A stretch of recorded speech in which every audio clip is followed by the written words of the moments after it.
Our protagonist has been traveling in the world of cultivation for 3 years, yet he hasn't received a single bit of help from any golden finger. Furthermore, he was framed by that great elder and thrown directly into an abandoned manor surrounded by lurking demonic beasts. Truong Pham could only secretly pray that those monsters would not catch up to him. But ironically, what he feared most happened immediately, as a roar echoed in his ears right after. Reacting by instinct, he immediately stepped back. Before him now stood a massive white tiger that could actually speak human language, mocking him. "You cultivator, run if you're so capable, keep running if you dare." Truong Pham cursed inwardly with resentment. He couldn't believe this crimson flame tiger demon had actually caught up to him. Not only that, it knew Truong Pham's current condition perfectly well. His spiritual roots were damaged, his spiritual power was exhausted, and he was no different from an ordinary human now. Truong Pham felt incredibly desperate. Was he truly going to die here today? He was not reconciled to this at all. At that very moment, a system window appeared before Truong Pham's eyes. Host detected facing a demon. Danger level increased. Invincible sword domain system automatically activated. With this manor as the center, the invincible sword domain will cover the entire area, and within this range, the host will possess invincible sword Dao, capable of shattering the heavens and earth. Within this invincible sword domain, any type of treasured sword, spiritual sword, or even divine sword must all submit at the host's feet. Watching the lines of text constantly scrolling before his eyes, Truong Pham was so moved that he shed tears. 3 years, 3 long agonizing years had passed, and he had finally waited for the legendary system. Seeing Truong Pham looking distracted as if nothing were happening, the crimson flame tiger demon became extremely furious. It let out an angry roar. Then, it gathered momentum and lunged straight at him. At that exact moment, Truong Pham reached out his hand, condensed sword energy and unleashed a strike, instantly knocking the crimson flame tiger demon away, saving himself in the nick of time. It didn't stop there. He wanted to discover how powerful this invincible sword domain truly was, so he drew the sword from his back. The crimson flame tiger demon, refusing to give up, roared, "Impossible! You were clearly no different from an ordinary human just now." This monster talked too much, making Truong Pham feel extremely annoyed. With his next attack, he poured in all his strength. With one slash, he sent the tiger flying away. The power unleashed was too great, instantly knocking the opponent far away. That tiger shot straight up into the sky, flying so far that it could no longer be seen. However, Zhang Fan himself never expected his strike to be so formidable that it would tear the sky apart, shattering the drifting cauldron, causing a terrifying shockwave that turned heaven and earth upside down. People everywhere were in an uproar over this strange phenomenon. From the soul-shaking demon cave to the myriad sword immortal sect, and even into the immortal realm, no one could take their eyes off the massive crack stretching across the sky. As the author of the event, Zhang Fan himself was stunned by his own power. He had clearly just swung his sword as usual, yet the whole sky had been shattered. At that moment, the system announced that he had successfully slain the Scarlet Flame Tiger Demon, awarding 400 sword domain points, along with a gift for beginners. Everything was explained immediately. Sword domain points are the energy source used to expand the coverage area of the invincible sword domain. Specifically, every 100 sword domain points spent increases the domain's range by 1 meter. Meaning, immediately after finishing off that tiger demon, Zhang Fan had expanded the invincible sword domain to 14 meters, but to him, this number was still far too small. He continued by opening the beginner's gratitude gift box. Unexpectedly, the system gave him another 10-meter expansion for the sword domain space. After these 2 stackings, the invincible sword domain reached level 1, simultaneously unlocking the all things into swords ability. Zhang Fan didn't fully understand how it worked, but even just hearing it felt mystical. It seemed every blade of grass or twig here could later become his sword. Putting thought into action, Zhang Fan casually plucked a leaf. Then he threw it far away. The moment that leaf collided with a large boulder, it created a terrifying shock force that split the rock in half. Zhang Fan watched without blinking. The sword domain was already powerful, and now with this extra ability he was truly like a dragon meeting the clouds. Afterward, Zhang Fan asked the system about the crack overhead. He received an explanation that he had accidentally destroyed the 9 Heavens Divine Cauldron, an item originally used to shield this world. Leaving it exposed to 3,000 other worlds, the spiritual energy surged, and otherworldly immortals and demons could now pour in through this rift. "You mean I accidentally broke the protective shell of the entire world?" Zhang Fan asked skeptically. "Oh my, this sight is truly terrifying. What should I do now? Can that crack be mended?" Zhang Fan was extremely anxious. The laws of this world will automatically carry out repairs. However, the invasion of celestial demons will no longer be obstructed. "Host, please protect yourself." Zhang Fan sighed. This system really doesn't speak kindly at all. Now that I've lost all my cultivation, how can I protect myself? Well, there's no point in thinking about it any further now. You'd best see what effect this sword domain has first. Thinking so, Zhang Fan picked up a piece of wood again. Then he used his hand to condense sword QI. In an instant, the lifeless piece of wood transformed into a complete wooden sculpture. This made him extremely excited. This system is truly extraordinary. The sword domain not only possesses terrifying power but also incredible finesse and precision. However, there was one thing that puzzled him greatly, so he asked the system about it. "Hey, is this sword domain fixed? Why do I feel like it can't move?" The system immediately explained. Initially, the sword domain is indeed fixed at its starting point and cannot be changed or moved. Zhang Fan can only use sword domain points to expand its range and raise its level. Furthermore, if you step out of the sword domain's range on your own, you will lose all of your power. That means as soon as you step out of this dilapidated manor, even by a single step, you will immediately revert to a weak chicken, easily bullied by others. More importantly, he needed to earn 1,000 sword domain points to expand the range by 10 meters. So how many monsters would he have to defeat for that? These thoughts made Zhang Fan's head feel like it was about to explode. However, he quickly dismissed them, as the immediate task was to find something to fill his hungry stomach. Since this manor had been abandoned for a long time, he could only wander around now, gathering some vegetables and mushrooms to temporarily appease his hunger. Not far away, a group of young cultivators was actively hunting a wolf. And that wolf was, in fact, the Dark Knight Demonic King, possessing unparalleled power. If not for a cauldron that suddenly fell from the sky, causing it severe injuries. Otherwise, it could have easily swallowed this entire group of people in a single breath. The Dark Knight Demonic King rushed forward at a terrifying speed, finally seeing the desolate manor appear in its sight. As it got closer, it was surprised to see Zhang Fan miserably eating mushroom soup. The most noteworthy thing was that he had no spiritual power at all, he was just an ordinary mortal. The Dark Knight Demonic King's eyes suddenly lit up, and it decided to eat Zhang Fan to replenish its physical strength. But it didn't know that simply by stepping into the manor where he stood, it would turn itself into prey. "Oh, you mortal, quickly surrender your life here!" Without hesitation, the Dark Knight Demonic King immediately charged forward. However, it quickly realized something unusual due to Zhang Fan's gaze, which was full of craving. It was indeed a look of desire. How could he not be greedy when such delicious prey suddenly delivered itself right to his doorstep? Immediately, Zhang Fan took action, striking down the foolish wolf, leaving it flattened on the ground. As for the wolf itself, it completely failed to understand what had just happened. It couldn't even clearly see what move Zhang Fan had used to strike it. "Now I feel my whole body heavy as if pressed by a mountain, completely devoid of any strength." Trong Pem approached that creature. In his hand was a soup ladle, which caused the Night Demon King to break down completely. That creature was actually beaten so badly by a soup ladle that it could not stand back up. At that moment, the group of cultivators also caught up. They jumped over the fence and kept shouting, "Monster, let's see where you will run." However, after careful observation, they all realized that the Night Demon King had already perished. Moreover, its death was incredibly gruesome. As for Truong Pham, he stood there holding a soup ladle, looking harmless and naive. Immediately, a girl pointed her sword straight at his face and asked loudly, "Who are you? How dare you steal our soup ladle?" Truong Pham remained perfectly calm. This was his territory, and no one here was a match for him, so he spun the soup ladle in his hand a few times. Then he forcefully thrust it into the ground, and the earth immediately trembled. This caused the group of young cultivators to retreat several steps. Among them, someone quickly realized that the technique Truong Pham used was all things into swords. But clearly no spiritual aura fluctuations emanated from him. He looked exactly like a mortal. Thus, they began to suspect whether Truong Pham was a hidden master of the world. As for Truong Pham, he did not care about those far-fetched thoughts. His only concern right now was that because of the tremor he caused, the mushroom soup he had worked hard to finish cooking had all spilled, and while Truong Pham was mourning the mushroom soup, the cultivators could only look at each other with fear. Among them, the one called Senior Brother Don appeared the most panicked because he was certain that what Truong Pham had just performed was the peerless divine skill, all things into swords. That was a realm of power that even the elders of the Holy Sword Sect had not yet reached. As Senior Brother Don finished speaking, the entire group of cultivators looked horrified, while Truong Pham did not understand what they were afraid of. Fortunately, there was still some soup left in the pot. After careful inspection, he finally had time to stand up and talk to the uninvited guests. "Are you here to save that dog?" As Truong Pham took a step forward, they took a step back, trying to maintain a safe distance. Senior Brother Don then spoke on behalf of the group to answer him. "We were chasing this dog." Saying this, he actually felt very embarrassed. The majestic Night Demon King had become a dog through Truong Pham's mouth. It is a very powerful demonic beast, otherwise it would not have escaped from us. Hearing Senior Brother Don say that, Truong Pham realized he had just killed a demonic beast. Perhaps it was because the invincible sword domain made him too powerful that he did not even feel anything when killing it. As for the group, he noticed weak sword aura fluctuations on them, likely identifying them as sword cultivators. Truong Pham asked, "Who are you?" Dun Tu Van from the Holy Sword Sect, requesting an audience with the young master. Seeing their senior brother so respectful, the two behind him quickly clasped their hands in imitation. The girl who had pointed her sword at Truong Pham earlier was named Murong Mulan. The other person was Tai Tu Vu. Afterward, Don Tu Van also hurriedly apologized to him for what had just happened, fearing that if they did not do so, they might be beaten into pieces by Truong Pham. Their attitude made Truong Pham extremely surprised. Normal sword cultivators usually look down on everyone. Since when did they become so obedient and well-behaved like this? Afterward, he asked them about how to handle the Night Demon King. Duan Tuan knew he had no chance of competing, so he conceded to Truong Pham and quickly found an excuse to slip away. "This person's strength is truly terrifying. I need to leave here quickly to report to my master," Duan Tuan thought to himself. Duan Tuan thought this. Seeing that Truong Pham was not bothered to say anything more, the group immediately led the two younger women away. However, after only a few steps, Truong Pham's voice called out, "Wait a moment."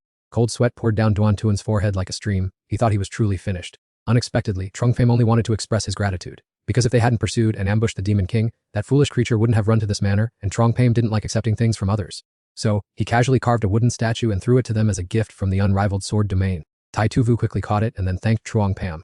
They quickly left. Not long after, a large bird soared across the sky. Its legs were still clutching the nine heavens' divine peak. It looked extremely pleased, chuckling all the way as it flew. Ahaha, a divine artifact falling to the mortal realm and ending up in the hands of the heavenly rock demon emperor. Once I finish refining this divine peak, the entire cultivation world will have to bow down to me. Coincidentally, it flew directly over Truong Pham's manor. A sudden firelight shone directly into its eyes. The demon roared in anger. "Damn it, these mortals dare to butcher a demon king. Humans, hand over your lives." As he said this, the heavenly rock demon emperor spread its wings. It dove rapidly towards the manor. But before it could even touch the ground, it was struck dozens of times. Each strike was fatal as it had the misfortune of encountering the unrivaled sword domain. The heavenly rock demon emperor died before it could even yawn. When Truong Pham heard the strange noise and looked up, the giant bird and the nine heavens' divine peak had fallen directly into the manor. "Oh my goodness, what is happening?" Truong Pham exclaimed. "Why is a bird falling from the sky into this pot like this?" A system notification suddenly popped up, confirming that he had just sent the Skypeng Demon Emperor on its way and received 40,000 sword domain points. The invincible sword domain level increased by 2 tiers and its effective range also expanded by another 424 meters. Truong Pham approached the giant bird's carcass with a look of suspicion on his face. No one expected that massive creature to be a level 7 Void Skypeng Demon Emperor. A single pot would surely not be enough to hold all this meat. Checking the wounds, Chuang Pam concluded that it had crashed into the sword domain and been automatically counterattacked by the system. The pathetic death of an emperor only proved that this sword domain was truly overpowering. However, he was extremely delighted, as he now had both delicious meat and a chance to use his large pot. Nothing is better than setting the dog meat aside and switching things up today with some luxurious mushroom stewed bird. It is unclear how much time had passed when the Dark Knight Demon King suddenly stirred and woke up. As it turned out, it wasn't dead, just knocked unconscious and gasping for breath. Its wolf head felt like it was about to split open as it recalled the horrific events that had just transpired. That damned human, I must skin him and carve him up to wash away this humiliation. No sooner had the Dark Knight Demon King finished speaking than it was stunned to see the Sky Peng Demon Emperor lying right beside it, and before it could understand what had happened, the sight of Chuang Pam busy cooking struck its eyes directly. The Dark Knight Demon King was horrified to realize that the Sky Peng Demon Emperor was now only a head, while its body was already sitting in a steaming pot of mushroom stew. The poor wolf was so terrified that it let out a long, panicked howl. Chuang Pam whipped around, still holding a piece of bird bone in his mouth with a look of craving. That scene terrified the Dark Knight Demon King to the core. It trembled so much that it fell off the wooden table. A myriad of questions filled its mind, but the most incomprehensible thing was why this human would turn an emperor into soup. It was the most ridiculous thing in the world. Furthermore, it discovered that the pot he was using was actually the tripod that had fallen from the sky. The treasure that had nearly crushed it was now being used by Chuang Pam as a cooking pot. These details led the Dark Knight Demon King to conclude that Chuang Pam was no ordinary person, but a profound and inscrutable expert who could perfectly conceal his cultivation. Thinking of this, it suddenly envisioned a scenario even more terrifying than before. Could it be that after devouring the Sky Peng Demon Emperor, Chuang Pam would consider it the next main course? That assumption became even more certain when it saw Chuang Pam walking toward it radiating murderous intent. It was frozen with fear, not knowing how to escape this horrific ordeal. As for Chuang Pam, seeing the wolf wake up, he only wondered why a majestic demon beast would look so foolish. Regardless, his intention to slaughter the wolf remained unshaken. Since the villa was small and he had nowhere else to go, it would be a waste to pass up on this dog meat. Chuang Pam offered an enigmatic smile. The Dark Knight Demon King was frightened to the point of tears, whimpering incessantly as if to beg for its life. My meat isn't tasty. Please don't force me to fight you to the death. However, the more intense its resistance, the more excited Chuang Pam became. Seeing him looking like the Grim Reaper, the Dark Knight Demon King hurriedly changed its strategy. It rolled over onto the ground and played dead. The little dog kept crying and yelping, looking very pathetic. Zhang Fan had no idea what the dog was saying. However, he vaguely guessed that this foolish creature was begging for its life. After careful consideration, he decided to let it go. After all, his family needed a dog to guard the house. Therefore, he invited the Demon King to stay and guard his home that night. Although he escaped danger, the Dark Knight Demon King's pride was severely wounded. He, a dignified Demon King, was treated as a guard dog by a human. And that's not all. Zhang Fan didn't want his new dog to go hungry. So, he threw it a bone. What was noteworthy was that the bone belonged to the Heavenly Rock Demon Emperor. Do I have to eat the bone of His Highness the Demon Emperor? This human is too much of a tease to demons. The Dark Knight Demon King thought to himself. But seeing Zhang Fan's hopeful eyes, he finally put his pride aside. After all, being a guard dog was better than being eaten by a lion. Thinking this, the Dark Knight Demon King opened his mouth, took the bone, and realized that the Heavenly Rock Demon Emperor's bone actually smelled quite appealing.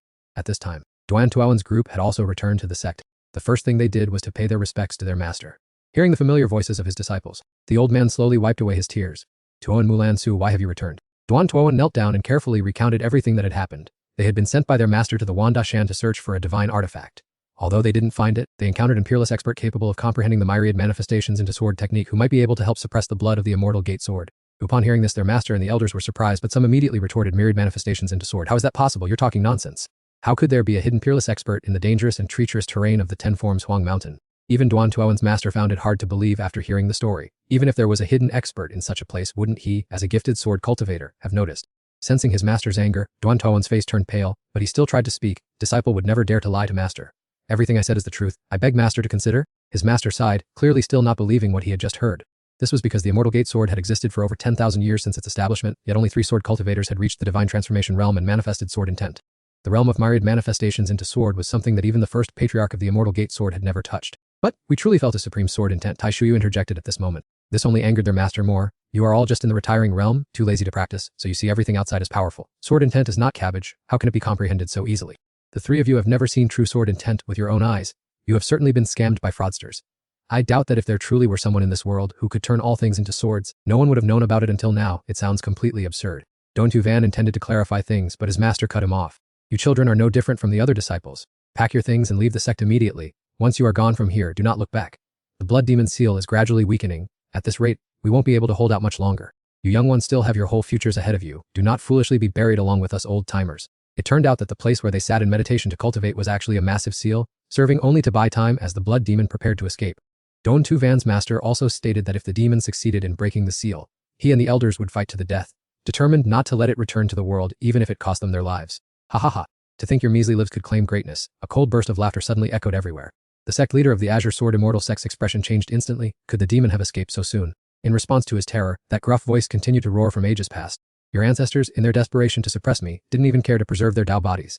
They sank into a sea of blood and were swallowed whole by me. Tens of thousands of years have passed. Do you really think a bunch of small fry like you can stop me? Noticing that the blood demon had condensed its form and was preparing to break free from its restraints, the sect leader of the Azure Sword Immortal sect hurriedly ordered the elders to activate the sword formation. The group of them stood up simultaneously and unleashed their techniques. Immediately, a giant sword appeared right beneath the sect leader's feet, gathering the full power of the formation and plunging straight into the ground where the blood demon was imprisoned. However, in the face of that earth-shaking attack, the demon showed not the slightest hint of fear. He even arrogantly mocked those sword cultivators as a bunch of talentless and useless fools. He wasn't wrong in the slightest, for this sword formation truly could not damage him at all. With just a slight flick of his hand, the blood demon caused the giant sword to shatter into hundreds of small fragments. The sect leader of the Azure Sword Immortal sect and the elders spat out large mouthfuls of blood due to the backlash. Witnessing his opponent struggle, the blood demon below became even more triumphant. You pieces of trash, how dare you beat your chests and challenge me?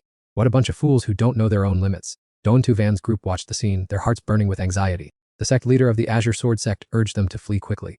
He also instructed that if they managed to escape, they must urgently report the blood demon's breaking of the seal so that other forces would know how to respond. Unfortunately, that demon had no intention of letting Don Tu Van's group leave in peace.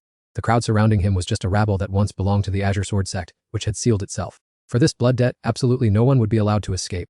Right at the moment that demon began to launch its attack, Tai Thu Vu, due to his short legs, couldn't run fast enough and tripped, falling flat on the ground. The wooden statue carved and gifted by Truong Pam also flew out because of this. The statue was originally just an inanimate object, yet suddenly its eyes flashed and it floated up into the air on its own. Standing in front of the statue, the crazed blood demon felt his entire body go cold. By the time he realized the statue contained the Great Tao sword intent, it was already too late. A series of razor-sharp sword strikes were unleashed. Each sword strike harbored earth-shattering power.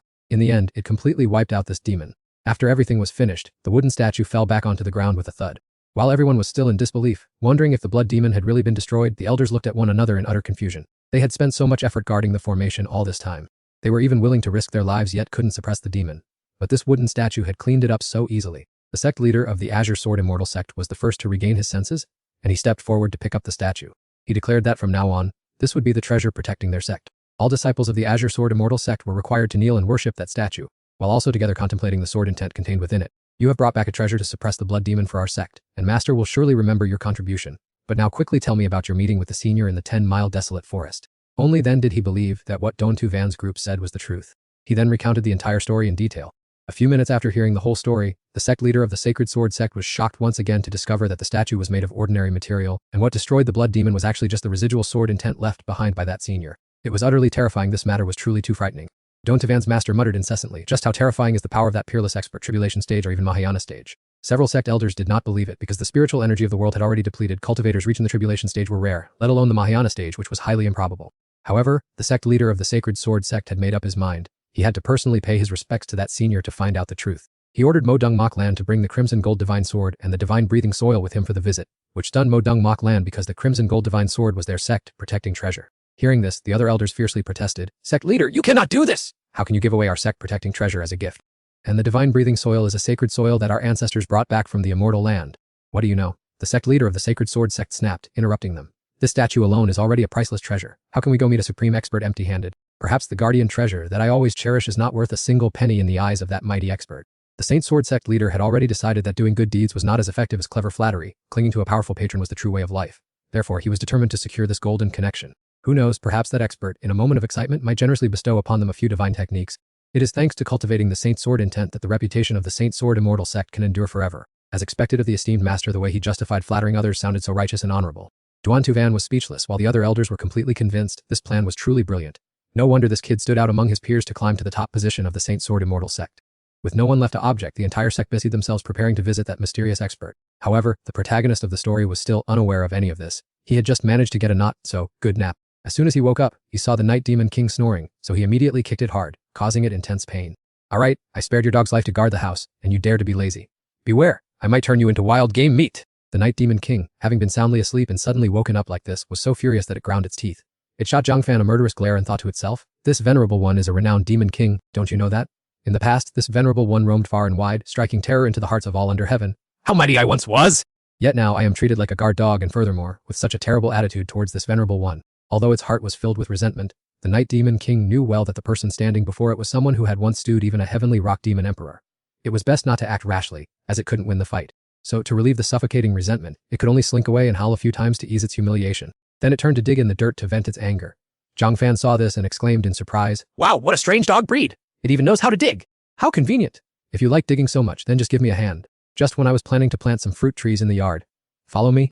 At that very moment, a new character appeared, Tenenjiki Lun, gliding on her sword through the air. It seemed that she was fleeing from the relentless pursuit of some force. Because she had expended too much spiritual energy, her sword riding speed had slowed down significantly. At this rate, it wouldn't be long before she would be caught by her pursuers. Just at that critical moment, Tenenjiki Lun saw the quiet, deserted manor below, although many doubts still arose in her heart. But Tenenjiki Lun still decided to land there. In any case, this situation was still much better compared to being caught by her pursuers. Just then, Zhang Fan's figure caught Tenenjiki Lun's eye. Considering herself intelligent, she deduced that anyone who dared to live in seclusion in this desolate place thousands of miles away was certainly no ordinary person. Thinking this, she urgently cried out for help. "Senior, please save my humble life!" Zhang Fan heard the commotion and immediately turned his head to look. At the same time, Tenenjiki Lun had stepped into the range of the invincible sword domain, and immediately hundreds of invisible swords simultaneously pointed their tips towards her.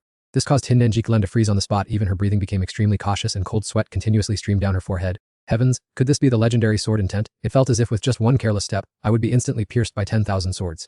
Zhuang Pam unexpectedly caught sight of Tanenguk Lian's figure. Unexpectedly, he didn't think this Namhoang ancient territory would be so bustling, welcoming 2 uninvited guests in just half a day. But before he could even recover his senses, the Night Demon King rushed straight in that direction in a flash. This scheming dog clearly wanted to take advantage of the newly arrived guest presence to distract Zhuang Pam's mind, to give itself a chance to escape.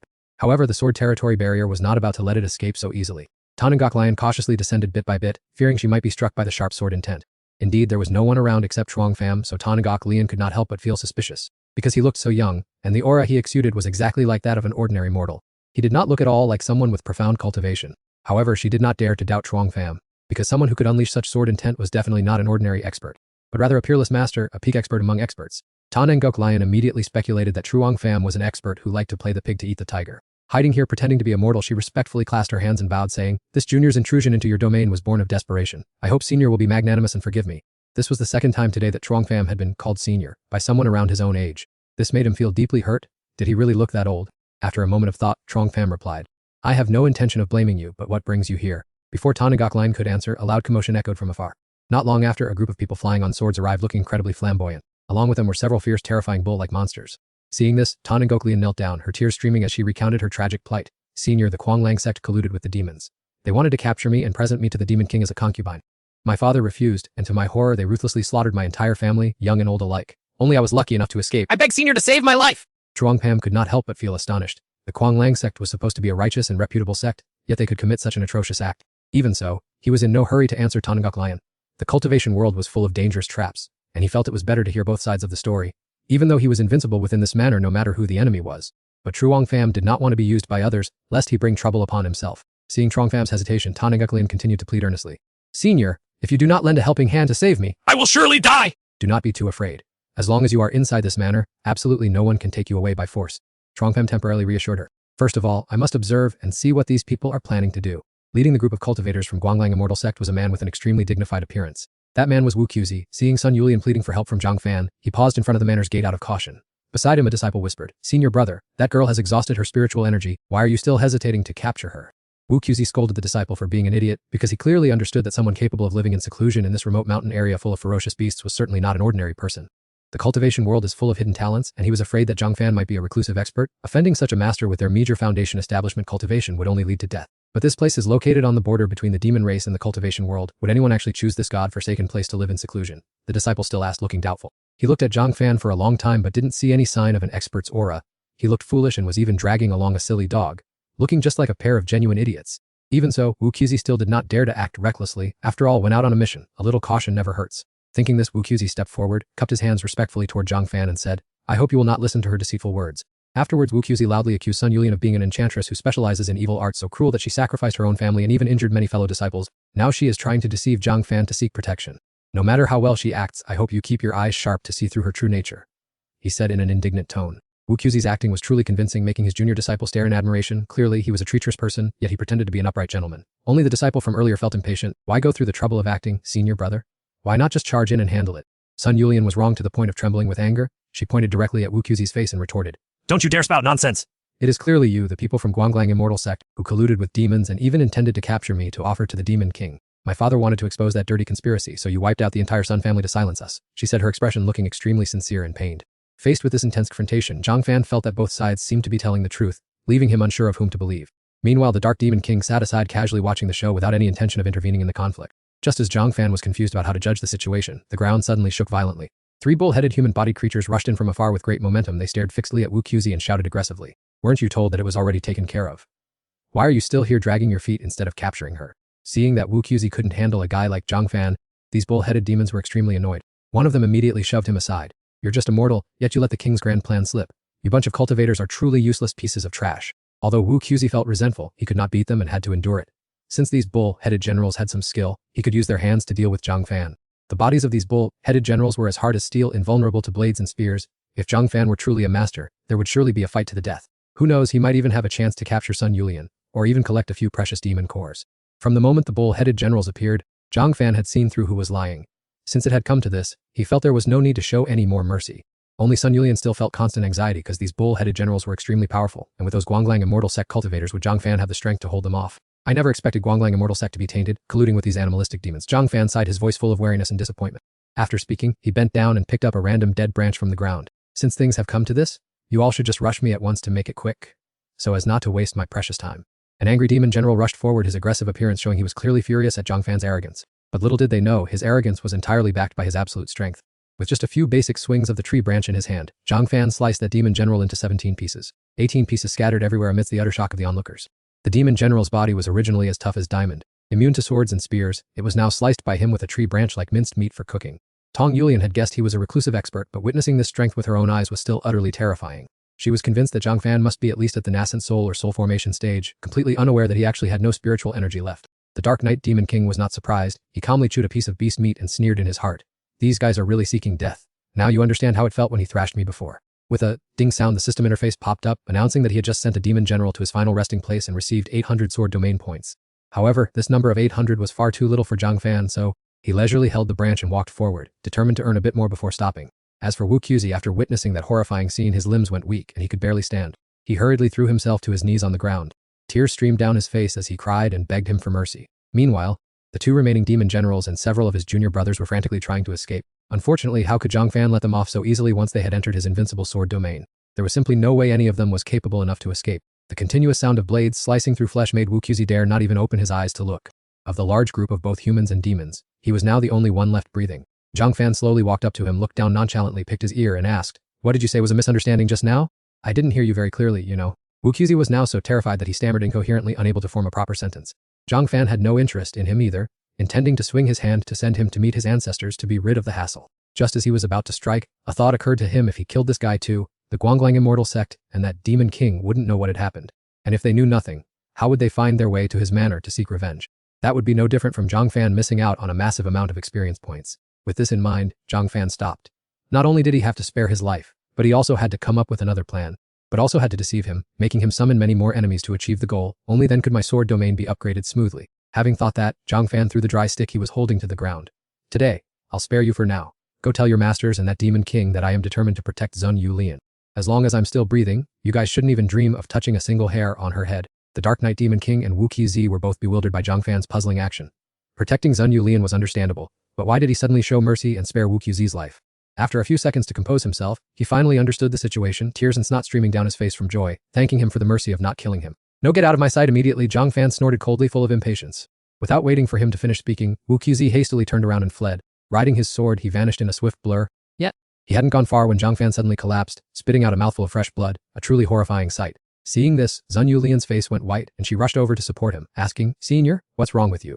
"It's nothing serious, just a minor injury. Just help me inside to rest for a bit, and I'll be fine," Zhang Fan said, clutching his chest and feigning intense pain. However, the Dark Knight Demon King had long seen through this trick. This act looked too fake. It just couldn't understand why he had to do it. But Wu Qzi, flying high above, was spectacularly deceived by his elaborate performance. After all, that terrifying sword intent wasn't something just anyone could easily unleash. He believed that anyone who could manifest sword intent from a young age couldn't be an obscure nobody like Zhang Fan.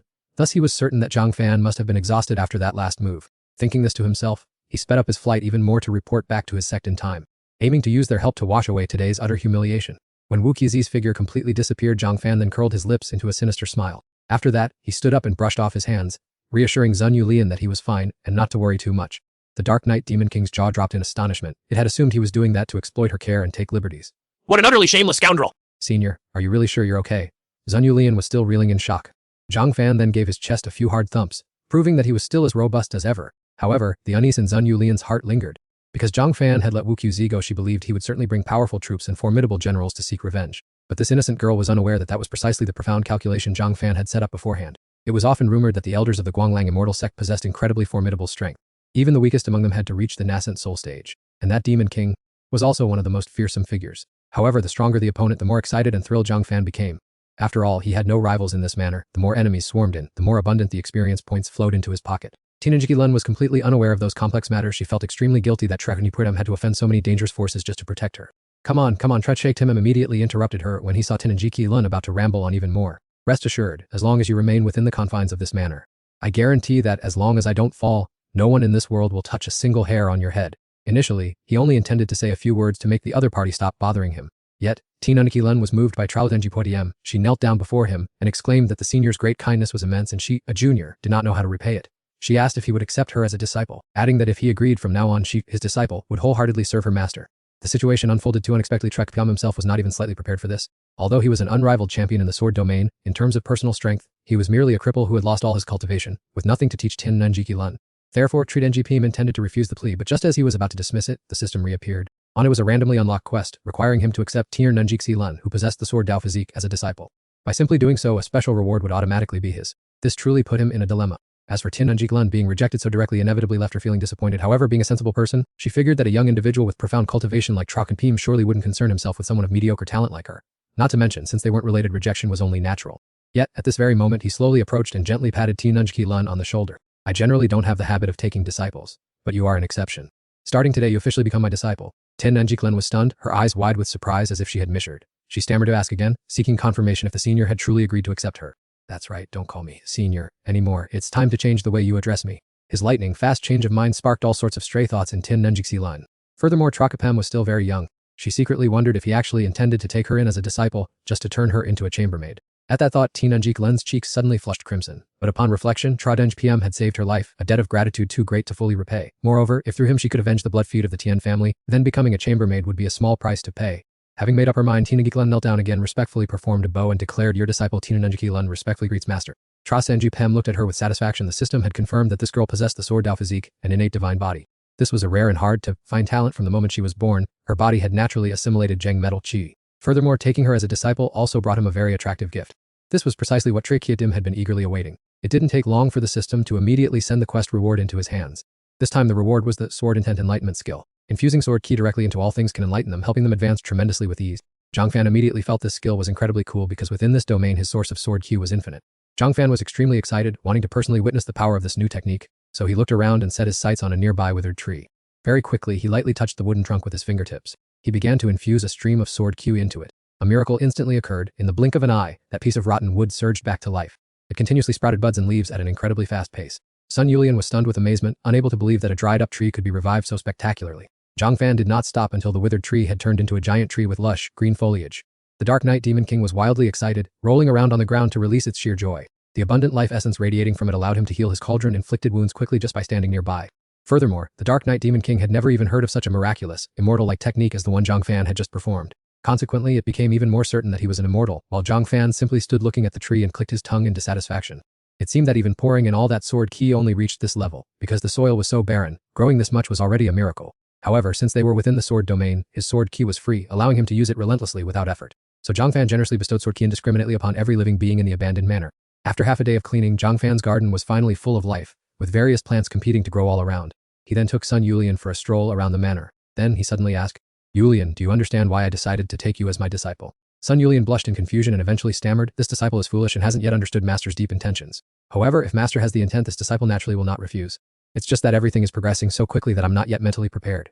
Her shy attitude and suggestive gaze made it clear she was having improper thoughts. Zhang Fan was completely oblivious to her dirty thoughts. He even suspected she might be falling ill. He had gone through a lot of trouble to get a disciple. Could she really have some terminal illness? Across the vast Tianyan continent, geniuses favored by heaven and earth often appear. They either carry extraordinary bloodlines or possess rare strokes of luck. They go on to dominate the world of cultivation and become supreme powerhouses. So which type do you think you belong to? Zhang Fan's righteous and dignified question confused Sun Yulian even more. She figured that since an expert like him had taken her in, she must belong to the second category. But Zhang Fan shook his head slightly and told her that she belonged to both categories.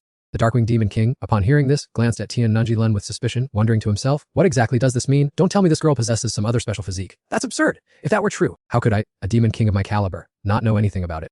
As for Tenenjiki Lun, upon hearing Trunji Pem speak to this point, she was ecstatic, unable to hide her excitement. Master, she asked, do you mean that I also possess a special and powerful physique, don't I? Trixak Prakem replied with a resolute tone, you indeed possess a very special physique, and it's highly possible that this is why the Demon King has been watching and pursuing you. At the same time, that scoundrel VKT had already returned.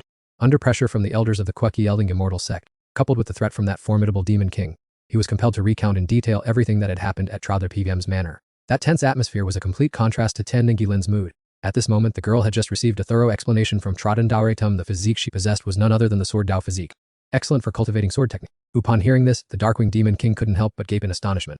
It suddenly found everything utterly preposterous. Physiques were typically categorized into Weisel physique, mortal physique, spirit physique, special physique, anomalous physique, divine physique, and at the absolute peak, the Dao physique.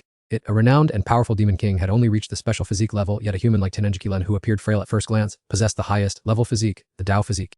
The Sword Dao physique. Is that truly the case? Could this be the reason why the Kweki Elding Immortal sect and that Demon King are targeting me? Tenenjiki Lun was both overjoyed and endlessly worried. That petty Demon King and the insignificant Kweki Elding Immortal sect probably haven't fully seen through it yet. Otherwise, why would they only send a few minor demon generals to capture you? Although Trunji PM had asserted this with such conviction, Tenenjiki Lun couldn't help but doubt herself. From childhood until now, she had never discovered any talent within herself, and weren't the outstanding geniuses rumored throughout the land said to have displayed their abilities from a young age? Trotter patiently explained to the girl that the Sword Dao physique was unlike other ordinary physiques. It absolutely had to be awakened to reveal its unparalleled innate talent. Otherwise, let alone the Kweki Elding Immortal sect, even the 8 great immortal sects across the entire Thin Vin continent wouldn't be able to sit idly by and rush to contend for Tenenjiki Lun. Hearing this, a sense of regret and a fervent aspiration suddenly arose in Tenenjiki Lun's heart. If only I could have awakened this power sooner, perhaps I wouldn't be facing such a ruined home and family as I am now. I implore you, Master, teach me the method to awaken the Sword Dao physique. This disciple wishes for revenge. Tridiplay nodded. Afterward, he instructed the girl to begin by sensing her sword intent. Just before the people of the Kweki Elding Immortal sect could arrive to settle scores with Trunji Plam, people from the Kaim Immortal sect had already appeared. The sect master of the new Kim sect, after witnessing Trunji Team's dilapidated manor firsthand, couldn't help but exclaim, "It looks utterly ordinary, yet who would have thought a true master was residing here?" As the group drew a little closer, they immediately sensed an incredibly dense surge of spiritual energy. Evidently, the last time Migu Dung Mexi Lan and Thai TDV came here, they had not experienced this feeling at all. Even the head of the Saint Sword Immortal sect had never seen such abundant and powerful spiritual energy. It seemed endless, used perpetually without any depletion. It felt as if he was immersed in an ocean of spiritual energy. The Dark Knight Demon King, who was lounging in the yard at the moment, suddenly saw strangers and immediately sprang up, barking furiously. Tai Tu Vu quickly introduced to his master, "Master, this is the stupid dog that the 3 of us chased the other day. It seems to have been taken in by some esteemed senior expert." The sect master of the Saint Sword sect carefully observed the Dark Knight Demon King with great caution. Then his expression changed completely when he realized its true form was a Demon King. He definitely wasn't mistaken. He just didn't understand why a Demon King would appear in this place. Furthermore, looking at the way it growled, it seemed to have detected their presence. Its ready to pounce stance made it impossible for the sect master of the Saint Sword sect to hide his panic. Seeing those people trembling, the Dark Knight Demon King suddenly felt a bit of its former prestige, which had been completely lost since it came under Zhang Fan's command. This stupid dog then haughtily walked towards them. It started barking aggressively to properly scare the Saint Sword sect master and disciples. Who would have thought that after only 3 barks, Zhang Fan rushed out from the house and, without any hesitation, landed a kick squarely on its head. "You scoundrel! Nagok Lian has just comprehended sword intent. What are you howling about here?" The Dark Knight Demon King, both in pain and humiliated, could only whine softly and slink away. After the creature left, the people from the Saint Sword sect finally dared to breathe a sigh of relief and descend. Zhang Fan immediately recognized the 2 youngsters with a glance, but the old man accompanying them was a complete stranger to him. The sect master of the Saint Sword sect, having just witnessed that scene, had cold sweat continuously pouring down his forehead. In his entire life, he had never seen anyone dare to treat a Demon King, a being on par with deities, like a house dog. This proved that Zhang Fan possessed unfathomably profound strength. At the very least, he must be a tribulation transcendent stage master. Marong Yilin stepped forward and respectfully introduced her master to Zhang Fan. She also did not forget to state their purpose for returning, which was to express their gratitude for the wooden statue he had carved. It turned out to be the head of the Saint Sword Immortal sect. Zhang Fan was about to ask another question, but his words were cut short. "This old man greets esteemed senior, please forgive this abrupt visit." These 2 words, esteemed senior, felt like a 1,000-pound boulder pressing down on Zhang Fan's heart. Honestly, even an old man was calling him esteemed senior. His own age was probably less than even a mere fraction of the old man's age. Maintaining minimal courtesy, Zhang Fan cordially invited them into the house. The gaze of the head of the Saint Sword Immortal sect was fixed on him.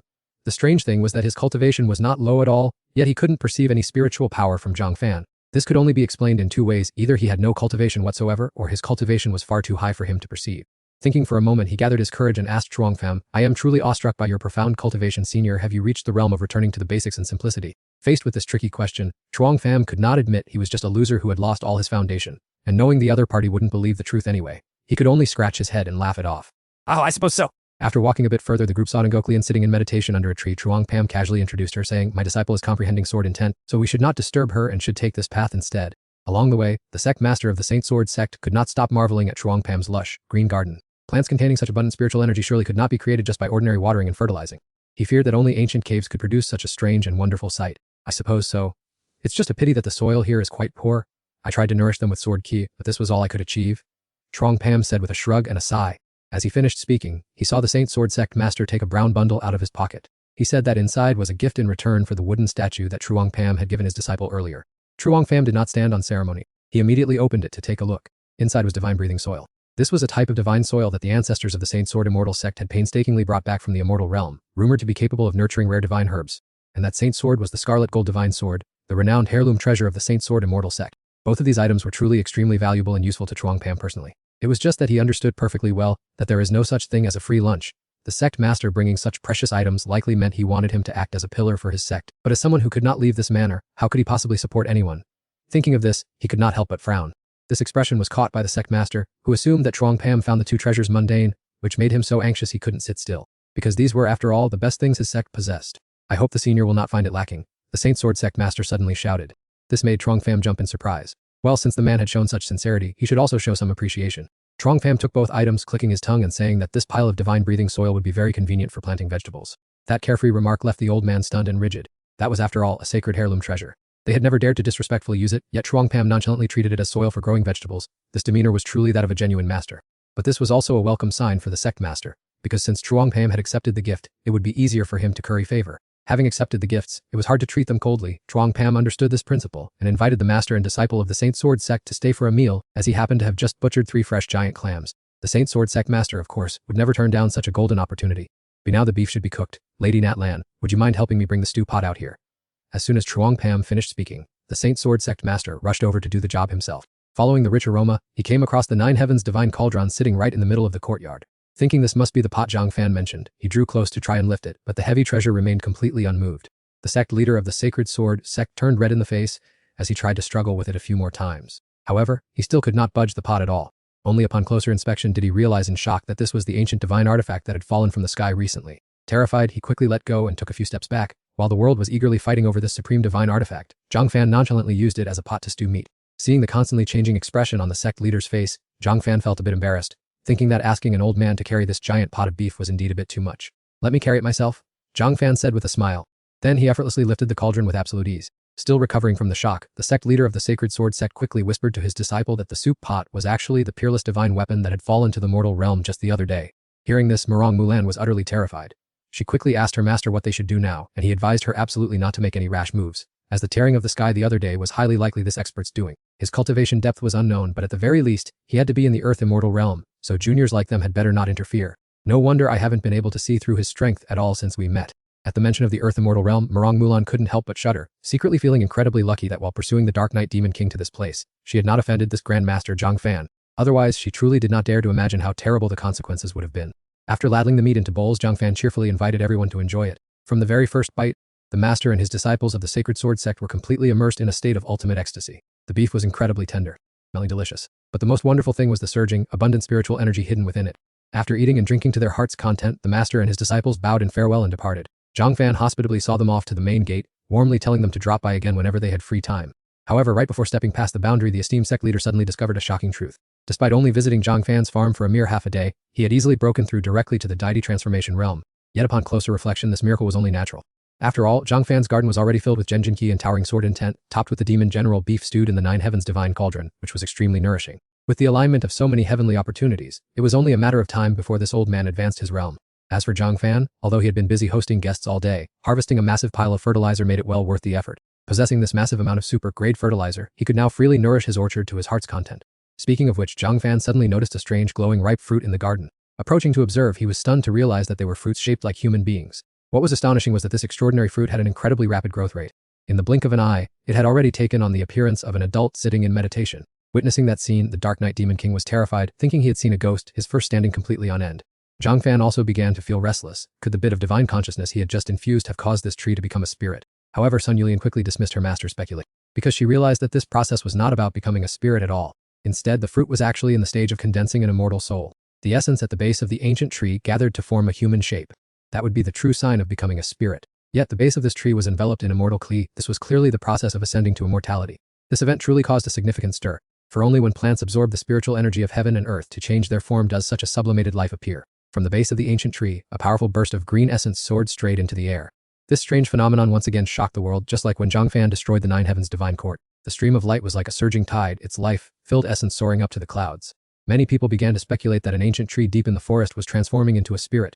With such an earth-shaking movement as this, one couldn't help but wonder what level of extraordinary spirit the being must be. In a place far away from the manor, on a high mountain peak, two old men were observing the phenomenon together. One exclaimed that the life force there possessed essence as vast as the sea. It seems this transformation is not simple at all, one of them remarked. That's right, a divine tree transforming into an immortal soul must be an enlightened master. This person is definitely no ordinary mortal. Let us go there and see. If we encounter a heaven-defying opportunity, perhaps old folks like us will escape our solitude. And with those words, they both streaked away from the mountain peak. They flew on their swords toward Zhang Fan's manor, and soon arrived at their destination. Beneath the ancient tree, a young immortal boy had manifested. He faced Zhang Fan with great respect, praying for the immortal venerable to guide him on the path of cultivation. From now on, this humble immortal vows to do my best to guard the manor. I respectfully ask the master to grant me a name. Zhang Fan was never good at choosing names, but seeing that this being had taken form from a tree he planted, he considered him family and felt he had to choose carefully. This boy had transformed from ginseng into an immortal soul, enlightened by the great Tao and possessing a heart to protect the manor, truly a precious destiny. Thinking this, Zhang Fan decided to name him Genuine, and upon hearing it, the boy appeared extremely elated. Once again, he clasped his hands and bowed deeply in gratitude to Zhang Fan, saying, Genuanzi sincerely thanks Master for bestowing this name. From this day forward, I am willing to devote all my strength to protecting Master's manor. Zhang Fan gave a dry laugh. He had clearly named him Genuine, so how did it suddenly become Genuanzi? Well, there wasn't much of a difference anyway. The best part was that from now on, someone else would shoulder the work of managing the manor. He would also have a lot more free time. It was just that Zhang Fan himself had never expected to have such good fortune. The effects brought by the divine aura of the old sect master of the Sacred Sword Immortal sect were truly incomparable. Right at that moment, the people from the Guanglang Immortal sect, along with the demon king they had allied with, had already approached the manor. The one leading the way for them was none other than Wu Qzi. However, as they drew closer, an elder of the Guanglang Immortal sect suddenly felt that something was not right. Specifically, the dense immortal energy radiating from the manor was incredibly staggering. Yet the demon king laughed out loud, firmly believing that this wild forest was the territory of the demon race. No matter how dense the spiritual energy was, it was surely just a trick to intimidate them, and he was fully capable of taking control of the situation. Seeing this, the elders of the Guanglang Immortal sect immediately began to flatter him. Your Excellency, the Demon King is majestic and awe-inspiring with unpredictable and divine abilities. How could you possibly fail to suppress a tiny, insignificant manor like this? Meanwhile, at the very moment Zhang Fan was leisurely lying down and enjoying the sunshine, he had already detected the presence of the enemy. He felt extremely amused. He hadn't expected them to find their way here so quickly, which meant his act of spitting blood in front of Wu Qzi had not gone to waste. The foolish group continued to advance closer to the manor. The first thing that caught their eyes was the Dark Knight Demon King lying lazily there. It clearly looked like a dog demon that possessed a bit of strength. Yet it was content with acting like a mere watchdog. The other Demon King also took notice of the Dark Knight Demon King, seeing that it was just idling around without cultivating at all. Such a bizarre phenomenon suggested it was likely a rare genius in the demon world. If he could tame this dog as his spiritual pet, it would certainly become a powerful right-hand assistant in the future. The elders of the Guanglang Immortal sect showed no fear at all, pointing and whispering about the Dark Knight Demon King. The sect master even treated it like a watchdog and called out to it, Hey, little dog, do you want to come and be a guardian for our sect? Only then did the Dark Knight Demon King lazily open his eyes. Completely unaware of Zhang Fan's plan, he was extremely astonished to see the group of people suddenly appear in front of him. Right at that moment, the Fish Clan Demon King stepped forward and replied to the sect leader of the Guangling sect in a highly condescending tone, asserting that this creature originally belonged to his own demon clan. How could they possibly lose to those humans? Hey there, puppy, do you want to accept me as your master and become a right-hand man under this Fish Demon King? The Dark Knight Demon King let out a resounding cold snort. The Fish Demon King even promised that if it submitted, he would grant it an awe-inspiring title. Right after he finished speaking, he even reached out his hand, intending to pat the Dark Knight Demon King's head. That action was like adding fuel to the fire, causing its anger to erupt to its peak. A creature like you thinks you can subdue me. You should look in the mirror to see where you are before daring to come here and brag. The Dark Knight Demon King replied arrogantly. That remark threw the Fish Demon King into a raging fury. He roared that a dog is still just a mediocre creature, and guarding the gate for humans here was a waste when following him to enjoy glory and wealth would be much better. Out of consideration for our fellow demon clan, I will give you one chance: either obediently bow your head and submit to me, or a disgrace to our species like you does not deserve to continue existing. Even though the Dark Knight Demon King had accepted Zhang Fan as his master, that did not mean just anyone had the right to insult it. It immediately gained momentum and charged straight at the Fish Demon King, knocking him to the ground before the terrified eyes of the crowd. Yet, that was still barely anything. If only the Dark Knight Demon King had not been severely injured by the Divine Cauldron before, and had not still failed to fully recover even now, then it would never be the turn of a stupid fish like you to stand here lecturing it. The more it thought about it, the more furious it became, and the Dark Knight Demon King began to radiate a terrifying aura of pressure. Its body kept growing larger and larger, quickly transforming from the appearance of an innocent dog into a truly majestic wolf. Only when the Fish Demon King sensed that his opponent also possessed Demon King level power did he begin to panic. At this moment, the Dark Knight Demon King with its colossal figure once again charged forward in a fierce attack. The Fish Demon King was completely at a disadvantage, only able to swing the axe in his hand wildly. But not only did he fail to injure his opponent, but he also accidentally knocked the people of the Guangling Immortal sect to both sides. The sect leaders and elders of the Guangling sect had not yet recovered their senses to realize what was happening. At first, they had only thought the Dark Knight Demon King was at most a beast with a little talent. Who would have thought it had reached the Demon King rank? Wu Qzi was probably the most shocked of all. Because the last time he came here, the Dark Knight Demon King was clearly just a foolish and aggressive dog, with none of its current majestic presence. Witnessing the Fish Demon King struggling to fend off the pounces from the Dark Knight Demon King, the people of the Guangling Immortal sect grew even more extremely bewildered. Wu Qzi exclaimed that the owner of that dog was the very person who had bullied him years ago. I wonder who is capable enough to turn such a proud Demon King into a watchdog like that. Speak of the devil, Zhang Fan leisurely led Sun Yulian out of the house after getting plenty of rest. Finally, you all have managed to find your way here. A cunning smile flickered across his lips. As for Sun Yulian, she gritted her teeth upon seeing these people, for it was those bastards who had torn her family apart. On the other hand, the sect leader of the Guangling sect looked at Zhang Fan with a scrutinizing gaze, as he had no cultivation level yet managed to make a Demon King obediently follow orders. He vaguely sensed something was amiss, so every word he spoke was extremely cautious. Are you the one who killed our sect's disciples? You lot are truly blind. I did it, so what? Zhang Fan replied with a provocative tone. The elders of the Guangling Immortal sect turned red with rage, but the old sect leader managed to stop them, realizing Zhang Fan was intentionally trying to provoke them. After a moment of consideration, seeing how arrogant the youth was, he concluded that Zhang Fan's strength must be unfathomably deep. Lu Sun watched helplessly as the Bull Demon King remained relentlessly entangled by that dog. I'm afraid my Guangling Immortal sect has reached its end today. Witnessing the dire situation, his face wrinkled like a monkey's. He never expected the prey he cornered to turn the tables and bring disaster to the sect. It was truly infuriating in hindsight. Lu Sun brushed aside his thoughts and bowed respectfully to Zhang Fan. Since you have stepped forward to protect this child, you must see her potential. Our Guangling Immortal sect yields. He continued, Your Excellency has acted chivalrously. I will come in person to atone another day. Zhang Fan thought in surprise, something isn't right. Why isn't he attacking instead of acting so strangely? The old man silently observed his expression for a while and realized he was completely unmoved. Seizing the opportunity, he quickly turned to leave with a look of reluctance. Thank you for your leniency. We will take our leave now. Seeing him in such a hurry, Zhang Fan shouted to call him back. Hold on a moment. He glanced at the group before him and pondered. Is it really that easy to leave? Then what about the debt owed to me? Facing the group trapped by Diao Chan's skill, he coldly interrogated them. Sun Yulian is now my disciple. What do you have to say for colluding with demons to massacre her clan? Do you think you can just settle this with a few words? Tell me, do you really think that's acceptable? Amidst Zhang Fan's unbridled arrogance, Lu Sun calmly called out, Fifth Elder. Upon hearing his name, Zhu Wu immediately stepped forward to shield the elder, gripping his sword with murderous intent. Grand Elder, I told you long ago we should eliminate him. This guy is just bluffing. Before he could finish, a wave of sword Q tore through the air toward him. He screamed in agony as if being slaughtered and spat out a mouthful of fresh blood. Stunned by the lethal strike from behind, Zhu Wu's mouth hung open in terror. Severely wounded, he collapsed to the ground, writhing like a dried fish that had just been squeezed of all its moisture. Lu Sun's eyes were ice cold as he looked at the result of his own actions without a hint of pity. Zhang Fan felt a chill at the old man's ruthlessness and decisiveness. What on earth is going on? Ignoring Zhang Fan's dazed expression, the elder said solemnly, Your Excellency, it is true our sect promised to hand Sun Yulian over to the Demon King, but the clan's massacre was Zhu Wu's own doing. I hope his life is enough to satisfy you. Chuang Pam could not help but admire how Lu Tan shifted responsibility. This old man was truly a cunning fox with boundless schemes. The surrounding space fell into an oppressive silence. He looked at the cruel man before him with contempt, thinking that he had not even shown his full power yet, but the man had already sacrificed an elder's life as a scapegoat. He was truly a hypocrite who claimed to be righteous but had an incredibly dark heart. Witnessing the lies and cruelty of the cultivation world through him, Zhuang Pam sighed at how fickle things were, telling himself that as the hunter while the other was the prey, such pests could not be tolerated. He pointed directly at the old man, declaring with righteous aura, Old man, do you think that without evidence in hand, using one life can erase the crimes committed against my disciple? Lu Tan was speechless at his extremely arrogant questioning, shocked that even after making such a concession he was still not being let go. He tried to remain calm, humbly pleading, Your Excellency should know when to stop. Is an elder's life not enough? If you continue to push us, the Guanglang sect will have to fight to the death with you. Is it worth it just for one disciple? Hearing the threat, Chuang Pam stroked his chin as if considering it wisely. You have a point. After all, Ngoklian hasn't been my student for long, so... He glanced at her, curled his lips in a mysterious smile, and continued, As for whether to forgive you or not, let her decide for herself. He laughed sinisterly at the trembling group from Guanglang sect. Disciple, your enemy is right in front of you. Stand up and finish them off. Ngoklian looked at her master in disbelief. Yes, but master, their cultivation levels are far beyond mine. How can I? Chuang Pam lazily threw the sword to her to guard, saying confidently and calmly, You have already comprehended some of my sword intent. If I say you can do it, you certainly can. Like a beast tamer, he pointed directly at the dumbfounded Guanglang members and urged her forward, Go. It is best to reclaim this debt with your own hands to be truly satisfied. To keep the enemy from losing hope, Chuang Pam added an incentive. Today, whoever defeats my disciple in a duel, I guarantee I will not interfere in his affairs. Recognizing the contempt in his words, Lu Tan was not angry but sat in thoughtful calculation. Though the girl held a peerless treasure sword, she had not actually reached the golden core stage yet. To be sure, he pointed and asked for clarification. Are your words true, senior? He nodded in affirmation. Of course I won't go back on my word.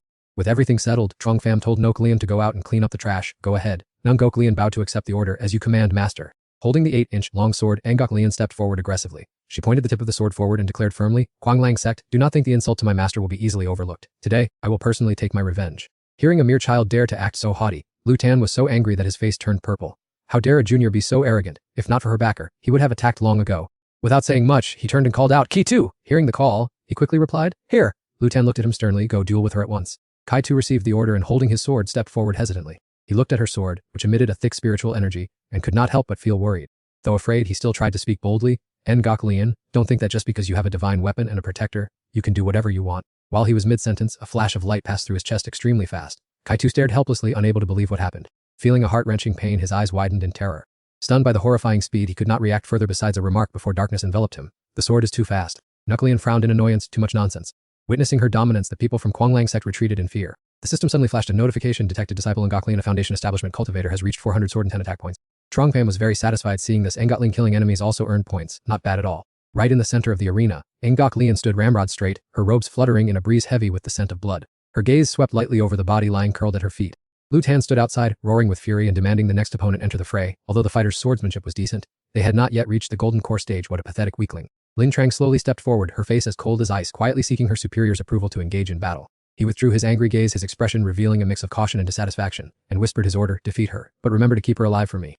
He glanced toward the boy, thinking to himself that although this person only knew how to talk and had never moved a finger, it would be troublesome if he later used the excuse of his disciple being killed to seek revenge. Watching Zhang Fan continue to act so leisurely, Lu Tan cursed inwardly. That annoying brat, Guangling Immortal, has never suffered such humiliation before. If I make it through this, I will definitely find a way to take his life. While he was busy calculating, Ling Trang had already swung her sword and charged at Ngok Lian, determined to cripple her opponent's arm to see if her master would risk his life against them for the sake of a cripple. Facing the sword tip lunging at her as if to claim her life, she remained calm, not stepping back an inch, and silently lifted her head to confront the chilling murderous intent from the steel blade. At the very moment that sword tip descended with ferocity, she lightly twisted her wrist, swinging her sword to meet the strike with precision. A jarring clash of metal echoed throughout the space. Ngok Lian gritted her teeth, her eyes wide, her body trembling under the crushing pressure that felt like a mountain pressing down on her. Yet her feet struggled to stand firm without retreating a step. Enduring the weight bearing down on her shoulders, she suddenly channeled her strength and forcibly heaved her sword upward. The tide of battle turned in an instant. Lin Trang stumbled backward, her eyes showing clear signs of shock. She raised an eyebrow, her gaze sweeping over her opponent with admiration. Not bad at all, but this is the end for you. Before she could finish her sentence, her expression suddenly froze, her eyes widening as she realized something was wrong. Wait a minute. Lin Trang stood stunned, staring at Ngok Lian as if facing a monster. Invisible waves of pressure weighed so heavily upon her that her feet felt nailed to the spot. Such soaring sword intent. How was she doing this? Her sword blade descended with the force of a falling meteorite. Lin Trang opened her eyes wide, watching it approach and unable to resist. Despair surged. This is bad. The power of this sword intent has left my body paralyzed. Just as the sword's light nearly touched her skin, her survival instinct surged, causing Lin Trang to dodge to the side, her heart pounding as if it were about to burst as she screamed. Even though she had tilted her body to dodge at the very last second, the sharp sword aura still tore through her flimsy defense, and she collapsed in defeat. How could this be? She lay sprawled in a pool of blood with shallow breaths, her heart filled with resentment. The members of Guangling Immortal surrounding them were terrified to the extreme, unable to believe their eyes. What on earth is happening? After the tense match, Ngok Lian kept her breathing steady. She never expected to actually defeat a nascent soul stage master, but why had he looked so terrified and dazed earlier? She felt skeptical, but only now did she understand. Could it be that her master had secretly helped her? In the distance, a system notification appeared, causing Zhang Fan to excitedly hit the like button. He checked and saw that his disciple Tan Ngok Lian had just succeeded in a cross-level attack, receiving 3,000 sword domain points. Receiving a look of approval from that person, Ngok Lian's suspicion quickly vanished, replaced by immense emotion. Master is truly the best. I want to cry so badly. As if refueled with strength, she turned her sharp gaze toward the remaining targets. So, who is next? Ngok Lian swung the scarlet gold divine sword toward her enemies, her soaring spirit challenging them. Who dares to come up? After her display of power, the Grand Elder spoke with a cautious look. What exactly happened just now? Lu Tan, also confused by the anomaly, replied, I don't know either. That sword technique is lethal, but with the third Elder's strength, she clearly could have dodged it easily. And yet, the old man continued to watch Chu Pham, who was swinging his arms to perform techniques with ease, wondering if he had secretly made a move early on. Though full of doubt, Lo Tan turned to urge his fellow disciple, not knowing the truth of the situation but having seen him not move at all just now. Fourth, you go up and test him. Remember to finish her off this time. Do not hold back. Suddenly called to the arena, Zhang Truck was so terrified that his face turned deathly pale and he stammered, me. Looking at Lin Trang lying sprawled on the ground, he could not hide his trembling, but my strength is not even considered significant by the third elder. Without giving Zhang Truck a chance to decline, Lo Tan snapped an order. Perhaps it was just the third elder's oversight. Go now. If you don't go, do you want me to do it myself? Meanwhile, deafening explosions echoed incessantly, causing the entire mountain region to shake violently. The Ningyu Demon King was struggling immensely to fight back. You mad dog.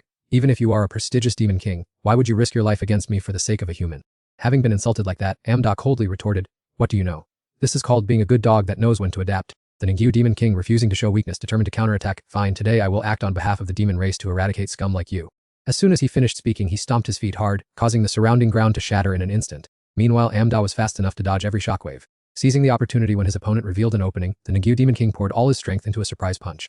However, Amda calmly unleashed his power, his entire body radiating a blinding protective light. You underestimate me too much. Following a majestic roar, dense black smoke quickly spread out from his direction. Enveloped by darkness, the Ningyu Demon King felt as if someone had pressed a stop button. Amda's domain, how can this be? Seeing his opponent distracted, Amda angrily swung his sharp claws forward. Where are you still looking? The attack immediately left 2 deep claw marks, causing his opponent to scream in pain. After inflicting the injury, Amda indifferently licked the blood remaining on his paw. You want to destroy me with that little bit of ability? The Ningyu Demon King seemed still in shock. Could it be that you are the Demon King Amda? Hearing this, he provocatively boasted, only now have you realized it. That arrogant demeanor was like adding fuel to the fire, infuriating the Ningyu Demon King. Very well, I truly did not expect the dignified Demon King Amda to endure such humiliation. Finishing his sentence, he charged aggressively, fist ready, and stooped to being a hunting dog for humans to command. Looking at the one who did not know his own limits, Amda immediately took a stance. What does a junior who has only cultivated for a mere 100 years know? It let out a fierce roar, releasing powerful bolts of lightning. What do you know anyway? In an instant, Amda dashed past the Ningyu Demon King's position, leaving him standing motionless as if struck by a paralysis spell. Only after a long moment did he let out a miserable shriek due to the pain piercing through his flesh. Amda did not break a sweat, looking at that pathetic state with contempt. If I hadn't been injured beforehand, taking you down would be easier than flipping a hand. It acted kindly by warning his enemy to back off. Someone who can easily defeat the Heaven Peng Demon Emperor doesn't need me to care about what you do. Batanangok Lion has become that person's disciple. If you throw yourself at them, you're just seeking your own death. The Ningyu Demon King was so angry he started bickering. Is that why you are willing to be a henchman for that person? You know, doing that is no different from betraying the demon race. He continued aggressively. You still have a chance to work with me and Kwang Lang Tian to deal with him, and then snatch back that girl with supreme potential. Noticing the aggression of the demons, Demon King Nungigu tried to stay calm to avoid causing further panic, otherwise our entire southern faction would learn of his betrayal. The more he spoke, the more enraptured he became, determined to sever all ties of affection with the demon race. Looking at the person before him to whom he was speaking in vain, he no longer bothered to advise them but coldly declared, I originally intended to grant you a way to live. At that very moment, Darkwild began mobilizing a flow of electrical power that surged through his entire body, but seemingly, he uttered a bitingly sarcastic remark before striking, blockheads like you truly do not deserve to exist. Returning to the developments of the battle between the Taoists, Guanglangson's group collapsed one by one, lying scattered everywhere. As expected, Noklan easily defeated Zhang Truck with just a single sword strike. She gently wiped the sweat from her forehead, her spirit still burning fiercely as she challenged, who's next? Step up here quickly. Only 2 opponents remained at this time, immediately huddling into a defensive position. After careful observation, Lu Sun leaned close to Dip 2's ear and whispered, don't panic yet, I have already discovered her weakness. He summarized his opponent's fighting style. This woman has attained a truly formidable sword intent. Despite her low cultivation, every move she makes is terrifying. Based on that, Lu Sun quickly proposed a plan, but her sword intent is not yet perfect. In a moment, burn your soul and unleash all your strength, while He was considered enough to take the dangerous part upon himself. That guy certainly won't stand idly by and watch his disciple die.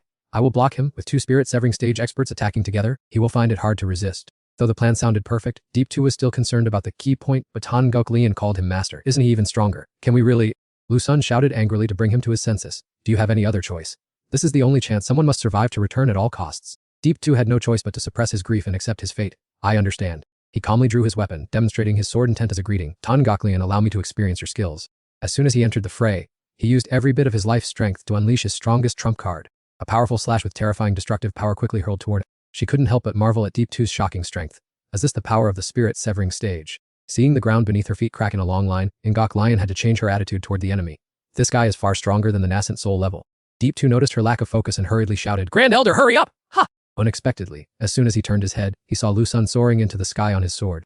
His eyes looked ready to pop out of their sockets, due to his immense shock. However, the elder still focused on observing the situation below, channeling all his essence into his palms. A talisman suddenly stuck firmly to Deep 2's back, making him realize with horror, this is a soul-splitting talisman. Zhang Truck wailed in pain under the electric shocks from the talisman. No, what is this thing? In an instant, he swelled up like a pig-shaped balloon before Trong Pam and Ngok Lian, causing her to exclaim in shock. What is this? Despite the extremely disadvantageous situation, Lu Sun still shouted, I will make your soul scatter. Trong Pam only calmly at primordial suppression. He immediately transformed his body into immensely powerful green energy flows. All of them simultaneously charged toward Zhang Truck to bombard him. His internal energy felt as if it were about to burst, then erupted in brilliant yellow rays. Tran and Gian finished off Zhang Truck with a crushing technique and then detonated him. The surrounding space suddenly became strangely silent after the explosion. He reverted to his human form and reported, It's all finished, master. Chuang Pam calmly replied, You worked hard. You can call me Taiet Sin, though in his heart hearing a man call him master gave him goosebumps. Seeing Zhang Truck's tragic end, Lu Tan's face turned pale as he stammered, How could this happen? How could power from the transformation realm be dealt with so quickly? Tranagayan smiled radiantly at Chuang Pam and Ngok Lian after the overwhelming battle. He still couldn't accept this bitter reality. It was impossible. Lu Tan hurriedly took to the air in an attempt to escape, thinking, fleeing now is the best course of action. Seeing him about to run away, Chuang Pham held up the divine leaf and said, You want to run? As fast as a bolt of lightning, he threw the leaf at full speed toward Lu Tan. Too late. The razor, sharp divine leaf severed his right arm, causing him to cough up blood and scream in pain. Lu Tan immediately lost his balance and fell freely from high above to the ground. Only seconds later he landed miserably. Ngok Lian and Trong Pam immediately approached. How heartless. To use such cruel tactics even on your own sex disciples, how can the Kwanglang immortal sect be considered an orthodox one? His face went pale as he clutched his wound upon hearing those words. Who exactly are you? There is no way someone with such terrifying power is unknown in the cultivation world. Chuang Pham replied curtly, despicable person like you has nothing to say, then ordered, Ningok Lian, take your revenge. Suddenly, a sound that shook the heavens and earth echoed loudly. Lu Tan laughed loudly as if he had been saved. The Ningyu Ma Demon King has arrived. Wonderful, I will surely escape death this time. He shouted with all his might, Demon King, your highness, save my life. Chuang Pham slightly closed his eyes and questioned, is that the little dog that just lost? The Ningyu Ma King rushed forward in a panic, hurry up, but to everyone's surprise, he himself looked frantic and was crying out desperately for help. Like two famous comedians, both the Ningyu Ma King and Lu Tan were calling for help, both having lost their right arms. Chuang Pham witnessed the hilarious scene and almost burst out laughing. Behind the Ningyu Ma King was Amda, holding his right arm in its mouth with a look of extreme triumph. Its eyes blazed with ferocity, its whole body exuding an intent to devour fresh beef. Amda saw Chuang Pham and thought to itself, I'm finished. I was careless and let him run over here. I wonder if he'll punish me for not doing a thorough job. In a flash, Lu Tan immediately knelt down and shifted all the blame onto the Demon King Ningyu, leaving the latter bewildered as he vehemently denied that kidnapping Ningok Lian was his own idea, claiming he was forced by the vile Demon King under pressure from the Kuang Lang immortal sect. Hearing this, the Demon King Ningyu roared like a mad bull, you treacherous villain. It was you who took the initiative to come to me for an alliance. No one forced you at all. Without bothering to argue, Amda lunged straight to attack, causing the Demon King Ningyu to let out a painful shriek. Arg! He wailed miserably like a slaughtered bull as Amda mauled him, pleading, please spare my life. At this moment, Lu Tan also kowtowed repeatedly, begging, I implore you to have mercy and spare my life. His face was crumpled as if he were about to cry. I swear that I previously never actually ordered the murder of your entire family. The Demon King Ningyu immediately refuted Lu Tan's words. Don't listen to the slippery guy. He was the one who ordered the massacre. I didn't know anything about it. Ningok Lian tightened her grip on the sword hilt. She did not want to hear any more excuses from these bastards. Back then, my loved ones must have also begged you to spare their lives, right? Ningok Lian pointed her sword at Lu Tan with murderous eyes. Yet you didn't have a shred of compassion to spare them. A sharp blade swiped across his neck, putting an end to Lu Tan's sin-filled life. She silently raised her sword high. His body collapsed backward and fell to the ground. Ningok Lian turned away and walked off, whispering to herself, Father, Mother, and everyone, today I have reclaimed this blood debt for you all. She gritted her teeth, her face streaming with tears, and muttered, the revenge is complete. As if shedding a heavy burden of hatred, Ningok Lian sank to her knees, her trembling hands clutching the brightly glowing sword, tears flowing incessantly. This was all for you. Ningok Lian sobbed emotionally, hic hic, while Chuang gently patted her to comfort her. All right, stop crying now. Immediately Ningok Lian threw herself into his arms and sobbed, hic, master. With the grace of a man, Chuang Pham held her tightly and stroked her hair to comfort her. Don't cry anymore, the revenge is done, and the road ahead for you is still very long. As he spoke, he looked back at Amda, who was still gnawing on the Demon King Ningyu. So, what's next, I wonder? He was still letting out miserable shrieks. Ark, hoo. The Demon King Ningyu had completely given up and knelt at Chuang Pham's feet. Please spare my life. I am willing to surrender and be your servant. However, he did not fall for the tricks of that cunning monster. Chuang Pham just relaxed and folded his arms. Forget it, it's done. Let's make a hot pot out of the Demon King Ningyu. While Amda was chewing on his arm bone. Hearing that, he thought gleefully about the nutritious hot pot. The meat of this Demon King will definitely be tastier than common demons. I wonder what buffalo ribs taste like. Chuang Pham's declaration terrified him to the extreme and he could only wheeze, ah. Ningok Lian delivered a light but extremely skillful sword strike to finish off the Demon King Ningyu, and he only managed to let out a weak cry. Hey! Witnessing her execute the move accurately, Chuang Pham nodded slightly in praise. Whoa, that was fast and clean, not bad at all. Ningok Lian felt deeply grateful after winning. If not for Master's silent support, this journey of revenge certainly wouldn't have gone so smoothly. Ningok Lian knelt down and kowtowed solemnly to her master. The grievances are settled. From now on I will wholeheartedly serve you, master. Whatever you teach me I will obey. Chuang Pham appeared nonchalant. That isn't necessary, I'll make everyone a meal of grilled buffalo meat. Having said that, he turned and walked away with great spirit. Let's light the fire and get ready to cook. In the blink of an eye, Chuang Pham had transformed into a barbecue seller, his hands nimbly and expertly flipping the skewers of meat. The aroma of the grilled meat spread throughout the forest, and the master and his disciple nonchalantly set up a feast right in the wilderness. Ningok Lian enjoyed her meal while looking up at the tree canopy. Master, it seems that ginseng fruit has grown a little larger. Chuang Pham also curiously turned his eyes to observe. According to ancient texts, this type of fruit is extremely miraculous. One bite adds 360 years of life, and a mere taste can allow one to live for 47,000 years. Thinking he had nothing to lose, he set up a ladder to pick one. Even knowing the rumors were likely exaggerated, it was a sacred item after all, and who knew it might help him advance his cultivation. Chuang Pham took a large bite, trying to savor every layer of flavor. It was indeed fresh and juicy, but unfortunately, he felt no increase in spiritual energy at all. He furrowed his brows slightly, his initial excitement immediately vanishing. This was clearly not the ginseng tree from the legends. Even so, Chuang Pham finished the large fruit anyway. He might as well considered enjoying a high-quality wild fruit. Suddenly, from deep within the forest, a fit of hacking coughs echoed, sounding as if someone were suffering from chronic pulmonary tuberculosis. Hearing the strange sound, Chuang Pham instructed his disciples, you kids keep eating, let me go out and see who is sneaking in here. The moment the coughing stopped, he had silently appeared right behind the stranger. Tong Van seemed to sense his presence. The old man turned around and offered a gentle smile. Excuse me, traveler, may I ask where this is? This old man lost his way while traveling. Chuang Pham wore a friendly smile, but inwardly he mocked. Great acting. How could someone like you get lost all the way to the southern wilderness ancient domain? Could it be that the demons here have all become vegetarians? He maintained a mild demeanor without exposing him immediately. Greetings, sir. May I ask your name, where you come from, and what your background is? The old man answered fluently without any confusion. Old man here is named Tong Van, just a common peasant. Truong Pam froze, his eyes widening in surprise. A peasant. High-level experts these days love to joke. Please, can you stop playing the role of a peasant to deceive others? Although he was not very pleased, he still tried to maintain the hospitality of an exemplary host. We are having a meal, since you have come here. Please sit, have a cup of tea, and eat something to warm your belly. Contrary to Truong Pam's wishes, Tong Van suddenly crouched down and declined timidly. No need to go in and be a bother, letting me stand here is enough. Witnessing this scene, he couldn't help but sigh inwardly. What cultivator doesn't maintain a lofty attitude? Looking up and down, this old man looks no different from a genuine farmer. Just then Tong Van asked, you live in this godforsaken place, aren't you afraid of being targeted by demonic beasts? Truong Pam strode forward, the corners of his mouth curling up as if he had just heard a funny story. Which monster would dare to touch me? He glanced at the shadows hiding in the bushes and thought to himself, these monsters come here only to be roasted or stewed. Only someone as sensible as me can keep his miserable life. Truong Pham's arrogant tone left Tong Van stunned. This was the depths of the southern wilderness, yet he dared to provoke demons so recklessly. A bold thought flashed through the old man's mind. Could it be that this person is a hidden master? Tong Van fell into a state of contemplation, his eyes flickering slightly, but he did not say a word. He silently observed Truong Pham. This person truly had no trace of spiritual energy, so it seemed he still needed to probe further. Not wanting to waste time, Tong Van quickly replied, since you are kind enough to invite me, young man, then I shall accept a cup of tea. He smiled refreshingly without hesitation. Old man Tong, I wonder which type you would like to enjoy. Tong Van kept his knave expression and replied nonchalantly, I have traveled all over the world and tasted everything, you may just give me whatever you have. Seeing that expression, anger began to simmer within Truong Pham. This attitude was truly eyesore. You are pretending to be knave on purpose, aren't you? Daring to fool me? This isn't over yet. He did not hesitate to take out a jar of wine, laughing heartily. In that case, let's skip the tea today and drink something more interesting. Internally, however, he was gloating, this is spiritual wine I brewed from fruits and medicinal herbs. Let's see how long you can last. Tong Yun accepted without being polite. He agreed outwardly, but in his heart he was extremely disdainful, thinking how a wet, behind-the-ears kid like him dared to show off treasures in front of him. While pouring the wine into the cup, he calmly stroked his beard, looking composed as if he were enjoying the scenery. Just then, a rich aroma suddenly wafted into his nose, making Tong Yun startle and gasp in surprise. His eyes widened, unable to hide his astonishment. What kind of divine wine was this that could make someone so captivated just by smelling it? Zhang Fan wore a smug smile on his face. He was just putting on an act, and who wouldn't know that? Tong Yun did not notice that sly expression, his eyes glued to the wine cup, to think this kid actually possessed a wine as exquisite as celestial brew. As that thought flashed in his mind, he quickly searched his ancient memories. According to legends passed down in the cultivation world, there were once 4 premium celestial wines. They were Si Yu Hei Fini Ling Ti Ungitayan Ti and Agi Latin Ti. The remaining one was An Chan Nach Trathan. Every one of them had the power to boost cultivation and help the user easily break through realms. At this thought, Tong Yun gaped, his hand holding the wine cup trembling slightly. If this were to be brought outside, immortal sects would be willing to trade even their sect, protecting treasures for it. He tried to suppress his emotions, pretending nothing had happened, telling himself to stay calm and absolutely not show his surprise in front of this kid. A moment later, Tong Yun decisively raised the cup and downed it in a single gulp. The wine touched the tip of his tongue and spread throughout his mouth, its sweetness making his taste buds quiver with delight. He swallowed the liquid completely, a soft gulping sound echoing in the silent space. At that very moment, Tong Yun froze, his eyes flashing with astonishment because his cultivation bottleneck, which had been stuck for years, had actually been broken through. The changes in his body reinforced his belief that this was definitely one of the 4 legendary celestial wines.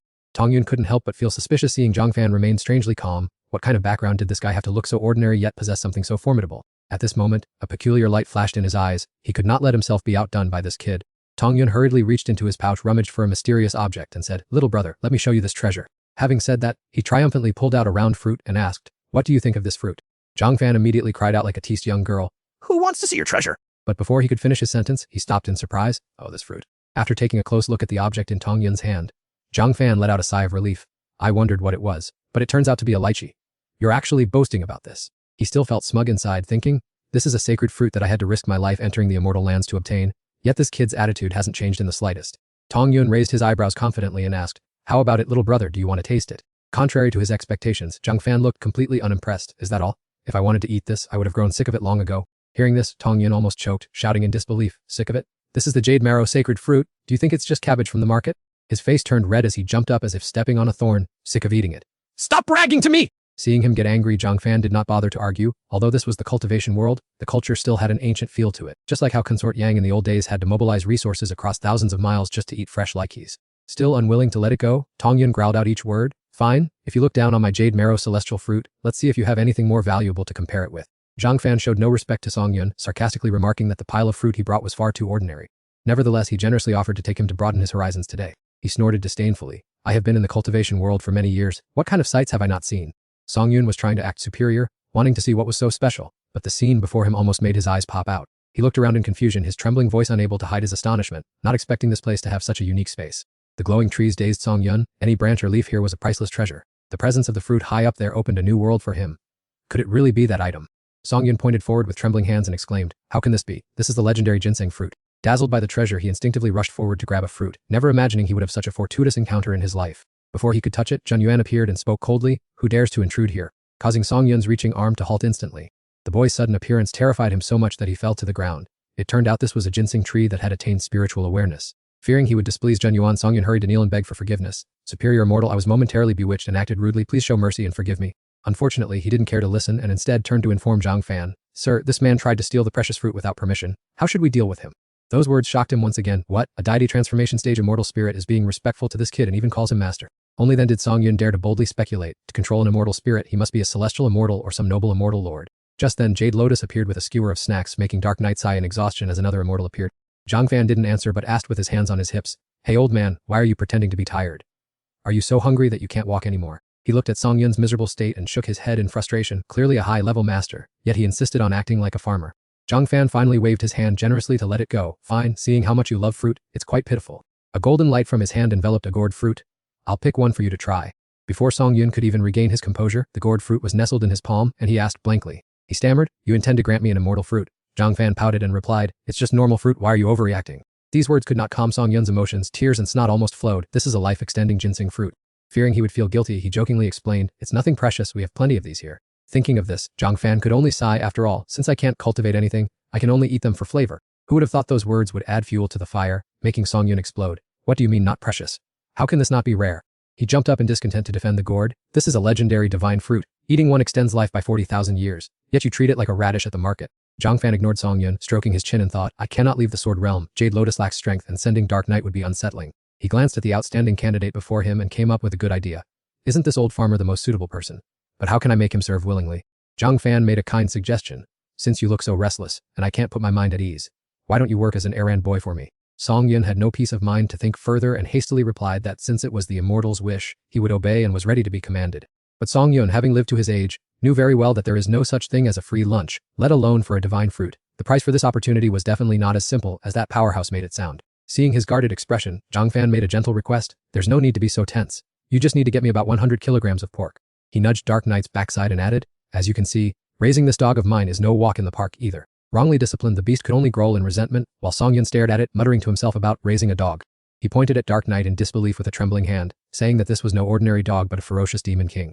Knowing the terrifying power hidden behind that silly appearance, he was horrified. Could he have actually turned a god transformation realm demon king into a pet? By now Song Yun was completely convinced that this immortal was indeed a supreme expert traveling through the mortal realm. Looking at Zhang Fan's otherworldly demeanor, his imagination ran wild. If this was a true immortal, asking for pork must surely hold some profound hidden meaning. The more Song Yun thought about it, the more he nodded in agreement, for there was no way that obtaining such a precious ginseng fruit would be that easy. Excited by his own assumptions, he realized this might be a test from the high immortal. If he passed, he would surely receive a far greater opportunity. Seeing him dazed for a long time, Zhang Fan asked, "Old Song, what's wrong with you? Do you find it too expensive?" His casual question startled Song Yun, who thought to himself, "Oh no, this is bad." A flurry of thoughts raced through his mind. The high immortal must be displeased with his hesitation, so he had to quickly demonstrate his absolute loyalty and sincerity. Song Yun respectfully cupped his hands, speaking every word with extreme care. "I shall forever engrave your kindness in my heart, sir. I am willing to serve you like an ox or horse if you command."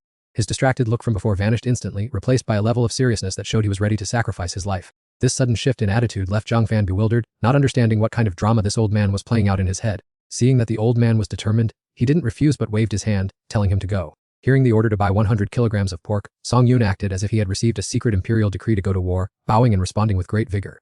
Watching his heroic figure depart, Zhang Fan let out a sigh of relief, feeling that the problem was finally solved. On the other side, Song Yun kept a firm, steady pace, his mind entirely focused on the mission of securing 100 kilograms of pork. Checking the treasures on his person, Song Yun told himself that if this was a test of his capabilities, he had to complete it with flying colors. With a distant look in his eyes reflecting his deep thoughts, he knew that the pork requested by the high immortal could not possibly be ordinary market meat. Returning to the paradise-like sanctuary, Zhang Fan, Dark Knight, and Jade Lotus each went about their own business in the quiet surroundings. Sitting around doing nothing but waiting made him feel incredibly bored. Continuing like this would not do at all. Sitting up abruptly and looking into the distance, Zhang Fan felt anxious because Old Man Song had been gone for 3 days, and no one had come to upgrade his sword domain. Staring at the system screen, he sighed. If his sword domain was not expanded, he could not cultivate and would be restricted to a range of just 5 and 50 meters. With troubles piling up, even gathering daily living supplies had become extremely inconvenient. This ironic situation made Zhang Fan want to cry. Everyone mistakenly thought he was a powerful master, while in reality he was just a mortal struggling to get by day to day. He glanced at the pale, chubby guy next to him. This creature's strength was decent, and he had been very loyal, but since he was a demon king, he couldn't feel at ease letting him sneak into the human world. The disciple by his side could not help Zhang Fan much either. Although she had been practicing hard lately, her current strength was still quite immature. He sighed heavily because he could not find any prey nearby, He wondered if anyone would show up to meet their end, whether it be a demon king, a devil, or even those at the nascent soul or soul transformation stage. Indeed, idleness breeds mischief. He told himself that and hoped that not every day would pass as peacefully as this. Time passed slowly until suddenly the creature bristled its tail and barked loudly, signaling that a stranger had just appeared. Zhang Fan asked in a daze if someone had really arrived. He looked straight up into the air with an ominous feeling about a danger that was about to fall upon them. Two cultivators were hovering on their swords, observing the sword domain from above. They were amazed to see the dense spiritual energy and the silhouette of an immortal tree. Zhang Fan gritted his teeth, knowing that these uninvited guests were heading toward him. Wen Yi replied to his companion disdainfully, saying the spiritual energy here was not only dense but also a great opportunity, and he hadn't expected someone to claim this southern wilderness for themselves. Amidst the thick forest, mystical mist spread everywhere, and the concentration of spiritual energy was so dense it had turned into liquid. Wen Yi's face was full of excitement. He sneered and ordered his followers to descend and see what fun they could find. Immediately, the cultivators of the Yanyi sword sect simultaneously dived down following their master. From above, his eyes caught a familiar figure and he instantly recognized it was Zhang Fan. Wen Yi laughed loudly with irony. He looked at him with a mocking gaze and asked how a kid like him was still alive in this place. He remained silent, which made the other man even more arrogant. He mockingly asked if he had discarded his cultivation and become a mere mortal. Hearing this, Engoklian stepped forward angrily. She snapped, asking who dared to speak so rudely to her master. Wen Yi raised his hand to cover his mouth and sneered with utter contempt at the title of master. He looked at the girl's beauty and crudely remarked that she looked quite attractive, saying Zhang Fan certainly knew how to enjoy himself. Wen Yi licked his lips in a despicable manner, suggesting that she should call him master instead to be taught much more interesting things. Zhang Fan quickly raised his hand to stop Engoklian. He calmly told his disciple to let him handle the matter. Zhang Fan's eyes turned toward the group from the Yanyi sword sect. He spoke calmly about the old debts between him and them. The man still stood above haughtily, uttering mocking words that his appearance had surprised him greatly. Wen Yi laughed mockingly. He said he thought that after pathetically leaving the sect, Zhang Fan would have to hide away in this southern wilderness. While the creature and Engoklian were trembling with rage, the man continued to babble about how Zhang Fan had gathered celestial herbs and spiritual medicine for him. Wen Yi patted Zhang Fan's shoulder sarcastically. He thanked him for leaving behind opportunities before departing and for preparing many delicacies in the southern wilderness for him. He stared at the hand on his shoulder with extreme annoyance. Wen Yi continued to boastfully issue orders. The cultivators under him immediately landed on the ground and surrounded them. Only then did Zhang Fan begin to counterattack. He said the Yanyi sword sect was truly shameful to have a useless young master like Wen Yi as a stain on the great elder. He firmly brushed the dirty hand off his shoulder and coldly asked if he had forgotten the beatings he had given him before. As he finished speaking, his razor-sharp strikes flashed like lightning, leaving everyone around him terrified. His left arm was severed from his body, and he writhed on the ground, screaming, "My arm!" Van Ditch struggled to push himself up with his hands and ordered his subordinates, "Charge at him, all of you, and kill that guy for me." Lakeen witnessed the scene and flew into a rage, shouting, "Who dares to injure the young master?" He screamed incessantly, "Capture him alive and bring him here. I want to tear this person into 100 pieces." Chuang Pham leisurely held a leaf between his fingers and laughed triumphantly. Damn it. Before he could even make a move, Engoklian darted forward from behind with lightning speed to attack. The sword moves were executed with extreme precision. The system notifications chimed repeatedly. Cultivator at Foundation Establishment stage eliminated. Sword mastery points increased by 51 more kill. Van Ditch and Lakeen looked up and said in unison, "That is a top-tier divine sword." He froze in confusion. What, could there be some misunderstanding here? After the flurry of attacks, all the cultivators lay scattered on the ground. Van Ditch's voice still attempted to salvage the situation. "What business of yours is it? What happens internally within our Dian Nat sword sect?" Ngoklian furiously lunged forward with her sword. "You dared to insult my master and intended to harm people. You call that a misunderstanding? Atone for your sins now." Lakeen gritted his teeth, his face twisted as he uttered, "Master." He raised his sword and shouted, "How dare you be so arrogant? Do not think that just because you have a divine sword in your hand, you can overwhelm me. Let me show you what the Thiandian sword, which I have painstakingly practiced for 50 years, is really like." Suddenly, Lakeen's eyes widened in utter astonishment. Ngoklian glided through the air and unleashed a brilliant golden energy blast toward her opponent before Lakeen could utter his final word, "Drop dead." She landed on the ground, driving the tip of her sword into the earth, causing the ground to crack wide open. The opponent's precious sword was knocked away, spinning wildly in mid-air. It struck the ground right next to Van Ditch's crotch, causing him to shriek in terror. He backed away, stuttering incoherently. How can this be? How could this happen? Chuang Pham raised a hand to stop Ngoklian, his expression mocking. Well, my dear young master Van." He moved close to him and smirked triumphantly. "Do you still dare to brag now?" Van Ditch hurriedly knelt on the ground and begged, "I was wrong. Please spare me." Chuang Pham turned his head away and set a condition. "Fine, forget it. I am magnanimous by nature. If you kowtow 100 times, I will tell Ngoklian to spare your life." He looked up bewildered and repeated 100 times. Ngoklian immediately raised her sword to threaten him. Van Ditch frantically began kowtowing repeatedly. "I'm sorry, please spare my life. I'm sorry. Chuang Pham rested his chin on his hand, smiling with amusement, while Amda watched his expression with suspicion.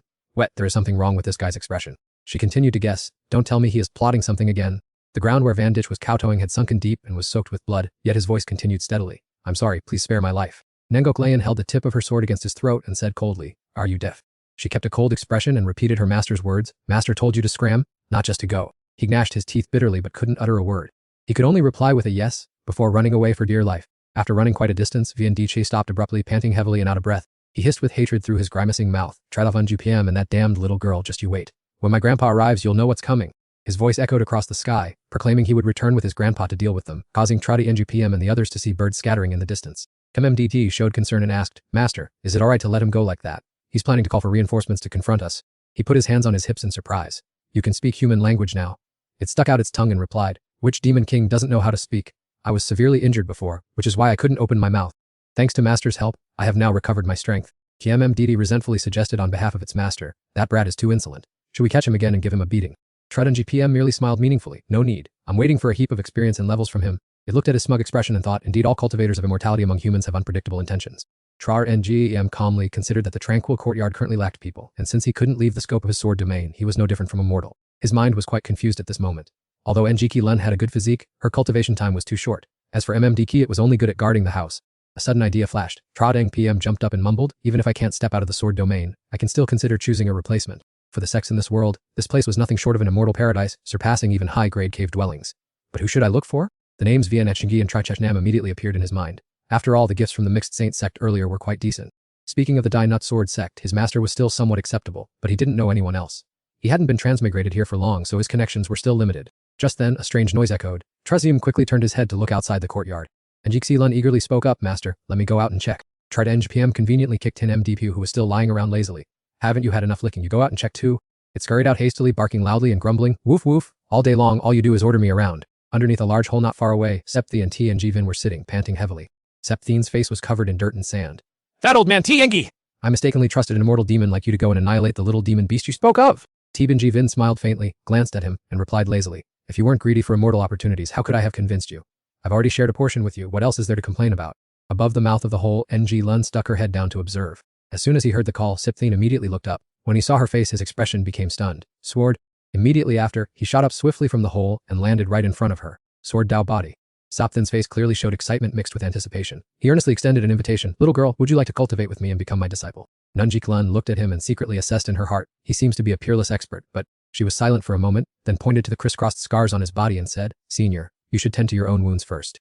Capthine didn't even bother to look down for a second. His face remained as hard as stone. My life is not worth discussing. The most important thing is her rare, innate talent, one that is truly one of a kind. As soon as he finished speaking, a figure leaped up from the pit and kicked Capthine hard in the back. Stop right there! Are you trying to steal my disciple? The old man spun around instantly and threw a punch at his opponent. You surname Tong, have you grown tired of living? Tong Van blocked the light punch, which made the other man flush with red-faced fury as he shouted, You're only resorting to this because you failed to steal my student, aren't you? With his other hand, he gestured toward Nengok Lian and offered a stylish smile. My apologies, young lady. This friend of mine is just a boorish local landlord who hasn't seen much of the world. I hope you won't hold it against him. Not waiting for her to open her mouth, he turned to glare at Capthine and scolded him relentlessly. You are the one courting death. Immediately after, Tong Van stretched his neck and emphasized every word. The immortal I mentioned earlier is this young lady's master. Do you dare to fight over a disciple with him? Are you that eager to die early? Capthine was stunned, his expression one of deep disbelief. Is this girl truly the disciple of that immortal? He looked Ngoklian up and down, inwardly lamenting, no wonder she has such profound cultivation at such a young age, she really is the brilliant successor of an immortal. Seeing the two old men change their attitudes so quickly, Ngoklian spoke up, Seniors, are you really not planning to take care of those wounds? Tong Van was startled, slapped his forehead with a loud thud and laughed. Oh, you're right, I completely forgot. He suddenly cupped his hands and bowed, his voice filled with reverence. Master, are you there? I will not hide the truth from you, this old man has come to seek forgiveness. Truong Pham had only just appeared when he froze, exclaiming in astonishment, Huh. Ngoklian also covered her mouth in surprise, seek forgiveness. Looking at the two disheveled figures in front of him, he could only stand frozen, thinking, what the hell is going on? They look like they've been rolling in the mud. I only asked them to buy some pork. Fighting beasts shouldn't have left them in such a pathetic state. Truong Pham scratched his head in confusion. What happened to you two? Tong Van put his arm around Capthian's shoulder and recounted honestly, because you bestowed a divine fruit upon me, master, I wanted to find some beast meat as a gift. Who would have thought that inviting this old man along would lead to such a mess? Upon hearing this, Truong Pham opened his eyes wide in surprise. Oh, beast meat. Seeing his expression, Tong Van thought happily, thank goodness the immortal isn't angry. That's good. Once my wounds heal, I'll go on another trip with old Hong. Truong Pham smiled helplessly, his voice tinged with concern. You two are old, don't risk your lives like that. In reality, he was secretly complaining to himself. No wonder I asked them to buy a pound of meat and haven't seen them show their faces in days. He looked at Tong Van and mused, so he was overthinking things, which is why he cooked up this scheme. Just then Tong Van bowed his head dejectedly. I have truly disappointed you, master. After speaking, he thumped his chest with a sound that resonated through the area, as if to assert, rest assured, master, this old man will go hunting for beasts with my friend again. I will definitely bring you the finest batch of meat. A second later, Tong Van's eyes turned bloodshot from broken capillaries. He must have hit himself too hard just now. He coughed violently, even spitting up blood, and managed to wheeze, sorry, I will find pork for you. Watching this, Truong Pham felt both pity and amusement. Forget it. Looking at the two of you, let me heal you first. He took 2 pills out of his bag, hesitating for a moment. These are spoils of war taken from the Quanglang sect cultivators. They are only mediocre healing pills after all. After a moment of thought, Truong Pham channeled his inner energy into the pills. If I use the power of the peerless sword domain, perhaps it will be different. Then he smiled brightly and handed the pills to Tong Van. You too take these. The old man's eyes suddenly lit up like headlights, and he hurriedly cupped his hands. Thank you, immortal. Without a shred of doubt, both of them gulped them down in one go. As soon as the medicine hit his stomach, the effect was immediate, leaving Capthean in awe. This is truly an immortal elixir! Tong Van laughed heartily and pulled up his shirt to reveal toned six-pack abs, a complete contrast to his previously frail appearance. Not only were his wounds healed, but even the long-standing internal injuries were completely eradicated without a trace. Capthean gazed at his hands absent-mindedly, as if he were shooting a commercial for a health supplement. He felt that the impurities in his body had been somewhat pushed out, and his natural aptitude had also improved significantly. Both of them bowed simultaneously, taking turns expressing their deep gratitude. Thank you very much, sir. Fortunately, thanks to your immortal pill, our injuries have recovered in an instant, and we have even gained quite a few fortunate encounters. Hearing them say this, Trongpam could only force a smile, thinking to himself, what immortal pill? This was clearly just something ordinary, and then he gave a bright smile and waved his hand. Forget it. As long as you have recovered, that's what matters. Suddenly, a massive thunderous crash echoed from the nearby cliff. He frowned slightly, his gaze sweeping quickly toward the source of the noise, wondering what on earth was happening today, and why there were such chaotic sounds coming from outside. The faces of Tong Van and Capthean turned pale simultaneously, and the same panicked thought flashed through both their minds. Surely that monster hasn't followed us all the way to this peaceful place, has it? Amdig gnashed his teeth while looking toward the cliff, catching a strange scent and whispering to himself, the demonic aura is too thick, it could even be a demon emperor, but whose strange scent is this? Without leaving everyone to wonder for long, a large Shan Kong rushed over. With bulging biceps and a massive, sturdy physique, it roared, "Get out here now, you two perverted old men!" Hearing it call out like that, Amda lowered his head to the ground and barked, "Woof," while whispering, "Perverted," to himself in his head. It suddenly recalled a legend it had once heard. I heard that cultivators in the western regions have a horrific dark art that can use monsters to absorb yin and nourish yang in order to increase their cultivation. Amda glanced at the two men, shivering slightly as he wondered, these two old men surely aren't that type of person, right? Truong Pham pointed at the Shan Kang and questioned them in a stern tone. Say, you two, did you do something to this monster? Tong Van and Capthean froze instantly, stammering so much they couldn't find the words, only managing to stutter. Tong Van suddenly became indignant. Sir, what kind of people do you take us for? We are both great cultivators. After all, how could we possibly stoop to doing something like that to a monster? Truong Pham pondered for a moment and replied, that's true, but the monster that you previously. Amda, standing nearby, was much more clear-headed and thought to himself maybe they are both professionals at this, which is why they understand each other so well. He pointed to the monster that was steaming with rage. It's not the one from outside, is it? Tong Van had to reluctantly admit, that's the one. Originally, it was just an ordinary monster, but for some reason, it awakened its innate divine ability, and it's quite formidable, too. Capthean offered a conjecture. It must be related to the incident of piercing the sky not long ago. He began to recount recent strange phenomena. Ever since the sky was pierced, the spiritual energy of heaven and earth has increased dramatically, and strange things have been happening in many places. Trongpam suddenly felt quite guilty, thinking to himself, if I don't say anything, surely no one will know that I was the one who caused that hole, right? Amda looked at the monster standing in front of them and explained calmly, that is a Shan Kong. Although legends mention that the Shan Kong clan are descendants of a god, at this point he couldn't help but feel a sense of gluttony. As I recall, the Shan Kong clan isn't much different from ordinary monsters. There's nothing special about them, except that they taste a bit better than regular monsters when eaten. The Shan Kong saw that they weren't taking it seriously at all, so it became extremely angry. Eat, eat, eat. Is that all you people can think about? It shouted incessantly. From morning till night you only know about eating. Why don't you just turn into rice buckets, you useless freeloaders? Trongpam was somewhat surprised. Did that monster just call us useless freeloaders? Tong Van gave a forced smile and explained, Sir, this monster only has one unique trait. It is very good at scolding people. Hearing this, he rubbed his chin in thought and muttered, quite good at scolding, huh? The Shan Kong still hadn't cooled its temper. You two are cultivators, yet you are hiding in the manner of a young mortal. Is your skin thicker than my pig's skin? Not only are you shameless, but you also dared to break into my home to harass me and demand that my wives give birth. Its voice was full of contempt. Or perhaps you can teach me the art of cultivation, how to get skin even thicker than mine. The Shan Kong continued to spew a long tirade in their faces, leaving no one with an opportunity to respond. Finally unable to restrain themselves any longer, Tong Van and Capthean charged straight toward it. And as for this beast, don't even think about standing in my way. Both unleashed their moves simultaneously to pressure Sun Kong. It let out a piercing scream, using its hands to tightly shield its body. The collision created a thick cloud of dust, completely obscuring the view. When the smoke cleared, Sun Kong still stood firm without a single scratch. It mocked. You two wretched old men. Last time you sneaked to look at my wife and me giving birth, and now you're playing these cowardly sneak attack tricks again. It spoke disdainfully. Are you being starved to the point of having no strength left? Sun Kong sneered, almost forgot with hypocrites like you must have been lonely orphans with no one to teach you since childhood. Capthean and his companions were made to boil with rage by Sun Kong's taunts. The two old men rushed forward in fury. You bastard. Yet it still laughed defiantly. Come at me, I'm waiting. Amdabalo was worried. Master, I fear the Sun Kong has awakened a powerful divine talent. Trongpam said curiously. I'm not sure if that talent is its thick so, like skin, or its poisonous mouth. Sun Kong continued to spew harsh words aimed at Capthean. Did you two over-cultivate last night, because your moves are as weak as cat scratches? The two old men were so angry they ground their teeth. This scoundrel. Amda watched the fierce battle and felt a bit saddened. He had heard the Sun Kong clan was better at arguing than fighting, but never expected their mouths to be this potent. Trongpam rubbed his chin skeptically. This Sun Kong's defense truly is a bit unbelievable. Tong Van and Capthean attacked repeatedly, but they couldn't even scratch it. Two transformation stage cultivators were helpless against a demon beast. Even with divine talent, its flesh was unreasonably thick. Amda thought to himself, this must be the bloodline awakening that old man mentioned. Apparently, Sun Kang blood has some connection to the demon god. He frowned and thought, this seems similar to my dark moon physique. Trong Pham looked at the current situation and judged, it seems those two old men won't last much longer, judging by how they're being counterattacked. Laughing loudly, Sun Kang threw massive boulders at Tong Van. Keep running, why have you stopped running?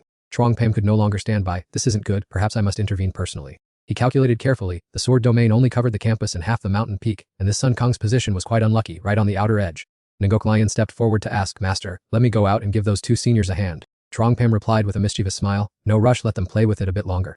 He turned and ordered Amda, you, go bite that Sun Kang a few times and then lure it back here. He reluctantly obeyed but inwardly cursed incessantly, good at nothing but using authority to order others around, no to order dogs around to be exact. By now Tong Van was exhausted, his breathing becoming intermittent.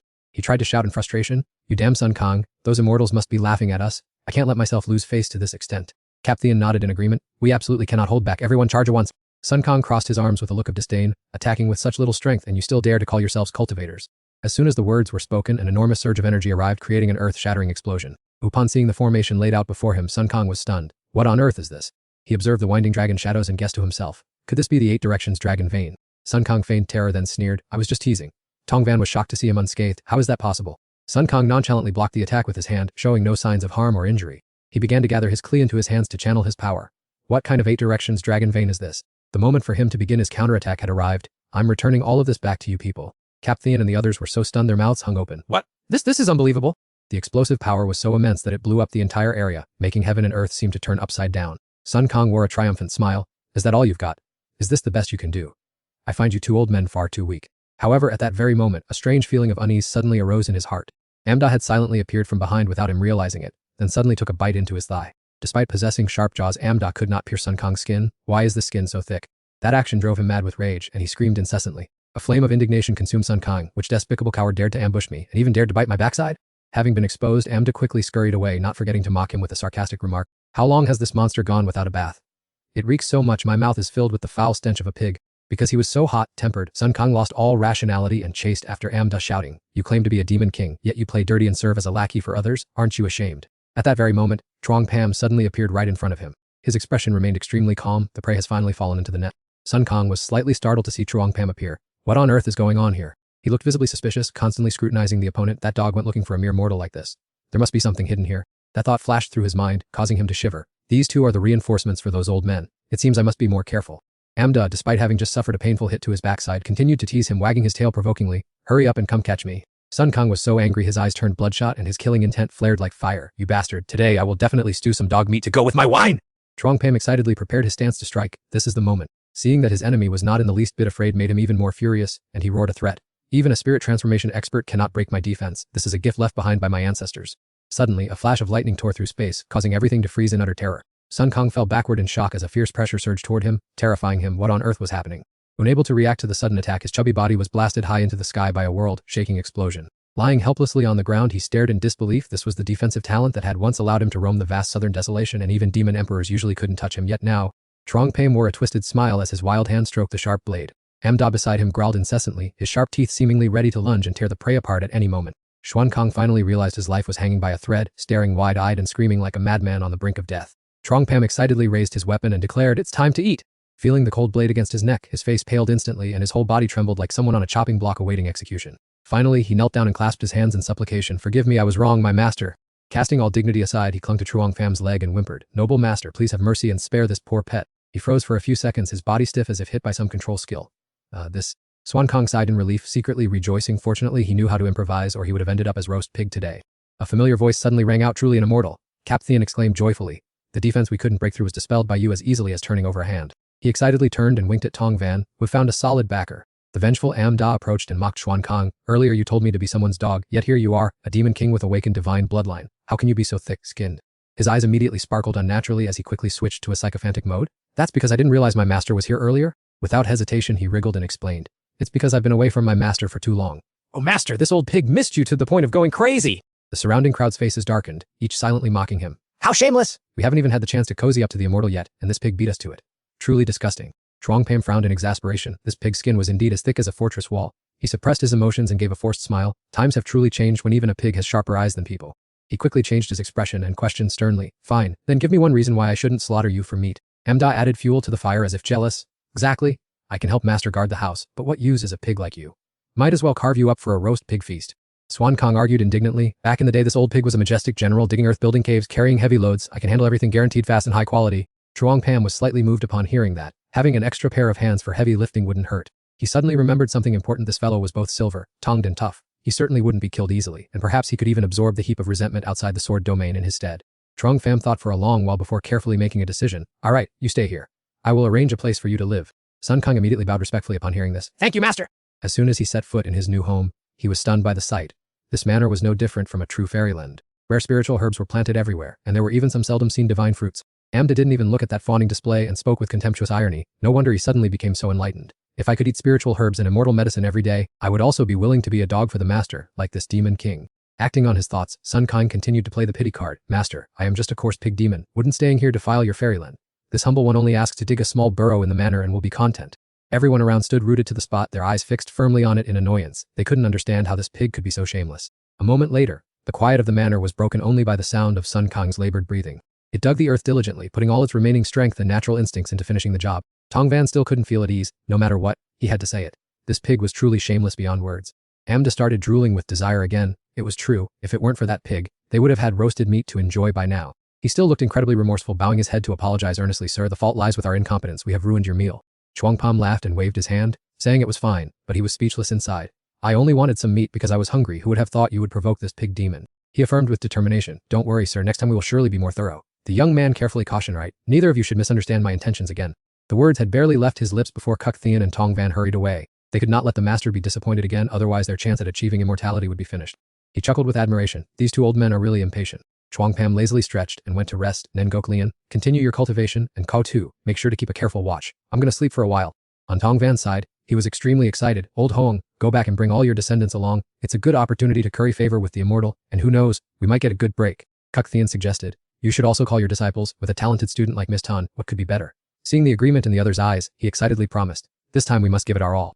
Suddenly sensing an impending doom, his eyes widened as if trying to see through everything happening. He cautiously observed his surroundings. It looks like people from the Dian Nat sword sect. Tong Van frowned in confusion. Why are there so many people from the Dian Nat sword sect surrounding the mountain gate? Kuk Thien was slightly suspicious. Their direction seems to be aimed straight at the immortal's manor. The two immediately looked toward the manor, their instincts warning them that danger was silently approaching. Tong Van quickly reassured him. Perhaps it's just a coincidence with the immortal here, who would dare to act recklessly. He reluctantly agreed. That's true, but if the Dian Nat sword sect dares to touch the immortal, this will be my chance to show my loyalty. Van Ditch began to complain. Grandpa, that brat is right here. I don't know how he seduced that master swordswoman, but he keeps her at the manor to protect him. Dean Quan calmly reassured him. Don't worry, my grandson, I will definitely demand justice for you. Having said that, he loudly ordered, surround this manor for me. Don't let a single bird escape.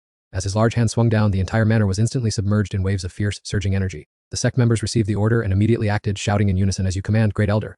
Van Ditch gritted his teeth, word by word. I must make that brat Chuang Pham kneel at my feet. Dean Quan chimed in. I will capture that woman who hurt you to serve you, and I will plunder all the medicinal herbs in this manor to heal your arm.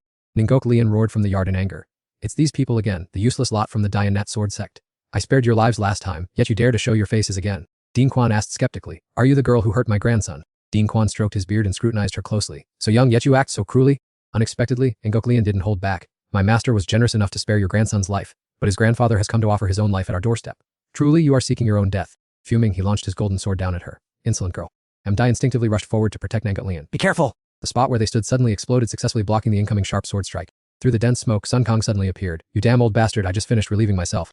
It looked at Dian Quan and delivered a biting sarcasm. Looking at you is like looking in a mirror, because you are no different from a pile of trash. His eyebrows twitched. Did he want a physical clash, this thick-skinned pig demon? However, that could not shut Sun Kong's foul mouth. Right, you are a cultivator from a great clan, after all. It squinted its eyes, showing clear contempt. Oh, how embarrassing. My memory has been so bad lately, I kept mistaking you for a human. How silly of me. Mocked to the point of speechlessness, his anger reached its peak. Men, hurry up, charge and deal with it for me. Dian Quan, standing amidst his disciples, commanded, form the sword formation immediately. Ditch Tri had been waiting for this opportunity. He howled with excitement, let this death-seeking pig demon taste suffering for daring to offend our Dian Nat sword sect. Sun Kong grew even bolder, rushing straight into the crowd alone without flinching. Little talent, but big mouth. Did you just come out of the latrine without wiping your mouth? It channeled its inner energy, causing its body to bloat excessively, its crimson eyes staring fixedly. Come on, you brats who weren't raised properly! A violent surge of killing intent made the disciples hesitate for a moment. And, with its massive body, Sun Kong unleashed a move that easily blew away Dian Quan's lackeys. At that very moment, Amd also joined the battle alongside his comrade. How dare you lay a hand on Lady Ngok Lien? It roared, shaking heaven and earth. You humans have some nerve! Amda's roar was so powerful that it blew the enemies far away. Seeing that the situation was bad, Dian quickly gathered his disciples, defend and activate the sword formation now. They quickly coordinated, launching thousands of swords straight into the ground. However, their opponents did not show the slightest bit of fear. On the contrary, Sun Kang even used his Jubaje-like body to take the entire attack. It cleared the path for Amda to unleash magic, knocking out half of the enemy forces. Dian Quan was shocked speechless. These two monsters are definitely demon kings! He angrily turned to blame Van Ditch. Why didn't you tell me that there were demon kings beside that brat Truong Pam?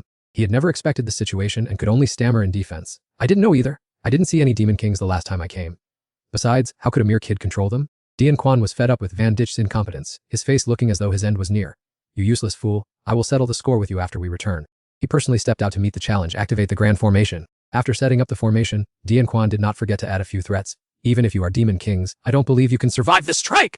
While everyone was busy operating the sword formation, Van Ditch kept babbling endlessly. Our Dian Nat sword sect dominates the southern wilderness precisely because of the sword formation? Amda wisely stepped forward to block Ngoklian. Quickly step back. Thousands of blades suddenly glowed brightly, hurtling down towards the two people, ready to end them. In the moment close to death, the brave Sun Kang once again shielded his loved one and lunged forward. Afterwards, he utilized his internal energy to erect a brilliant golden shield, blocking all of the enemy's attacks. He approached step by step with an arrogant air, boasting that their moves were as comfortable as getting a message. With his competitive streak flaring up, he thought, I cannot lose to him, or I will be scolded by my master again. Meanwhile, his comrade standing in the sky watched Sun Kang in shock, wondering why his seemingly fragile defense had not been broken. Only the commander remained as majestic as a 60-year-old elder, undeterred, saying, all disciples, gather your energy and channel all your spiritual power into the sword formation. He focused intensely on the formation, his voice echoing, only second to Truong Pham, I will command this battle. However, this attack from the commander seemed to possess quite formidable strength. This caused some difficulties for Am Dai and Sun Kang. At the same time, Ngok Lion rushed to inform Truong Pham, Master, the people from the Dianet sword sect have come here again. But he remained as calm as if even a volcanic eruption wouldn't scare him, saying, it's all right. Truong Pham casually sat up to watch the battle, saying, I have been waiting for him to arrive. He was completely unconcerned about the disciples struggling under that storm of sword spells, not to mention being harshly scolded by the commander, called a brainless demon king, and told to get out of his sight. Right after speaking, he performed a magic spell, creating a giant sword as big as a monumental ice cream bar, hurtling it downwards. Sun Kang realized he had been too subjective and felt visibly hesitant, thinking, this time things seem serious, maybe I should run away. Suddenly, he noticed Truong Pam's figure slowly approaching from behind, thinking, when did this happen? My new master is so unpredictable, isn't he afraid I will be abandoned later? Quickly channeling the primordial life-refining power surging inside him, Sun Kang charged back into battle, saying, Amda, I'm going in first. Amda remained focused on the fight, not running away weakly like his friend, saying, I will follow from behind. Without further hesitation, the commander hurled the giant sword straight to the ground, shouting, do you animals? Sun Kang gathered his strength, boasting, I am Sun Kang and my ancestors are gods. He suddenly transformed into a giant form, strong enough to grasp the opponent's weapon with one hand. Unexpectedly, life was not like a dream. The sword exploded, knocking Sun Kang to the ground miserably. Amda seized that opportunity to leap behind and launch a surprise attack on the commander, thinking, this is indeed a good chance. He coldly turned around to retaliate. Do you think this old man is so easy to deal with? He had missed the opportunity to show himself, and his anger was beyond description. Then, pouring all his hateful fire into his feet, he thought, if that's the case. Both sides continued to fight without yielding, with each magical technique making onlookers feel dizzy. After fighting for a while, Amda quickly grabbed the commander's weapon and said, old man, it seems you are not very smart. Seen from afar, Sun Kang with his chubby, rounded figure was also rushing to catch the afternoon breeze. He widened his bulging eyes, filled with the cunning schemes of a true villain, threatening, have you forgotten me already, old man? Sun Kang gathered all his strength to shatter the barrier. Go and meet the king of hell then? The group inside was suddenly released, so they could not help but feel a bit bewildered and started causing a scene. Oh my, the whole bunch fell freely like yellow leaves swept away by a whirlwind. Even though he had a sore landing on his backside, Sun Kang still joked around, Master, I've been seriously injured this time. Remember to compensate me well? Truong Pam grinned from ear to ear, chirping with praise. Excellent work, I will certainly reward you handsomely. He did not forget to turn and encourage Am Da. And you, my little puppy, you also did a good job today. Then, Truong Pham looked up, projecting a voice of feigned innocence to challenge his opponent. Grand Elder, long time no see, would you like to come down here and sit for a while? Dian Quan remained extremely stubborn, threatening through gritted teeth, you little brat, how dare you collude with demonic creatures to harm your fellow disciples? I will report you to the sect master to have you expelled and destroyed. He did not flinch, but only crossed his arms and smirked. Well then, wait until you can actually make it down here before you speak. The system immediately sounded an alert. Target has entered the invincible sword domain range. You may proceed to eliminate them. A more optimal plan suddenly popped into Truong Pam's mind. Wait a second, maybe I should let them go first to farm some more experience points. After weighing the pros and cons, he quickly abandoned that idea. Forget it. The sect master and other elders were very kind when I was a disciple there. They treated me quite well. Final decision, finish off these small fries right here. Rest in peace, you guys. Truong Pham decisively ordered the system immediately purge these villains cleanly. Dian Quan glared at him with furious eyes, but he was helpless and could only wait for death. Roaring, Truong Pam. The system immediately sent congratulations to the host, just eliminated an opponent at the out-of-body stage, received additional sword domain points. Look at his look of utter smugness. He has certainly hit the jackpot once again this time. After dealing with everything, Truong Pham praised Amda and Sun Kang. You two have performed very well lately. He snapped his fingers, causing a stream of primordial energy to manifest. Since you have accepted me as your master, you can rest assured. He shared 2 small fairy fruits with them and guaranteed firmly, I will definitely not let you suffer any losses. The 2 of them happily accepted and chewed them up heartily. Thank you, master. Not stopping there, Truong Pham continued to distribute gifts, and this is an additional reward for helping me discipline those people from the first sword sect. Sun Kong's jaw dropped in utter astonishment. The bloodline source within my body is being refined. Amda had the exact same astonished reaction. Mine is changing too. Sun Kong's aura suddenly erupted violently. Master, it seems my innate supernatural power has become stronger. Amda eagerly boasted as well. Master, I have finally awakened my innate supernatural power. He silently marveled to himself. I have always admired the special abilities of that rat demon. Although his unique skill is stronger than before, I now possess one of my own. Trong Pam's eyes lit up with excitement. Then hurry up and demonstrate it for me to see.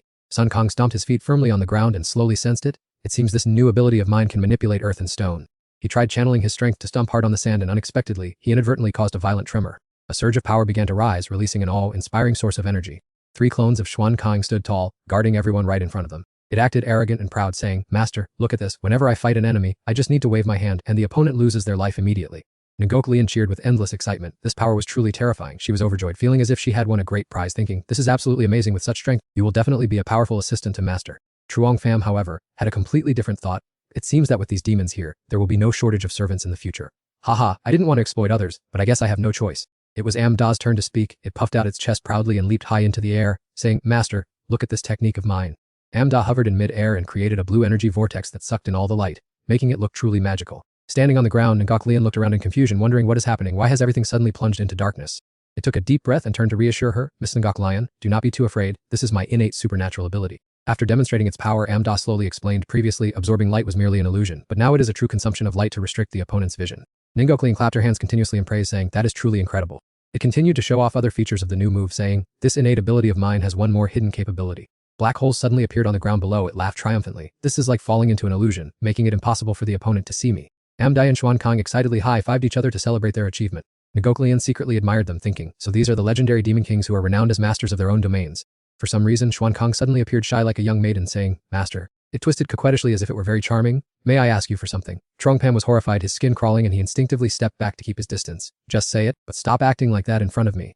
Xuan Kang whispered shyly into his ear, I want to go home to bring my wife and children here to live with me. Thinking it was something else, Trong Pham was very pleased with this request. He had been bored alone and had wanted to find more people to help with chores, so he nodded and agreed immediately, sure, why not? Then he turned to Amdai and said, you too, you can bring your clansmen here to live together. They replied with great excitement, thank you, Master, for your permission. Hearing their conversation, Ngok Lian felt a little self-pity in her heart, family, huh? Trong Pam sensitively noticed his disciple's thoughts and called out, hey! He gently comforted her, your master is also your family. Xuan Kang quickly chimed in, hoping to lift Ngok Lian's spirits. And there's us, too.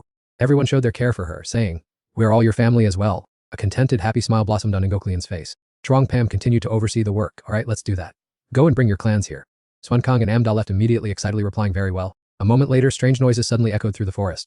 Sun Kong is leading the entire Chu Dai clan back to their base. He suddenly sensed a threat nearby and cautiously stopped to observe. Wait, there are unusual signs ahead. Indeed, a dramatic chase is unfolding in midair. Sun Kong sighed helplessly. He didn't know why this southern wild mountain has been so chaotic lately. No sooner had he spoken than the flying boat above shattered, creating a violent explosive shockwave. Suddenly, several pretty girls fell down. Nagian Lang looked around, thinking her life was over. Damn it, it's the demon tribe again. Seeing the Chu Di clan below, both chubby and fierce, it was only natural she was terrified. They're demons! Junior sisters, watch out! Nagian Lang grimaced, silently praying in her heart, Master, it looks like I failed you this time. Sun Kang didn't care about her expression and kindly reminded them, you all should keep running. It looks like someone is about to catch up. Nagian Lang glared upward angrily, a doubt rising in her mind. The demon tribe and the human tribe are sworn enemies, so why haven't these demons made a move? After a moment, she calmed herself. No, this isn't the time for wild speculation. She urgently turned to the others and prodded, Junior sisters, let's get out of here quickly. High above, the Nam appeared extremely triumphant. Where do you think you're going, little sisters of Veden Ho Valley? The Nam, an elder of Demon Cry Cave, was still surprised and confused. Look at that, why has a group of demons appeared here? Sun Kong, leading the group of demons, seemed to understand that look and quickly waved his hand to clarify. Don't mind us, just act like we're not here. Go ahead and fight each other, we have our own business to attend to. He waved his hand, signaling his companions, my dear family, let's continue on our way. Just when they thought they would leave in peace, the Nam used his sword to slash a line into the ground, blocking their path. You think you're leaving? He excitedly told his disciples, children, since we've encountered these demons, we're going to have a feast tonight. Sun Kong seemed completely oblivious, responding only with a cold snort. The Nam looked at the fat demons on the ground with a sinister plan. Roasting these dozens of little pigs would be perfect. His subordinates rejoiced as if they'd struck gold. Thank you, elder. From below, Sun Kong heard them planning to eat his kin and remarked sarcastically, you lot really haven't lived out your lifespans, yet you're already eager to reunite with your ancestors, aren't you? Putting his hands on his hips, he loudly scolded the whole group from Demon Cry Cave. I'm only afraid that once you're down there, your parents will regret having ever given birth to people like you. After realizing he was being mocked by a group of pigs, the Nam ground his teeth. You demons must be tired of living! Showing clear animosity, he pointed his sword and ordered, what are you standing there for? Quickly wipe out these monsters for me. Sun Kong folded his arms across his chest with disdain. What a bunch of fools who don't know the meaning of fear. With a powerful stomp, he made the ground tremble. A massive stone pig loomed into existence. Sun Kang scolded even louder, "Keep your filthy mouth shut instead of speaking such arrogant words." He swung his hand and shouted, "Go reunite with your family." Instantly, the stone pig mirrored his action. A giant stone hand quickly loomed over the space above the group from Demon Cry Cave. Watching it swat down like a fly, they screamed in a panic. Move out of the way! Wait, don't let it touch the ground! An unlucky man who was being nibbled on by the mini pigs below cried out in pain. Where did these stone toys come from? Seeing his subordinates being decimated, the Nam grew even more resentful. He immediately raised his sword and charged, threatening, "How dare you offend Demon Cry Cave! I will skin you alive and pull out your tendons!"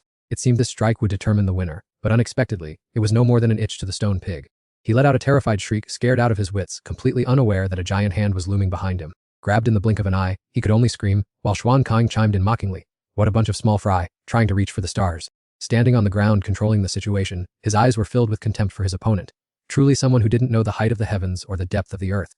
Amda rushed out of nowhere, scattering the forces of the ghost wailing cave, and demanded in a loud voice, "Which one of you just opened your mouth wanting to reach for the stars?" Seeing that the situation was unfavorable, the group hurriedly urged one another, "Quickly! Those two demon kings are too ferocious." Seeing the newcomer, Xuan Kang quickly tried to change the subject. "I didn't say anything." Amda scolded him in annoyance. "What is wrong with you? The moment no one is watching, you pick a fight with human cultivators." Returning to the manor, witnessing humans and demons walking together left Trongpam stunned. What on earth is happening? He stammered at the sight of the large family. This Xuan Kang understood what he meant, but, out of embarrassment, could only manage a forced smile. "Yes, yes, master." The charming and enchanting appearance of Thiet Ling, or the adorable shyness of Quine Vu, made Trongpam feel as though he had just realized a truth. These women were truly something. A lineup of beauties flaunted their looks right before his eyes. He could hardly believe his incredible luck, and blurted out in astonishment, "Are these your wife and children?" Xuan Kang looked extremely pouted because of this. "Oh, does master look down on old Ju that much?" Although Trongpam was still skeptical, he tried to placate him. "How could I dare look down on you?" He retorted bluntly without any hesitation. "With their skinny bodies and plain looks, how could old Ju like them?" These words instantly angered the ladies of the Myriad Flowers Valley standing behind. Sensing the tension in the air, Trongpam wiped away his cold sweat and tried to steer the conversation. "So what is your type? If you criticize them like that, your wife must be incredibly beautiful." Xuan Kang immediately puffed up with pride, cast a sharp look backward, and introduced them solemnly. "Over there are indeed my wife and children." As soon as he finished speaking, a pack of piglets rushed out, calling, "Mom, I'm here," and even his wife eagerly cried out, "Gosh, wait for me!" Xuan Kang excitedly rolled up his sleeves and ordered his family, "Come on ladies, follow me into the house." Looking at his wife's overly plump figure, he boasted confidently, "Only a voluptuous body and beautiful face like this could catch old Ju's eye." Trongpam stood there utterly speechless. He hurriedly chuckled and changed the subject. "Anyway, what is the deal with those female cultivators?" It took a long time before the whole story was finally told. Xuan Kang looked visibly downcast. "That is all there is to it." Trongpam rested his chin on his hand, deep in thought. It turns out the external cultivation world is becoming increasingly chaotic. They even flock all the way to the southern wilderness to compete. Pointing toward the Myriad Flowers Valley group, he asked, "So you brought them here because of that?" Xuan Kang explained with embarrassment while still criticizing them, "I've negotiated with them. Although these women are a bit ugly, they can serve master. And they even know how to sing and dance." These words made Ngok Lion furious, prompting her to kick his pig leg. "Master does not need them to serve him. It is enough to have me look after him." Her face flushed red with embarrassment, but she continued, "And as for singing and dancing, I can learn those things too?" Seeing her on the verge of tears, Xuan Kang broke into a cold sweat and tried to explain, "Miss Ngok Lian, old Ju had no intention of competing with you." Inside, his heart was filled with anxiety. "I'm doomed. Offending Miss Ngok Lian like this, what will I do if she complains to master?" Nagayan Lang could not help but speak up at this moment to greet her. "Well, miss, we are only staying here for a short time and have already reported to our sect. We will surely repay you handsomely in the future." Then, he looked at Trongpam apprehensively, "But surely an expert living in seclusion like master here wouldn't care about any rewards from our Myriad Flowers Valley, right?" Hearing them mention him, he immediately waved his hand with a gentle smile and said, "There is no need to repay me. In this small manor amidst such a dangerous southern wilderness, everyone should just keep those things for self-defense." Though he said that, Zhang Fan was already mesmerized by their beauty, he had to admit that the disciples of the Videnhoa's 10,000 Flowers Valley were stunning, each exuding an air of elegance, and their dance must surely be captivating. Touched by such great sincerity, Nganugan blushed shyly and replied in a whisper, "In that case," she told herself she would use a dance to repay the kindness of being saved from such peril, and as soon as the thought crossed her mind, the beauty quickly gathered her sisters. The other sisters immediately understood her intention and followed suit, saying, "We await your guidance, senior sister." Njixi Lun, who was standing behind Zhang Fan, saw him grinning from ear to ear and looked noticeably sullen and displeased. Her eyes narrowed slightly as she said in a pouting tone, "Master, I know how to sing and dance too, you know?" Zhang Fan was leaning back on his chair, innocently justifying, "Honestly, I have no ulterior motives, but since my subordinates just saved their lives, there's no harm in watching a little dance." He hopped around and enthusiastically signaled the rhythm, "Start the music, keep dancing." By now, only Njixi Lun stood to the side with a pouty lip out of jealousy. After enjoying the magnificent performance, Zhang Fan couldn't stop praising them, "Truly worthy of the reputation of the Videnho Valley, famous throughout the cultivation world. Not only is your medical skill excellent, but your arts and aesthetics are second to none, and you've kept this place so clean." Even the beautiful ladies from Videnho Valley were captivated by the rare medicinal plants in the garden. Inga Eld couldn't help but gasp in amazement. The spiritual herbs here are truly abundant. Watching the scene of people singing and dancing so festively, Ngixi Lun sat huddled under the shade of a tree looking at the group with a resentful gaze, muttering angry words under her breath. Zhang Fan leisurely rested his head on his hands, lying back and enjoying it like a young master watching a show. The scene felt just like a fairyland, and with such fluid singing and dancing, he finally understood how pleasurable it felt to go up to a pavilion to listen to music. Yet, at that very moment, the surrounding space suddenly went silent, making him startle in confusion as something happened. The sky was swarmed with thick, dark clouds and lightning bolts flashing in every direction. Keen MDG immediately caught the scent of the situation. It turned out that two cultivators were engaged in a life or death battle. Rage began to rise in Sen Kong's heart. This bunch is so annoying. Can't they just let an old man enjoy peaceful days with his wife and children? MDB silently calculated his long-term moves. That pig-like guy has been incredibly lazy ever since he moved his family here. I must follow my master to earn points so that the day I advance to a spirit god is not far off. While Zhangfan was still engrossed in gossiping, he suddenly realized, look, that ominous cloud seems to be heading straight for us. Nunjixi Lun looked up and nodded in agreement. It does look like they are heading this way. The blinding lightning in the distance was closing the gap with their location. He kept his eyes fixed on the scene, commenting enthusiastically like a sports commentator. Look, someone just crashed into the ground. A blurry figure plummeted at a dizzying speed, no different from a flaming meteorite. In an instant, the object embedded itself deep into the ground, as if trying to reach the 18 layers of hell below. Behind him was Fekshida, riding a demonic tiger and seething with killing intent. You damned old man, just wait until my brothers arrive here and you'll be blown to pieces. At that moment, he suddenly stopped midair because he saw something strange. A series of trees below were radiating an extremely soothing and warm natural life force. Fakada was as happy as if he had won the lottery. I can't believe I found a land so overflowing with spiritual energy. There are so many rare herbs and even magical fruits. When his eyes locked onto Ngai Nudangi, he smirked and added, and there are plenty of pretty girls as beautiful as flowers here too. Fekshida made no attempt to hide his cowardly and despicable nature. Even though everyone looked at him with contempt, this old man, am determined to enjoy myself to the fullest tonight. Fortunately, his accomplices arrived in time. Senior Marshal Brother, are you alright? And Third Elder, it's good that you are safe. Feksa proudly boasted of his achievement. Not only am I perfectly fine, but I've also found a land full of treasures. He excitedly ordered his soldiers to rush in and plunder. Everyone, charge and steal everything from me! Don't leave even a pinch of soil! Hearing the command, his subordinates quickly rode their beasts straight down to the ground. However, before they could even reach their target, the entire group was struck by a painful bolt of lightning. Gaienjius, the direct disciple of the Hainthanfep sect, appeared, teaching Fachkasam manners. Do you barbarians think we're invisible in broad daylight like this? The opponent stubbornly and unreasonably retorted, what broad daylight, you buffalo-nosed Hainthanfep sect members, look up, all those dark clouds are created by your own magical tricks? Thun Engen feigned an air of righteousness. How can you barbarian cultivators understand principles? You're practitioners, yet you go and plunder from ordinary people. But his feigned sense of shame quickly vanished when he witnessed the scene below with his own eyes. The abundant spiritual energy emanating from below made him lose all desire to keep up the act. I really want it? If there's plundering to be done, it should be our turn first. Fortunately, Than H quickly pulled him back to reality. Master Thun Engen! Only then did he hastily wipe away the traces that showed he had almost become feral. Thun Engen immediately regained his righteous expression. As a righteous cultivator, it is my duty to protect all living beings. I absolutely will not tolerate these evil doors in front of me. Unable to stand by and endure any longer, Chan Tem spoke up, full of dissatisfaction. Look at what you've managed to protect so far. This time he no longer just watched from the sidelines but directly intervened in the argument. What kind of fighting is this? Your aim isn't accurate at all. A torrent of agitated words poured out like a waterfall. I just planted this entire garden. That wall was just built. And all those spirit herbs too. Fekda didn't care at all while Thanach hastily reminded him, Senior Marshal Brother, it seems this valuable piece of land already has an owner. Thanengen immediately looked disappointed and regretful upon hearing this. In the end, Thanach had to take the initiative to mediate. Well, we can't control where the lightning strikes. After all, we had to rely on formations and spiritual artifacts to guide it. Thanengen quickly chimed in, little brother, don't worry. Our Honthanfep sect will definitely compensate you for the damages. Before he could finish speaking, countless spirit fruits flew up from below. Kim Diki tried to say something but choked on his words.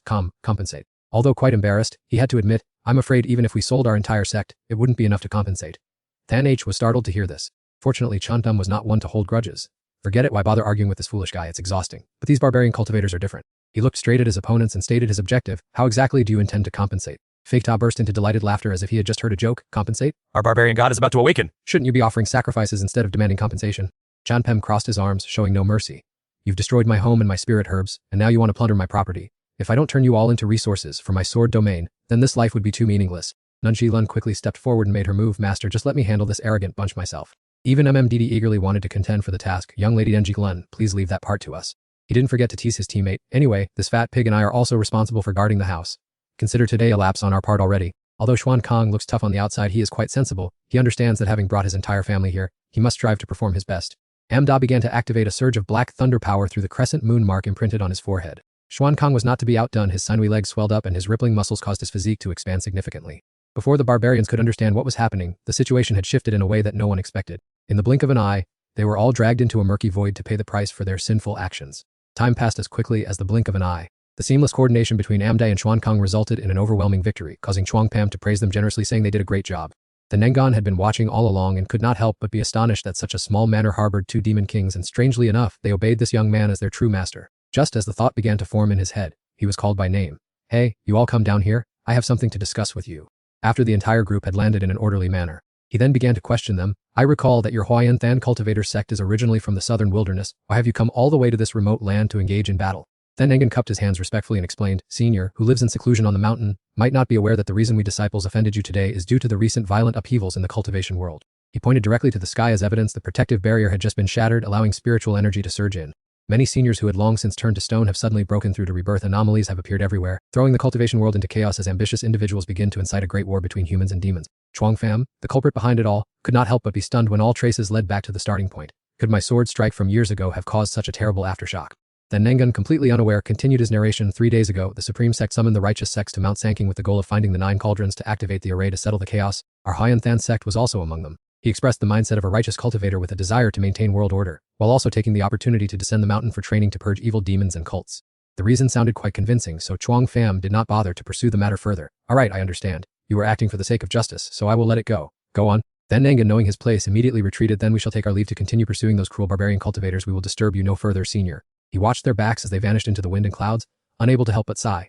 If this chaos stems from my mistake, then I have the responsibility to fix it myself. Currently, Chom still faces a difficult problem. I simply cannot leave the range of the invincible sword domain, so I must find another way. A majestic scene appeared amidst the misty mountains. The heavenly sword pavilion looked like a fairyland, its tranquil atmosphere torn apart by a shocked exclamation. What is that over there? While stroking his beard, Lin Hang asked with a look of doubt, could a fairyland really appear in the mountains of the southern wilderness? In the mysterious depths of the soul-shaking demon, Bihan gave a disdainful laugh. I did not expect those useless trash from the Ghost Cry sect to actually discover a so-called real fairyland. Upon hearing the hot news, he grew eager to take action. It seems this venerable one needs to stretch his muscles a bit as well. At the same time, at the taking hall of the Supreme Sect, sect leader Yin Hein also began to take interest in this figure. Whether they are a true immortal or not, let us invite them to join the convention first. Even the sect leader of the Ghost Cry Cave had a similar reaction. He ordered all elders and disciples to bring along the sect's sacred treasure and set out. Possessed by insatiable greed for the treasure before him, he declared, the fairyland must certainly belong to our Ghost Cry Cave. Even the barbarians marched forward in force. Follow me to quickly seize that fairyland and offer it to our ancestral god. Only the target of the 3 realms at this moment was still deeply immersed in singing and musical performances. Nagayan Lang skillfully spoke and smiled to win favor. Are you satisfied with our performance, Senior? Zhang Fan looked as content as a man enjoying his retirement. He was very pleased indeed. Ningok Lian felt a secret sense of admiration in her heart. Just then, the echo from the flying ship above caught his attention. Sir! Tong Van warned loudly, things have become serious. On the contrary, Zhang Fan maintained his calm and leisurely demeanor. What's the matter, old man Tong? Why are you two in such a hurry? Are those people behind you your juniors? Since time was short, Tong Van hurriedly explained, I brought my 2 sons and all my grandchildren here. As for this old man, because he was reluctant to leave his family business, he only brought a few of his paternal and maternal grandchildren. Only now did he reveal his true purpose. Rumors that your manor possesses spiritual herbs, immortal elixirs, and divine fruits have spread throughout this heavenly region. However, Zhang Fan remained calm. So what of it? The other party was forced to explain further.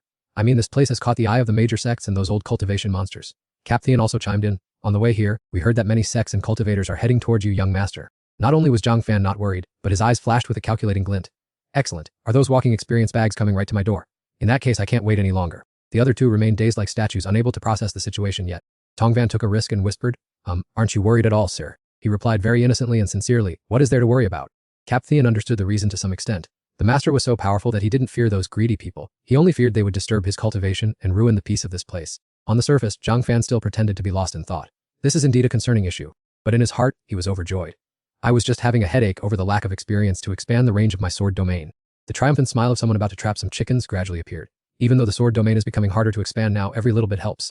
After a few seconds of smugness, he suddenly remembered the necessary etiquette. Let's discuss this later. Sun Kong, help Old Tong and the others arrange their stay. The man quickly gave a thumbs up. Sure thing. This was a good opportunity, but Zhang Fan still calculated carefully. Just attracting experience like this isn't ideal. If only I could move the sword domain, that would be great. Half a month passed in the blink of an eye. The clear blue sky was now occupied by the barbarian tribes. Following them were majestic and imposing fleets of ships. One could tell at a glance that the person behind them possessed a massive fortune. Observing from afar, Lam Hang couldn't help but exclaim, the barbarian and demonic cultivators have started to take action. Standing at the bow of the ship, he took in the sight of the crowds waiting to swarm over the prize, as well as the Ghost Cry Cave. Ngokling quickly reported to Zhang Fan, Master, look over there! The representative of the Ghost Cry sect spoke up mockingly, isn't that those stupid barbarians? Lo Dan, the Minister of Foreign Affairs of the barbarians, was no pushover either. You dried up skeletons, aren't you afraid of being incinerated by the sun coming out here? The opponent didn't hide his purpose. I came for the fairyland, but if it's convenient to dispose of your barbarian corpses along the way, I'd be more than happy to do so. The Heavenly Sword Pavilion arrived leisurely and joined the fray. These barbarian and demonic people sure talk arrogantly. Lam Hang, representing the side of righteousness, spoke up for justice. A place with treasure should belong to those with virtue. Below, Zhang Fan was also tired of watching the drama every day. I say, is that how you talk in front of the owner? How dare you show off in my presence? You really don't respect me at all, do you? The skull-faced man looked down from above and said sarcastically, it turns out he's just a sinner protected by 2 demon kings. His words irritated the skeletal man, who then suggested, how about we use this immortal estate as a place for our ghost weeping cave to vent its rage? Luodan standing nearby exclaimed in admiration, it truly is a rare and mythical immortal realm. He stared intently at the divine tree, thinking the dense spiritual energy and those radiant divine fruits will sooner or later belong to our barbarian tribe. From the battleship a triumphant voice suddenly rang out, such a magnificent immortal realm. How can we let self-proclaimed righteous people like you occupy it? Lin Hang quickly spoke to reassure him, little brother, don't be afraid. With our Heaven Sword Pavilion here, no one can touch you. The skull-faced man, projecting his own thoughts, scoffed, he's just a hypocritical old man. You merely want to lure him into your sect and then legitimately seize his treasure. Having finished speaking, he waved a command flag. Disciples of Ghost Weeping Cave, heed my command. We act without fear of anyone. Everyone charge! Lin Hang on his side also showed no weakness. Disciples of 10,000 Swords Immortal Sect, listen up, annihilate those evil demons and protect the peace of the Sky Cloud region. Luodan, standing outside, also couldn't stay still. Charge in for me, you skeletal bunch! Clear out anyone blocking the way and seize this immortal realm to offer to the ancestral god. In the blink of an eye, the three factions furiously plunged into chaotic battle. Zheng Fan looked at the scene and sighed warily. How ridiculous! They dare to fight right outside my house without showing any respect for the owner. Jian Tian, seeing the unstable situation, immediately offered a suggestion. Young master, do you need Old Song and me to step in and stop them? Our reputation in this Sky Cloud region is enough for those people to show us respect. He knew very well he should be the one to profit, so he dismissed the idea. Never mind, let them slaughter each other first. But then he hesitated slightly, his heart filled with regret. If these people step into the sword domain and are completely annihilated by me, I wonder how many sword domain points I would gain. After a period of fighting, the skull-faced man laughed arrogantly. You stubborn old men, you kids from Heaven Sword Pavilion and those barbarian tribe people, let me show you the power of the Ghost Weeping Cave sect. Protecting treasure? He swung his staff up and roared, soul-devouring banner. Immediately a strange-looking vengeful spirit with eyes burning like hellfire appeared. Immediately after that, it extended its bony hand, poised to seize the opponent's life. A disciple of 10,000 Swords Immortal Sect screamed in terror. The situation is critical, quick! However, before they could turn and flee, they were hit squarely by a powerful punch. The skull-faced man watched them struggle like clowns and gloated with a loud laugh. Luodan, knowing he was not an opponent, hesitated. This skeletal old man is truly determined. But in his heart he still held hope. The ancestral god of the barbarian tribe is about to awaken. Now is not the time to suffer troop losses. Thinking it through, he decided that retreating was the best strategy. Retreat now, you skeletal old man. Today our barbarian tribe will spare you for now. Wait until the ancestral god awakens and I will return to settle the score. Lin Hang's side was also no less tragic. A series of battleships were shattered beyond repair. It seems our 10,000 Swords Immortal Sect can hardly swallow this immortal realm windfall whole. He quickly waved his hand, ordering a retreat. Next time, we will unite with other righteous sects and together eradicate the Ghost Weeping Cave. Before leaving, he still looked back with longing. There are still 2 demon kings here. I will wait for them to fight with the Ghost Weeping Cave, and then I will seize the opportunity to launch another attack. Seeing his opponents fleeing one after another, the skull-faced man laughed arrogantly. Before the sect protecting treasure, who in the Sky Cloud region is worthy of being my opponent?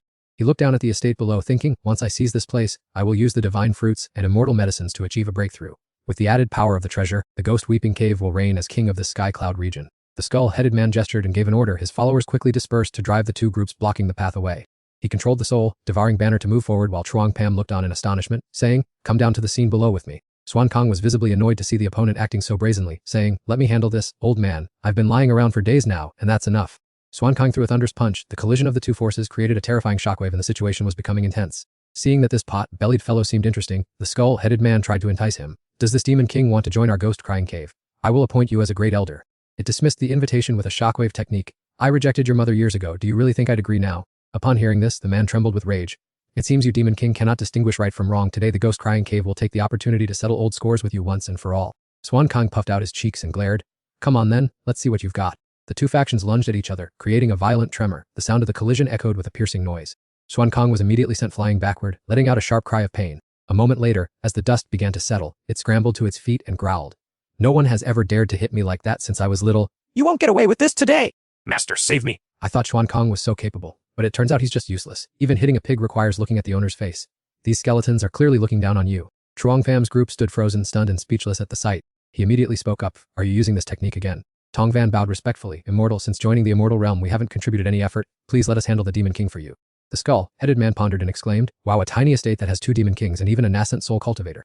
Chuang Pam waved his hand in refusal. No need for you 2 to intervene, just let him come here. Those words saddened Tong Van, who thought, my strength is still lacking, I can't help my master in battles of this caliber. The skull-headed man still refused to give up. So what if you have many experts? You still won't be able to stop me. Before he could finish his sentence, he jumped and turned around abruptly. There was movement behind him. What is going on? The followers were fleeing in a panic. The barbarian tribe and the Heavenly Sword Pavilion are back. This is a counterattack. Infuriated, the man raised his staff. Damn it. No one can stop the ghost-crying cave from dominating the world. Suddenly, the entire soul-devouring banner erupted with intense spiritual energy. The skull-headed man shouted loudly, unleashing the heavenly ghost manifestation.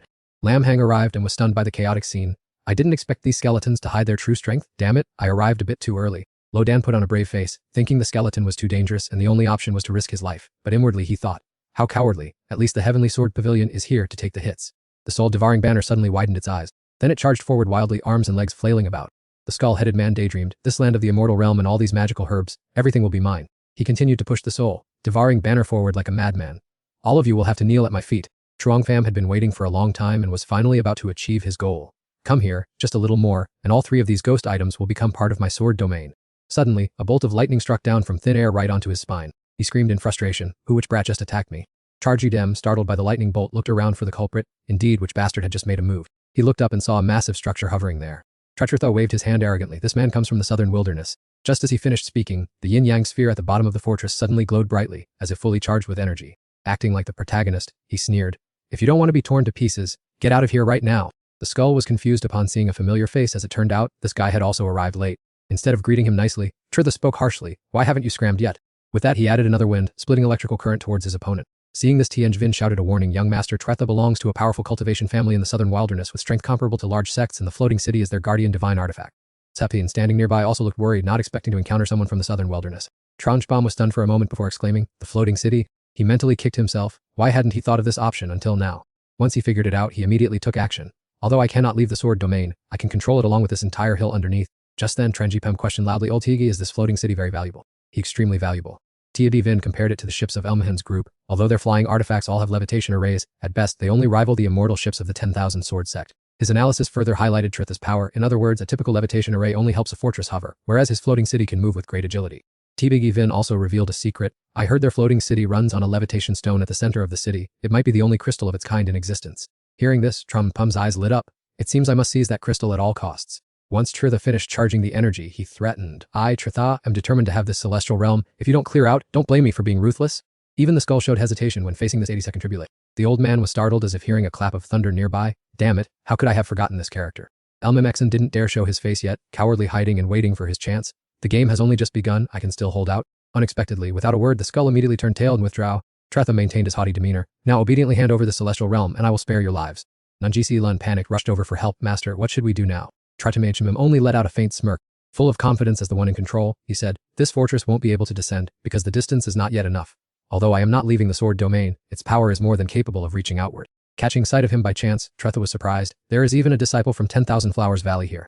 He rested his chin on his hand with an amused look, taking the opportunity to recruit the opponents into his sect, while advising them to be sensible and hand over the immortal realm, as his faction was not of the demonic path, so they still had a chance to contribute to his cause. Xuankang brashly stepped forward to argue, appearing as another fool unaware of my master's strength. You must have forgotten to look in the latrine mirror this morning, which is why you look so wretched and speak with such a foul stench now. Trotha was so angry his face turned beet red, shouting loudly at what that stupid pig was babbling about. Xuankang pouted his round face and retorted sarcastically, I only see you as the waste I just left in the latrine this morning. It seems your head contains nothing but manure. To be insulted to this extent and still endure it, he must have attained enlightenment long ago. I originally intended to spare your life, but it seems you are eager to be reincarnated. Trotha waved his hand, ordering the disciples behind, charge forward and take care of him for me. Xuankang was not foolish enough to confront them head on. He immediately turned to snitch. Master, these guys look down on you too much. They clearly want to slap you in the face. Chuang Pam understood his character all too well, so he calmly stroked his chin and asked back. I don't feel insulted at all. I'm just curious to know how an old pig like you plans to handle things if I stay out of it. He broke into a cold sweat across his forehead, tremblingly asking whether the master was suspecting that he would take his wife and children and flee. As expected, with such a simple mind, he easily fell into the provocation trap. I, the great Xuankang, am willing to brave fire and sword for my master. Chuang Pam flicked his fingers to summon a piece of dry firewood and mocked. What's the point of braving fire and sword? Just don't drink until you lose your mind. From common bits of firewood through his hands, they suddenly transformed into incredibly sharp wooden swords. He handed one to Tongvan and instructed, I dislike dealing with those blinded by ambition, so take this and teach them a lesson. Meanwhile, use this floating city as restitution for me. He received it in astonishment. This sword Q was so incredibly pure, hidden within a tiny wooden stick was such a massive amount of sword intent. Tongvan mounted the sword and lunged straight toward the target. Thank you for the immortal's treasure. I shall teach them a proper lesson on your behalf. Chuang Pam turned to the rest of the group and generously shared the items. Each of you keep one of these wooden swords. In an emergency, just activating the sword intent inside will be enough. Nguyen stared at the gift and secretly calculated, this heavenly cloud region is currently very chaotic. Even Van Ho Valley disciples were ambushed. Perhaps I should inform my junior to advise the sects to quickly come here and rely on the young master's influence. Being the one with the most intense reaction, the concentrated spiritual aura made Ngaklian cry out in surprise because her cultivation realm had just broken through. Everyone looked at Chuang Pam's silhouette and coincidentally shared the same thought. It turned out that the wooden sword granted by the master had such an incredible effect in helping to elevate one's cultivation level. Tongvan, now confident thanks to the life-saving talisman, spoke up. The immortal has ordered you to surrender the floating city as restitution. Get out of this place immediately. Trotha's group of disciples retorted with contempt. It's just by luck that you occupied the immortal realm and are protected by demon kings. Why would an elder like Senior Tong serve a mere brat like that? Trothy also joined the insults. Senior, out of respect for your seniority you should withdraw, no one can withstand our floating city. He grew more aggressive as he spoke, gathering all old and new resentments. You even dared to use vulgar language to insult me and my subordinates. I will definitely not let this slide today. Seeing negotiation was futile, Tongvan channeled his spiritual power. Very well, if you are obstinate, I shall obey the immortal's order to teach you an unforgettable lesson. Katruk and Liu Veen, unafraid of death, continued to provoke, holding a toy sword and expecting it to be a command token. The old senior must be crazy, truly laughable. Before their laughter had even ended, their faces turned pale as that small wooden sword suddenly emitted a terrifying pressure that shook the entire vicinity. Trotha froze, unable to utter a sound before the surge of repelling sword ki that was rushing toward them. He frantically waved his hand to signal his companions to activate the defensive formation immediately. Two streams of golden and green power collided thunderously in mid-air, and Trotha's panicked scream echoed as everyone exerted all their might to hold their ground. Although it sounds long-winded, the sequence of events happened in a flash. The aggressive sword energy easily pierced through the loose defenses. It then charged straight toward the sky-floating mansion. Ningo Vantu shrunk the wooden sword and lifted her chin, suggesting, the superior immortal is kind-hearted. As long as you hand over the sky-floating mansion, you are free to leave. The previously confident face of Tru the Trat suddenly turned ashen, and his powerful body went limp before he knelt to the ground. Chuangpam gazed at the dazzling spoils of war before him, unable to suppress a smug, satisfied grin. He laughed gleefully because his heart was brimming with joy. Finally, this kid had found a way to escape this godforsaken place. The crowd quickly controlled their flying swords and soared into the sky. In just a blink, the ground began to crack violently, and several large chunks of earth even floated up into the air. Sensing the intense shaking beneath her feet, Ngok Line curiously asked, Master, what are we planning to do? While everyone else stood there bewildered, Sun Kong volunteered to do the heavy lifting, eagerly moving mountains and shifting earth with great enthusiasm.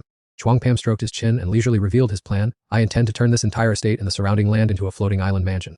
After a bewildered gasp, Nguyen Lang timidly asked again, Superior Immortal, are you preparing to dismantle the sky-floating mansion, the very thing that helped the Tree family stand firm in this Thien Van region? He crossed his arms and explained in a very convincing tone, of course it is the Triu family's sky-floating mansion, not mine. She covered her mouth in surprise. This is a sky-floating mansion that is compared to an immortal artifact. Chuangpam coldly interrupted, doesn't matter because a very clear plan has already been mapped out in my brilliant mind. No matter how good this sky-floating mansion is, it can't help me escape the sword domain. Once my invincible sword domain expands, it will be thousands of times better than this so-called sky-floating mansion. The two girls, of course, could not hear the whispers in his heart, so they simultaneously wore confused and bewildered expressions. By the time the final product took shape, they were rarely in agreement, thinking, worthy of being a superior immortal, to be able to treat the rare sky-floating mansion of the Thien Van region as mere dust. Putting this little interlude aside, Kuk Thien was so dazzled by the mountains of gold and silver that he had to exclaim, truly worthy of the high-level cultivation world. The amount of medicinal pills and treasures looted from this sky-floating mansion is enough to establish an entire large sect. Tan Van stood by, cupping his hands to report, Superior Immortal, these are all the treasures recovered from the gold treasury in the True Family Sky-Floating Mansion. Changpam indifferently ordered, take this pile to our warehouse, and then we will dismantle the sky-floating mansion. The whole group repeated in confusion, dismantle. Tan Van hurriedly followed him to persuade, Superior Immortal, perhaps there are still arrays or restrictions in this sky-floating mansion. The abundant spiritual energy on it alone is extremely valuable. He arrogantly retorted, do you think I lack this bit of spiritual energy? The man choked on a word and then fell silent. Chuangpam pondered for a while but still decided to give him some face. If you both say there are valuable arrays in the sky-floating mansion, then you two should study how to dismantle them and place them under our estate. Tan Van did not hesitate to agree immediately. We will go and study it right away. Before they took a step, he suddenly took out a few porcelain bottles and called out, right? Wait. Chuangpam distributed them evenly to both of them, accompanied by instructions. Take these, consider this as payment for you and your juniors. The elderly pair shouted in unison, many thanks, Superior Immortal. He waved his hand, acting as if he didn't care much. As long as you work hard, that is enough. He kept the real reason hidden in his heart. Those pills were just something he had conveniently taken from the Triu family's gold treasury earlier and modified slightly. 1 month later, Tongvan returned to report the results. Superior Immortal Lao Hong and I were only able to preserve a part of the sky-floating mansion's array, but the floating crystals and the array itself remain intact. Citian also praised it incessantly. This was the first time he and Old Zong had worked together to handle a treasure like the floating city. Indeed, the old man's appraisal skills were no joke. The floating spirit stone was truly a rare immortal item, and the Zhao family's formation was also extremely ingenious. Zhou Fan clenched his fist excitedly and suggested, excellent, now let's admire the results we've both worked so hard to build lately. Not long after the words were spoken, a brilliant column of golden light shot straight into the air from the center of the small island. The ground beneath their feet began to tremble and break away, as if an invisible force from above was pulling it upward. In just the blink of an eye, a vast piece of land was truly suspended in mid-air. The whole group of people standing on it burst out in excitement. It's flying! It's actually flying up high! Citian stroked his silver beard with satisfaction. It wasn't in vain that he and Old Zong spent countless nights diligently studying the floating city formation, finally successfully moving most of the mechanisms here. Everyone quickly turned toward Zhou Fan and bowed, congratulations, exalted immortal. Zhou Fan was in high spirits today, so he was extremely generous. Take these dozens of ginseng and precious spiritual fruits and distribute them among everyone. He raised the rewards in his hand and shouted boisterously, I'm happy today, so everyone share the joy. Yulian's group thanked him in unison. Thank you for the reward, Master. Thank you, exalted immortal. Thank you, Master. Zhou Fan still kept a bright smile while a thought suddenly occurred to him, finally finished. He scanned the area, countless emotions rising within his heart. However, my invincible sword domain is still not extensive enough to completely cover this entire floating city. He rested his chin on his hand, deep in thought. Otherwise, there would have been no need to trouble Old Zong with the effort of moving the defensive formation from that place to here. Just then, Yuan Ling appeared and pulled him back to reality. Exalted immortal, we have finished arranging the flower garden and the elixir herb garden. She frowned with concern, but somehow even though I and my junior sisters use the cultivation techniques of 10,000 Flowers Valley, the garden still lacks the spiritual energy found in your manor. Zhou Fan generously took on the responsibility. Leave it to me. In his heart he understood that the difference was because this place had been refined by his sword domain combined with Wraith soil. Yuanling hurriedly bowed her head in apology.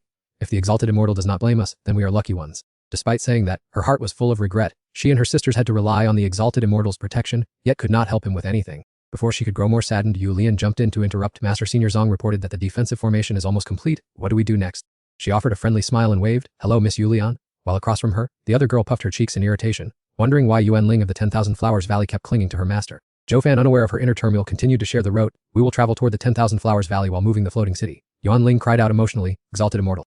After understanding his intention, she boldly suggested, I have sent a message back to Sec. Thank you, Exalted Immortal, but because there have been many unusual movements among the sects around the 10,000 Flowers Valley recently, my master cannot come to pick us up yet. We must trouble you to take us for a stretch. Zhou Fan agreed without hesitation. It's on the way anyway. I can take the opportunity to drop by the immortal assembly that the Tai Shang sect is hosting.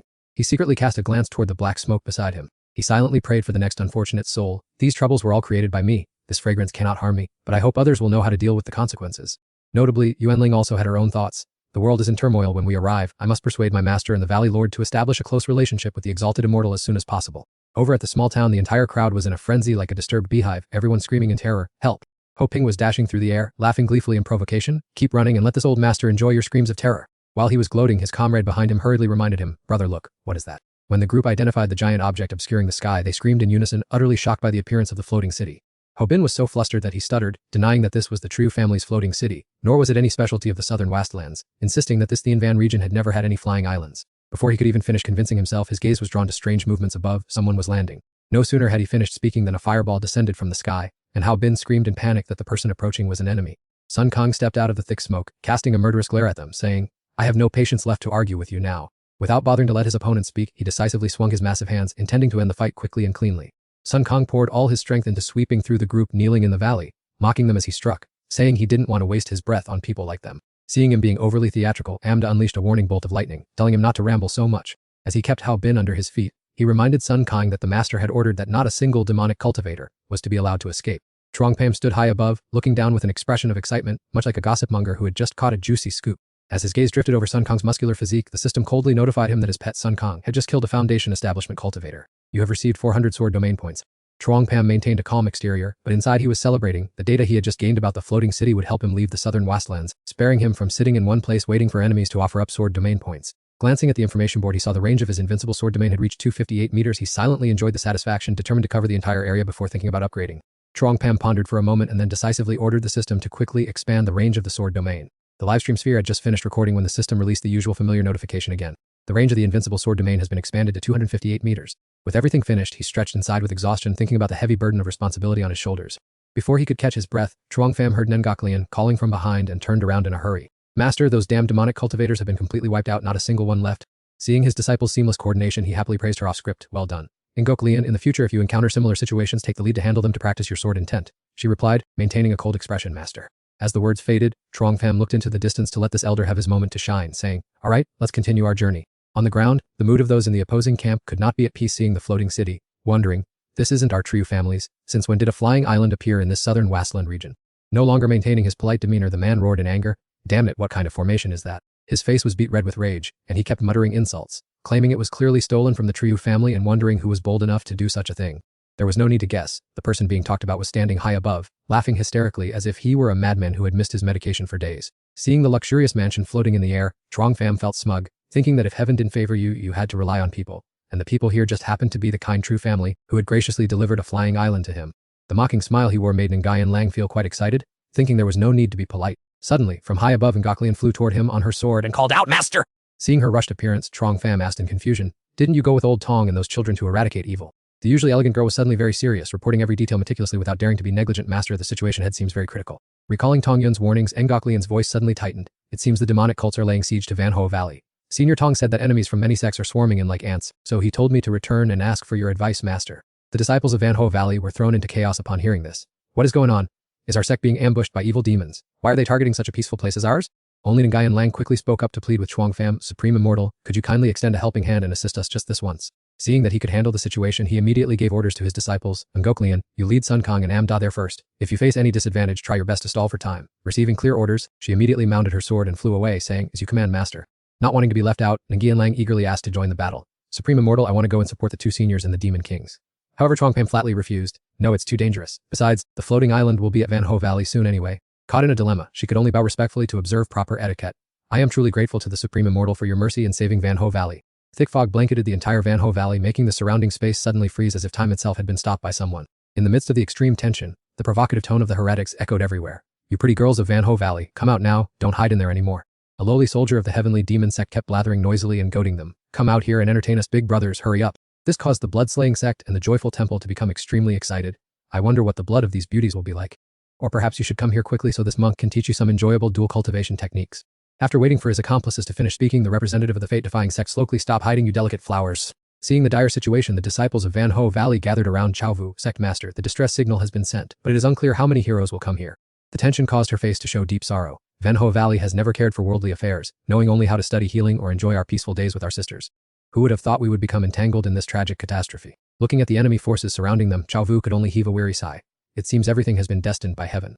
Unlike the composed sect master, the junior sister beside her appeared extremely restless. Senior sister, let's take a risk with them. Although our sect focuses on arts, we are no less capable than anyone else when it comes to wielding swords to slay enemies. Once someone spoke up, another woman hurriedly agreed, that's right, senior sister. Nguyen Lang and the other disciples are still outside and the secret manuals are carefully hidden. If something happens to us, they will know how to find them and rebuild the sect.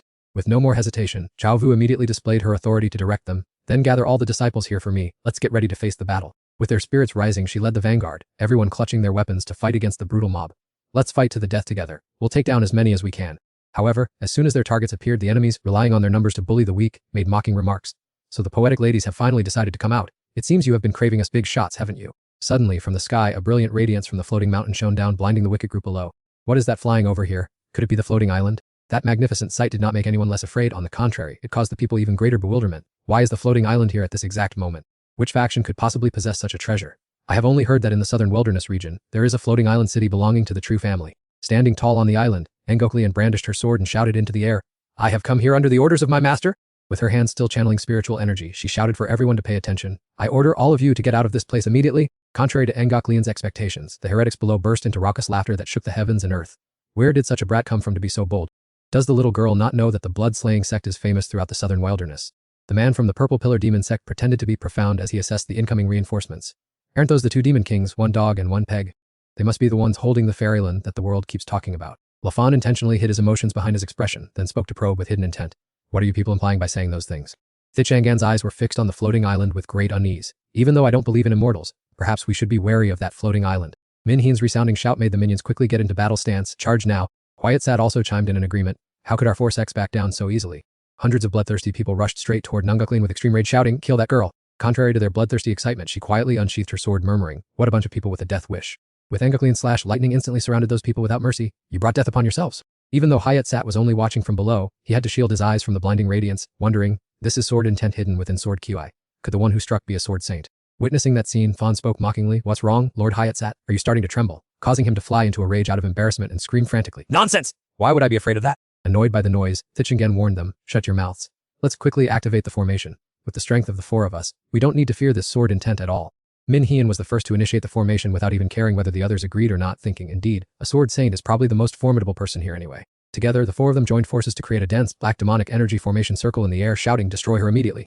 Sensing the looming danger, Ngoklian quickly swung her sword to counter the attack. The powerful sacred energy tore through the mist, but was easily blocked by that gloomy layer of sinister energy. The unexpected turn of events made her show clear shock. It was blocked by demonic energy. How is this possible? Hearing his disciples' lament, Chuang Pam gently remarked, it seems a bit too much for her. After all, Ngoklian's strength has only just reached the Golden Core realm. Standing before Nguyen Lang, he gestured, controlling everything like a master director, steer the floating island straight into Van Ho Valley. This is the perfect time to test the power of the floating island. Hearing Chuang Pam's words, Nguyen Lang was overjoyed, quickly clasping his hands in gratitude without a second thought. Thank you, master. Contrary to that eagerness, Xuan Kong showed worry for the small fry out there, saying, these people are truly audacious. Miss Ngoklian already gave them a gentle warning, yet they still want to meet their ancestors so soon. Pleased by the flattery, he chimed in with a joke to ease the tension. Whoever is sweet-tongued, feel free to talk a bit more. From his hidden position on the floating island, Chuang Pham was not yet prepared to confront the brats below, saying, begin the process. Someone screamed in terror amidst the highly tense atmosphere. Watch out, they are planning to use a formation to attack. Fearing the troops would lose morale and ruin everything, Bin Duong immediately proposed the battle plan that had just popped into his head. Don't panic! The backhoe reversal formation of our Nagich men sect will convert all attacks into spiritual energy. I will personally take control, drain the enemy's energy, and wait until they are exhausted to charge and seize the island. However, just as that mob was about to make their first move, Chuang Pam brought down a massive pillar of spiritual energy that enveloped the entire battlefield. That sacred power pierced through the sinister energy shield, making him scream miserably in terror. What on earth is this? Amidst the chaotic noise, Bin Duong felt immense pain, muttering soundlessly, "Oh my god, this can't be happening. Why is there sword intent hidden within this formation as well?" It's impossible.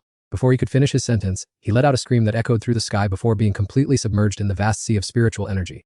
Seeing that sect leader also begin to vomit blood, Min Heen felt an overwhelming sense of terror rise within him. Clutching his chest while scrambling to find an escape route, his voice became a cowardly shriek, completely stripped of his previous majesty. Run away, quickly! Before that human-powered flying vessel could even take off, Min Heen's leg was grabbed tightly by an unfamiliar hand. In this critical, hanging by a thread situation, Thichingan hastily begged him for help, for the sake of being on the same demonic path. Please lend a hand, brother. But instead of lending a hand, Min Heen kicked the other straight in the face, officially ending their fragile alliance, shouting, "Get lost." Without a second of hesitation, he immediately took flight and vanished from sight under Thichingan's shocked gaze, shouting, "I'm leaving." Instantly, a terrifying wave of pressure crashed down, making Min Heen scream in pain. Quickly, let's escape. Hearing the mournful groans, Thichingan naively asked a blunt question, "What do we do now?" Originally planning to play dead for safety, the Blood Fiend was so annoyed that he had to give instructions. Hey, stop screaming. If you want to live, hold your breath and lie still. As soon as the instructions ended, Thichingan tried his best to play the role of an actor, secretly thinking, "I can't take this anymore." Huddling into a strategic hiding spot, he mumbled prayers, "Bodhisattva, please have mercy and don't let them find me." At the same time, Ngok still stood from above, coldly looking down as if scrutinizing her prey. Witnessing the chaotic minions, Ongdung immediately shouted, The cult master is finished. Quickly retreat. "Don't dream of the girls from 10,000 Flowers Valley anymore." Ngok deliberately slowed down a beat, waiting for all the enemies to retreat before brandishing her sword in pursuit. Those evil cultists and heretics won't get away. Looking outside, the disciples of 10,000 Flowers Valley buzzed with discussions. The great calamity of our sect seems to be over. We've been calling for help for ages, but no one came. Who is the elder on Floating Island? Nagayan Lang, channeling all his inner power, shouted loudly, "In joy, sect master, we have returned."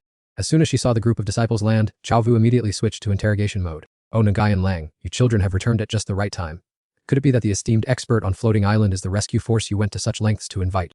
Nagayan Lang clasped his hands respectfully and explained, "On our way back to attend the Immortal Sect Grand Assembly, we unexpectedly encountered an attack from the demonic cult. Thanks to the Senior Immortal's intervention, she was stunned for a few seconds." Looking at that small figure in the distance, Chao Vu was half believing, half doubtings that the master of the Southern Wilderness Immortal Realm, whose reputation has recently spread far and wide.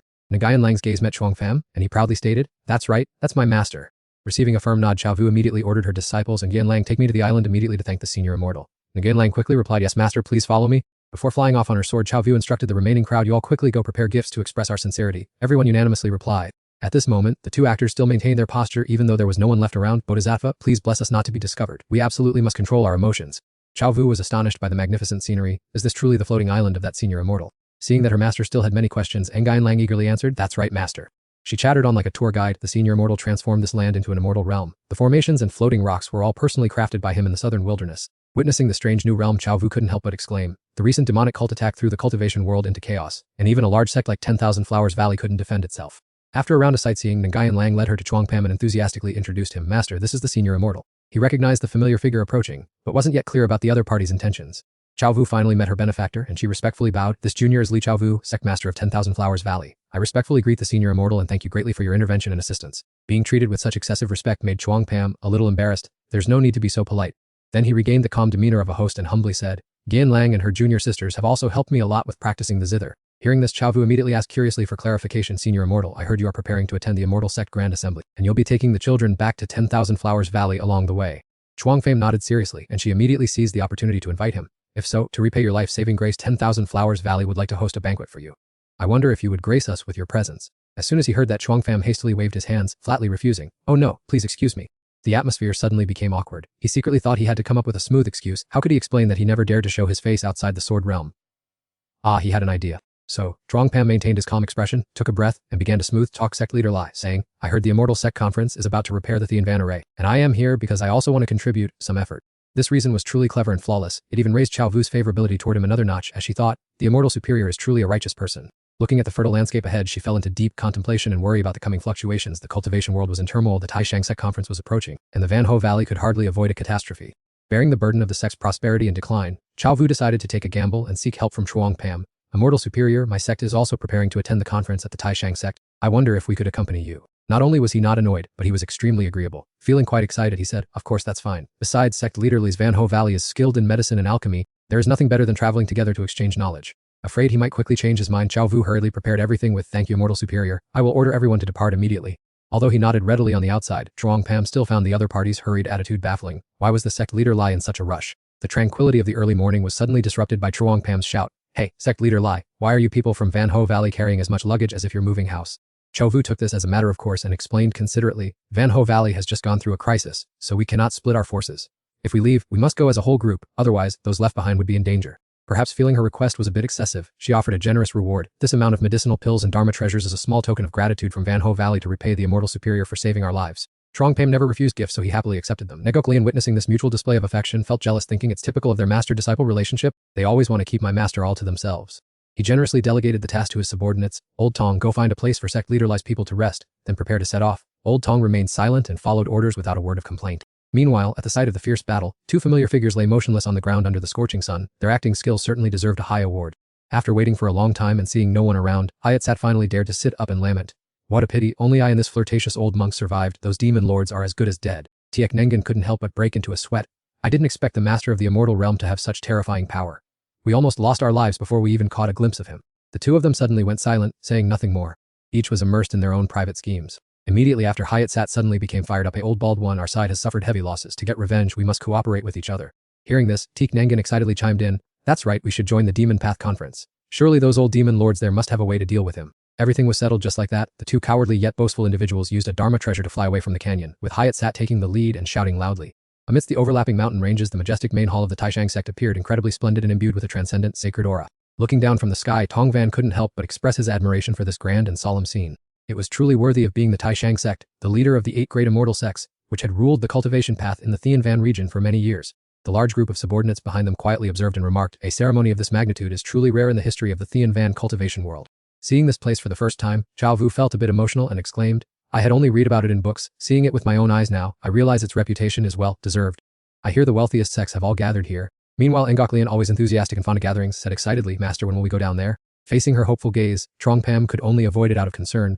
I would love to attend this conference, but as soon as I step out of the sword ki zone, I become an ordinary person again. To hide his secret, he put on an arrogant air and waved his hand, ordering, I am too lazy to move, so I won't go anywhere.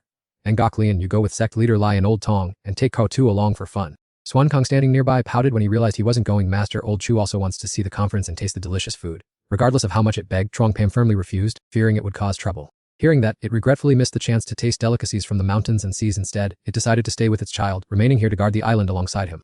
In front of the main hall, everyone was busily moving about to be on time for the welcoming ceremony of the great Taishang sect. Inside, although Thai Hang was being entertained by a group of disciples, his mood remained very dejected.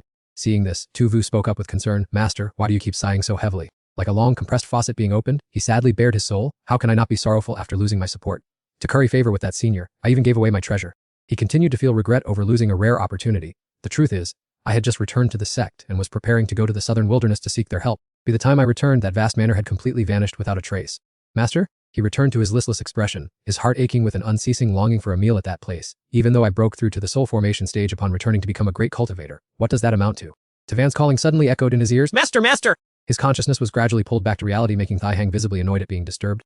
What is it? He looked in the direction the boy was pointing, and a second later, his eyes widened in utter shock. It was a group of people with extraordinary bearing walking proudly through the door, immediately drawing everyone's attention. Thai Hang carefully observed Ngok Lian's figure and vaguely realized something. This young lady looked so familiar. I think I met her last time when I went to visit that senior. Before he could verify it, Tu Vu quickly figured it out. Master, look! The Dark Knight Demon King is right behind that lady! Thai Hang was now more certain of his guess. It really is the Dark Knight Demon King and that lady. Disregarding his dignity, he stood up abruptly, his joy so great he could have danced a lambada right then. It seems our support, or rather, the exalted immortal, has also come to participate in this convention. Tavan could not help but feel embarrassed and tried to subtly remind him, Master, there are many other sects here. Please try to maintain your image a little. Realizing his behavior was a bit excessive, Thai Hang quickly cleared his throat and regained his composure, resuming his dignified appearance. Tuvan, Tu Vu and Mulan, follow me. Thus, he politely led them to welcome Ngok Lian. This lady is the sect leader of the Sacred Sword sect. I wonder if you could take us to pay our respects to the exalted immortal. Then, shifting his attention to the weapon in her hand, he vaguely recalled the past. The divine crimson blade in your hand is the very gift our Sacred Sword sect once presented to the exalted immortal. Thai Hang even showed great tact in pleasing her. For this sword to be in your hands is truly a great honor for it. Ngok Lian immediately responded with courtesy and explained with regret, my master mentioned and gave thanks for the sword the senior gifted, but since my master prefers quiet although he has arrived, he has not entered the Taishang sect. Seeing Ngok Lian's impatience, Chao Vu spoke up with a suggestion, Miss Ngok, how about we return to the island to ask if the exalted immortal wishes to meet them? Thai Hang carefully looked at the woman before him and thought, is this not the head of Thousand Flowers Valley? They usually don't care about these mundane matters, yet I wonder when she managed to start currying favor like this. He continued to stare at her with envy. How annoying. The number of people wanting to cling to the exalted immortal seems to be growing. While the group was moving, Thai Hang, walking in the middle, let out a soft sigh in his heart, wondering if he would still have a chance. Outside Truong Pham, who was busy observing, suddenly asked, "Why have you all returned, and why did you bring a stranger with you?" Upon hearing his name, Thai Hang immediately replied respectfully, "Greetings, exalted immortal. A few days ago I brought Tu Van to visit, but I didn't expect you would have left that place so thoroughly." He spoke while looking at the lush spirit fruit trees behind him and marveled inwardly, truly worthy of an exalted immortal. Even moving house is enough to astonish others. Truong Pham paused for a moment before remembering to ask in a friendly manner, "Ah, so it is the Sacred Sword Sect leader who gave me the fertilizer and the sword. Long time no see. Is your Sacred Sword Sect also participating in this immortal convention? But why have you come to my island instead of staying at the Tai Shang sect?" Hearing him say that, he secretly curled his lip like a playful child. What was the immortal sect conference compared to the chance to cling to a powerful master's leg? However, his expression remained calm as he replied, "Knowing the high immortal has arrived here, I naturally must present myself. It's just that this unexpected meeting left me unprepared with even a small token of respect." Seeing such enthusiasm, Truong Pham waved his hand in refusal. "No need for formalities," he said with a smile while inwardly screaming frantically. The last time he took a gift was to protect him. Now that he couldn't even leave the island, why take more and feel guilty? Suddenly, a loud explosion echoed from the distance. Thai Hang immediately looked back and correctly guessed that the immortal sect conference had begun. That resounding sound continuously vibrated throughout the quiet space. He recalculated the time and realized in shock, had everything officially started already? In a unique dimension covered by layers of glowing red clouds, Kaivan stood floating in mid-air, her eyes narrowed alertly. The two traces of void demon aura had vanished right at this spot. Suddenly, she spotted a space rift glowing brightly in the distance. Out of curiosity, Kaivan flew over to investigate. This place held a mini-world with a damaged protective barrier. It seemed the two void demons had snuck in through this gap. Concerned for the safety of that world, she rushed inside. This is bad. Small worlds like this have never seen powerful experts. If the void demons enter, the entire world will struggle to avoid destruction. Just as she was about to step inside, an invisible wall appeared and blocked her way. Stunned by the resistance, Kaivan calmly analyzed the situation and realized the world's heavenly Tao was rejecting her. If it cannot withstand my power, how did those two demons manage to get inside? With no time left to spare, she quickly shrank her form and placed her hand on her head to chant an incantation. It seems the only way is to possess a temporary body. Holding her sword, she pointed it directly at the world ahead and recited a spell to inform the inhabitants of this continent to unite and fight back against the enemy. A dazzling beam of golden light pierced through the rift and struck deep into the ground. At the same time, Truong Pham was lounging on a long chair enjoying the scenery, while Thai Hang kept staring in one direction as if waiting for something, feeling unexpectedly honored to enjoy the delicacies bestowed by the high immortal. It turned out he was intently watching the pot of simmering porridge nearby, which was releasing a fragrant aroma. Truong Pham modestly boasted, "It's just a few daily dishes cooked in an ordinary pot." Thai Hang turned to him with a bashful look and asked, "High immortal, if I may speak, isn't your pot the Nine Heavens divine tripod? Isn't using it for cooking a bit excessive?" Looking at his overly expressive face, Truong Pham indifferently replied, "Oh, is that the Nine Heavens divine tripod?" But as soon as he spoke, his heart skipped a beat. "Wait, could this be the same tripod I once struck down with a sword?" Thai Hang quickly interjected with an explanation. "Yes, high immortal. Perhaps you didn't know, but the primary goal of the Supreme Divine Sect in gathering the various immortal sects is to track down this treasure." Looking at the fragrant dish in the tripod, he continued, "If they fail to find it, they will have to implement their backup plan, repairing the cracks in the great world, protecting Array." Hearing this, Truong Pham understood the situation. "So that's how it is." Realizing the tripod's importance, he sprang up and gave his disciple Ngaklian an assignment. "Everyone go notify the Supreme Sect immediately. Tell them to meet on the island and let them know the tripod is right here." At the Supreme Sect's assembly hall, the person standing before Hyan and Gayat was trying to explain, "Sect Master, it's not that we want to evade repairing the array. 10,000 years ago, an otherworldly demon wreaked havoc on the heavenly cloud continent. While our records mention it, there must be a clear procedure for the repairs." He looked down from the high platform and replied sternly, "Fellow Taoists, our ultimate task now is to find the Nine Heavens divine tripod. I have dispatched countless disciples down the mountain, yet we still have no results." Hoin and Gayat provided the information she gathered for everyone to discuss. "All we know is that it once appeared in the southern wasteland. I wonder if anyone here has any new news." Langfi, sitting far away, awkwardly rubbed his face and said, "I also sent people to search." Tuda, sitting next to him, mocked sarcastically, "It's quite convenient since it's nearby, isn't it? I wonder if some sect in your southern wasteland is intentionally hiding it." Realizing he was the target of the insinuation, Langfi frowned angrily and questioned, "Are you suggesting that you look down on the integrity of us southern wasteland cultivators?" Don Hein witnessed the fierce argument and could only stroke his beard, sighing with resignation. 10,000 years had passed in the blink of an eye, and these sects seemed to have forgotten the threat from outside. Just as the situation was at its most tense, NG Len's group suddenly appeared, offering a condition. "Whoever wants to know the whereabouts of the Nine Heavens divine cauldron, follow me." It was truly a stroke of luck. Don Hein couldn't help but be astonished by this timely appearance. After rubbing his eyes and looking carefully, his heart couldn't help but be stirred. Why would powerful figures from the Saint Sword Sect and Myriad Flower Valley respectfully follow such a junior? While the sect master was still bewildered, Chuvive immediately repeated Nenjiglin's words, "Sect Master Doan, we truly possess information about the Nine Heavens divine cauldron." Everyone around them was stunned, their mouths agape, then clamored with urgent questions. "What? Tell us clearly where it is." The sudden joy made Don Hun eagerly confirm, "Fellow cultivators and young friends, are you sure you know the hidden location of the Nine Heavens divine cauldron?" Seeing their unbelievable luck, the crowd openly expressed envy. "Your luck is truly good. We dug through the entire southern wilderness and found nothing." They immediately interrupted. "They are from the Saint Sword Sect and Myriad Flower Valley, and this young lady genuinely knows the coordinates of the divine cauldron." Chuvibi clasped his hands respectfully and further explained, "That item is currently on the island of a high immortal." Upon hearing the words high immortal, Don Hujin revealed a clear look of doubt. "Are you joking with me, fellow cultivators?" His voice full of displeasure. The young woman remained calm and composed, replying, "How would I dare to joke about such an important matter with Sect Master Dawn?" Chuvi did not hesitate to reveal the secret. The Nine Heavens Divine Cauldron is located on the flying island of Miss Tian's master. That high immortal is outside Mount Great Scarlet Heaven, but he is quite reluctant to leave his island. As she spoke, she turned to look at Enjiki Lem and Thie Chung, smiling meaningfully. "Therefore, I and fellow cultivator from Myriad Flower Valley wish to escort the high immortal's good disciple Miss Tian to invite you all to the island for discussion." Knowing they had to personally go to meet him instead of being welcomed as esteemed guests, the crowd began to protest loudly. What, he wants us to go to the island ourselves? What kind of person dares to call himself a high immortal? Not even Sect Master Dawn would be so arrogant! Sensing that the atmosphere was gradually getting out of control, Don Hyen stepped forward to calm them. "All right, I will make a trip to the island with these two fellow cultivators and this young friend." To make the trip more lively, he turned to ask the others, "Fellow cultivators, would you like to accompany me and them to the island to pay respects to Miss Tian's master?" Langfei also expressed curiosity about the mysterious high immortal and seized the opportunity. "Sect Master Dawn has decided, then we shall also follow." And so, everyone unanimously moved towards the exit to meet the senior expert, full of spirit and not a hint of hesitation. With so many of us, even if he had 10 times the courage, he wouldn't dare to play tricks. Triutha mingled in the crowd, gnashing his teeth. "It's that hateful hussy." He clenched his fist bitterly and muttered, "What flying island? That's clearly my Tredu family's floating city." As the group flew on their swords following Enjiki Lun to their destination, someone began to wonder aloud. "This island's formation looks very familiar." VK pondered deeply and then made a guess, ignoring Trutha, who was fuming beside him. "Why does it look like the Triu family's design to me? Do any of you from the southern wilderness find it familiar?" The Tingli didn't bother to answer but frowned resentfully. "I say, we've already left the Grand Supreme Sect's entrance and he's not coming out to greet us." Chikshi, standing nearby, pouted mockingly. "Hemif, I want to see how many heads this so-called high immortal has to dare to act so pompous." Ignoring those with flawed thinking, Enji Lun cheerfully pointed towards the island to brag about her master seniors. "This is my master's flying island." She landed gently, smiled, led the way, and politely gestured with her hand, "Please follow me, everyone." A giant tree stood majestically in the vast space, leaving everyone stunned. "Isn't that the legendary divine tree?" VK had long recognized the wonder of this place. "Even standing this far away, I can still feel the rich spiritual energy emanating from the fruits up there." Uchavib exclaimed in astonishment, "Those are 10,000-year spiritual medicines." At the same time, Trutha squinted and observed, then made a sharp comment. "That stone slab contains incredibly profound sword intent. It could be used to forge immortal weapons." He couldn't help but be stunned and wonder, why is this entire island filled with such precious heavenly treasures and earthly wonders? Trong Pham was scrubbing the incense burner vigorously, muttering to himself about why it just wouldn't come clean no matter how much he washed it. He quickly covered his nose when he caught a strange, lingering scent coming from inside, wondering how he would explain the smell to the cultivators when they arrived. He then turned to give orders to his two companions, saying, "Old Tong, Old Hong, you two are knowledgeable. Didn't you say this cauldron was a divine artifact? Can't you just take it and boil it a few times to get it clean?" Tongvan and Cap Thien exchanged looks and communicated through their thoughts. In truth, neither of them had ever even touched a divine artifact before in their lives. Sun Kong stepped forward with a smug look. Seeing the confused expressions on the two old men, he knew they weren't reliable and asked, "Master, shall I take it to the river to wash?" "I, Old Chu, am quite strong." Truong Pham happily agreed to the idea of taking it to the river, saying, "That works. It's worth a try since you're so strong, you might just work a miracle."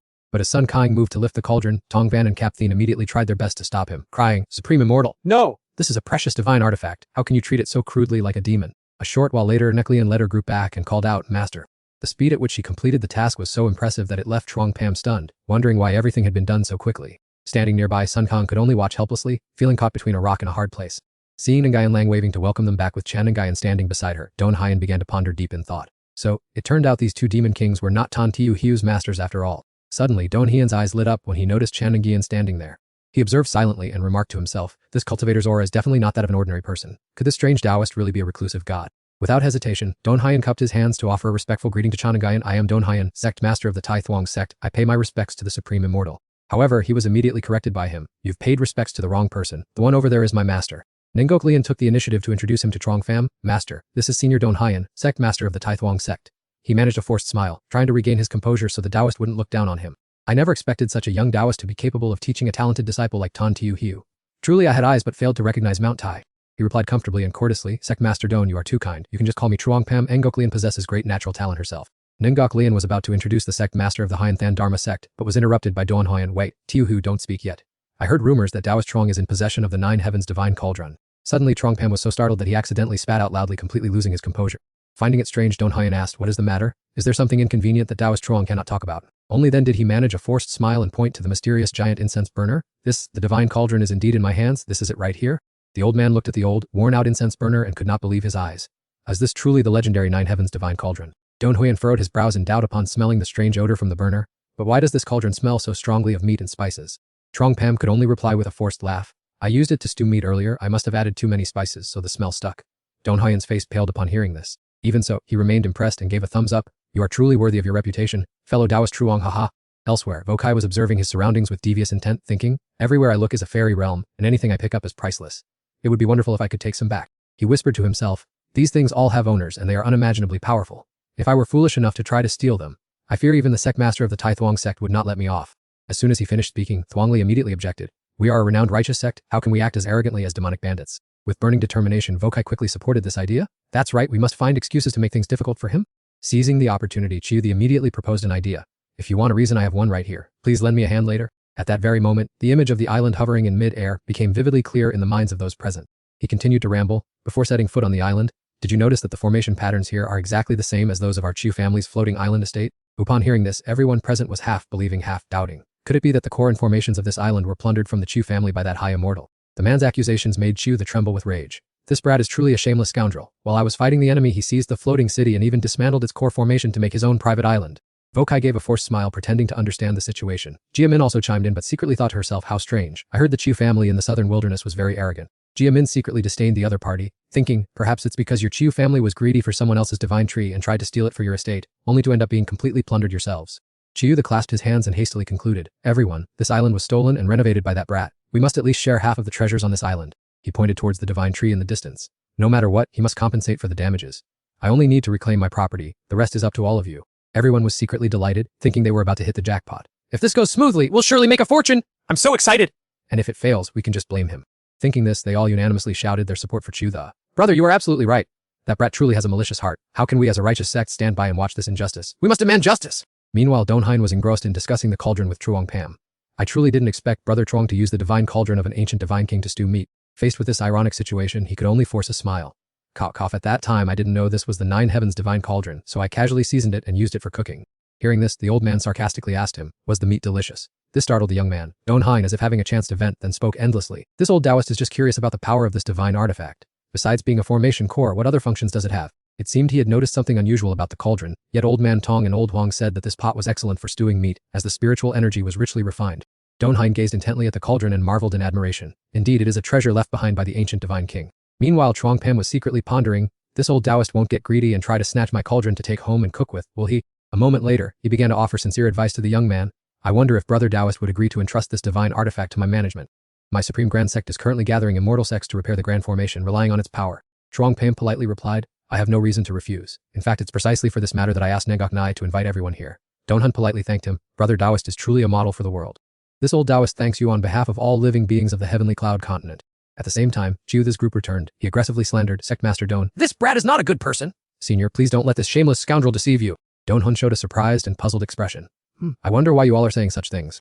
Deep in his heart, he had long since evaluated Truong Pam. Although he appeared young, his strength was certainly not ordinary. Perhaps, as Brotherly and others said, he was a reclusive immortal. Truong Pam spoke after a moment of silence. Brother Don, you don't need to ask any more questions. He stepped forward to face Chiu the and waved his hand, indicating, I already have a clear grasp of everything.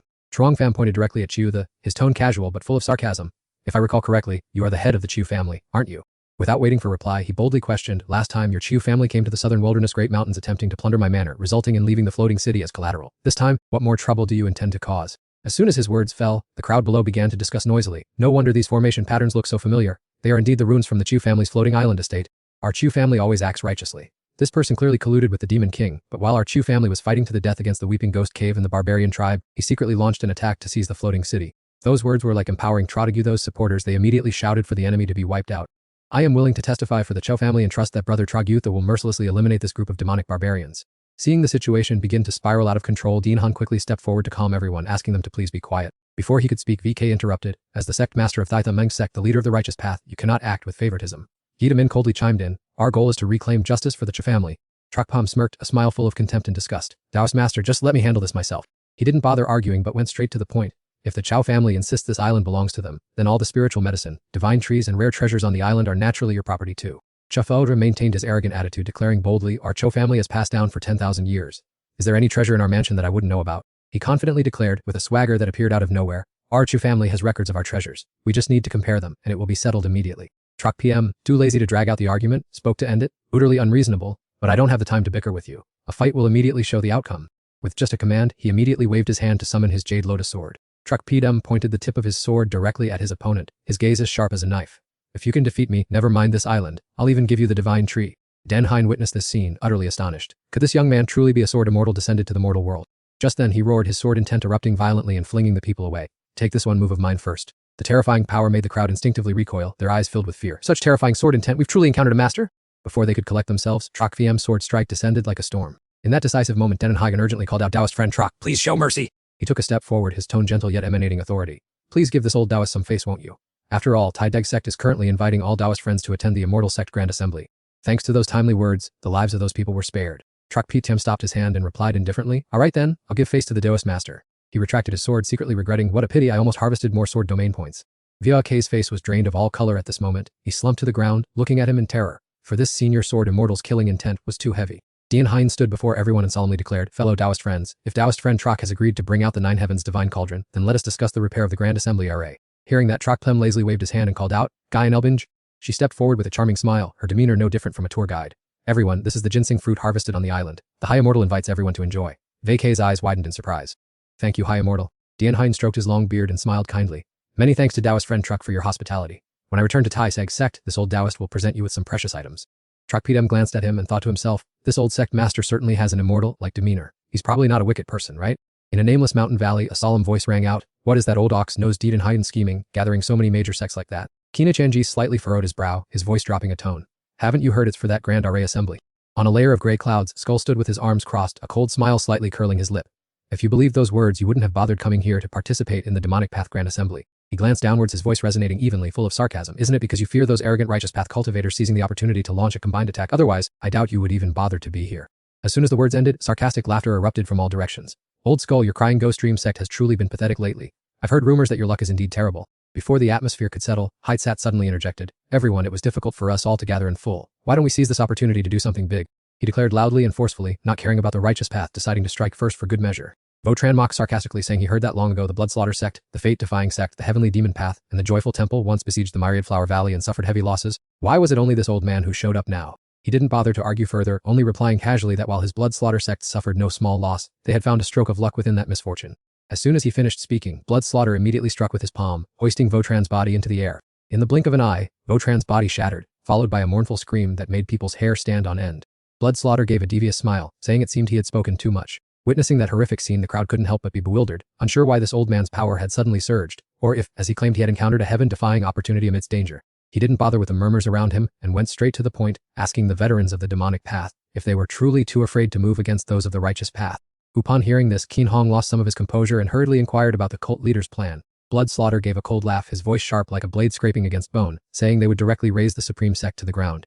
He decisively declared to the heavens that he was determined to dye the martial world red with blood. The crowd was momentarily shaken, some cursing inwardly, wondering if the old devil had gone mad or if his sudden increase in power had caused him to lose his mind. However, Bloodslaughter didn't bother hiding it anymore. A glowing red blood-colored sphere began to form in his palm as he told them that if they joined him at the supreme sect, he would give them the chance to be as powerful as him. Just as he spoke, he waved his hand and from within the sphere, countless red threads resembling bizarre tree roots shot out.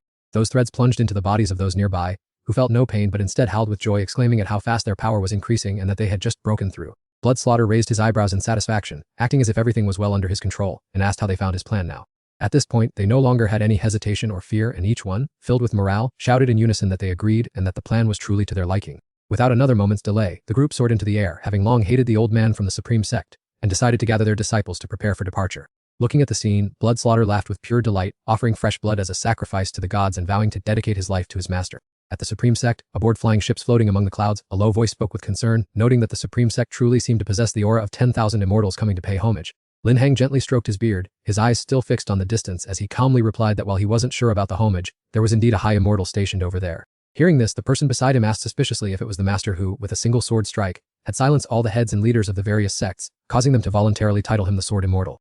On the floating island, Zhang Fan was lazily leaning against a tree trunk, remarking to the old Taoist master that their meeting had been going on for far too long. Duan Xuan spoke in a helpless tone, explaining that the materials needed to repair the grand formation were too precious for one sect to bear, yet sharing the cost led to arguments over who should contribute more. He fell silent upon hearing that, finding it truly difficult to admit that the crack had been caused by him accidentally. But he quickly changed his expression and made a suggestion. Master Taoist, if you don't mind, see what you're still missing. Feel free to take whatever is on my island. To which Duan Xuan replied straightforwardly that he would no longer act formal, as he saw many precious treasures on the Taoist's island. Zhang Fan put his arm around him and grinned, saying they were equal friends and there was no need for formalities. To which the other laughed heartily, saying he would bring his disciples to clear out Zhang's island later. Suddenly, Shi Hang rushed forward with urgent news, informing the High Immortal and sect leader Duan that an alliance of over 10 demonic sects was swarming toward the Supreme Sect and was only 100 miles away, with the families along the way already wiped out. Hearing this, Duanshuan couldn't hide his shock, exclaiming, What? But he quickly regained his composure and immediately issued an order for Shi and Lai to gather the clan heads and sect masters at Zhang's Island to discuss plans for dealing with the allied demonic forces. Trongpam stood leaning to the side, his gaze thoughtful as he observed the abyss below with visible hesitation. This was to be the upcoming battlefield. He hesitated for a moment before speaking slowly, his deep voice carrying a slightly more authoritative resonance than usual. As the various sects gathered in full force, an urgent voice suddenly rang out, pleading with Sect Master Don to stand up and demand justice for their Fenglai Sword Pavilion. Tich Duong knelt on the ground in deep grief, saying the Fenglai Sword Pavilion had been wiped out, and only he and a few brothers had escaped death thanks to the protection of the sect's seniors. Hearing the dire news, Heinmo's face changed color, questioning when the demonic coalition had joined forces to target even the Fenglai Sword Pavilion, while Quan Nin also expressed indignation, calling it a challenge to the entire righteous path that could not be ignored. Don Haiyan stepped forward with a righteous aura, declaring that for the sake of the greater good, they would seek justice for the Fenglai Sword Pavilion later, as an urgent meeting was needed because the demonic army was about to attack. Hunmo and Quan Nin quickly agreed, telling Sect Master Don that they should face them directly, and assuring him that they had already mobilized all their sect disciples to provide reinforcements. Seeing everyone working in unison, he felt relieved and turned to ask for Trongpam's opinion. Trongpam immediately understood Don Hoyan's intent and signaled for the old Taoist to rest assured. He then firmly stated his position, declaring that for the survival of all righteous sects in the world, he could not sit idly by and watch this happen. However, deep down, Trongpam was calculating, wondering how he could possibly miss out on such a lucrative sword realm area. Receiving the firm commitment, Don Haiyan showed clear appreciation, sincerely thanking fellow Taoist troops. He calmly assigned tasks, noting that the situation was critical and there was no time to delay, so he would immediately deploy the Taiji Liangyi formation and ask the fellow Taoists to enter the formation to assist. Not far away, the demonic subordinates were hiding in the thick, black clouds, coldly observing every move of the group opposite them. Right before their eyes, the Liangyi formation was gradually being activated. Lim Kim turned to Zhong Fu and said sarcastically, as expected, "That old ox-nosed man is using the Taiji Liangyi formation again. It really is that overhyped reputation of the Taishang sect." Lak Wai glanced at Xu Sha with a devious smile, adding, "But we are much different now than we were in the past." Seeing the crimson demonic energy swirling around him, Hunfu keenly realized that this old demon's strength had increased significantly. He gritted his teeth and cursed inwardly, finding it hateful that the power-enhancing secret technique he had passed on was surely incomplete. Clearly, Qin Hong was thinking exactly the same thing. Hunfu set aside his dissatisfaction and spoke boldly, noting that after sweeping through cities and mountains to get here, their strength had increased many times over, and Liam Kim and Lak Wai also calculated that after destroying the Taishang sect and swallowing the souls of the entire continent, they might break through to become immortals. As for Xu Sha, he secretly swelled with pride like a fanatic, thinking that he had grasped the power granted by the supreme god and would offer the other person to his master, who would then become his stepping stone to the immortal realm. Unable to wait any longer, he urged impatiently, "Let's start the battle quickly." Following Xu Sha's command, the evil army surged forward from the sky like a black wave, rushing toward the fire like moths. Don Huiyan stood at the center of the formation and shouted the command, "The vile demonic path has begun its attack. Fellow Taoists, prepare thoroughly and activate the formation." The cultivators worked in unison, waving their swords and channeling surging spiritual energy to activate the defensive formation. As the Liangyi formation began to operate, it immediately launched countless arrows of spiritual energy small as raindrops toward the demonic forces. Xu Sha led the charge, a confident, demonic smile playing on his lips. He tensed his body to gather demonic energy and easily neutralized the attack, sneering, "Just child's play." He then threw a punch enveloped in crimson dark energy to clear a path, shouting, "Follow me." Don Haiyan vigilantly waved his whisk and muttered an incantation, "Vanish!" Seeing his figure dissipate as if he had never existed left everyone stunned, wondering if that person had truly disappeared. The cultivators cheered excitedly. The High Immortal's power truly shook the world and his swordsmanship was divine. Quan Yin also felt gratified that the devil had paid for his crimes, as everyone stood united to avenge their fellow cultivators. At the same time, Qin Hong and his accomplices fled for their lives. The leader of the Bloodslaughter sect is finished. Brothers, the road ahead is long and difficult. Let us fight for justice together again someday. However, some were still suspicious, for behind that man lurked a void demon. Suddenly, dazzling spots of light erupted across the floating city, leaving the crowd bewildered. What on earth was that? The demon touched the spiritual energy, which was as dense as a spider web, and instantly vanished into nothingness like a thin puff of smoke. Don Haiyan hurriedly raised his hand to stop the slaughter. "Wet, fellow cultivators, do not drive the enemy into a corner. We need to clarify everything that happened today." Tong Van pointed straight at the divine sword swirling in the air.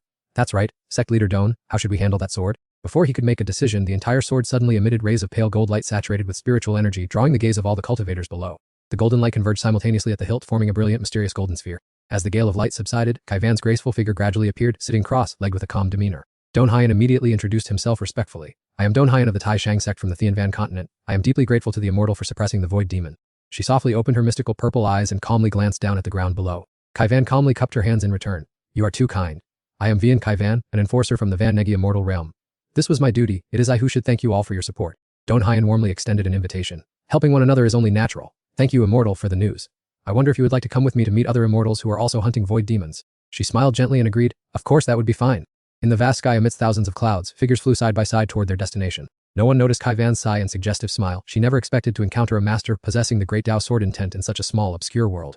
While sitting in meditation, she whispered softly, "This has piqued my curiosity quite a bit." Right now in the floating city, Trongpem kept lingering around Kai Van as if examining a strange object, occasionally making odd noises. Being scrutinized like a rare commodity, she looked at him with a mix of suspicion and caution. Trongpem was calculating the pros and cons in his head. She can fly freely in the air. I wonder how many sword domain points an immortal like this would bring me. No, that's not right. He slapped his head hard in pain, rebuking himself. Am I really this obsessed with earning points? His foolish appearance made Kai Van worry. Is this guy plotting something sinister? Nevertheless, she sincerely thanked him. Seeing that Trong Pam had understood the situation, she said, "Thank you for helping me destroy the void demon I've been pursuing." Trong Pam modestly brushed it off, saying, "Was nothing." He beat his chest heroically. Facing an evil that brings destruction to all things, I will never shrink from doing what is right.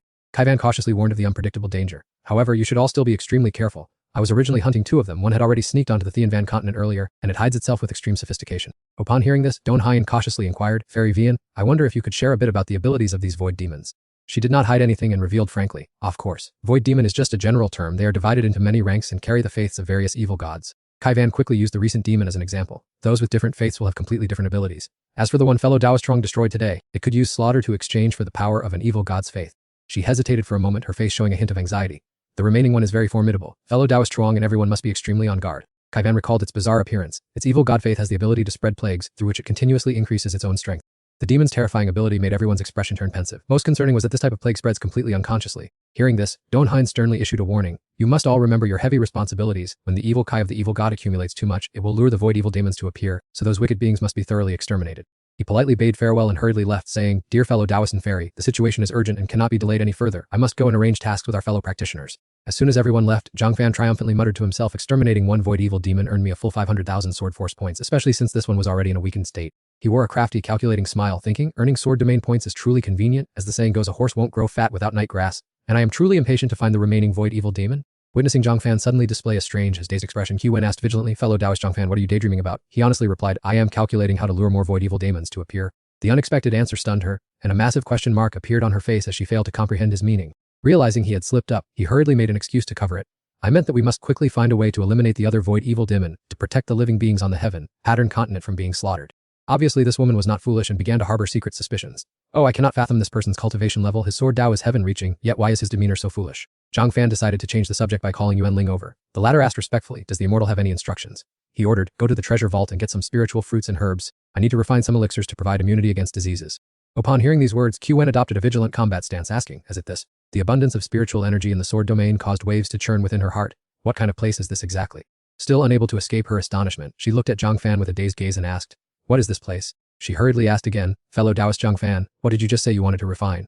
He stroked his nose with a bit of embarrassment and said, "Fairy, you can just call me by my name. I want to refine an immunity elixir, as those hiding void evil demons will certainly bring harmful plagues." Q-Wen quickly regained her composure and gently suggested, "Then fellow Taoist Zhang Fan should also call me by my name. Addressing me as Fairy sounds overly formal." She probed, "The items you prepared in the Wenye immortal realm are all precious treasures. Why use spiritual herbs that even immortals fight over just to refine this type of elixir?" Zhang Fan nodded repeatedly and answered honestly, "They are indeed precious, but as far as I am concerned, these spiritual herbs and fruits are countless on my island." Qi-Wen glanced around, her tone mixed with astonishment. "This sacred tree of yours in the Wenye immortal realm is also incredibly rare?" She had to accept the other's excessive wealth and the overflowing spiritual energy on the floating island. It seemed that for him, this amount of spiritual herbs was truly not an extravagance. Zhang Fan chuckled, having already calculated carefully in his heart, "This league of evil cultivators and the void evil demons are helping me expand my territory and upgrade the sword domain, which in turn will rank up all types of immortal fruits and herbs." Q-Wen tried to look away, not daring to watch Yuan Ling picking fruits until her bag was full, telling herself not to look, even though they were not hers. Her heart ached just watching it. A moment later, she cupped her hands to take her leave. "If so, I will go find the old Taoist to discuss the hunt for the remaining void evil demon." Zhang Fan politely returned the gesture. "I shall leave it to you." Observing the information appearing on the screen, the sword domain had been upgraded to level 3. Having received the Undying Sword Intent skill, he felt incredibly satisfied and delighted. Taking a moment to summarize today's gains, he thought, "The Undying Sword Intent allows me to be resurrected infinitely within the confines of the sword domain." With this new ability, Zhang Fan felt confident to show his full potential. "Although I am already nearly invincible in my own territory, life is still the most important thing. Now even if I am poisoned or ambushed, I have nothing to worry about. Idleness breeds mischief." He swung his sword and a thought came to him to use himself as a test subject. "Why don't I try dying once to see how it feels?" Fortunately, his reason still prevailed and Zhang Fan immediately abandoned that foolish thought. "Forget it, level 3 is already this overpowered. It makes me even more curious about the next level. I hope to find that hiding void evil demon soon." At this moment, in the Sanqing temple of the Taishang sect, Don Hyen and Qi-Wen were leisurely listening to the heated discussions among the cultivators regarding the plan to hunt the void evil demons. Meanwhile, in a small town located at the border between the southern wilderness and the eastern spirit, a figure wearing a thick, black straw raincoat and appearing extremely suspicious was weaving through the sparse crowd. Yet, no one suspected in the slightest that every footprint he left on the ground was silently sowing the seeds of death and disaster. The pathogen hid in a corner, sneering diabolically, whispering to itself that the murderous madman had finally been eliminated by the world's great masters. He grumbled, plotting his malicious scheme, "I will turn this world into a land filled with plague. The Supreme General will watch over you with the compassionate eyes of a deity, willing to protect humanity like a benevolent father guiding his children." Time flew by, and in the blink of an eye, the day of the Taoist gathering at the floating island arrived. Qi-Wen observed him intently for a long moment, then frowned slightly. She seemed to sense that Zhang Fan appeared somewhat different today. Yinchuan smiled in agreement, feeling the same intuition. It seemed fellow Taoist Zhang looked much more confident than before. Zhang Fan laughed it off and hesitatingly made an excuse. Ha, it must be because my mind sensed a formidable enemy, which caused my strength to suddenly break through. Qi-Wen was not easily distracted, so she pressed him. The formidable enemy you mentioned is that the void fiend whose physical form you destroyed with a single sword strike. He could only laugh naively. Haha, don't be fooled into thinking it was just a simple sword strike. In truth, I used up all my strength, keeping only a tiny bit in reserve. Seeing him brush it off, she stopped questioning him. Alright then, we and our fellow Taoists have united to establish the Immortal Alliance to hunt down the demonic group manipulated by the evil god's power. Yin Shan, standing nearby, added furthermore, we must urgently search for any traces of the remaining void fiend. Wang On turned to look at Ningguyen Lang and issued an order. The Manhwa Valley is famous for its exceptional medical skills, so it will be sent to the continent to focus all efforts on finding the source of the raging epidemic. Seeing them clearly assigning tasks, Zhang Fan asked curiously, then what is my role in all this? Qi-Wen responded fluently as if the plan had been laid out long ago. Please stay here to guard Manhwa Valley with my disciples. We need to hold the fort and be ready to provide support, as my physical body is not here, so my power is somewhat limited. He did not object further and casually grabbed a tree branch from the side of the road. That sounds fine, doesn't it? Under Qi-Wen's curious and amused gaze, Zhang Fan tinkered for a while and then said, everyone, please wait a moment longer for me. Before long, he brought out the results. Fellow Taoist Yin, please take these wooden swords and distribute them to everyone. I have imbued them with my sword intent. Yin Chuan accepted them with a look of appreciation. Thank you, fellow Taoist Zhang. I was worried about everyone facing the demons, but with your wooden swords, I can now be at ease. Haha. Qi-Wen cautiously probed Zhang Fan, you have reached the realm of indestructible sword intent. You must surely be able to embody the sword, leave your intent behind, and possess an immortal true form, right? Zhang Fan just laughed it off, thinking to himself with admiration. This Qi-Wen is truly worthy of her origin from the immortal realm. Her insight is indeed sharper than most. At that very moment, the fleet of ships setting out for the campaign drew their full attention. Oh, the alliance is about to set sail. Meanwhile, in the demon realm, it was an entirely different scene. The skull knelt trembling on the ground. Greetings, demon lord. Fi Hun furiously crushed the skull in his hand. You trash, you were given my demonic energy, yet you return in such a pathetic state? The man stammered in fear. Demon lord, spare me. I did not know this was your plan, and furthermore, how could I have expected a sword immortal to suddenly appear on the Tianyun continent? This plea caused the flames of hatred on his head to flare up intensely. Chimph, a tiny world protected by humans has a sword immortal. Or do you think that because I was sealed for 10,000 years, I have become a fool? Fi Hun did not bother to argue and commanded in a low voice. Summon all your disciples here immediately. Follow me. In an instant, a multitude of disciples knelt in a long line and shouted in unison. We respectfully see the demon lord off as he leaves the mountain. Returning to the floating island suspended high above the 9 clouds, this place felt like a land completely detached from the mortal world, drifting amidst a silver sea of clouds. Zhang Fan held his tongue for as long as he could before eventually asking reluctantly, why do you keep staring at me? Qi-Wen voiced a long-held wonder. I have long been curious how the heavenly mystery continent, obscure in the myriad worlds, could have an immortal as outstandingly skilled in the great Tao of Sword Q as you. He cast modesty aside and beat his chest with pride. That's because I'm a genius. I'm naturally carefree and don't care for those self-important words like relying only on myself my whole life. Knowing he was being slippery again, Qi-Wen pressed further. Speaking of the heavenly mystery continent, I still have a concern. Zhang Fan replied excitedly. Go ahead. She looked at him with a serious gaze. Has the heavenly mystery continent truly never seen any peerless powerhouses since ancient times? This time he confessed honestly, my historical knowledge of the heavenly mystery continent is quite limited, but why are you so specifically interested in this? Qi-Wen rested her chin in her hand musing. I realize I've underestimated the heavenly mystery continent's protective grand array. Qi-Wen said solemnly. I watched 2 void demons chasing each other through it easily and thought it was simple, but it turns out I can't cross it myself. Zhang Fan expressed surprise. Isn't there still a crack in this world protecting grand array? She leaned on her hand and thought, that's the problem. Despite the crack, I'm still helpless. The creator of this formation is incredibly powerful. Even the top figures of the immortal realm might not match them. His eyes widened in shock. Is this protective array that formidable? Yet I accidentally cracked a huge portion. Fixing it now will be quite a hassle. Suddenly, Qi-Wen's eyes turned strange. At first I thought this was just an ordinary world, but now I detect an indescribable sense of familiarity. Zhang Fan sighed and closed his eyes to rest. Wait until the old Taoist master returns and ask him. I'm naturally playful and lazy, so I rarely pay attention to ancient history. While she looked away with worry for the old Taoist master, he asked innocently, since entering was so difficult for you, how could those void demons cross the array so easily? Qi-Wen crossed her arms and explained, demons don't need to cultivate like us, they simply sacrifice their souls and bodies to their master. She continued sarcastically, then, like loyal dogs, they are willing to discard their physical bodies and use their souls to infiltrate the heavenly mystery continent. Hearing this, Zhang Fan narrowed his eyes in contemplation. These demons truly are a cunning and unpredictable species. Just then, Yulian ran over breathlessly. Master Fairy, look over there quickly. A vertical streak of green light shot up, making him wonder, what is that? Qi-Wen cried out in panic. That's the beam of faith of the evil god. That void demon has alerted its master. Zhang Fan's group looked up in shock while her words still echoed. If not stopped in time, the evil god's gaze will soon fall upon this world. At the same time, Yao Guang flew over to report. Fairy and immortal Zhang. Senior sister sent word to the sect that traces of the evil god have been found at the borders of the southern wilderness and eastern Ling. That place has now become an epidemic zone. Hearing the news, Zhang Fan immediately commanded, take medicines and disciples of the Taishang sect to reinforce Taoist Master Zhang at once. Shan Kang and Amya replied in unison, yes, master. Immediately after, he turned and gave instructions, Old Song Old Huang, you two quickly steer the flying island to the location marked by Taoist Master Zhang. Both nodded in agreement, understood. On the floating island, everyone quickly dispersed to carry out their duties, leaving only 2 figures standing quietly. Together they watched the beam of light without saying a word, but in their hearts, both shared a determination to get there quickly. Under the blue sky and drifting white clouds, people lay scattered on the ground like felled grain, their groans echoing everywhere as they cried out for help in despair. Some lay there with mouths agape, reduced to mere skeletons. Guzi approached a commoner and gently instructed, "Take this pill to stay alive." Yin Xuan observed the pillar of light and said doubtfully, "This beam of light is truly strange." Deep inside it, thousands of demons and monsters were constantly shrieking in terror. Chou-Vu rushed over, urgently reporting that the disciples below had discovered carriers of the pathogen in dozens of nearby areas. However, we are facing a severe shortage of manpower. Upon hearing this, the sect master immediately ordered the summoning of all disciples specialized in medical arts and alchemy, and at the same time mobilized combat specialized factions to this location. Suddenly, a strange lightning orb appeared out of nowhere, accompanied by an anxious voice that rang out, "Please, sect master, you absolutely cannot do that."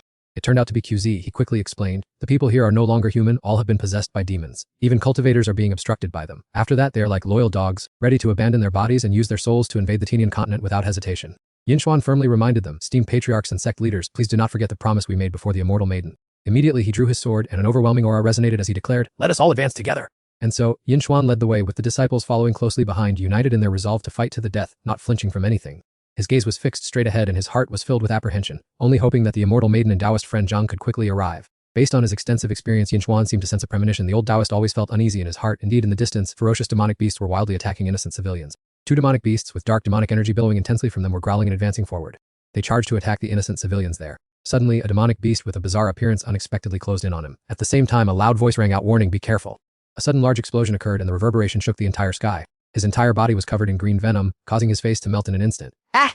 Everyone around also incessantly wailed in despair, and then gradually transformed. One by one they turned into demonic beasts. "He will only bring disaster to our Tianyan continent." Yin Xuan called out to everyone, Let's go, immeasurable heavenly venerate! Suddenly, an urgent voice rang out from somewhere. Please, sect master, the situation is not good. Shihang, a palace attendant, announced, "We originally intended to mobilize Taoist friends from other places for support." Zhenji, standing nearby, added, "But they are also fighting." Hearing this, Yin Xuan sighed warily. Standing amidst the clouds, he expressed his feelings. "I had wanted to quickly repair the rift in the Great Protective Formation, but unexpectedly I was still one step too slow. Now we can only take a risk." Suddenly Shihang, in a panic, interrupted, "Please, sect master, First, don't think about that. We're in trouble now." Below, the geomancer and the great void demonic cultist suddenly appeared, radiating an overwhelming aura. Immediately Yin Xuan drew his sword and unleashed his technique, declaring, "This is truly a big problem."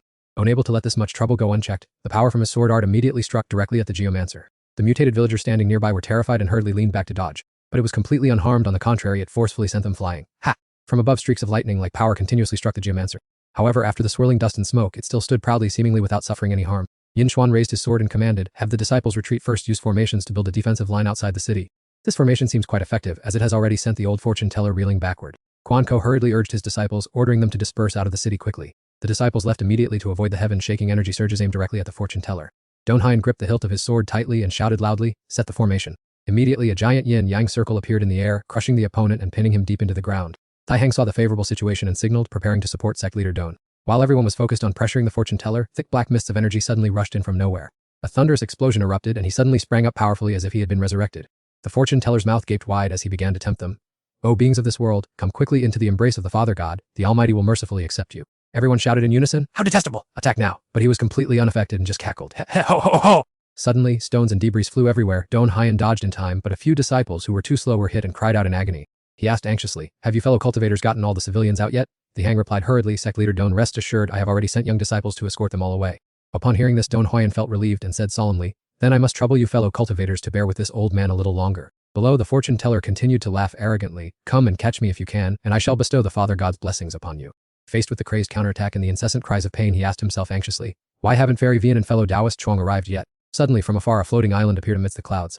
Don Huyen cheered excitedly, "It is fellow Taoist Chuang and Fairy Vian. They have finally arrived to reinforce us." Chuang Pam stepped forward and calmly advised, "Taoist, do not be so impatient." He drew his sword and coldly declared, "Leave this matter to me." The fortune teller, not yet knowing Chuang Pam's true ability, boasted loudly, "Ha ha ha! All of you, come to me together!" In the blink of an eye, his body seemed to be shredded to pieces. His latter ceased, replaced by painful groans. A humph. Fragments of the fortune teller's body fell one by one into the deep abyss of the cliff. Those watching from above praised him endlessly. "This is the power of the great Tao sword Q of a sword immortal." Don Huyen stroked his beard and nodded in admiration. Indeed, it is fellow Taoist Chuang's reputation is well deserved. At this moment, only faint eerie green demonic vapors and scattered corpses remained everywhere. Everyone then stepped forward to pay their respects, respectfully welcoming High Immortal Chuang and Fairy Vian. Chuang Pam clasped his hands behind his back and said slowly, "Look at the victims down there." All the people below had been poisoned and fallen ill, and they were all lying prostrate, unable to rise. Don Huyen quickly flew over to offer his thanks. This battle truly relied on fellow Taoist Chuang. He looked down with a heavy heart. This old Taoist did not expect these demons to be so formidable. Ancient texts could not describe the full extent of this continent's catastrophe. Kaivan softly reminded respected Taoist, "This is not the time for hesitation." She pointed toward the strange beam of light, saying that if it is not dealt with immediately, The lurking demon will use it as bait to summon the power of an evil god. Kaivan continued, when that happens, this place will become the playground of an evil god, and a plague will spread everywhere. Donheen stood with his hands behind his back and said firmly, this old Taoist will lead everyone forward to face the enemy. Kaivan turned to look at him with a serious expression. Tren Fem, I cannot unleash my power on a large scale right now. Everything depends on you. Tren Fem smiled confidently. Just leave the task of protecting the Tian Van continent to me. I certainly won't refuse. Then he brought his hand to his mouth and called out loudly, Ngok Lian. Ngok Lian appeared immediately and said respectfully, Master, Tren Fem instructed Ngok Lian gather everyone in the elders, then quickly help those villagers infected with demonic energy to purge the evil miasma. Kaivan cautiously advised, Miss Ngok Lian, please don't be too soft-hearted. Sometimes your firmness is the best way to help them and save more lives. Ngok Lian showed a flash of dissatisfaction. Emph, you don't need to pretend to be kind and lecture me. Ngok Lian turned and left, muttering resentfully, you aren't from the Tian Van continent, so of course it's easy for you to say that. Seeing that the situation was a bit tense, Tren Fem smiled to lighten the mood. All right, Ngok Lian, you should go quickly. Standing on her sword, she immediately replied, Master, I'm going ahead. He rubbed his chin and hesitated. Kaivan, I'm sorry, my Ngok Lian. Before he could finish, Kaivan interrupted. Look, Miss Ngok Lian is very attached to a master like you. Tren Fem hurriedly explained. Because of a tragedy in her family, Ngok Lian lacks a sense of security. She didn't mean to target you. Kaivan responded gently. It seems she is also a child with a rather unfortunate fate. She then turned to him and instructed, Tren Fem, you must strike later. Below, the mist was advancing to attack the demons that had just appeared near the pillar of light. Dan Hoyen turned his gaze toward the floating island and called out loudly, fellow Taoist Truong. Without hesitation, Trong Pham stepped forward brimming with energy. Let me handle this. He turned and generated a powerful surge of energy. Witnessing this with her own eyes, Kaivan could not help but marvel. As expected of the great Tao of sword intent, how could a Truong Pham reach this level? He cannot just be immortal from this wilderness. She pondered further, but even if that were true, the 10,000 realms will surely be shaken in the future. Truong Pham unleashed a brilliantly glowing sword strike that formed a cross shape, challenging loudly, "Oh, you demons, receive my attack!" The sword energy lunged straight at the demons, creating a violent explosion accompanied by miserable screams. Ah! After the dense dust cleared, only faint trails of green energy and patches of slimy residue remained. Quan Ko could not help but exclaim in admiration, truly godlike. Dan Hoyen seemed to notice something unusual and hurriedly spoke up. No, this is not right. What is happening to those sick villagers? From within their bodies, streams of green energy were continuously rising. They were being sucked up by the wicked pathogen, which shrieked madly. Hee! The body of the pathogen swelled, becoming increasingly ferocious. You lowly creatures! He roared in fury. How dare you break the grace of the Father God? Just at that moment, on the floating island, a massive source of power continued to be unleashed. He rushed to the source of the plague, causing it to howl in pain. Ah. The military officials cupped their hands in gratitude to the romantic sword immortal for saving all beings. Chuang Pam replied modestly, it's a small thing, just a natural reflex, nothing special, while secretly wondering if the sword domain system reward was only that much. Chuang Pam stood with hands on hips, his eyes following the crowd below as they simultaneously bowed in salute. Greetings to the High Immortal and the Fairy Lady. Tai Hang clapped loudly. The thick smell of flattery made Chuang Pam cover his nose. Truly a well-deserved reputation, High Immortal! The Taishu demons that we cultivators were helpless against. You sent them on their way with just one move. Ditch Lion felt goosebumps listening. She thought to herself that this person from the Saint Sword sect looked dignified and otherworldly, but turned out to be just a skilled sycophant. The scrutinizing looks fixed on the Hang made him feel smug. This High Immortal was his benefactor, and he had to make the most of such a firm backer. It was understandable the others didn't get any benefits. Chuang Pam looked up at the sky and laughed loudly. Ha ha, we are all people of the same Qingyan continent. I couldn't just sit idly by. Besides, I'm not that incredible. After speaking, he stepped toward Chanagayan, who was struggling to carry a heap of spirit fruits, and generously waved his hand. Everyone has worked hard. Here are some spirit fruits I brought. Feel free to nourish yourselves. In an instant, every person had a delicious and fragrant fruit in their hand. Thai Hang stared at the brightly glowing object in his hand, unable to hide his astonishment. Oh my, it's an immortal fruit. It's so full of pure immortal energy inside. He tossed the fruit high and beamed like a young maiden receiving her wedding gifts. Many thanks for the High Immortal's generous hospitality. Lang Toyet turned her head to look at Thai Hang's fruit with envy. Damn it, that old man from the Saint Sword sect's immortal fruit is much better. It seems the High Immortal favors flatterers most. Amidst the lively atmosphere, Kaivan sternly reminded, all right, Chuang Pam, now is not the time for us to be careless. She frowned at him, her eyes filled with worry. You've only just managed to defeat a clone of that Tai Su demon. Chuang Pam's expression darkened upon hearing that. I know, he thought to himself, since the system's sword domain reward was significantly lower than before, he had already guessed it. Kaivan was so surprised she covered her mouth with her hand. You knew. An indescribable feeling suddenly rose in her heart. Chuang Pam was becoming increasingly unpredictable. Chuang Pam looked up at the sky, his eyes contemplative. Logically speaking, this Tianwen continent should know much about those Taizu demons. Kaivan's face showed clear tension. If Chuang Pam already understood it well, then she didn't need to give a lengthy explanation. She turned around and spoke loudly to the crowd. Everyone on the Tianwen continent has seen it now. There isn't just one Taizu demon, and their level of destruction is terrifying. Kovu folded his arms, his brows furrowed in resentment. Many citizens in the city have been turned into incurable demons. The rest, even if alive, are seriously injured and unlikely to survive. Just thinking of that evil god's malicious face, Kaivan's expression grew more and more stern. Because this Taishu demon is a product modified by the evil god to spread the plague and evolve. Her gaze sharpened as she issued a warning. Everyone must absolutely not underestimate this enemy. There was once a world completely destroyed by the evil god. When the allied immortal realms arrived, it was only a dead land, deserted and filled with plague. Thuongli turned pale and could only stutter, while Ditch Lion expressed in a cold sweat. Fairy, if not for the High Immortal's help, we couldn't even defeat its clone, so what right do we have to look down on it? After a long silence, Don Hoyen calmly confirmed, I understand the fairy's meaning. Everyone, take this chance to eat the immortal fruits and rest. We'll set off in a moment. The crowd obeyed promptly. Yes, we follow sect leader Dawn's orders and thank the High Immortal and the Fairy for their guidance as well. Not long after, the entire group simultaneously rode their swords and flew straight into the city. The scene that met their eyes was desolation, with injured people everywhere. Don Huyan sighed sadly, hearing the wary breath. Chong Pam turned and asked, "Something bothering you, old Taoist master?" Without waiting for his response, he drew his wooden sword and calmly arranged his formation, saying, "As long as everyone captures that Taizu demon and activates this treasured sword, I will control it from afar and quickly arrive to finish it off." Dan Xuan stood with his hands behind his back, staring intently at the ominous rift in the sky. The old Taoist showed no sign of panic, for with the assistance of the knowledgeable fairy and the sword immortal, he was not afraid of any demon escaping. His voice choked with bitterness, and his appearance became increasingly dejected, yet my heart remained heavy with worry for the future destiny of the Tianyan continent. He paused for a moment before Zhang Ji continued, "I fear the peaceful world protected by the Lingxiao immortal emperor for the past 10,000 years is about to face an unstoppable storm." Upon hearing that name, both Zhang Fan and Qi Wen were startled, the four majestic words Lingxiao immortal emperor echoing in their minds simultaneously. Zhang Fan could not help but exclaim in curiosity, "An immortal emperor?" While Qi Wen looked dazed and Fu Xia asked in shock whether the Tianyan continent had ever been ruled by an immortal emperor. Dan Xuan slowly stroked his long beard and said in a thoughtful, deep voice, "This is a secret recorded only in the ancient scriptures of various sects. Outsiders are usually too preoccupied with fighting over the divine cauldron, thinking it is an immortal artifact." He folded his arms behind his back with a distant gaze and added, "Only we understand how important this treasure is to the continent. No one knows what happened in those years." Dan Xuan closed his eyes tightly, trying to recall ancient memories before continuing. The founder of the Taishang sect left records stating that the Lingxiao immortal emperor established a grand formation, using the immortal artifact as the eye of the formation to hide Tianyan from the eyes of the myriad worlds. Hearing this, Qi Wen suddenly realized and interrupted, "No wonder a nameless world could prevent immortals like me from setting foot here. It turns out an immortal emperor once guarded this place." She touched her chin, glanced at Zhang Fan and concluded calmly, "Being able to produce an expert who comprehends the great Dao sword intent like Zhang Fan, this land must truly be a place where spiritual energy produces outstanding people." Hearing this, Zhang Fan hurriedly waved his hand in denial, "Not at all. The strength I have now is entirely due to my own persistent efforts." Dan Xuan smiled slightly and agreed, "That is true. For a young talent like Zhang Fan to reach this realm of swordsmanship, he must have practiced so hard that it is unimaginable for ordinary people." Upon hearing the praise, Zhang Fan laughed heartily, "Haha, well said, well said." Standing not far away, Yulian heard this and secretly admired him, thinking, "The Taoist leader is right. For my master to achieve what he has today, he must have sweated and suffered much more than anyone else." Thinking this, she immediately drew her sword and began to practice with determination. I must practice as hard as my master." Seeing his disciple suddenly so full of energy, Zhang Fan coughed twice and said, Taoist leader, let's stop talking about me. Please continue with the previous topic." Dan Xuan shook his head and looked at him solemnly. "Oh, even if fellow Taoist Zhang finds the Nine Heavens divine cauldron to repair the grand formation, I fear it will be too late by then." He furrowed his brows in worry. 1,000 years ago, a demon stole the Nine Heavens divine cauldron, causing the grand formation to shatter, and countless blood demons from the outside world flooded into Tianyan. Directing his gaze toward the rift, which was growing larger in the sky, he hesitated and said, "Now that crack has appeared once again." Dan Xuan lowered his head in anxiety. "I only fear that besides the two Taisu demons the fairy just chased, who knows how many more demons from the myriad worlds are stirring and preparing to enter the Tianyan continent." Hearing this, Qi Wen squinted and smiled, her tone light but full of determination. "Why is the Taoist leader so worried? Besides, it was my fault for not capturing the two Taisu demons, allowing them to slip in here." She then tilted her head to look at Zhang Fan before continuing, "You have Zhang Fan here on the Tianyan continent after all." Zhang Fan laughed gleefully but tried to remain humble. "Ahem, the fairy is too kind." Finishing his words, he glided toward the rift with a serious expression to reassure them. "Taoist leader, rest assured, I will definitely not stand by and watch." Secretly, he felt guilty, thinking, "This disaster was caused by me. It seems I must deal with it quickly." Afterward, Fan cupped his hands to take his leave. "Taoist leader, we must eliminate the remaining demons soon, and once that is done, we will immediately repair the grand formation. Just send word if you need anything." Dan Xuan also bowed to return the gesture, his voice full of respect. "Very well, fellow Taoist Zhang and the fairy may temporarily guard this place. I will go and gather fellow practitioners to purge the demons and handle the roots of the plague." Having said that, he immediately urged his sword and soared into the sky.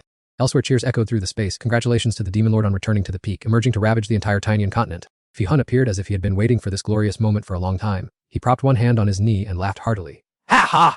As he laughed, he chattered away, reporting the situation. "Currently, Tianyan's world protecting formation is cracked. Taisu demons are flooding in, and those righteous cultivators are busy chasing them." He spread his arms wide, his robes fluttering in the wind, with a smug look on his face as if the world were already in the palm of his hand. "This was the moment I emerged from the mountains." The minions looked up at him with adoration and swore their allegiance. "We vow to serve you, great demon lord, with all our hearts." Without a moment's hesitation, Pihan pointed straight into the distance and commanded, "Let's set out." "Why have you summoned everyone in such a hurry?" The clan leader sat sternly on the throne and spoke, "The ancestor from the immortal realm has suddenly issued an order, gather all disciples immediately." Upon hearing this, he jumped up, his face brightening, and hurried to prepare to welcome the ancestor. In the upper Truong immortal realm, a magnificent palace stood towering amidst a sea of white clouds. In the grand hall, the crowd bowed respectfully and shouted in unison, "We request the order of immortal King Truong Min." Truong Min sat upright, his hands tightly clasped before his chest. Troubled immortal Emperor Lang Tiu originally came from a small, insignificant world which fell into oblivion after his passing. It appeared once 10,000 years ago, and now it seems it has resurfaced. After a moment of contemplation, he decisively issued the decree, "The 8 of you, go and investigate at once," to which the crowd below replied in unison, "As you command, immortal king." In the blink of an eye, the 8 figures turned into streaks of light and shot into the sky, leaving only Truong Min to watch them go in silence. He leaned back leisurely on his throne, a cold smile tugging at the corners of his lips. "The one who could create an immortal emperor like Lang Tiu has finally been caught by me." Resting his chin on his hand, he gazed at his own palm with ambition. Once I obtain Lang Tiu's powerful secret, I will not only unite the upper Truong immortal realm, but also conquer the mortal realm. At the same time, at the gates of the demon realm, the commander stood guard with a ferocious expression. Suddenly, Mamben rushed over as if being chased by ghosts. His terrifying speed left only a blur and a cloud of dust in his wake, accompanied by a loud shout. The great demon has issued a call. Set out for the Thean Van continent. The demon soldier scrambled to follow while Mamben roared with soaring momentum march. At the same time, on a floating island completely cut off from the outside world, Tran and Guyan brought a cup of tea to Truong Pham, who was lying down with an arm over his eyes, and called out, "A mortal fairy Vian, friend Truong." Before the tea could touch his lips, Truong Pham jumped up like a spring upon hearing Don Hoyan's report. "The main body of that void evil demon has been found." Kaivan spoke up immediately, her voice full of determination. "Excellent! Just in time, my true form has adapted to the laws of the Thean Van continent, and is strong enough to break through the defensive array of immortal Emperor Lang Tiu." Don Hian's face was filled with joy and heartfelt gratitude. "That is wonderful. Many thanks to immortal fairy Vian for your assistance." With that, she turned and darted away, leaving behind only a brief sentence. "I'm going on ahead." Truong Pham did not delay and immediately gave instructions. "Then let's set out. Old Tong, please work with Old Hone to pilot the island there to provide support immediately." The surrounding atmosphere was thick with demon energy engulfing everything. Upon arriving, Kaivan scanned the area, spotted the wounded group, and pointed toward them. "Hurry, come over here!" At that moment, the floating island was also piloted into position to provide support. Don Hoyan assessed the chaotic situation below and pleaded softly. Bringing the people of the Tai Thuong sect was only enough to hold them off for a while. Other sects are still being hunted by the demon path.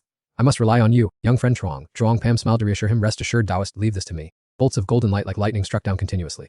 Kaivan narrowed her eyes in tension, scanning left and right to search for something. She suddenly froze when a terrifying figure came into view. It was the void evil spirit. She hastily unsheathed her sword, its cold steel blade pointing directly at the source of the calamity, who could not escape.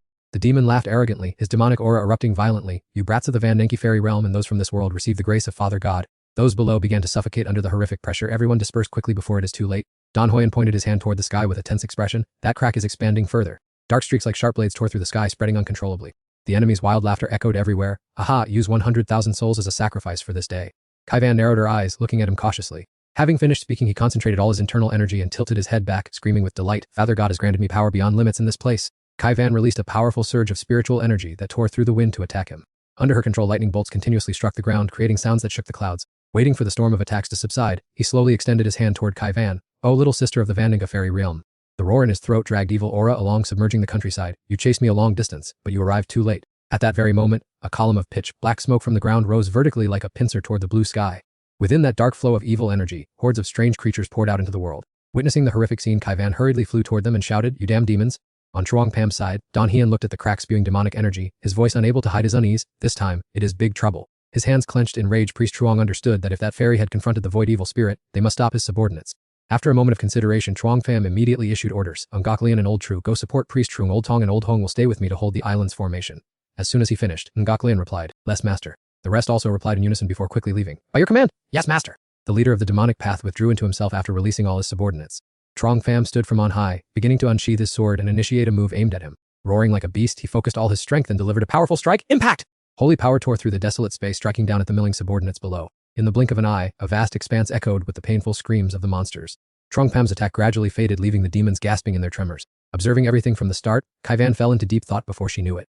The demons kept pouring out and offering temptations. "Give up and return to the embrace of Father God." Ignoring the arrogant words, she calmly channeled power into her sword. She had to stop the void evil spirit from connecting with the evil god, or else the passage would lead to the lands of the void gods and demons. The weapon was quickly released to guide the divine power according to Kaivan's will. Righteous noble spirit, heroic heavenly aura, divine sword's guidance, slay the demon god. Surging currents of spiritual energy condensed into a giant blade, enveloping her sword light as she struck down with full force, ready to meet her ancestors. While hovering aimlessly, that pathogen stared blankly at the stormy attack, flying straight toward it. Without hesitation, the sword key rushed forward, slamming into him with the ferocity of a debt collector claiming a life. The unlucky demons standing nearby were caught in the full force of the formation's whirlwind and were blown away into oblivion. Suddenly, a disciple shouted loudly, making everyone turn their heads. "Look, it is that fairy maiden." Amidst this, Qi Wen stepped onto the corpse of the pathogen that had just been finished off, knitting her brows in thought. Standing in silence for a moment, she finally voiced her inner fear. "We're in big trouble. The connecting gate has opened." In another corner, Zhang Fan was still enthusiastically throwing powerful punches, saying, "Let me give you a taste of this." The pure spiritual energy shot out, piercing straight into the evil pillar of gas in the distance, making the demons feel their strength draining away as they shrieked in agony. As that pillar shattered into debris, shrieks of resentment began to echo everywhere. "O Tianyan continent, when I return next time, this place will surely become my father's garden." Space returned to its original stillness, and Zhang Fan quickly asked, "Is there any way to mend that crack?" Qi Wen looked at the scene before her with dejection, her voice trembling slightly. This rift should have been mendable, but the evil demons forced it into a passage. It is truly difficult to restore it to how it was. Her eyes looked toward the distance, her voice carrying a hint of anticipation. "It seems this Tianyan land will be quite lively in the near future." In the sky, Du Nahai gathered everyone to report the urgent news. "It seems the demons have visited. Inform the immortal king and enter immediately." Don't let others beat us to it.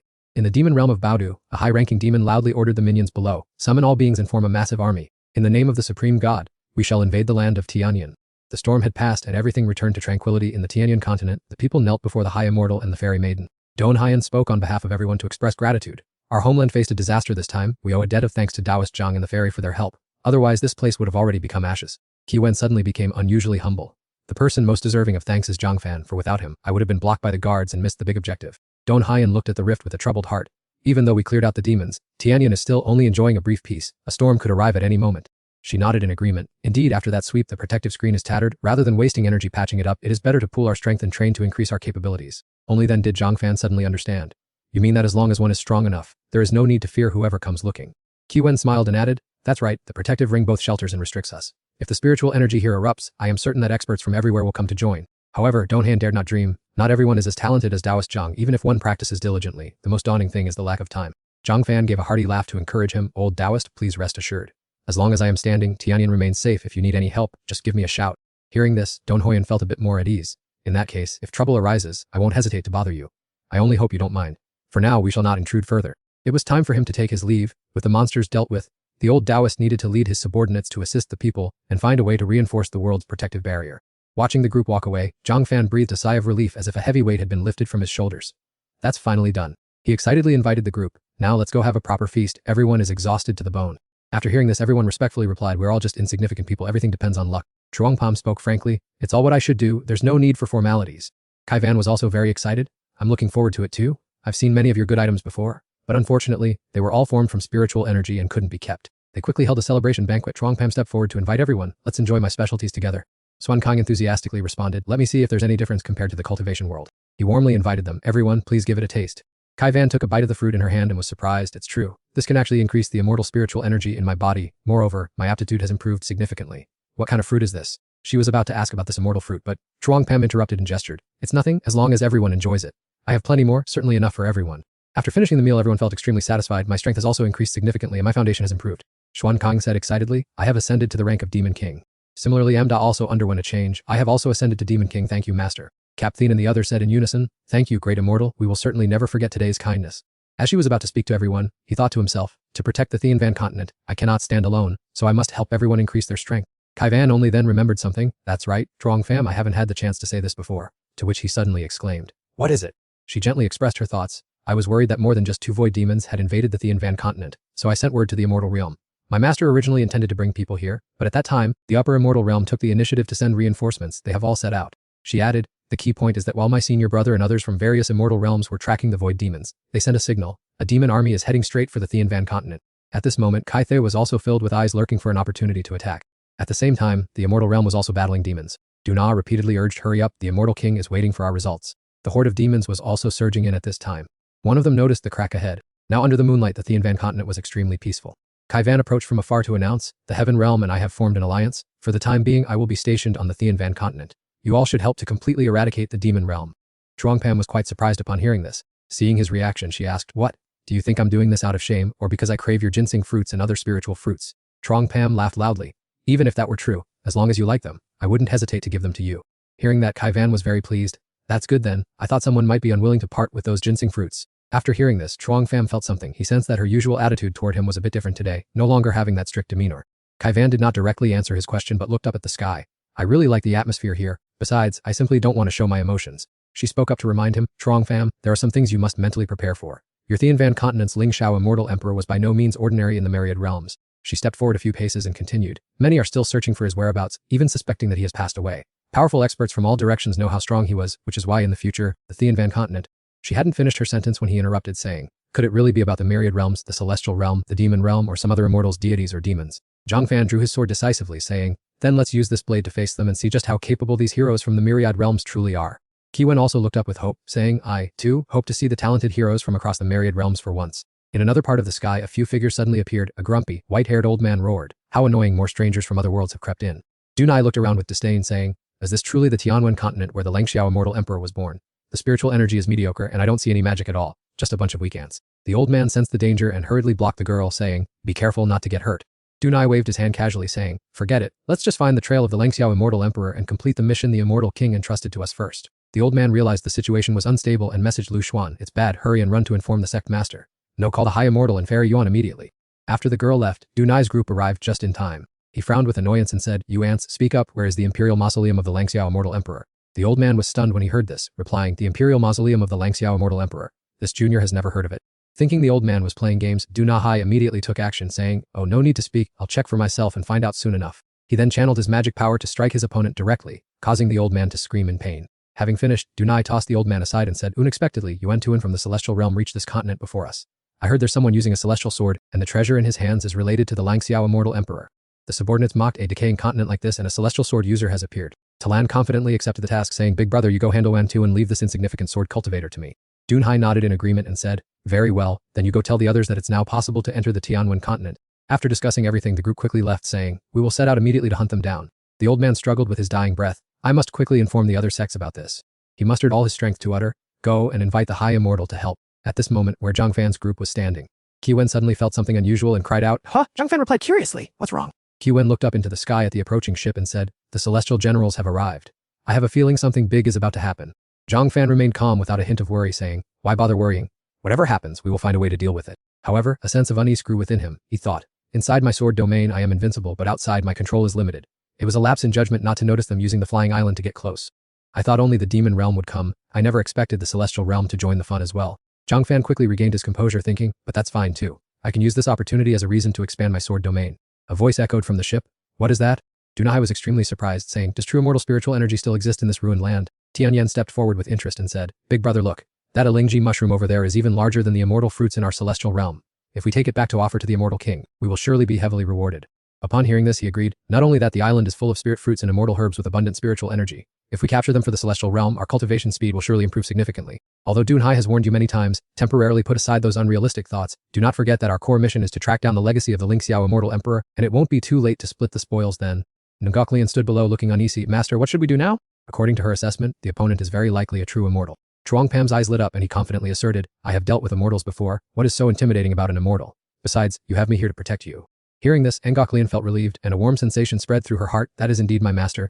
Swan Kang began to fawn over him. "Master is the sword immortal who stands above all worlds. A single move from you makes the gods tremble, as if they had witnessed the heaven-opening sword." Chuang Pham, helpless against his personality, gave him a kick to the rear and reminded him, "Cut out the nonsense flattery." Deep Ning suddenly appeared in mid-air, arms crossed with an arrogant look. "Why haven't you knelt down to welcome an immortal descending to earth? Why are you just standing there in a daze?" He uncomfortably retorted with sarcasm. "Are all immortals in the myriad worlds this arrogant? Or is it that people from the Shangjiang immortal realm lack social graces and are this tactless?" Dunhai looked down with contempt. "Not respecting an immortal is a capital offense. Little brat, you must be the small fry sword immortal the Tianwen continent people mentioned, right?" That statement was like a poison-tipped arrow piercing straight into Chuang Pam's heart. His face darkened and his voice unconsciously grew colder as he questioned, "You didn't come directly to me on the Tianwen continent, but instead chose to target innocent people." Showing no remorse, he arrogantly replied, "They are just a few ants who haven't become immortals yet." Tianyan, standing beside him, calmly urged, "Don't waste your breath, let's just capture them for interrogation, and everything will be clear." Kaivan could not stand by and watch them act so recklessly for another second, so she firmly drew her sword and pointed it straight at them. "Are you not afraid of the immortal kings and immortal emperors of the Shangjiang immortal realm punishing you for doing this?" At that very moment, Dan Huyan arrived in time to save the situation, causing the man to startle. "Damn it, these people have already arrived here." Anxiety flashed across his face, but he tried to keep his voice calm while instructing his disciples. "Even though the situation is critical, we must still support the immortals." Tianyan laughed mockingly with disdain. Mentioning the immortal kings and emperors made Dunai and his followers burst into laughter. "Once we obtain the Lingxiao immortal emperor's relic on the Tianwen continent, we will hold the opportunity to reach the pinnacle." He did not hesitate to loudly declare, "From now on, all the immortal realms will be under the rule of our Shangjiang immortal realm." Kaivan raised her eyebrows and exclaimed, "So you are plotting such a dirty scheme." Indignant, she took the initiative to launch an attack. "Have you forgotten that I am still here?" Dunahai was not in the slightest afraid. Even though he was on his opponent's home turf, he waved his hand to engage in battle. "So what?" As he finished speaking, a surge of spiritual energy shot out like lightning, leaving the opponent with no time to react. Dunhai was sent flying a long distance, and his followers, witnessing the scene, cried out in unison, "Big brother." Although his whole body ached, he struggled to get up and ordered, "This Kaivan truly deserves to be called a genius of the immortal realms. I am no match for her alone. "You two come up and support me! The rest of you, destroy that brat! Charge!" Kaivan sensed the imminent danger and immediately shouted a warning, "Trong Pham, you must be careful." The subordinates received the order and rushed to attack. "Little brat, hand over the Lingxiao immortal emperor's relic. Offer up the immortal tree in this island, or I will crush all of you to pieces." Ngoklian gritted her teeth, feeling conflicted, not knowing whether to advance or retreat. Not letting them touch his people, Chuang Pham lunged forward with lightning speed to block the attack at the last possible second. Waving his hand to neutralize the strike, he growled in anger, "You want to lay a hand on my people right in front of me, and you're still dreaming that I'll offer up the treasure." Witnessing what had just happened, Tian Kuyat's expression suddenly changed. He didn't expect this brat to be able to block his attack. and Than Tu also felt it was strange and asked if he had gone too easy on him. Those words made him flush with embarrassment, so he hurriedly explained, I obviously only used 30% of my power, but for some reason, he still managed to block my move. If this kid isn't a sword immortal, he must have some kind of trump card. Perhaps he's holding the legacy of the Lingxiao immortal emperor that the immortal king is looking for. Do not underestimate him. Tian Kuet's eyes flared with a fire of fury as if he wanted to roast his prey alive. Everyone charge! Seeing his comrades rush forward, he stood calmly in the back, waving his fan to order, finish them off quickly, then we'll return to regroup with Big Brother. Chuang Pam curled his lips at the opponent's act of walking into a trap. Then I must thank you all for traveling tens of thousands of miles through the void just to come here and surrender your lives. The combative Than Tu rushed forward to challenge him. Kid, even if you've become an immortal in this small world, don't you dare think you can withstand the full force of the 5 of us. On the other side, Tian Kuet calmly deployed his formation and launched an attack. Chuang Pam didn't show any tension at all. He casually raised an eyebrow. Come at me. As soon as he finished speaking, a thunderous explosion tore through space, bringing a dense cloud of dust as if to swallow everything whole. Nungaklian looked at the scene before her in stunned horror. Master. Those around also fell into chaos. Everyone was frantically searching for his silhouette. Where is the great immortal? Tian Kuet sneered sarcastically. You were so arrogant just now. I thought you had some profound talent, but you're just small fry in front of immortals like us. Suddenly, a familiar figure emerged from the thick smoke. I thought the tactics of an immortal were formidable, but it turns out they're just this. Chuang Pam calmly commented. I thought you immortals were something special. Now I can rest easy. The moment they saw him, Tian Kuet's group froze in place and shouted in unison. What on earth is this? He began his stance, preparing to finish things quickly. Since I've taken one of your hits, it's your turn now. He instinctively backed away in terror, his mouth constantly mumbling, this is bad. The power of this move is truly extraordinary. Finally, he scrambled away, not forgetting to warn his companions. Everyone, get out of the way! Just as the intention to hide flickered in their minds, a violent surge of lightning erupted, ruthlessly blocking their path. In the split second before they could escape, they were all knocked down by the surprise attack, and the air was filled with agonized screams. Tian Kuet was completely stunned by his opponent's strength. This monster, his eyes widened as he watched Chuang Pam strike decisively with world-shaking power, slaying 4 immortals with a single sword stroke and possessing superior world laws to tear apart the void. The subordinates realized their side was weakening and quickly looked for an escape route. Big Brother. He hurriedly relayed the information. 4 brothers have fallen. We must retreat and report back to the immortal king so he can send stronger immortal generals here. Dunhai was so stunned by what was happening that his mind went completely blank. What did you say? Tens of thousands of questions flooded his mind. Is this kid really a sword immortal from the small world of the Tianvan continent? He struggled to remain calm, then shouted out an order. Retreat immediately. Go back at once to report everything to His Majesty the Immortal King. Unfortunately, Chuang Pham had no intention of forgiving those who harbored malicious intent toward him. Where do you think you're going? Looking slightly annoyed, he spoke a warning. What kind of place do you take my island and the Tianvan continent for? Have you consulted the sword in my hand yet? Dunai exclaimed in astonishment. This is the great Dao sword intent? Meanwhile, Thian Yuan brazenly issued a threat. You have killed the immortal generals of our immortal realm. You will certainly offend Immortal King Chuang Min, and he will absolutely not let you off. He took the opportunity to press his advantage. That's right, kid. For you to be able to cultivate into an immortal in this small world containing immortal opportunities, it proves that your natural talent is truly extraordinary. In this critical moment, he softly suggested a scheme. If you can find the Emperor's tomb of the Langtiu immortal emperor and join forces with the immortal king, you will surely be able to unite the myriad worlds with ease. In complete contrast to his eager expression, Chuang Pam replied calmly, Are you done talking? If so, just wait. Facing the opponent's cold indifference, Dunai was rendered speechless by the feeling of being looked down upon. Yo. He flew into a rage and declared, Then tell your immortal king to come here and find me himself. They began to scream in agony due to the horrifying collective torture. He gazed calmly at the feat he had just created, feeling incredibly resolute inside, whether they are immortals or demons, if they dare to set foot on the Tianvan continent. His gaze suddenly became more determined than ever. They will all have to face the sword in my hand first. They fell into chaos, shouting loudly, This is bad? All the immortal generals have been killed by this person. Let's hurry back and report the news. Without giving the opponent a chance to struggle, Dan Hoyen immediately waved his hand and ordered, Don't even think about escaping. A moment later, sharp, furious voices echoed from the cliff, Kneel down. He still could not believe the reality right before his eyes. He never expected this so-called reinforcement to become the final line of defense for the Tianvan continent. How are we supposed to face the Thiao Min immortal realm and countless other worlds? Kaivan pointed his finger angrily and threatened, The Thiao Min immortal realm dares to touch the immortal emperor of the Van Nengi immortal realm. The alliance of immortal realms will surely punish them appropriately. A profound sense of unease surged in his heart. He feared that during that time, the Tianvan continent would face another great calamity. Chuang Pam affirmed without hesitation. What is there to worry about? Even without the backing of an immortal realm, I will still use this sword to protect the living beings of the Tianvan continent. Saying this, he turned and left, leaving behind endless praise. Supreme Immortal, you truly live up to the name, fellow Taoist Chuang. He surreptitiously glanced out the window, his face showing a trace of anxiety, as if he were preparing to do something underhanded.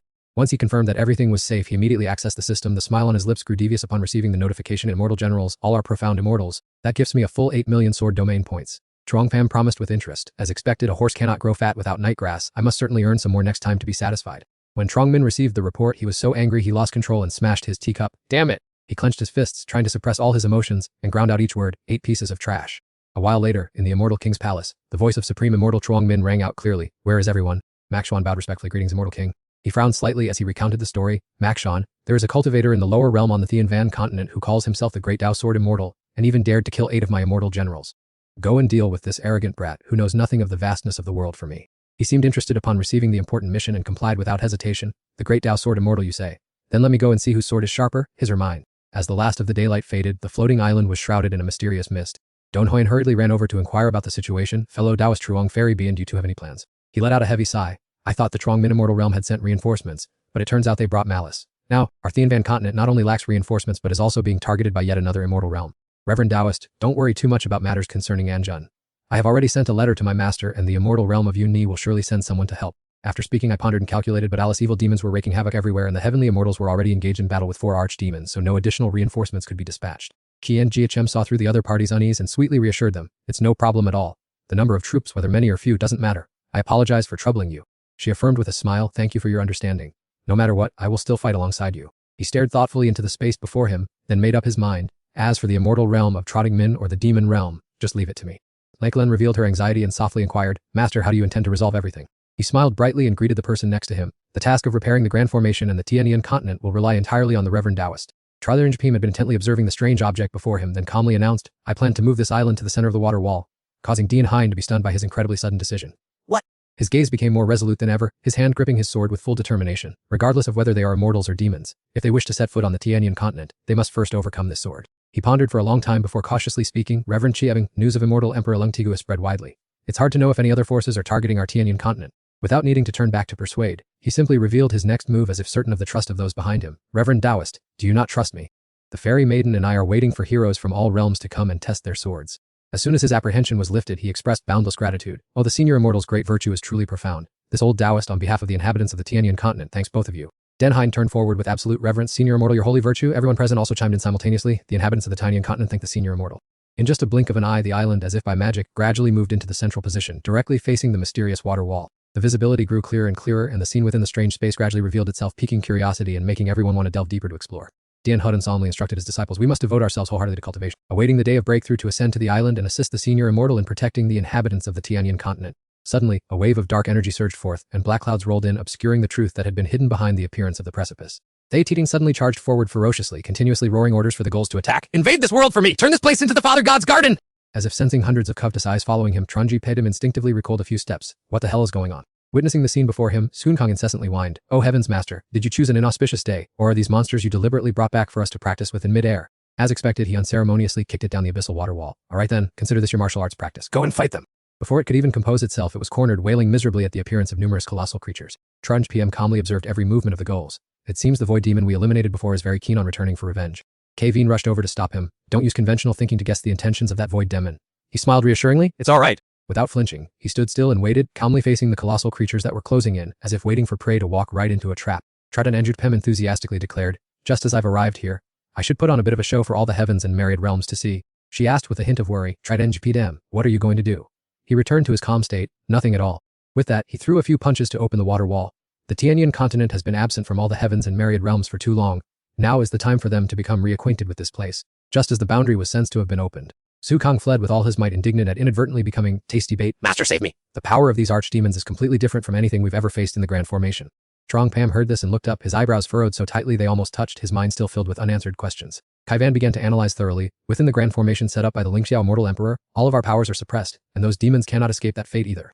He was slightly startled, his brain constantly processing the information suppressed. Why did he not feel anything unusual himself? In the end, he decided to ignore it and focus on his main goal. Whatever. I'll just clear out these demons first. They are prime prey for me to increase my sword domain points. No sooner said than done, he struck decisively. His sword immediately unleashed miraculous power, shaking the very ground and creating an explosion that roared like thunder. She could not help but be stunned by the strength of the person before her. This was the essence of Truong Pam's sword intent, a rare opportunity to experience it from such close range. The power of the sword was truly extraordinary. Every slash was absolutely precise, hitting the target without deviating by even a fraction. Seemingly having found the key location, it lunged forward with all its might. Sun Kong cleverly hid, hurriedly covering his ears and ignoring the shrill screams outside. He breathed a sigh of relief. If he hadn't dodged in time just now, he surely would have been destroyed by his master's divine sword energy. It slowly turned its head back, its gaze sweeping across the chaotic space filled with murky, mysterious energy, where bones lay scattered like the laments of the dead. Sun Kong spoke up loudly to threaten them. Our master is so imposing, you demons had better kneel and beg for your lives. Unable to stand the guy's dramatics any longer, he helplessly said, Get lost already! Even though he was scolded, the creature was still overjoyed, raising both hands to the sky and saying, Yes, yes! It slowly walked over to his side to take credit. Master, I just did my best to help you lure those demons out.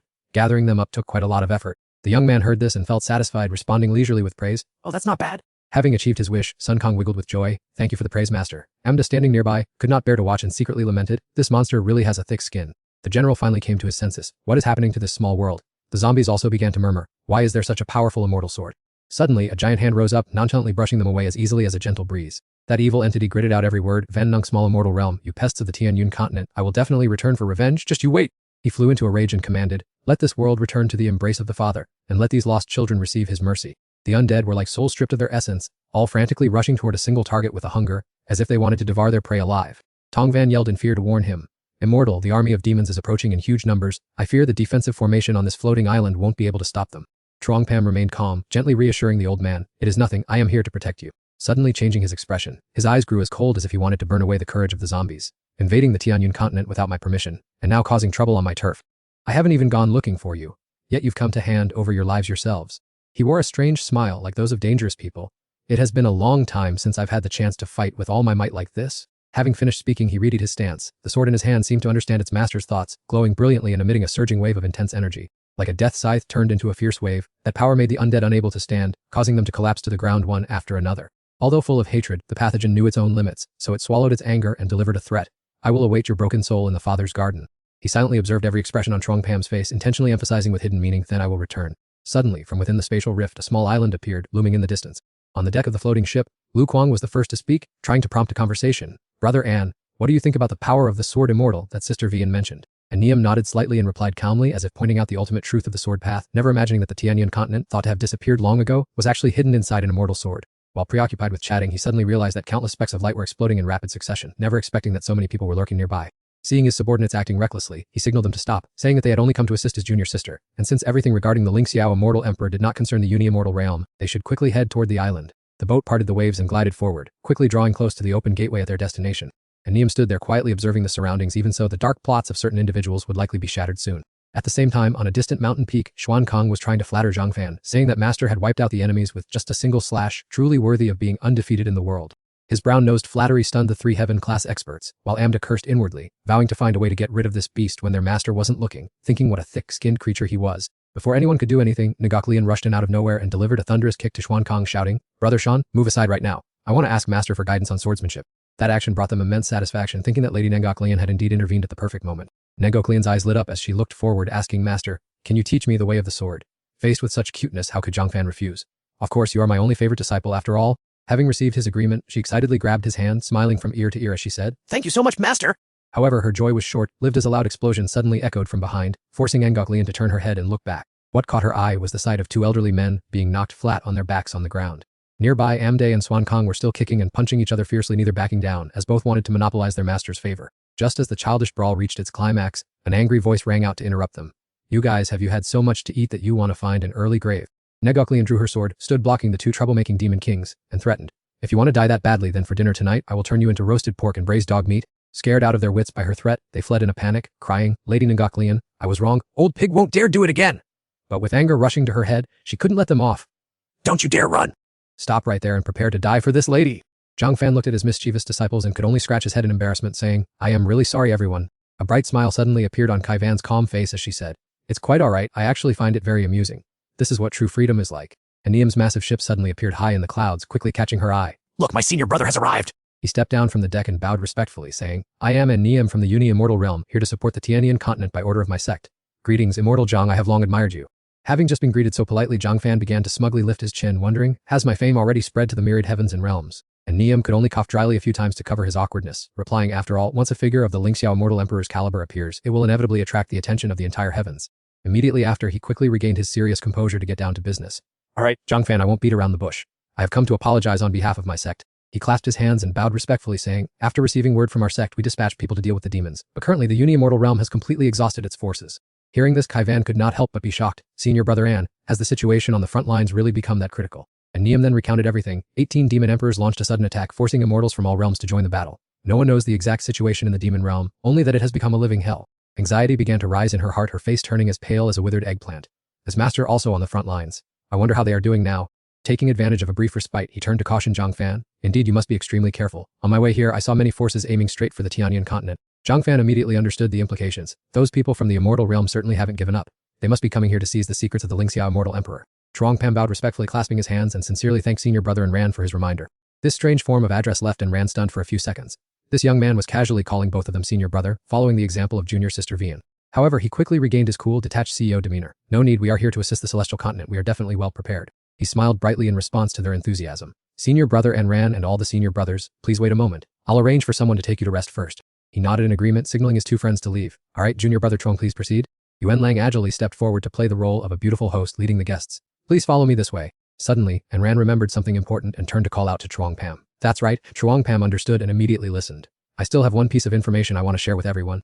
His expression suddenly turned stern and serious. The upper celestial realm has sent their most outstanding young immortal Mo Chuan to the celestial continent. The other party appeared extremely tense, but he remained bewildered. Mo Chuan, only Kivan was flustered and wanted to confirm. Senior brother and Ran, is this news accurate? Chuang Pam scratched his head and asked sheepishly, Mo Chuan, who exactly is this person? She explained without hesitation. He is the strongest young immortal of the upper celestial realm, the future successor to the celestial king, and is known as the #1 sword genius in all realms. He stared blankly, resting his chin on his hand, his imagination running wild with the title of the foremost sword genius. While Kivan's fighting spirit blazed, this is exactly what I wanted. I have long been looking forward to meeting the sword genius that Master often uses to compare me with. And Ran, who had been silent until now, spoke to remind them. Just be careful. Mo Chuan's arrival here is definitely for your sake. We apologize for troubling you, junior brother Truong. We will take our leave to rest. We will arrange a protective formation tomorrow. Soon dawn broke, on a day with favorable weather, and Ran stood silently before the black hole that was being sealed and inspected. The rift in the protective formation had not yet healed, and the lack of a magic array had weakened its power. It was feared that it could not hold on for much longer. Chuang Pam observed for a while, then calmly stated, I believe that by the time the formation can no longer hold, everyone on the celestial continent will have grown stronger and I myself will also be stronger. He pointed to the sky and declared courageously, I do not fear powerful enemies, because if the enemy is stronger, who's to say my sword won't be just as formidable? That sky-high confidence earned in Ran's admiration. Junior brother Chuang's spirit is indeed very admirable. Suddenly, Lu Guang rushed over as if chased by a demon, breathlessly reporting, Senior brother and Ran, junior brother Chuang Pam, junior sister Vian, it seems some strangers are approaching the celestial continent. As expected from the clouds, a series of warships appeared one after another and landed. Without needing prompting, Kivan explained, those people are from the upper celestial realm and their affiliated worlds. Mo Chuan, with an arrogant demeanor, uttered derisive words, is this the celestial continent? It's so disappointing with such depleted spiritual energy. He glanced around, constantly criticizing what decent figures could possibly emerge from such a desolate place. Then, he glared at Kivan and sneered, I didn't expect to meet you here, Vian Kivan. We have finally crossed paths. She was no less formidable in her response, drawing her sword and threatening, Mo Chuan, what is the purpose of you people from the upper celestial realm coming here? Mo Chuan let out a disdainful laugh, his nonchalant attitude evident. Of course, we've come to reclaim the inheritance of Emperor Ling Xiao. His eyes flashed with a villainous glint. Furthermore, I want to defeat you so that all the heavens will bow down. The two rivals stared intently at each other, both eager to defeat the opponent to assert their sword path as the strongest of this generation. Only Chuang Pham, standing beside them, felt speechless at the childish dialogue. Why do all these people from the celestial realm behave so rudely, as if they have no brains? Max Shoyan stepped forward full of charisma, personally drawing everyone's attention. Hey, you brat, are you blind that you don't see me standing right here? Hearing that, Max Shoyan immediately turned his sharp focus toward Chuang Pham.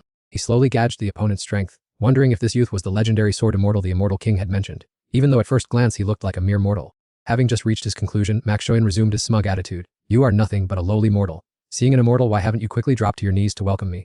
Little did he expect that Chuang Pham was just as unyielding. He casually replied without any respect, as expected of people from the Shangjiang immortal realm, you have once again shown me your sheer arrogance, acting as if you own the world. This time Yu Tram stepped forward on behalf of his master to wage a war of words. How dare a tiny insect speak so insolently? How could our Shangjiang immortal realm allow someone like you to humiliate us? Despite being provoked, Max Shoyan still wore a deep, meaningful smile. Very well, let my subordinates test how powerful the opponent is on my behalf. If he is truly strong when I return to the immortal realm later, I won't have to get my own hands dirty. Without saying a word, Yu Tram charged straight down from the ship to challenge him. Brat, hand over your life now. He swung his sword, unleashing a powerful wave of magic directly at Chuang Pham. You must pay the price for your arrogant words. Of course, he didn't tremble in fear, protected by his protagonist's aura. I'm afraid you're the one who lacks the ability to do so. Chuang Pham immediately gathered his strength to counterattack, making the entire sky tremble violently in an instant. The power was so terrifying that even Max Shoyan's followers were startled and astonished. That extremely powerful counterattack left Yu Tram with no time to react. He could only scream pitifully, spare my life! But it was already too late. He ultimately vanished into thin air, ending his life as a nameless minor character. The aftermath left many stunned. How could such a powerful sword immortal appear in this world? It's truly unbelievable! Even Max Shoyan had to admire Chuang Pham. This is the invincible sword intent that charges straight forward without ever retreating. Impossible. In all the heavens and myriad realms, I have never seen anyone who could comprehend such a sword intent. His mouth fell open, and he was so stunned that he leaned all the way back, proving this shock was enough to knock him off balance. Seeing the situation take a turn for the worse, Can Lam thought to himself that of the 36 stratagems, fleeing was the best. Lord Mac, how about we just return to the immortal realm first? Yet he still resolutely refused. No, in these myriad realms there absolutely cannot be any sword immortal stronger than me. I don't believe it. I am the strongest sword immortal in all the heavens and myriad realms. In an impulsive moment, Max Shoyan drew his sword and struck. Let me see what your sword Dao is truly made of. His magical power was formidable, not lagging behind Chuang Pam's in the slightest. Just like before, he maintained his nonchalant expression. As expected of people from the Shangjiang immortal realm, you really have no sense of shame. Chuang Pam began to chant, and instantly Mak Shoin's massive magical power completely vanished. He didn't forget to add a deeply sarcastic philosophical remark: everyone acts so sanctimonious, but not only do you strike with vicious intent, you even play the sneak attack game. He froze completely, as if he would have to remain introverted for the rest of his life. No way, no way! Teen VM couldn't believe his eyes. How is this possible? Where on earth did this kid come from? Can Lam was also heavily shocked, his eyes wide and mouth agape, because apart from the big bosses in the immortal realm, no one could deflect Lord Mac's sword so effortlessly. Ignoring them as they stood there in a daze, it was now Chuang Pam's turn to counterattack. Since you've made your move, now taste my sword Dao. A colossal blast of blue magical energy shot out like a cannon. Fortunately, Mak Shoin quickly dodged it. This is bad! But immediately after, his eyes widened in horror. In front of him was the scene of the destroyed ships, with followers scattering in panic like a disturbed beehive. It's devastated, completely devastated. Mo Shine was so stunned he couldn't stand steadily, never expecting that with just one sword strike, he could break the fleet's grand formation. Two disciples hurriedly hoisted him onto their shoulders and looked for an escape route. Lord Mo, we must flee quickly. We should report to the immortal king and return for revenge another time. Meanwhile, Anium looked at the ruins and couldn't stop sighing. Even though she had seen it many times, she was still incredibly surprised. Chuang Pham took this opportunity to beam with pride, perhaps even bragging until his next life. Thank you, you're too kind, he said, yet the nearby Kai Van sighed with melancholy. Feeling strange, he instinctively turned to ask, What's wrong? She made a fed-up face, not bothering to speak. Hearing the name is not as good as meeting in person. Mo Xian, who has been in the upper immortal realm all this time, turns out to be just a name with no substance. His swordplay is truly boring. It is too one-sided, containing a strange arrogance, truly a swordsmanship filled with distortion. And Niam kindly spoke up to comfort her. There's no need to be sad. Don't you already have the genius junior disciple Truong by your side? Are you still afraid of being alone? It was just a joke, but somehow it inadvertently caught the attention of the other two. A bold idea sparked in Kai Van's mind, and he decided to go all out. Excellent, Truong Pham, let's have a contest to see whose swordsmanship is more profound. Truong Pham was not timid at all and accepted immediately. Let's play then, but my swordsmanship is already unrivaled under heaven. Witnessing their enthusiasm, Niam felt relieved. We should quickly reinforce the formation. Although junior disciple Truong's sword strike has kept the continent peaceful for a while, Master might call us at any time. At the same time, on the battlefield where immortals and demons clashed, the atmosphere was utterly chaotic. The events left Trivian indescribably bewildered, wondering what upheaval the demon realm had encountered to suddenly launch such a reckless attack. Kuai Mu did not answer immediately, but worry was clearly etched on his aged face. What concerned him most was the strong emergence of young talents in the demon realm. Furthermore, that individual seemed to have been interfering too frequently lately. He also began to feel uneasy, just like his friend, because this evil demon was known for being cunning, a truly formidable threat. Despite his many worries, he maintained a calm demeanor to give instructions. Quickly send word back to the rear so that the masters of the myriad realms can have a headache solving this. Also, inform them that the battlefield needs more reinforcements, prioritizing young talents. Trivian immediately complied with a flustered mind. I understand, sir. This time the enemy's sudden attack has left many places in urgent need of aid. Returning to the small island, and Niam was excitedly discussing plans with everyone. Junior Disciple Truong, Junior Disciple Yuan, the defensive formation protecting the Heavenly Star continent has finally been completed by us. Truong Pam flashed a bright smile, clasped his hands, and sincerely thanked them. You guys have worked too hard? He humbly replied, we're not tired. Watching you two practice swordsmanship during this time helped us realize many things, leading to significant progress. Before their joy could last, and Niam's expression suddenly darkened with sadness. It's just that, I'm afraid our brethren on the continent no longer have enough time to wait. Those vague words made Kai Van restless. Senior Disciple and his master sent a new announcement. He also asked curiously, what exactly is going on? He then became serious to explain in detail. The strongest force right now is the ancient great demon realm. The immortal alliance was formed from the immortal realm and other realms. The two sides have always been sworn enemies, constantly clashing in countless void regions and minor realms. Truong Pam asked curiously in return, so, the situation on the front lines is taking a turn for the worse. And Niam affirmed resolutely, exactly. It's unclear what upheaval has occurred within the demon realm, but they are launching massive attacks, causing no small losses to the alliance. Hearing this news, he gazed into the undefined void, lost in thought. The Heavenly Star continent now has defenses, and my recent display of power should be enough to make evildoers wary. Perhaps I should go to the battlefield to seek more sword domain points. While they were deeply engrossed in discussion, Trivian's flying sword arrived, carrying a message from Master for everyone. Kai Van stepped forward to receive the order and relate its content. An order from the Heavenly Emperors has been passed down, requiring all young talents from the immortal realm to immediately go to the front lines as reinforcements. Upon hearing this, a new plan formed in Truong Pam's mind. This is the golden opportunity for me to meet other outstanding talents throughout the world. Exterminating evil and destroying demons is my duty. On this occasion, I must meet all the renowned prodigies from both the immortal and demon factions. He quickly turned to urge his side. Everyone hurry up, we must leave the Tianwen continent immediately. The group quickly made their way deep inside the barrier. Qwen took the opportunity to ask about her doubts. Do you really want to charge into the immortal, demon battlefield? Chifan replied with determination. Of course. Didn't senior brother N say that the immortal realm alliance is recruiting talents from all over? Whoever makes great contributions will surely receive worthy rewards. Chufan looked up at the sky, excitement written all over his face. Not to mention the rewards, just the thought of competing against the geniuses from all over the world is already thrilling. He curiously asked Qwen, aren't you interested? She smiled and admitted, of course I am highly looking forward to it. Seeing that they were of one mind, he immediately invited her. That's great, let's go meet the geniuses of the myriad heavens and realms together. Qwen asked back in confusion, why is that, brother? He crossed his arms, looked into the distance, and asked back, don't you think my floating island on the Tianwen continent is like a hanging sword that terrifies others so much they don't dare to make a move? She covered her mouth and giggled, her eyes filled with amused astonishment. Aren't you afraid this is a bit too much? While casting his spell, Chufan confidently asserted, not at all, I have set up enough tricks. Besides, I'm only worried they won't make a big enough scene. These words left Qwen utterly astounded. Under his control, the divine cauldron began to float in mid-air. It slowly moved right to the crack in the barrier. Yin Xuan watched it, thinking to himself, this sword Q is too sharp, it seems to be warning us that the enemy will soon come looking for trouble, just as Chu Fan said. Tai Ching also completely agreed with that assessment. I'm afraid the imperial tome of the Lingxiao Immortal Emperor cannot be concealed for much longer. As for Shi Hun, he was extremely smug. Haha, now no one on the Tianwen continent can stop me. I just need to restore myself to my peak. The soldiers knelt flat on the ground chanting in unison, the demon venerable is invincible under heaven. Shi Hun wore a sinister, delighted smile. Lingxiao Immortal Emperor, the world you protected will eventually crumble at my hands. On Chu Fan's side, he was ready to set off. Let's go, our destination is the immortal, demon continent. Yin Xuan and Song Yun replied in unison, as you command. In Zhang Ming's palace, he was absolutely furious. Is this how you complete the task I assigned to you? A soldier hastily defended Mo Chuan, who was kneeling on the ground. My lord immortal king, it wasn't that he didn't try, but the situation was just too unexpected. In his raging anger, Zhang Ming didn't even bother to hear the full explanation. He waved his hand, unleashing magic power that blasted the soldier away. I don't need to hear any excuses. He walked away in anger, sneering as he passed Mo Chuan. Mo Chuan, didn't you always claim to be the invincible one of the younger generation?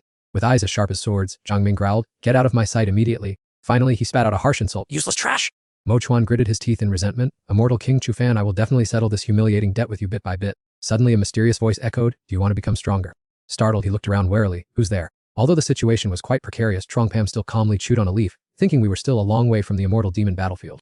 And Niam sighed warily and gently explained to him that, after all, this was merely the void except for cross-dimensional warships created by immortals or the immortal realm ordinary people would perish upon entering. Afterward, he had to acknowledge his counterpart's intelligence, noting that seeing someone bring out a void island like junior brother Truong Pam was a first for him. Although he was not skilled in weapon crafting, he could still feel how much the junior brother cherished this void island, perhaps even on par with an immortal king's weapon. Upon receiving such a response, Truong Pam smugly stroked his chin, thinking that he had put a lot of effort into this island. In reality, he could not fully grasp the other man's meaning, and he himself did not know what an immortal king's weapon was, but with an invincible sword domain covering such a vast area, traversing the void had become much easier. While he was deep in thought, Kai Van suddenly spoke up to report the news. Soon we would encounter the bloody immortal, demon battlefield, and ahead lay a logistical outpost of our sect. I can see that it is appearing right before everyone's eyes. Nangok Lian was as happy as a child receiving a gift, praising it endlessly. Is this really a logistical outpost of the Immortal Realm Alliance? It is so majestic. How many soldiers are there? When Enyem saw everyone admiring it, he was very proud, saying this was just one of countless bases managed by our Immortal Realm office, and the entire defensive line had countless similar bases. He began to explain in detail the sturdiness of the place, noting that this ancient city had applied all the most quintessential techniques from the crafting sects within our Immortal Realm office, and array masters had also arranged countless layers of restrictive formations upon it. It was these magnificent bases that helped us hold back the demons and protect the worlds behind us. Cathian turned to discuss it excitedly, saying the scale of the war in the upper realm was truly enormous, and Tong Van also agreed with him, adding that compared to the battles on the Thian Van continent, these were truly child's play. Trong Pam just stood silently in a corner, contemplatively observing, waiting to upgrade his sword domain while also learning and collecting a few more powerful restrictions. By then his void island would far surpass this ancient city. The voice of An-Neem interrupted his train of thought. Junior brother Truong, I have submitted the letter to our master. Let's wait a little longer before entering. It's just that the void island is too large, and I fear it won't be able to enter the ancient city. His gaze remained calm but full of determination. It's fine, I have already prepared a strategy to deal with it. With the help of the seniors in the upper realm, I have upgraded my sword domain to level 4, so I can maintain a small sword domain surrounding my person to protect the island. Otherwise, I would not dare to be reckless. Now is the time to depart, so let us hurry into the city. Inside the citadel, Trangi was busy organizing documents. Seeing this, Enyem immediately cupped his hands in a respectful salute. Master. He turned around leisurely and instructed. All right, you children go back and rest first. To Van, you and this young friend Truong stay here and wait for me a moment. Kai Van was afraid he would misunderstand the man's intentions, so he hurriedly clarified. This is my master, the Immortal Realms artist, Trangus sect master of the Noble Sword sect. Don't worry, my master has a very good personality. He just seems a bit cold on the outside. He gently reassured them.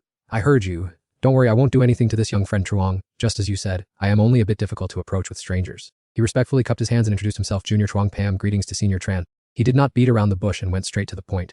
Devan has clearly told you my identity, so I will not say more. I have submitted the application and your request to open the battlefield has been approved. Tran Nunki was still anxious for his disciple, so he seriously reminded them. You must be cautious when facing the prodigies of 10,000 worlds. This time the situation on the Immortal Demon battlefield has suddenly fluctuated, and the Immortal Emperors have given generous rewards which will certainly attract many people, so you must be careful. Kai Van gave a radiant smile and guaranteed, Master, don't worry, I have been practicing for so long, naturally I understand these principles. Truong Pam also chimed in to put his mind at ease. Please don't worry, Senior. Tavan and I will help each other on the battlefield.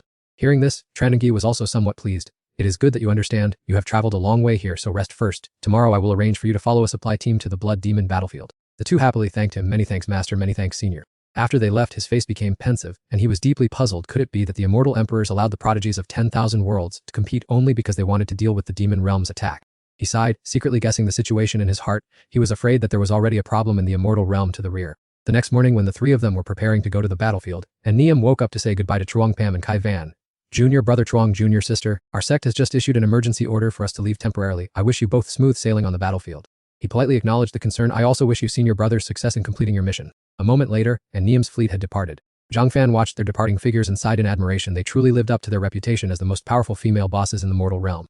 He turned to urge his squad to hurry up.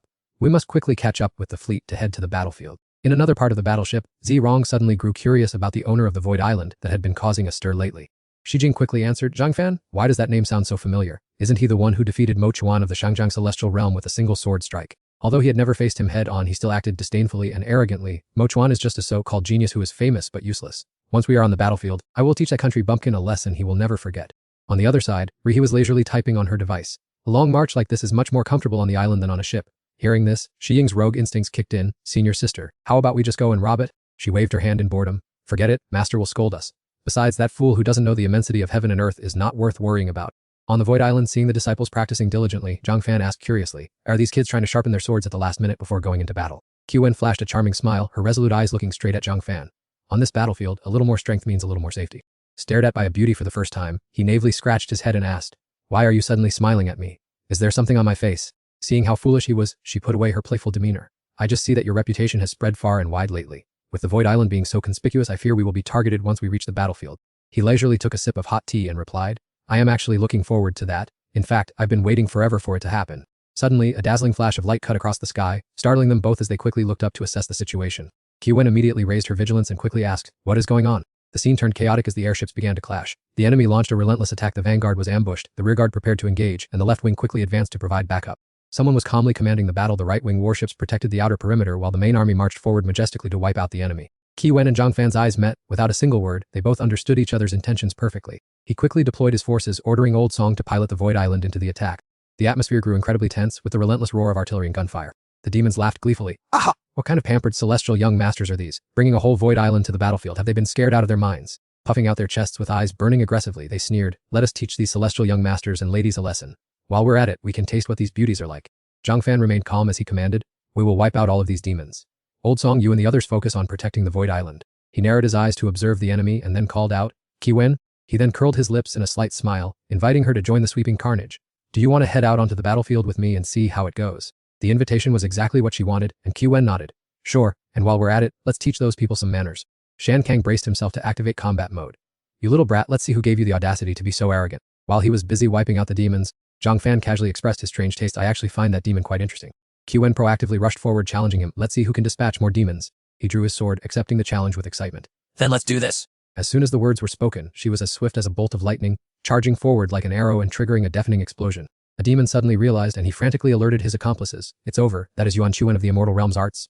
Even with her identity exposed, she maintained a cold, expressionless face, radiating the imposing aura of a powerful matriarch from the celestial realms. Without wasting another word, Qwen unleashed a single strike that wiped out the pesky demons in the blink of an eye. Zhang Fan calmly stroked his chin and nodded in approval. Oh, the skill level is quite decent, isn't it? Many of the spirit lamp beings kept throwing themselves into the jaws of death, their bodies hollow. Look, there is an immortal being left behind. Grab him quickly so I can snack on some cultivator meat. Screams of terror echoed continuously from behind. Zhang Fan calmly drew his sword and encouraged himself. I cannot let myself be outdone by Qwen. I must put on a better show so the demons will be scared out of their wits. Seizing the moment when his opponent was focusing all their strength in another direction, he charged straight in. I'm coming? Witnessing the decisive strikes that unfolded in the blink of an eye. Standing not far away, Vivian was wide-eyed with astonishment, wondering who that person was. The more he looked, the more the old man could not stop praising. Truly, an intense surge of sword intent. Relying on vague memories, Namka recalled, I heard they are a newly emerged sword immortal from a minor world who once defeated the renowned Mak Xian. Seeing Zhang Fan's decisive demeanor, he was absolutely certain that the sword path alone proved his power was no trivial matter. Faced with these assessments, William looked intrigued. It seems there is another sword master. I wonder how the pride of the immortal realm will react to the trajectory heading toward the core of the battlefield. No sooner had he finished speaking than he pointed to the sky and commanded loudly, that is a contest among the elite, which has nothing to do with us. Send word to the other ships to follow me and sweep away the evil spirits in the vicinity. Another ultimate technique was unleashed by Zhang Fan, causing the enemy ships to explode into pieces, leaving not a single fragment behind. In the distance, Kola was stunned by the sight. The sword aura was so terrifying that Haiyan Han broke into a cold sweat, his eyes fixed on the battle, wondering where this master came from to possess such profound swordsmanship. Another ill-fated monster was slain by Qwen, and she also managed to witness Zhang Fan's attack. It was indeed an invincible sword intent. Then, she arrogantly asserted, don't dream of surpassing me, and instantly a brilliant glow enveloped her body and weapon. Qwen shouted loudly as your phoenix sword aura. As soon as the shout ended, a giant blue phoenix appeared in a majestic display. Everyone around murmured excitedly, that is the immortal fairy Yuan Qwen of the Kai Tang sword sect in the upper realm. The title of a light is certainly no mere fame. Although Nata was busy fighting, she was distracted, muttering to herself, it seems I was too subjective in underestimating Qwen and that fellow Zhang Fan from the lower realm. At the same time, Tu Sung had just unleashed his final strike, ending the fate of his opponent. Using his spiritual power while grumbling, Q1 is one thing, but I never expected that fellow Zhang Fan to have such capability. Witnessing the opponent's superiority, Tu Sung did not bother to hide his skills and immediately unleashed a massive lotus flower accompanied by flashing lightning. If that's the case, I must also show everyone my true level. Observing the chaotic scene, Tathan looked smug. Excellent, the geniuses of the immortal realm have indeed appeared on the battlefield just as the master predicted. He wore a strangely satisfied smile, his mouth rambling incessantly. Go ahead and flaunt your brilliant power. In the vast void, Tathan's voice echoed throughout the region. Go ahead and fight. Slaughter one another. His voice grew increasingly sinister, proving that among you, there exists only one who is the most brilliant of the elite. With his extremely keen senses, Trong Pam suddenly paused for a moment and looked around in confusion, as if someone had just been secretly observing him. As soon as he and Kai Van defeated all the enemies, cheers of excitement echoed from all directions, praising the peerless swordsmanship of Truong the Immortal and the magnanimity of the brave fairy. These beautiful words of praise made her competitiveness wane, and she joyfully spoke up. Let's consider it a draw this time. Without showing any gratitude, Truong Pam maintained his cold demeanor and bluntly declared, I will definitely win next time. Hearing this, Kai Van winked mischievously and teased, Oh, why are you so sure that your opponent is me? Gazing at the giant spaceships he had just defeated. She suddenly fell silent for a long time before continuing. This time, the ambush from the demon realm feels like an anticlimax. Although he didn't fully understand her point, Truong Pham stroked his chin in serious thought. This is my first time joining a battle, so I don't know much about the demon realm, but thinking back, it does make sense. With his eyes clearly reflecting deep thought, he expressed his concern. Thinking back carefully, I felt like someone has been secretly watching everyone. Did you feel that too? Kai Van couldn't hide her surprise. Someone is tracking us. Even though she didn't sense anything unusual, she smiled despite having some doubts in her mind. I don't see any signs. Perhaps your intuition is sharper. But if that's the case, this ambush surely hides another conspiracy. Truong Pam turned his back and walked away as if he didn't care, his attitude clearly indifferent. Forget it for now, let the grand figures of the immortal realm worry about it. Kavan, walking ahead, also quickly understood his intent. I'll ask my master to handle this later. Just as they both returned, they heard a loud call from Sun Kong and Goklian, master! Teacher! Upon seeing them, Sun Kong scratched his head in confusion and complained, Master, I didn't expect the evil spirits on the Void Island to be so persistent and difficult to deal with. It was then Ngoklian's turn to constantly marvel, fighting on the Void Island is so hard. We could only rely on the terrain, unlike our powerful master, whose single slash sent the terrified demons fleeing. Truong Pam sternly advised his companions, everyone study and practice harder. When you join the immortal class, you won't have to deal with these kinds of troubles anymore. As soon as he finished speaking, an old man nearby, unable to hide his astonishment, hurried over to ask, can we become immortals too? Realizing he had slipped up, Truong Pam still confirmed, of course you can, I will support you. Suddenly, two large ships hovering in the sky made him stand in stunned disbelief. Only Kai Van remained calm and spoke up, Truong Pham, it's just like what I said before. She paused for a moment and gave an enigmatic smile, someone is watching you now. Looking at the two eavesdroppers on the ships, Kai Van introduced them one by one, Lu Nat Ha of the Seven Realms of Immortals, and Tu Sung of the Jade Clarity Immortal Sect in the Southern Pole Immortal Realm. Seeing that her introduction was too brief, Nat Ha quickly reproached, my lady, when mentioning me, why didn't you add some beautiful words to make it more flowery? He then directed his gaze toward Truong Pam and marveled, this is the little brother Truong Pam from the Than Van continent, right? I've been watching the whole time, and your swordsmanship is truly powerful. Hearing these flowery words, Truong Pam could only manage a forced smile in response. It's nothing special, I only fought on par with Kai Van. However, Tu Sung grimaced and looked toward him. Truong Pham, your performance today is enough for me to remember your name. Kai Van has already explained my identity, don't disappoint me when you arrive at the immortal demon battlefield. In the blink of an eye, his gaze became unusually quiet. Before the ship departed, Nata waved goodbye playfully. Little brother Truong Pham, this lady is leaving now. I'm really looking forward to seeing your performance on the immortal demon battlefield. The little girl also winked mischievously as a reminder, just be a bit careful when the time comes. Their attitude caused Truong Pham to instinctively grow suspicious, and he spoke out to question them. The bolt of lightning and the lotus flower that appeared earlier. It was the two of you, wasn't it? Understanding his confusion, Kai Van spoke up to clarify. That's right. Don't look down on them just because their reputation isn't as great as Mak Shoyan's. They are simply hidden geniuses whose fame hasn't been widely spread yet. Truong Pam's eyes remained fixed on the speeding ship, his heart full of thought. Their strength is indeed extraordinary. It seems the Immortal Alliance's current action is quite large. I am getting more and more interested in the upcoming Immortal Demon battlefield. Kai Van, understanding the intention, proactively added that this battle is not merely a common test of strength, but also an opportunity to confront the elite and the heavens chosen from 24 immortal realms. A series of immortal ships are simultaneously heading towards a gathering point. The unfamiliar scene ahead piqued Pejpam's curiosity, making him wonder if this was one of the bloody areas of the immortal demon battlefield. Kai Van gazed at the crimson sky and, drawing upon her extensive knowledge, explained, indeed it is a bloody battlefield. Apart from a few of the most ancient immortals, no one truly knows when this place came into existence. Amidst the silent expanse, her voice resonated even more. Endless years have witnessed countless immortals and demons fall, leading to the formation of a bloody mist that now shrouds the entire space. Kai Van sternly warned the entire team, although the red mist envelops the whole continent, the epicenter is the true source of danger. Stay absolutely clear of it, as it can mesmerize human minds. Receiving this kindness, Vinho's group immediately clasped their hands and bowed respectfully, saying, Thank you, immortal maiden, for your earnest warning. From within the thick red mist, countless gigantic, grotesque figures began to clearly emerge. The unpredictable anomaly made Trekbeam anxious. He was both awestruck and terrified, remarking, truly worthy of being called an immortal demon battlefield, using an entire minor world as its battleground. Kai Van crossed her arms and looked at the surrounding scenery with regret, stating, this was originally a peaceful minor world. She solemnly recounted the tragic event when the evil demons invaded. The Alliance barely managed to evacuate the residents. After countless great wars, this world was reduced to ashes. Hearing about the tragic timeline, Trot Unji Plum sat contemplating with his chin propped up. If the great void demons hadn't been defeated before, would the Heavenly Scroll continent have suffered the same fate? Kai Van nodded in confirmation, making him sigh at the heavy burden that lay ahead. Due to limited time, Tremjutium quickly stood up and encouraged the group. Everyone, let's strive together, for the fate of the Heavenly Scroll continent depends on all of you. Negiglen eagerly stepped forward, clasped her hands with determination and said, Master, I will certainly devote myself to cultivating my skills in this immortal demon battlefield. Even in MDK in its fox form wagged its tail and vowed, Master, we will definitely do our utmost. TNGVN also chimed in to reassure, please, High Immortal, rest assured. In the blink of an eye, a series of warships had arrived at the base. Kaveen stepped out and introduced the massive structure. This is the joint command center and base of our immortal realm allied forces in this battlefield. Realizing they had arrived, Trathan PM immediately suggested, let's rest for a bit then. After all, we've been looking forward to this journey for a long time. Many unfamiliar faces appeared in the spacious plaza courtyard. Krakohine stood on the high platform and solemnly declared, the heavenly immortal emperors have issued their decree. The one who achieves the most outstanding merits in the battlefield will receive generous rewards from the 33 heavens. He stroked his long beard and exhorted everyone, as heaven's chosen, you must never disappoint the immortal emperors and immortal kings. Despite his illusory body, he nimbly demonstrated several martial arts stances, then roared loudly, ordering everyone prepare to set out to conquer and punish the evil demons. The crowd below immediately responded in unison, we respectfully obey your command, Venerable Daoswan. Tredaguplachem stood nearby, his eyes fixed on the crowd below as if calculating the opportune moment, saying, let's start moving as well. TBVN, despite his advanced age, was still full of curiosity, asking, is that truly the legendary immortal demon battlefield? KVN, observing the battle situation, hastily instructed, everyone must be extremely careful later, make sure to protect yourselves on the battlefield. No sooner had she finished speaking than a nearby warship was attacked and exploded. Before leaving, Unjiki Lun didn't forget to say goodbye, Master, we are departing now. Tron Jupum, like a father sending his children to battle, incessantly shouted instructions. If you encounter a dangerous situation, use the item I gave you. Preserving your life is the #1 priority. Seeing his excessive worry, KVN coldly reminded him, this battlefield is inherently chaotic and suppresses power because too many immortals and great void evil demons have perished in battle. Instead of being anxious, you should focus on being more vigilant. Zhou remained calm and confident, and so did he, so let's continue to compete and see who is superior. As soon as he finished speaking, he leaped onto the sword blade and shot off.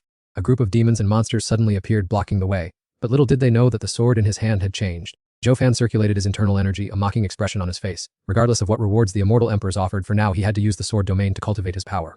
The numerous demons screamed and charged forward, seemingly wanting to swallow Zhou whole. However, a series of lightning-fast sword strikes suddenly appeared, tearing apart the very air. They panicked, turned around and fled. Zhou, witnessing the scene, praised without reservation, truly the innate talent of a heavenly prodigy. He intently watched the chaotic battle ahead. The performances on this battlefield were truly quite impressive. Tian Wen, standing nearby, gently reminded him, after all, they are all heavenly chosen sons whom the immortal realm has trained with all its might. She glanced at the opponent, then signaled them to go all out and continue advancing, saying, don't let them fall behind others, let alone be compared to me. Zhou understood the meaning and firmly stated, it seems I must display my full strength now. On the other side, Tamlu stood on the warship, laughing gleefully. Ha ha ha.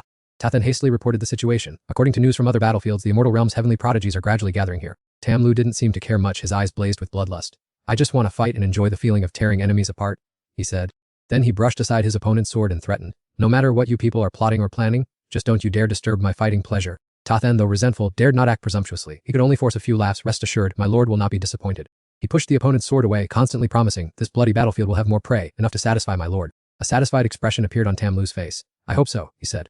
He unhesitatingly patted Tathan's head, like a father instructing his child. Otherwise I will crush you insidious lot in the dark corners into 100 pieces. Next, Tamlu loudly shouted, inciting his subordinates, come here, gather on this battlefield and shine! The very next second, Tathan hastily retreated. Before leaving, he didn't forget to utter a few words, this battlefield will be your final stage.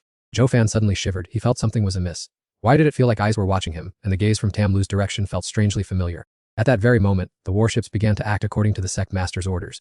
Zhou took advantage of the little time available to nourish his comrades, saying, everyone just rest. Each of you take one fruit. They received the immortal peaches, profusely thanking him. Many thanks, master, many thanks, lord. Zhou felt uneasy, so he spoke up to ask, Qi Wen, has any news come from master's side? As soon as she heard, she immediately guessed the problem. Could it be that today you feel like you're being watched again, just like before? He immediately broke into a sweat, adding, moreover, this time I can clearly feel the observation coming from the demonic side. Qi Wen glanced over and questioned, are you worried about the demonic force's strange movements? The ambushes when we first arrived have already proven they are plotting something. Zhou pondered for a moment, then conferred, tell me, do you think the demonic forces are intentionally luring the immortal realm to send more personnel to the immortal proclamation battlefield? Qi Wen suddenly realized something unusual, intentionally sending personnel to the immortal proclamation battlefield. He immediately confirmed, I heard master say that not only the bloody battlefield but many other places also have 33 heavenly prodigies from the immortal realm arriving. As Chuangpam spoke, his tone became increasingly restless. Geniuses exist on every battlefield, so are the demons targeting the immortals' prodigies, or is there an even greater conspiracy at play? Even though Kaivan was slightly unhappy, she had to admit, I'm afraid that is indeed the case. It's just that the situation in the rear is chaotic, and the master has gone to rescue the senior brothers, so he cannot intervene personally. Let us quickly report this speculation to the saint who guards the Tao mission. He sighed, his gaze fixed on the distant horizon. Perhaps for now, this is all we can do. Besides, this is merely our conjecture, so remember to be more cautious when going into battle later. A moment later, inside the central palace of the Immortal Realm's Spirit Struggle Citadel, Nahai Suang clasped his hands to express his gratitude. I thank you both for the reminder. Saint Dao Hoyan has asked me to convey to you that from now on, he will pay closer attention to all of the demons' movements. As the two of them said their goodbyes and left, he stood there silently watching their retreating figures until they faded from view. Nai Suang's face suddenly turned somber, as if his mind was filled with many schemes. From afar, a black crow flew over in a hurry. What is the reason for summoning me? As soon as it landed on his shoulder, it immediately announced, "Master, someone has discovered irregularities on the battlefield. Perhaps that Dao Haiyan will find a way to deal with it." Its eyes watched the two of them intently. "Everything is already in our grasp. Do not worry. All the chess pieces have been placed, and no one can stop this game." In the Hong Kong realm, the continents rotated silently along their own orbits in the tranquil void. On the other side, a troop of celestial maidens danced gracefully to melodious music, enchanting everyone who witnessed it. Huyen Dep gestured with her hand, telling the person to come up. Gidong slowly approached, placed her hand on her chest, and said respectfully, "On behalf of my master the Demon Lord, are you doing well?" Huyen Dep rested her hands on her hips and questioned with an easygoing tone, "You 4 demon gods have always lived in peace with other demon realms without disturbing one another, so what is it that you intend to do now?" She gently suggested to the other party, "We are all demons in the eyes of humanity. The fact that we haven't interacted before does not mean we cannot cooperate with each other." I laughed with amusement. "What a sweet tongue young lady. I really want to take you back to join our demon realm as a sister." Gidong cleverly evaded the invitation. "Even without joining the demon realm, I can still be a sister to you, Demon Lord." Having had her amusement suddenly rejected, Huyen Dip let out a long yawn. "Then there is no need. You should go back and tell your master." Before seeing the guest off, I did not forget to boast a little about herself. "I am just a small boy from an immortal realm, but once I make my move, I will certainly make him kneel at my feet." Having achieved what she wanted, her face lit up. "I will also prepare thoroughly. Let us hope for a pleasant collaboration. My master and the Demon Emperor are looking forward to good news from us." On Trung Fam's side, and Guyan Lang expressed his concern, "High Immortal, can Ngok Lian really succeed?" Trung Pham crossed his arms and replied calmly, "That goes without saying. She is my disciple after all, and becoming an immortal is just a trivial matter." Those standing behind him could not help but exclaim, "As expected of the master, as expected of the High Immortal." As Ngok Lian was about to attain the Tao, her entire body radiated the brilliant light of the Buddhas of the 10 directions. Taking this opportunity, he encouraged the whole sect, "You all should work hard too." A few seconds later, Kaivan cheered joyfully, "It was a success! Ngok Lian has also become a sword immortal."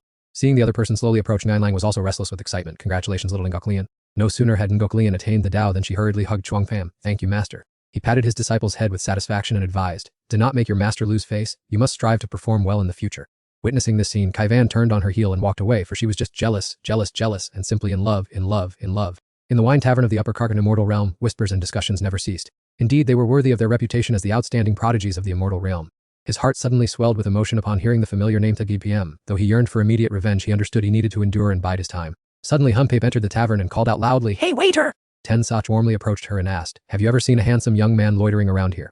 Tien Such enthusiastically replied to the beauty, "Our tavern often has many strange guests. If you need to find someone, just let me help you." Hun Ipe's face clearly showed disappointment. "I am searching for Lord Mexixun, whom I once met when I was in the lower immortal realm. I heard recently that something unfortunate has happened to him." Upon hearing this, he scoffed that Mempixixun was merely a good-for-nothing, which made her immediately and firmly retort that he was absolutely not a good-for-nothing. After that, he VP coldly turned and walked away. Before disappearing, she didn't forget to utter a sharp remark, "I believe he will certainly defeat Than GPM." Mexixun had been watching her silhouette all this time, and a little confusion suddenly rose in his heart. He hadn't expected to have such a devoted pursuer. A guest at a nearby table unintentionally blurted out, "Damn, Mrs. Human, a good-for-nothing like that is admired by a beautiful fairy." However, he paid no mind and hurriedly chased after the beauty from earlier. As soon as he exited the tavern, Mempisek called after her, "Fairy, please stop!" "May I ask why you are looking for me?" Hyen Peep turned her head, her tone icy and completely different from when she was inside the tavern. "Lord Mexix's son, you were just in there, weren't you?" With his true intentions exposed by the other party, he was momentarily speechless and didn't know how to respond. The scene between them suddenly turned romantic. Helen Ipe snuggled into his arms and whispered, "Brother Shine, I believe you will surely achieve great things in the immortal realm and defeat the Kakech Pem." Indeed, a hero finds it hard to resist a beauty. As soon as he heard those sweet words, he began to fantasize.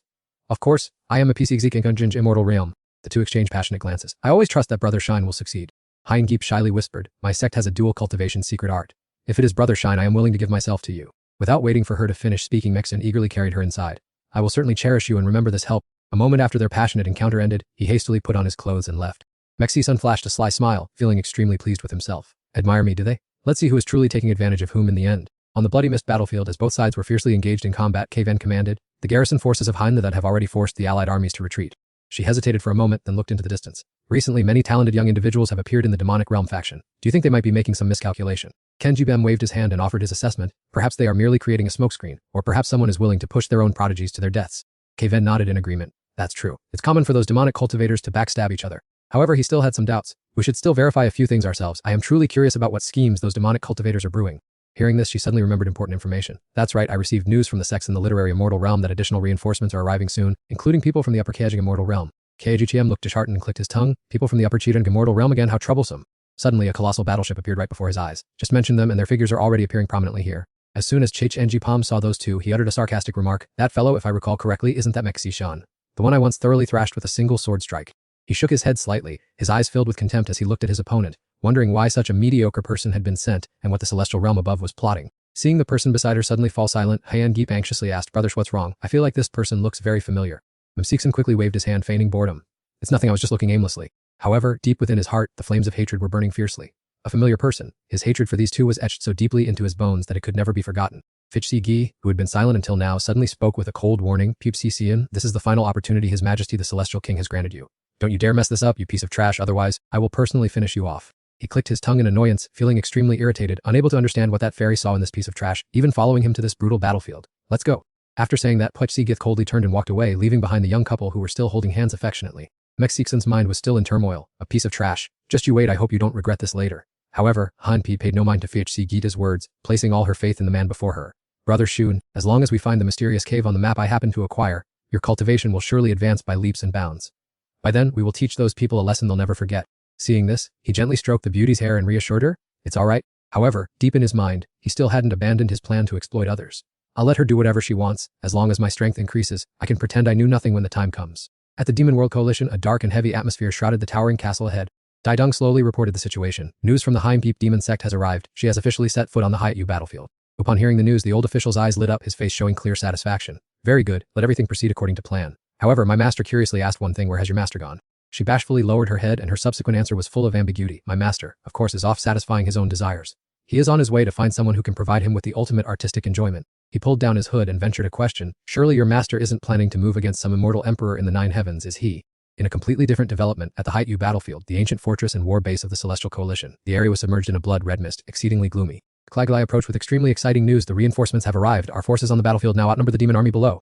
Craig Gohain stroked his beard, appearing lost in thought. Furthermore, the suggestive warning from that boy and the young lady from the Celestial Arts realm caught my attention. To avoid any unforeseen complications, let us prepare for the decisive battle immediately. Returning to the Void Island, K-Ven had quickly gathered news from all realms. The Guardian Envoy is preparing an all-out offensive, seeking a decisive battle at the Haiyan battlefield, and is summoning both you and me to the Suppression Manor immediately.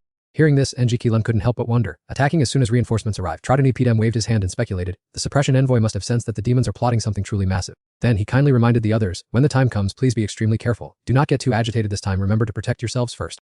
Enji understood his kindness and showed her joy. Rest assured, master. When the time comes, we will use the Void Island as our base for battle. If there is any danger, we will immediately retreat back here.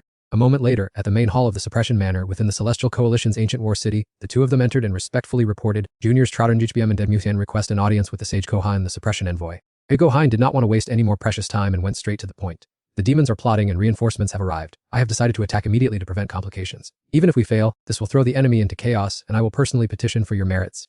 Fisige and Mipisi Shun cupped their hands together and shouted in unison, we shall respectfully obey the sage's command. He continued to encourage the fellow cultivators, perform brilliantly. This is the moment for the young geniuses to compete for supremacy. If we successfully wipe out the Haiyan battlefield, you will surely surpass all other geniuses. Amidst a soaring morale, they all shouted in unison with great spirit, yes! Before leaving, Tisung took the opportunity to say a few words. Your previous performance was quite good. This time we can fairly compete to see who is superior. I will definitely exert my full strength. Nedixiach enthusiastically waved and added, Sister Bin, I definitely won't go easy on you this time. Trajutiemj could only give a wry smile and then followed after them. Let's go as well and return to prepare everything carefully. Feeling ignored and disrespected, he became furious, calling them mere minnows for daring to overlook this young master as if he didn't exist. NPC Xian observed for a while and then sneered with calculated intent. Although he wasn't sure what trick the woman was up to, he knew his current strength far surpassed his past self when it came to Trichi Pem and BNT Nan. At the Bloodsmoke battlefield inside the castle of the Allied Forces headquarters in the Demon Realm, faced with a flood of approaching warships, a panicked voice exclaimed, the Heavenly Realm has launched a surprise attack. Quickly inform the Great Kings. Temel, leading his armed followers, charged forward, determined to fight to the death with Zhang. You old man Ho Hutton and your allied forces from the Immortal Realm, you are truly tired of living. Prekohosian immediately summoned a light shield for defense, ceaselessly shouting encouragement to his comrades behind. Everyone attack together. This demon will be dealt with by this old man. Hearing this, he let out a scornful laugh. Old man Kohain, do you really think we came unprepared? Suddenly, a dazzling beam of light shot out from within the castle. He looked in that direction and wondered, how did Tema know I would strike first? Temelo, seizing the moment of the opponent's distraction, relentlessly swung his sword. I don't have time for such petty tricks. Our battle to the death begins now. Haripo Hayo narrowly dodged the blow, thus saving his old life, and could only hope that Tima hadn't foreseen that he had mobilized the entire army. His eyes gazed into the distance, silently praying, Trokdam, I hope you don't disappoint me. Chardim observed the light before him with a sense of unease, realizing that Tifi must have planted spies within the allied immortal forces. Kveen paid no mind and charged forward directly. So what? The allied forces' attack is ready and cannot be turned back. Let's go! The two of them swiftly sped towards the castle. Nuchi happened to see them and exclaimed in admiration, look, big sister, they've set off. Seeing this, T-Dung rallied her spirits. How can my lady falter now? Give the order for the entire army to charge with me. On this side, the subordinate demons were attacking furiously. Suddenly, a gigantic holy sword appeared from above.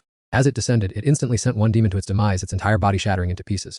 Trarden Juplem withdrew his weapon with satisfaction and directly broke through into the castle. From here on, KVN, cover me. With that, the two of them dashed straight into the enemy ranks, leaving their followers behind in disarray. quickly followed the two lords to attack Tima's castle. A moment later, they stood before the castle gates. Kevin spoke up as a reminder, be careful. I have a feeling this counterattack from Tima is somehow strange. Chargaperm quickly swung his holy sword, shattering the gates. Inside, Tan had been waiting for a long time. What junior from the immortal realm dares to come here and act so arrogant? Without uttering another word, he fiercely attacked first. You weakling brat, trembling in fear, you are only fit to be dirt beneath my master's feet. Offer your blood and fear to the gods. However, he managed to summon a defense in time, causing the opponent to falter slightly. Teen's eyes widened in astonishment. Such sharp sword energy. I didn't sense you attacking at all just now. It was his turn to counterattack. As Trediquum unleashed a perfect sword strike, the opponent was immediately sent flying far away. He took the opportunity to taunt his opponent. Yet you managed to block one of my swords? You're not bad, are you? Kaivan, who had been silently observing the whole time, finally spoke up to warn Trungpam. I fear this palace hides something unusual. He paused in confusion for a moment and asked, what's the matter? Having regained his composure, Koktan laughed triumphantly. With an opponent this strong, defeating him will surely win my master's favor. Immediately afterward, he charged forward aggressively with burning determination for me. Trungpam suddenly found it all quite bothersome, so he set aside his previous thoughts. Let me finish off this demonic scum first, then I'll investigate this place. Having said that, Trungpam executed the Lingbo Weibu footwork and struck wildly, shredding Koktan into pieces. She witnessed the impressive display and could not help but admire it. This sword energy is clearly the sword intent that has mastered the Great Tao. As soon as it was over, the terrified subordinates fled, crying, retreat quickly, our boss has been killed. Still calm, he continued their earlier conversation. Did you discover something? Kaivan said nothing but simply reached her hand forward. Instantly, all the surrounding earth and stone shattered into tiny pieces. Revealing a mysterious formation beneath, Kaivan calmly explained, I just discovered this under the palace floor. He asked curiously, what is this formation actually used for? Kaivan looked up and replied decisively, it absorbs blood essence and vital life force. There seems to be some other purpose as well. Trungpam seemed unconcerned. Forget the other things. So what if it drains life force and blood essence? She slowly analyzed the situation. Collecting blood essence has countless uses. This formation is a source of power to strengthen one's combat abilities, but there is another concern. She cast her gaze into the distance, constantly wondering. The current issue is whether this kind of formation has been placed throughout the entire Demon Realm Coalition castle, and what the demons are ultimately plotting. As she finished speaking, Kaivan walked toward the door. Furthermore, it takes a very long time to set up this formation. How far along have the Demon Realm schemes progressed? As soon as they stepped outside, a crowd of commoners stood there cheering. She turned to Trungpam and expressed her concerns. I fear the Demon Realm already anticipated our full-scale attack. This great war might have even been planned by them in advance. He looked up at the warship and sighed. The garrison commander refuses to help. Should we just go check other places first and then report back to the rear? Afterward, he turned to reassure everyone. Worrying now won't help anything. And besides, you can rest assured as long as I am here. Kaivan felt more at ease hearing this. She pointed toward the castle. Let's split up to investigate and then regroup at that high main hall. He nodded in agreement. Very well.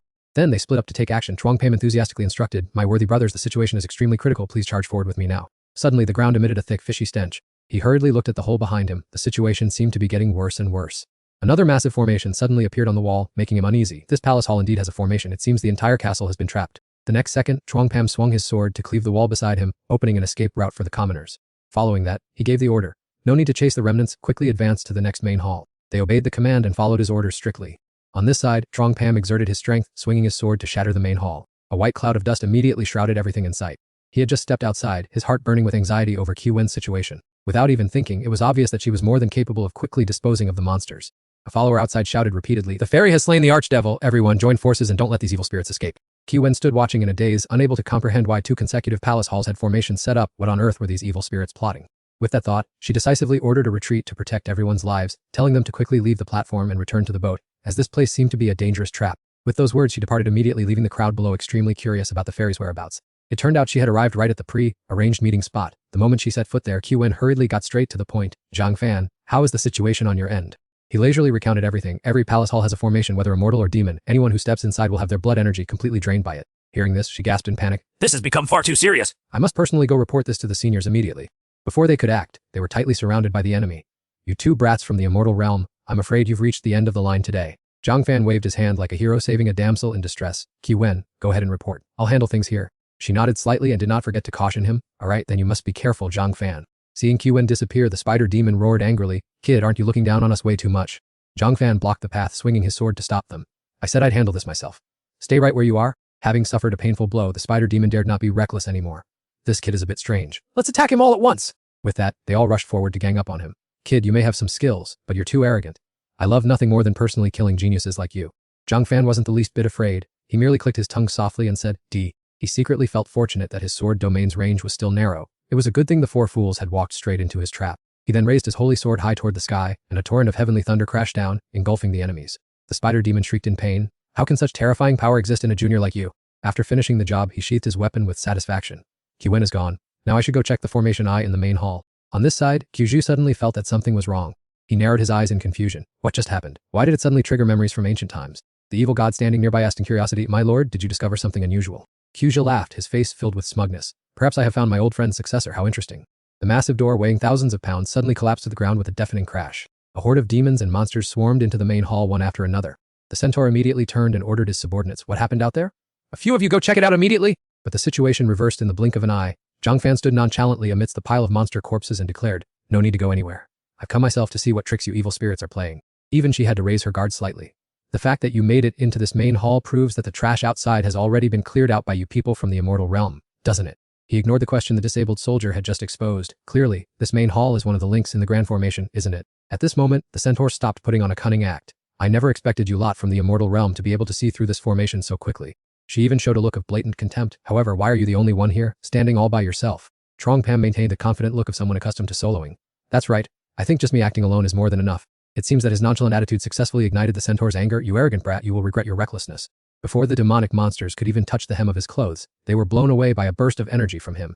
Only then did she know what it felt like to be afraid. "Boy, just how formidable is your background?" However, the centaur didn't dwell on it for long. "Forget it. You are too strong for me to stop.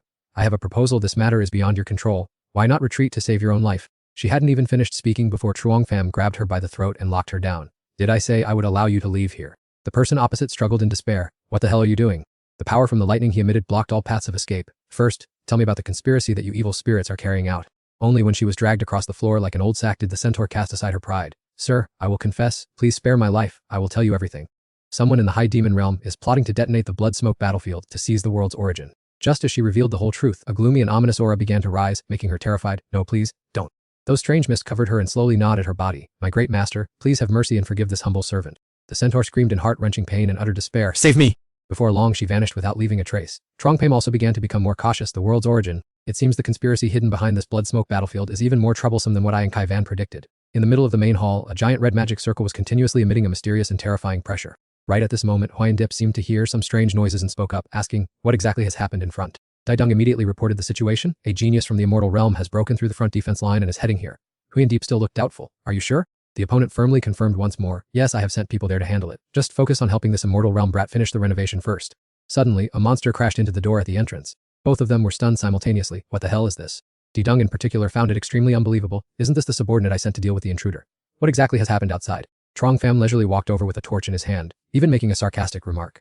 "Can't you evil spirits design the interior to be a bit brighter?" The enemy immediately raised their guard. "Is there only one person?" After confirming the number, Daidong decided to play a quick strike game. "Don't let this brat ruin the masters and the demon god's plan." Everyone attack! They both lunged out at the same time, each attacking from a different direction with great intensity. "Brat, give up your life." Trong Pham not only did not dodge but was as relaxed as if he were taking a walk. "You are quite enthusiastic in welcoming me, aren't you?" Just as they were about to land their final blow, both of them suddenly froze mid-motion. Daidong groaned in pain at the same time. Trong Pham wondered. One is a Jew demon, and one is a Taihu demon. "I recall you evil spirits are divided into two factions that usually don't interfere with each other, right? You don't need answers from others, forget it. I have no interest in you demons. I just didn't expect to encounter a defeated foe right here in your castle." Every word was aimed directly at Mexixun, who was meditating right in the middle of the magic circle. He finally spoke up when disturbed. "Dretcher Mdrespetem, I didn't expect you to find your way all the way here."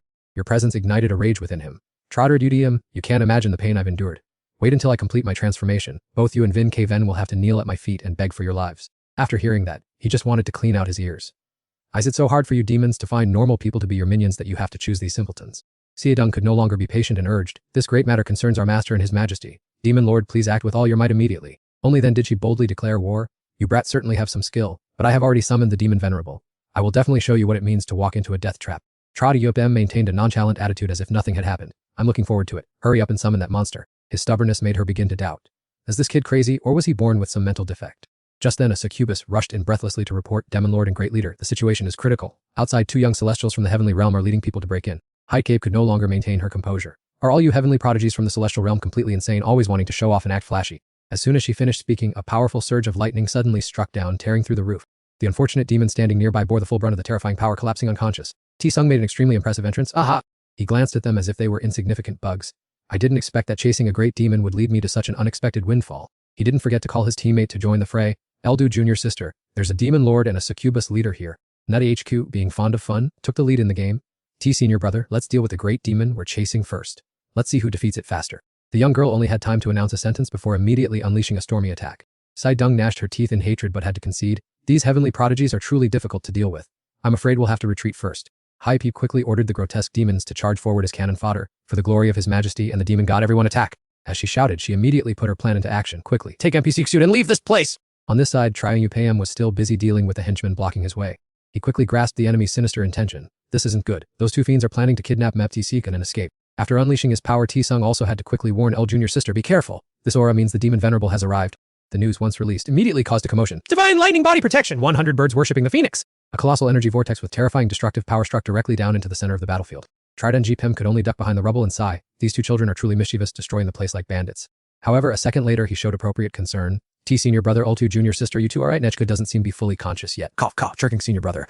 As the dust and smoke gradually dispersed, the young girl immediately urged him, treadering senior brother, let's leave quickly. A demon venerable level fiend is about to appear here. Despite this, Chairman Gachim was determined not to let his teammates fight alone.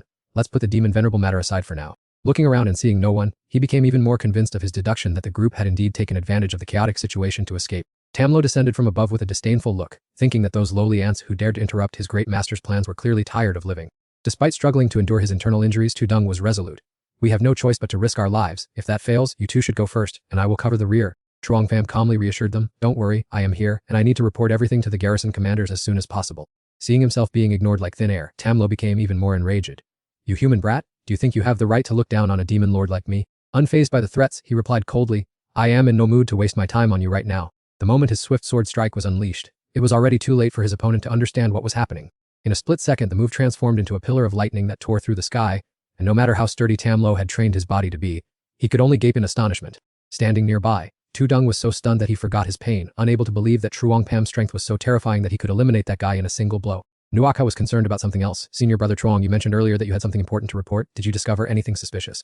Truongpam urged everyone to pick up the pace, saying, the situation is urgent, let's talk while we move. After speaking, all three of them vanished on the spot. Before long, they had set foot on the Void Island. The magical surroundings made Nuaka marvel. Is this your Void Island, Senior brother Truong, with such abundant spiritual energy? It truly is a fairyland. The manager hurried out to greet them. Supreme Immortal, why have you returned to the island so suddenly today? He replied curtly, I need to see the garrison commanders urgently. He did not forget to look after his companions. Use these two fruits to recover first, then quickly go and find the garrison commanders for me. Re-energized and refreshed, Tudung responded enthusiastically. All right, let's set off right now. The three quickly headed out with the guide. The deputy garrison commander knows you have arrived. Please follow me inside.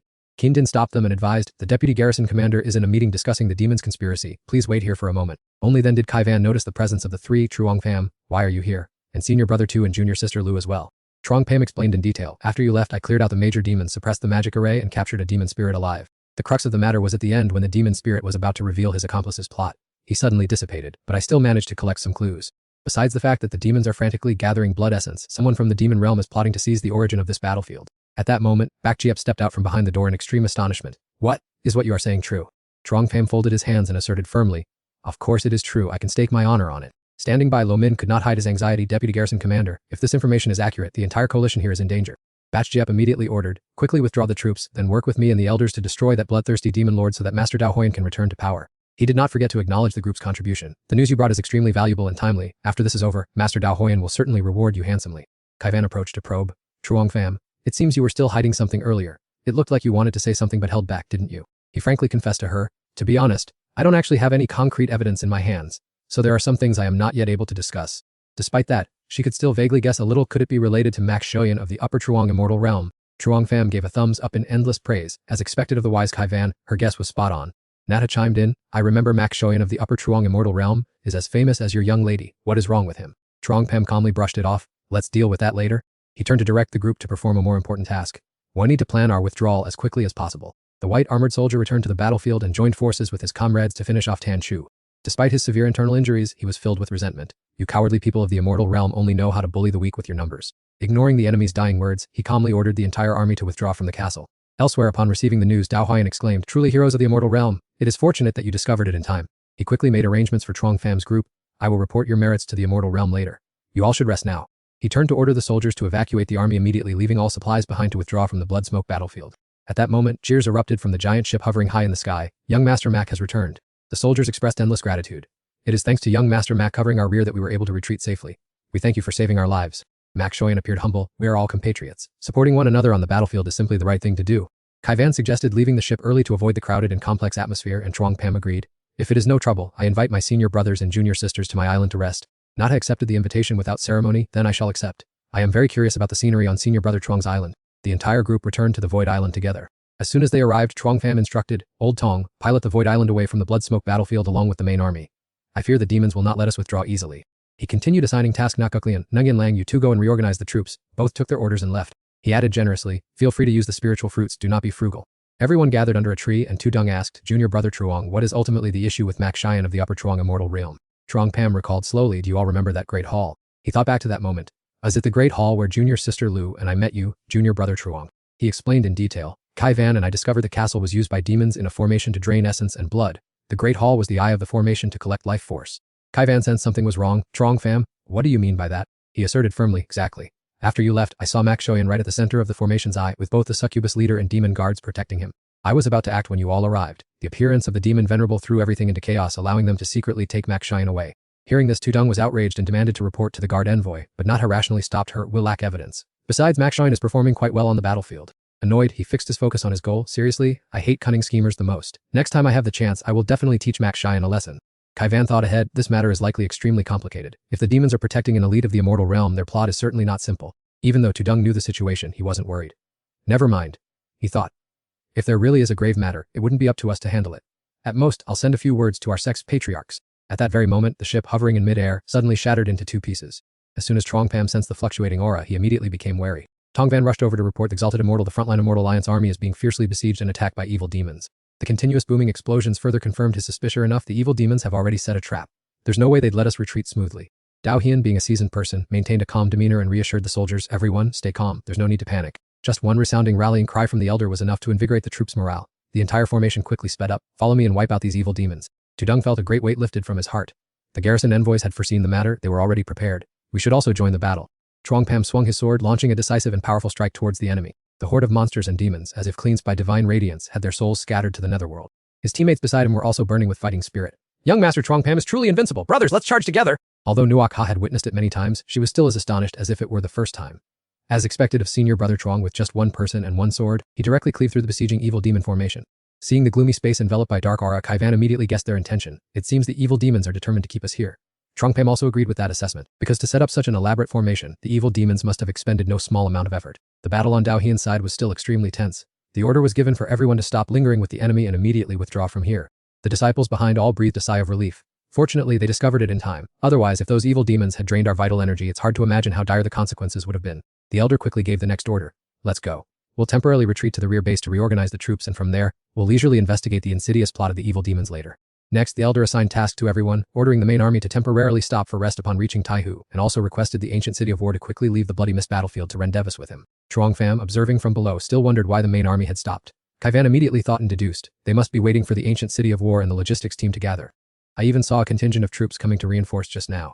Tudong also added more information. Our side received intelligence that the garrison envoys want to keep the ancient city of war at Taihu, outside the bloody mist battlefield, and at the same time, assign a few people to stay behind and guard against the evil demons seizing the primordial essence. Nuok Ha immediately calculated in her head, doesn't that mean there's still an opportunity to stay here and earn military merits?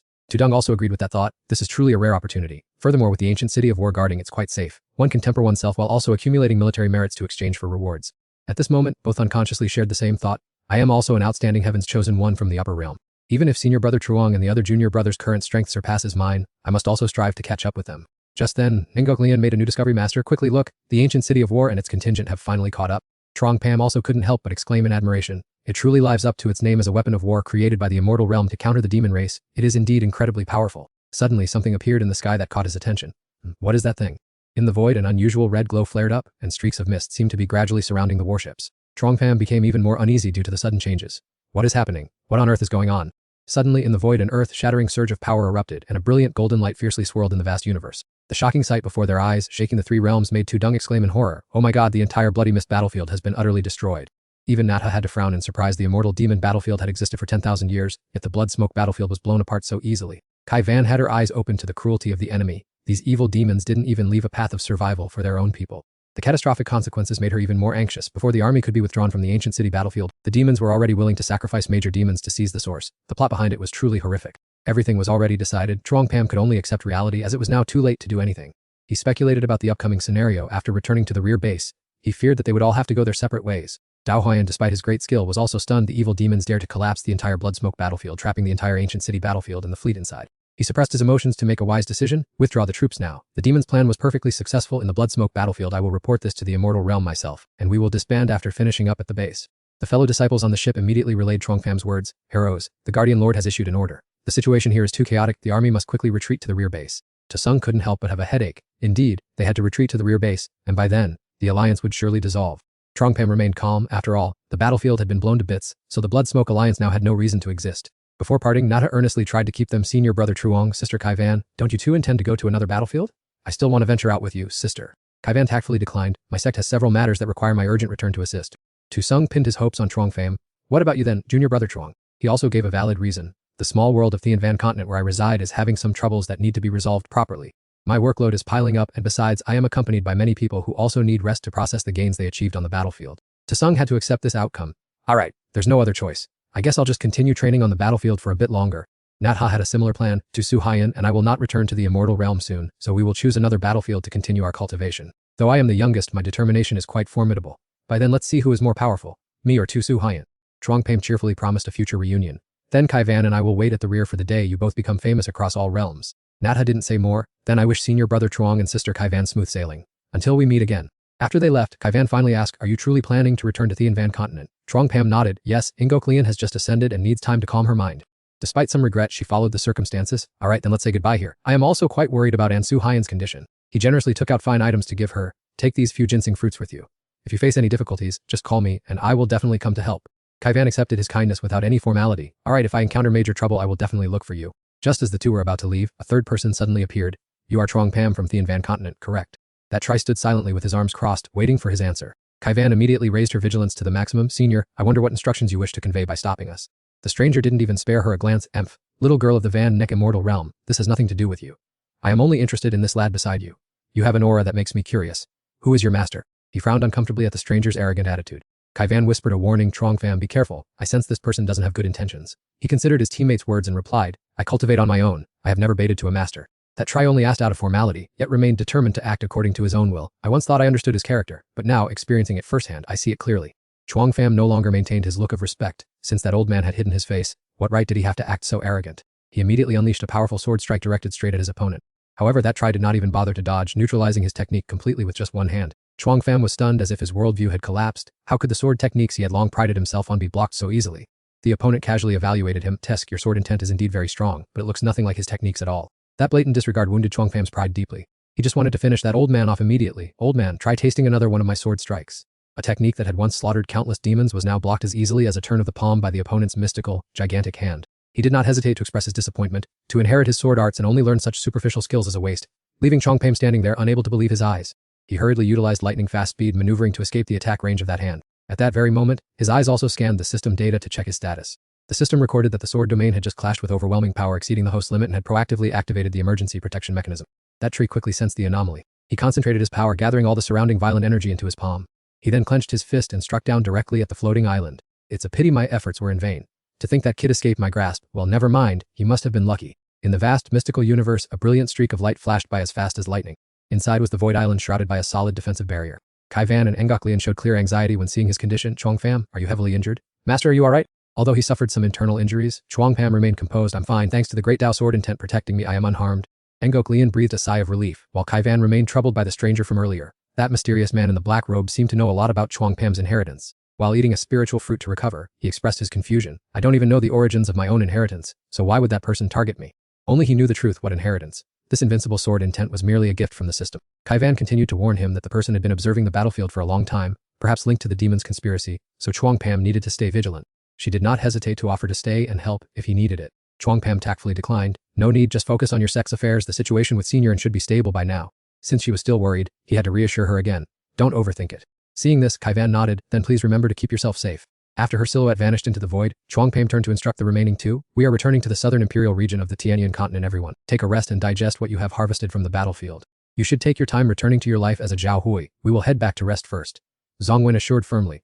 Hi Immortal, do not worry, I will lead the Void Island back to the Heavenly Cloud continent. For some time now, Ngoklian has been unable to soothe her anxiety, wondering if her master might be seriously injured and is intentionally hiding it from them.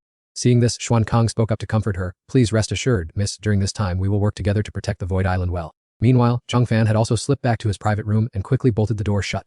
Next, he stealthily summoned his golden finger. System, open the control panel for me. The screen immediately displayed a scene of the island being eyed by numerous surrounding targets. Accompanied by a bright red warning below, the sword domain has been heavily damaged by external forces and requires an urgent energy replenishment to maintain its state. The system will grant the host the sword domain incarnation function. Zhang Fan felt deep regret as all his leveling efforts vanished, but he consoled himself with the incarnation. System, where must I find energy to restore the sword domain now? A virtual map appeared, quickly marking the location he needed to find. As soon as he saw the place, he became wary. Isn't this the Dongling coastal area, located right next to Linyuan Ancient City and the dangerously endless Abyss Sea?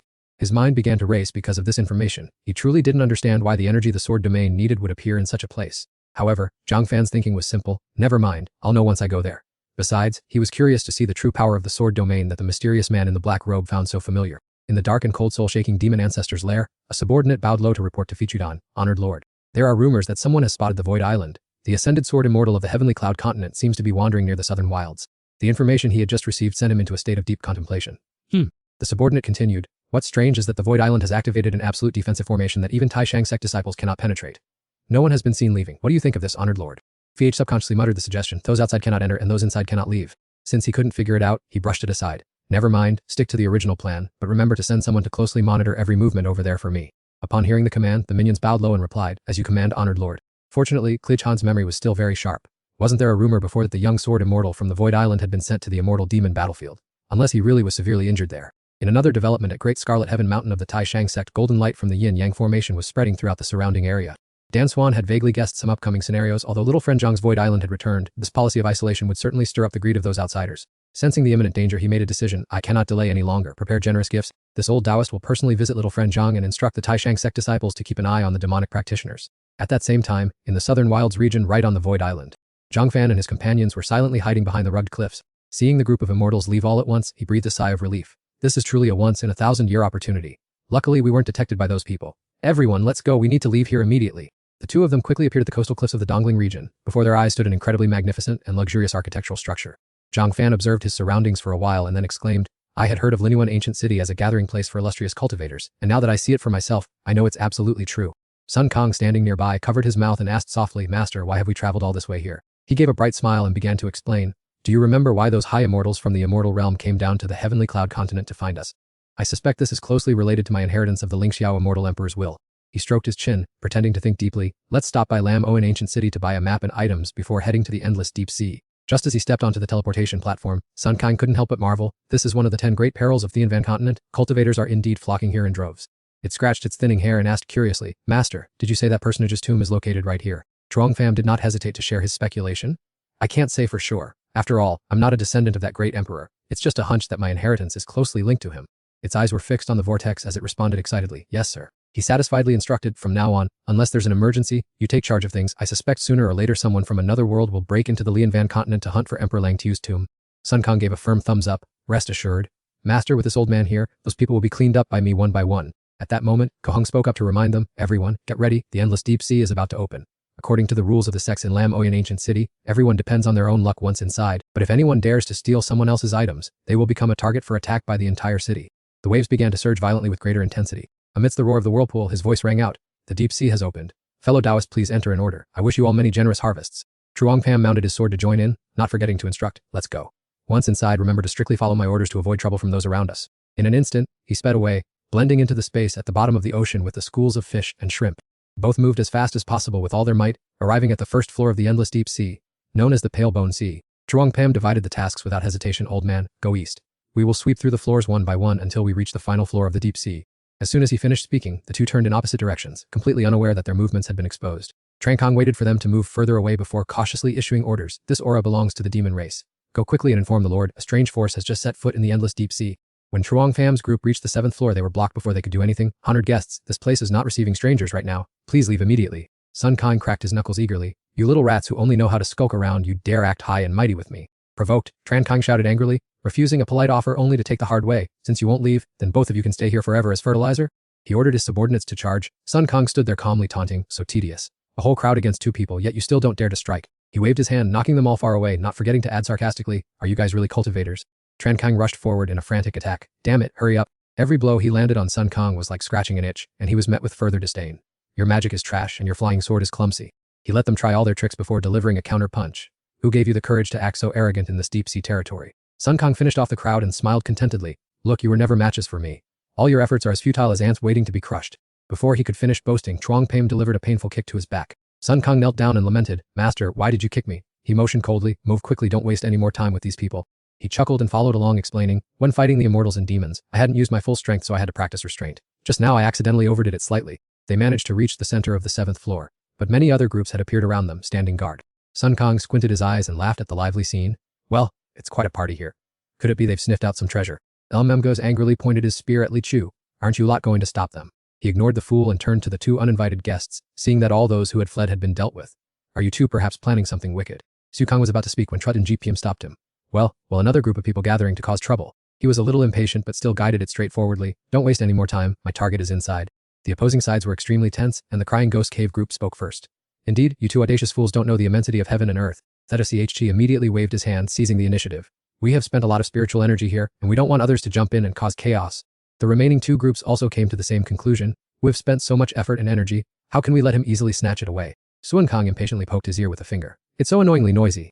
It suddenly stomped its foot on the ground, and a powerful energy spread out like a spider web. Get out of my way, all of you! Lai Chu quickly leaped high and warned loudly, "The demonic power is too strong, I'm afraid it's about to become a demon immortal." His face changed color as he realized he had been tricked. "It's bad, we fell into its trap." The people below froze for a moment when they heard the shout. "Quickly chop down all these stone pillars for me." Sun Kang, after causing mischief, had already slipped away a long time ago. It looked at the encirclement gradually forming, then smirked mockingly. "I wonder what kind of cultivation these cultivators practice to be such useless trash. This grandpa might look naive, but you actually believe me. Keep trying." As they fended off the surrounding stone pillars, they cursed. "Damn it, we were tricked by that guy! He probably doesn't even know what's inside the treasure!" Old H-man stroked his long beard, looking wise. "The magic on these stone pillars feels familiar to me, not to mention that despicable face that makes people's blood boil." Lai Chu looked at Etchen Kong's retreating back and continued in alarm. "Are you saying this arrogant fellow might be a transformed demon beast accompanying that southern expert?" The closer he got to the truth, the colder his heart felt. "So that young man isn't Engi Elmem and Tren Doyet." The 2 shouted to him in unison. If that's the correct guess, then the treasure that moved him must be truly astounding. Lai Chu poked his head out and expressed his calculations. "It seems this news can no longer be hidden. How can we figure out a way to make a big profit from this?"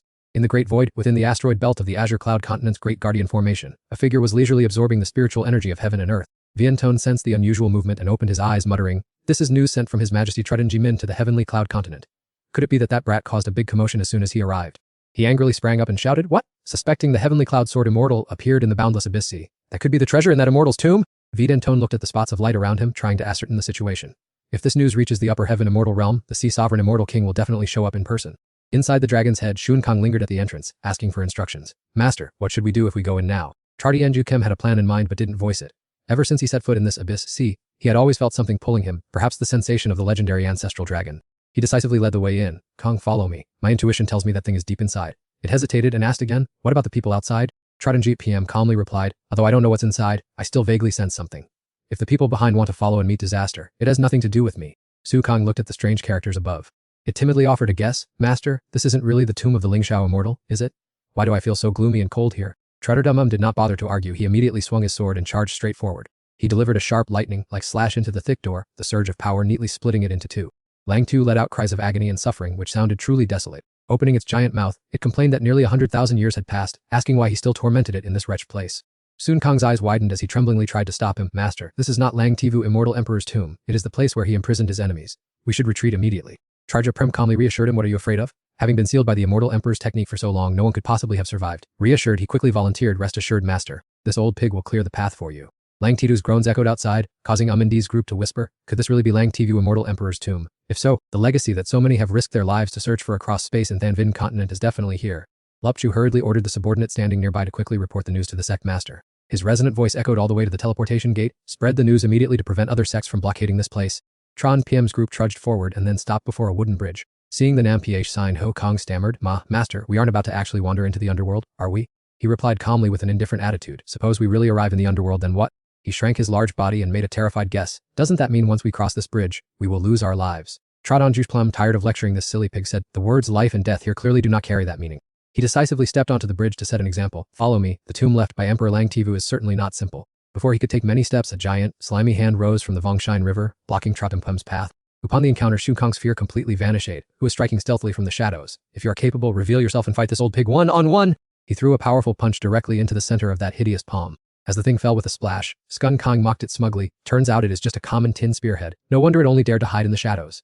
Trotty and Ju Payam lowered his voice and said, "Don't bother with it, old pig. Let's keep moving." They continued silently crossing the Ninkia bridge. He looked at him and cried out in panic, Master, your appearance has suddenly changed. Trilagagim froze, staring wide-eyed at himself. He poked Sun Kong's belly playfully. Don't you worry. Now you look just like a pale little pig too. He clutched his pale face and screamed like a stuck pig. Master, with this look, does it mean we are dead?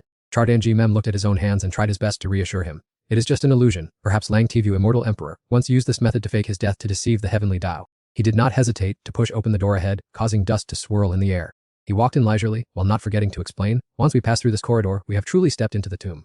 Let's go. As a gloomy hall appeared before them, Trade PM exclaimed excitedly, I see it! Sun Kong gestured with his fingers and asked curiously, Master, why did this great emperor place so many coffins in the corridor? It seems there are malevolent spirits inside as well. He folded his arms and offered his deduction. They must be evil spirits suppressed by the emperor. Hopefully those who come later will not get greedy and open the coffin lids. Upon hearing this, he smiled maliciously. Suddenly, I feel like staying behind to watch the show. Chuangpam confidently stepped forward to observe. This feeling was identical to what ancient books described about the dragon-suppressing platform back when he was at the first sword sect. It seemed this was no ordinary tomb, but a place used by immortal Emperor Ling Xiao to suppress something horrific. Swan Kong tremblingly rubbed his hands and inquired, Master, your words frighten me so much. What should we do if the thing the great emperor had to suppress is about to break out as you say? Before Chuangpam could reply, a voice echoed throughout the space. Finally, someone has wandered in here. Old man Ling Xiao, I will seize your successor's body to roam the world. Despite having his limbs tightly chained, Vianlong still refused to yield. Kid, just go ahead and enjoy that Ling Xiao fellow's legacy. Ha ha ha, thanks to that old man for bestowing it upon me. Blood rushing to his head, Xuan Kong roared and charged straight at the opponent. You piece of trash, imprisoned for tens of thousands of years, yet you dare boast before my master. However, before he could touch the dragon rope, he let out a sharp cry of alarm. As the cry left his throat, Xuan Kong was hit by a thunderous slap that completely disfigured his face. He howled in pain several times before flying several meters away. Having dealt with the talkative pig, Vianlong smirked and turned his attention to Chuangfam, the one trusted by Ling Xiao to receive the inheritance. He puffed out his chest to look majestic and curled his lip provocatively. I hope you aren't so scared that you've turned to stone. Without bothering to listen to his nonsense, the youth drew his sword and replied coldly, I am curious to see how much skill someone imprisoned for 10,000 years still has. His pride wounded, Vianlong roared madly, You brat, how dare you look down on me? I will sever your primordial spirit so that I can use this body to escape this place and rule the continent. Chuangpam curled his lip in a contemptuous smile. Being locked away for tens of thousands of years must have damaged your brain. Hearing this, Vianlong flew into a rage, his aura surging violently. Boy, offer your body to me right now. He extended his razor-sharp claws, deciding to finish off his prey with a single fatal blow. Unexpectedly, Chuangpam was no amateur. As soon as he unleashed a move, it made his opponent scream in horror. What is this? He writhed in agony, clutching his body and growling through gritted teeth. Brat, this sword intent really is that old man Ling Xiao's. The youth maintained a calm posture, not even bothering to lift an eyelid. Having hit a snag, Vianlong threatened resentfully, Just you wait, once I find another body, I will grind your bones to dust. However, after retreating toward the dragon-suppressing platform, he suddenly froze in confusion. Chuangpam shared the same feeling, looking up to observe before hesitantly uttering, It turned out that a massive creature like Vianlong was being brutally tormented by sword intent. He was in such pain that he could hardly speak. What is this thing? Pricked all over like a hedgehog, he thrashed on the platform as if dancing. Damn old man Ling Xiao, you actually set up this trick to punish me. Chuangpam, unintentionally benefiting, casually remarked, I thought I'd have to spend a fair amount of my clone's energy, but I didn't expect the dragon-suppressing platform to be ready to suppress this dragon's ferocity on its own. Finally, Ling Xiao appeared amidst a brilliant aura. I didn't expect that in the blink of an eye, 100,000 years would pass before someone set foot here. Vianlong roared in fury. Ling Xiao, I knew long ago you'd leave a backup plan to play a trick on me. He calmly admitted it but gently corrected him. There is a backup plan, but it wasn't specifically for you. Ling Xiao ignored him and turned to speak with the youth. Kid, you're quite good. Even if I hadn't appeared just now, you were strong enough to suppress this eel yourself, weren't you? Chuangpam crossed his arms calmly and tapped his foot to the rhythm of the music, because to him, this person was nothing more than a soul without a body, imprisoned for 10,000 years. Ling Xiao, who was disturbed while busy with his work, angrily waved his hand and said, Even though I am only a manifestation of his intent, did I ever give you permission to speak? A jolt of electricity surged through the man, twisting his mouth and leaving him only able to gape and scream in agony.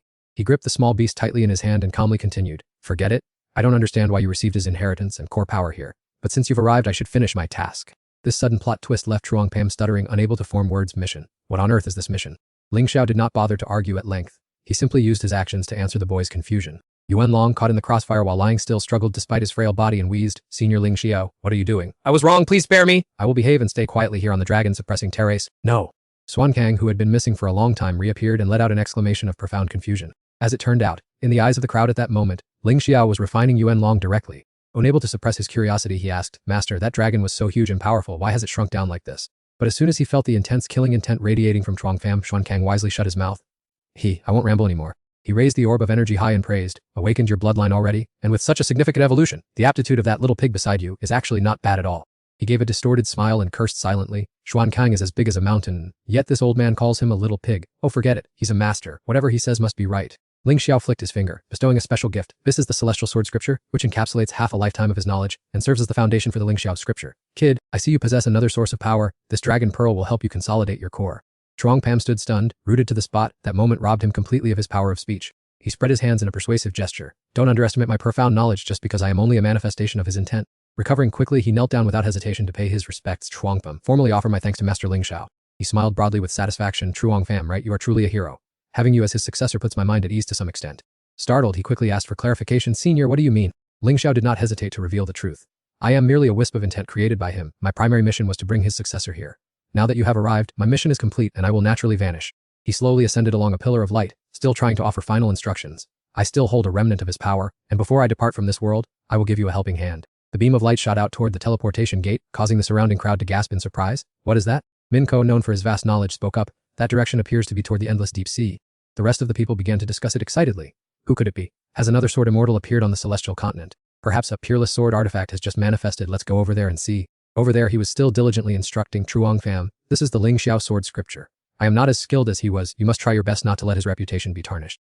Upon hearing those words, he stood frozen in astonishment. Just as Ling Xiao vanished, Chuang Pham's mind was submerged in a chaotic swirl. His true inheritance lies there, and I have transmitted everything into your consciousness. Chuang Pham, I wish you great fortune on your martial path. He quickly processed the knowledge he had just received and urged Xuan Kang. Let's go, we should return to the island right now. Xuan Kang pointed toward the swirling vortex and cautioned, Master, look over there! Chuang Pham did not look back, only spoke in a cold, urgent voice. Let's go, staying here any longer is pointless. We are returning to the island now. Hu Fet hovered in midair, his gaze fixed on the violently churning sea below. He clenched his fists and muttered with determination. The aura of the Ling Xiao Immortal Emperor is definitely on the Thian Van continent. We must find the tomb before those people can get their hands on it. Hu Fet looked up at the glittering streaks of light everywhere and couldn't help but lament. The appearance of the Thian Van continent in the sight of the myriad realms is like a small boat rocking in rough waves. There's no telling when it might capsize. At that moment, Chuang Pham had set foot back on the Void Island. Nengokline hurriedly ran out to greet him. Master, you've returned. Was this trip successful? He patted her shoulder and instructed immediately. The goal has been achieved. Next, I need to cultivate in seclusion for a while. Nengokline, I am leaving this Void Island in your care. Not until Chuang Pham's silhouette faded did she remain dazed. Did Master really just trust me to protect the Void Island? After processing the information, Ngoklian waved her arms and cheered joyfully. Could this be a sign that Master considers me his right-hand person? Nguyen Lang gave a forced smile and agreed. Right. But secretly resolved in his heart, I must strive to catch up to Ngoklian, otherwise how can I help the immortal? Returning to his familiar home significantly lifted Chuang Pham's spirits. He didn't hesitate to summon the system. As soon as it appeared, it poured out a series of notifications. Sufficient repair energy received, all functions restored. The host has touched upon the sword scripture and understood the great Tao. The host's sword cultivation will level up the system accordingly. Chuang Pham skimmed through it and muttered softly. Does the system mean I can now cultivate while gaining experience to upgrade it? He hurried to sit down and steady his mind. Originally, using the great Tao sword intent so much allowed him to comprehend the Thian Van sword scripture extremely quickly, and his cultivation had advanced leaps and bounds because of it. In his mind, Chuang Pham had already outlined a plan. He would focus on cultivation in the coming period, so even if the system encountered issues, it wouldn't affect his ability to defend himself. Out beyond the deep abyss of the sea, countless people were gathering. All the sects fixed their eyes on the whirlpool. Kwok Hai spoke up, breaking the tense atmosphere. Everyone, do not forget this is Thian Van continent. Chuang Pham has just returned from the immortal demon battlefield. We should not linger here too long. DM Li, standing nearby, added. Everyone knows this aura belongs to the Ling Xiao Immortal Emperor who fell 100,000 years ago, so let's just rely on our own abilities to fight for it. Fukta spread his fan in agreement. Fine, this young master completely agrees. He pointed to the sky, provoking the group. Whoever blocks my path to the Ling Xiao Immortal Emperor's inheritance, don't blame the seniors behind me for coming to settle the score. Having spoken, he didn't wait for anyone to react and plunged straight into the teleportation portal. Seeing this scene, Trang Nu couldn't help but complain. It is clearly our Thian Van continent's opportunity, yet it's being snatched away by outsiders. Trong Gia calmly stroked his beard and analyzed. That leader is an immortal. Our Thian Van continent currently only has sword immortal Namhong, so facing the myriad realms is truly beyond our power. He clenched his fists with determination. Wait until I become an immortal like that sword immortal. I will definitely protect this world and not let outsiders run wild on the Thian Van continent. At that precise moment, an unusual disturbance suddenly occurred in the whirlpool below. Trang Nai asked curiously, are those immortals fighting down there? Trong Nagia then made a bold guess. Could it be that they have truly found the tomb of the Ling Xiao Immortal Emperor? The answer came in the form of Fuk Day's silhouette flying backward. Before he could even steady himself, he ground his teeth and hissed, how hateful. Who on earth was it? As soon as Hu Fat escaped, he hurriedly discussed strategy. Someone from that group has already snuck into the secret realm and stolen the Ling Xiao Immortal Emperor's inheritance. What do you all plan to do?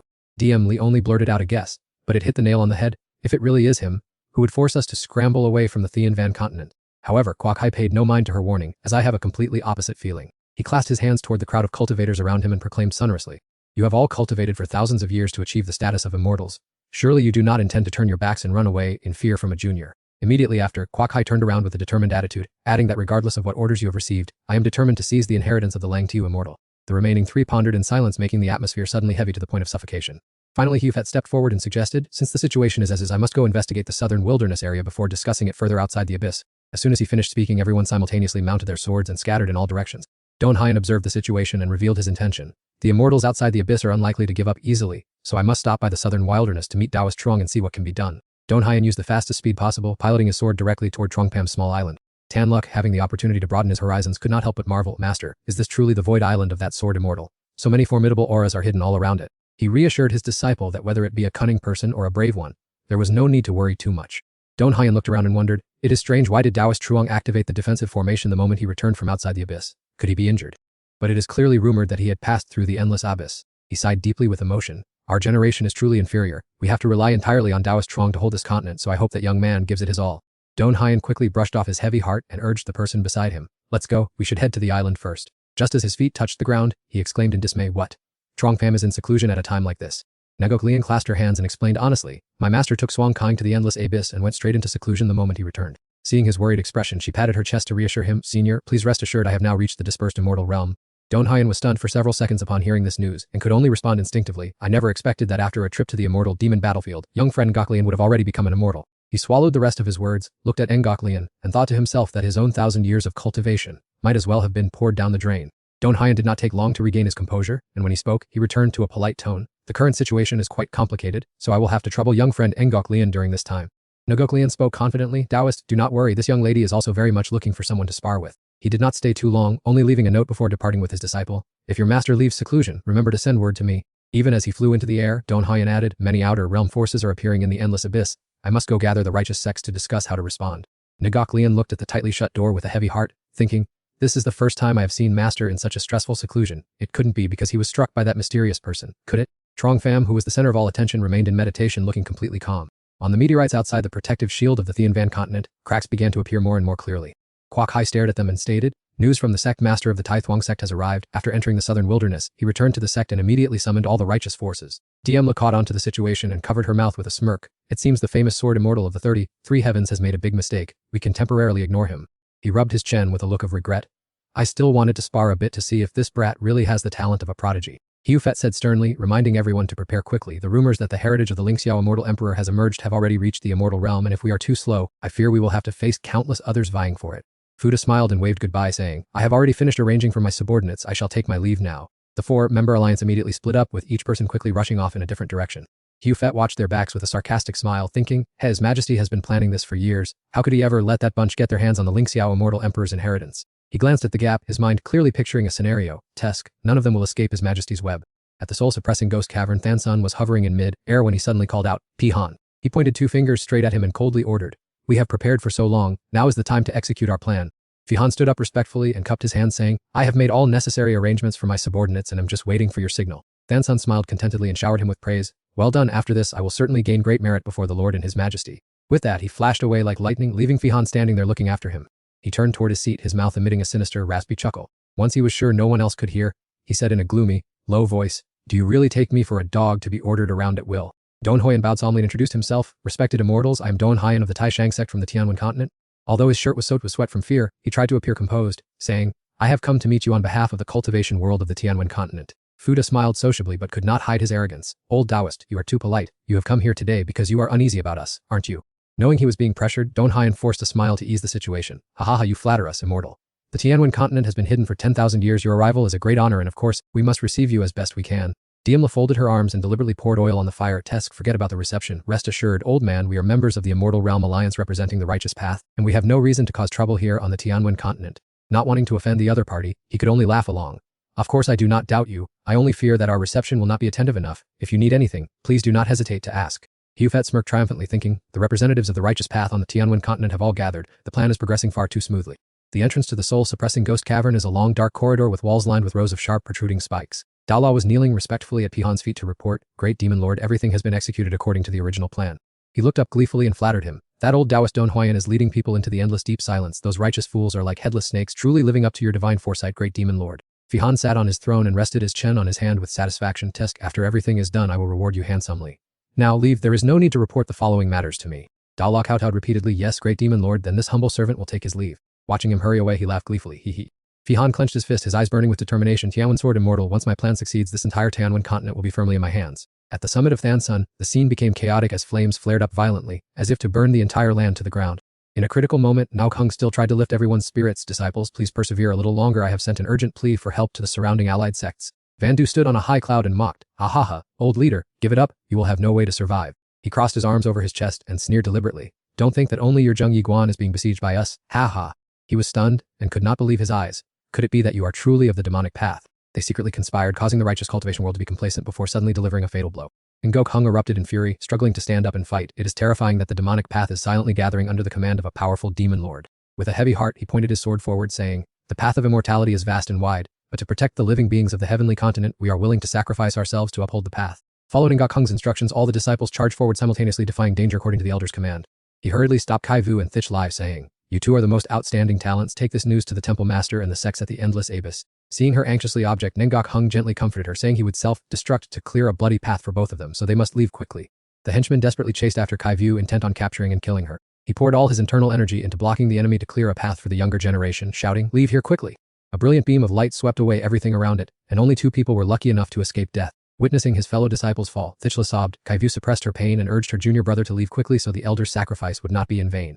Tramka quickly reported the 2 escapees to Vandu, but he merely waved his hand nonchalantly, signaling that there was no need to hunt them down. The sky suddenly brightened brilliantly because the old man's plot had been calculated long ago. Even if the enemy realized it, it was already too late. The soul-chasing banner under Vandu's control vibrated violently as if it were thirsty for blood. Night fell over Lam Haiyan ancient city, and the local residents gathered at the seaside to enjoy the view. Dan Haiyan sighed with concern for the suspicious silence of the otherworldly immortals lately left him feeling unsettled. Huayan too rushed over to report the bad news to the sect master with a look of utter panic.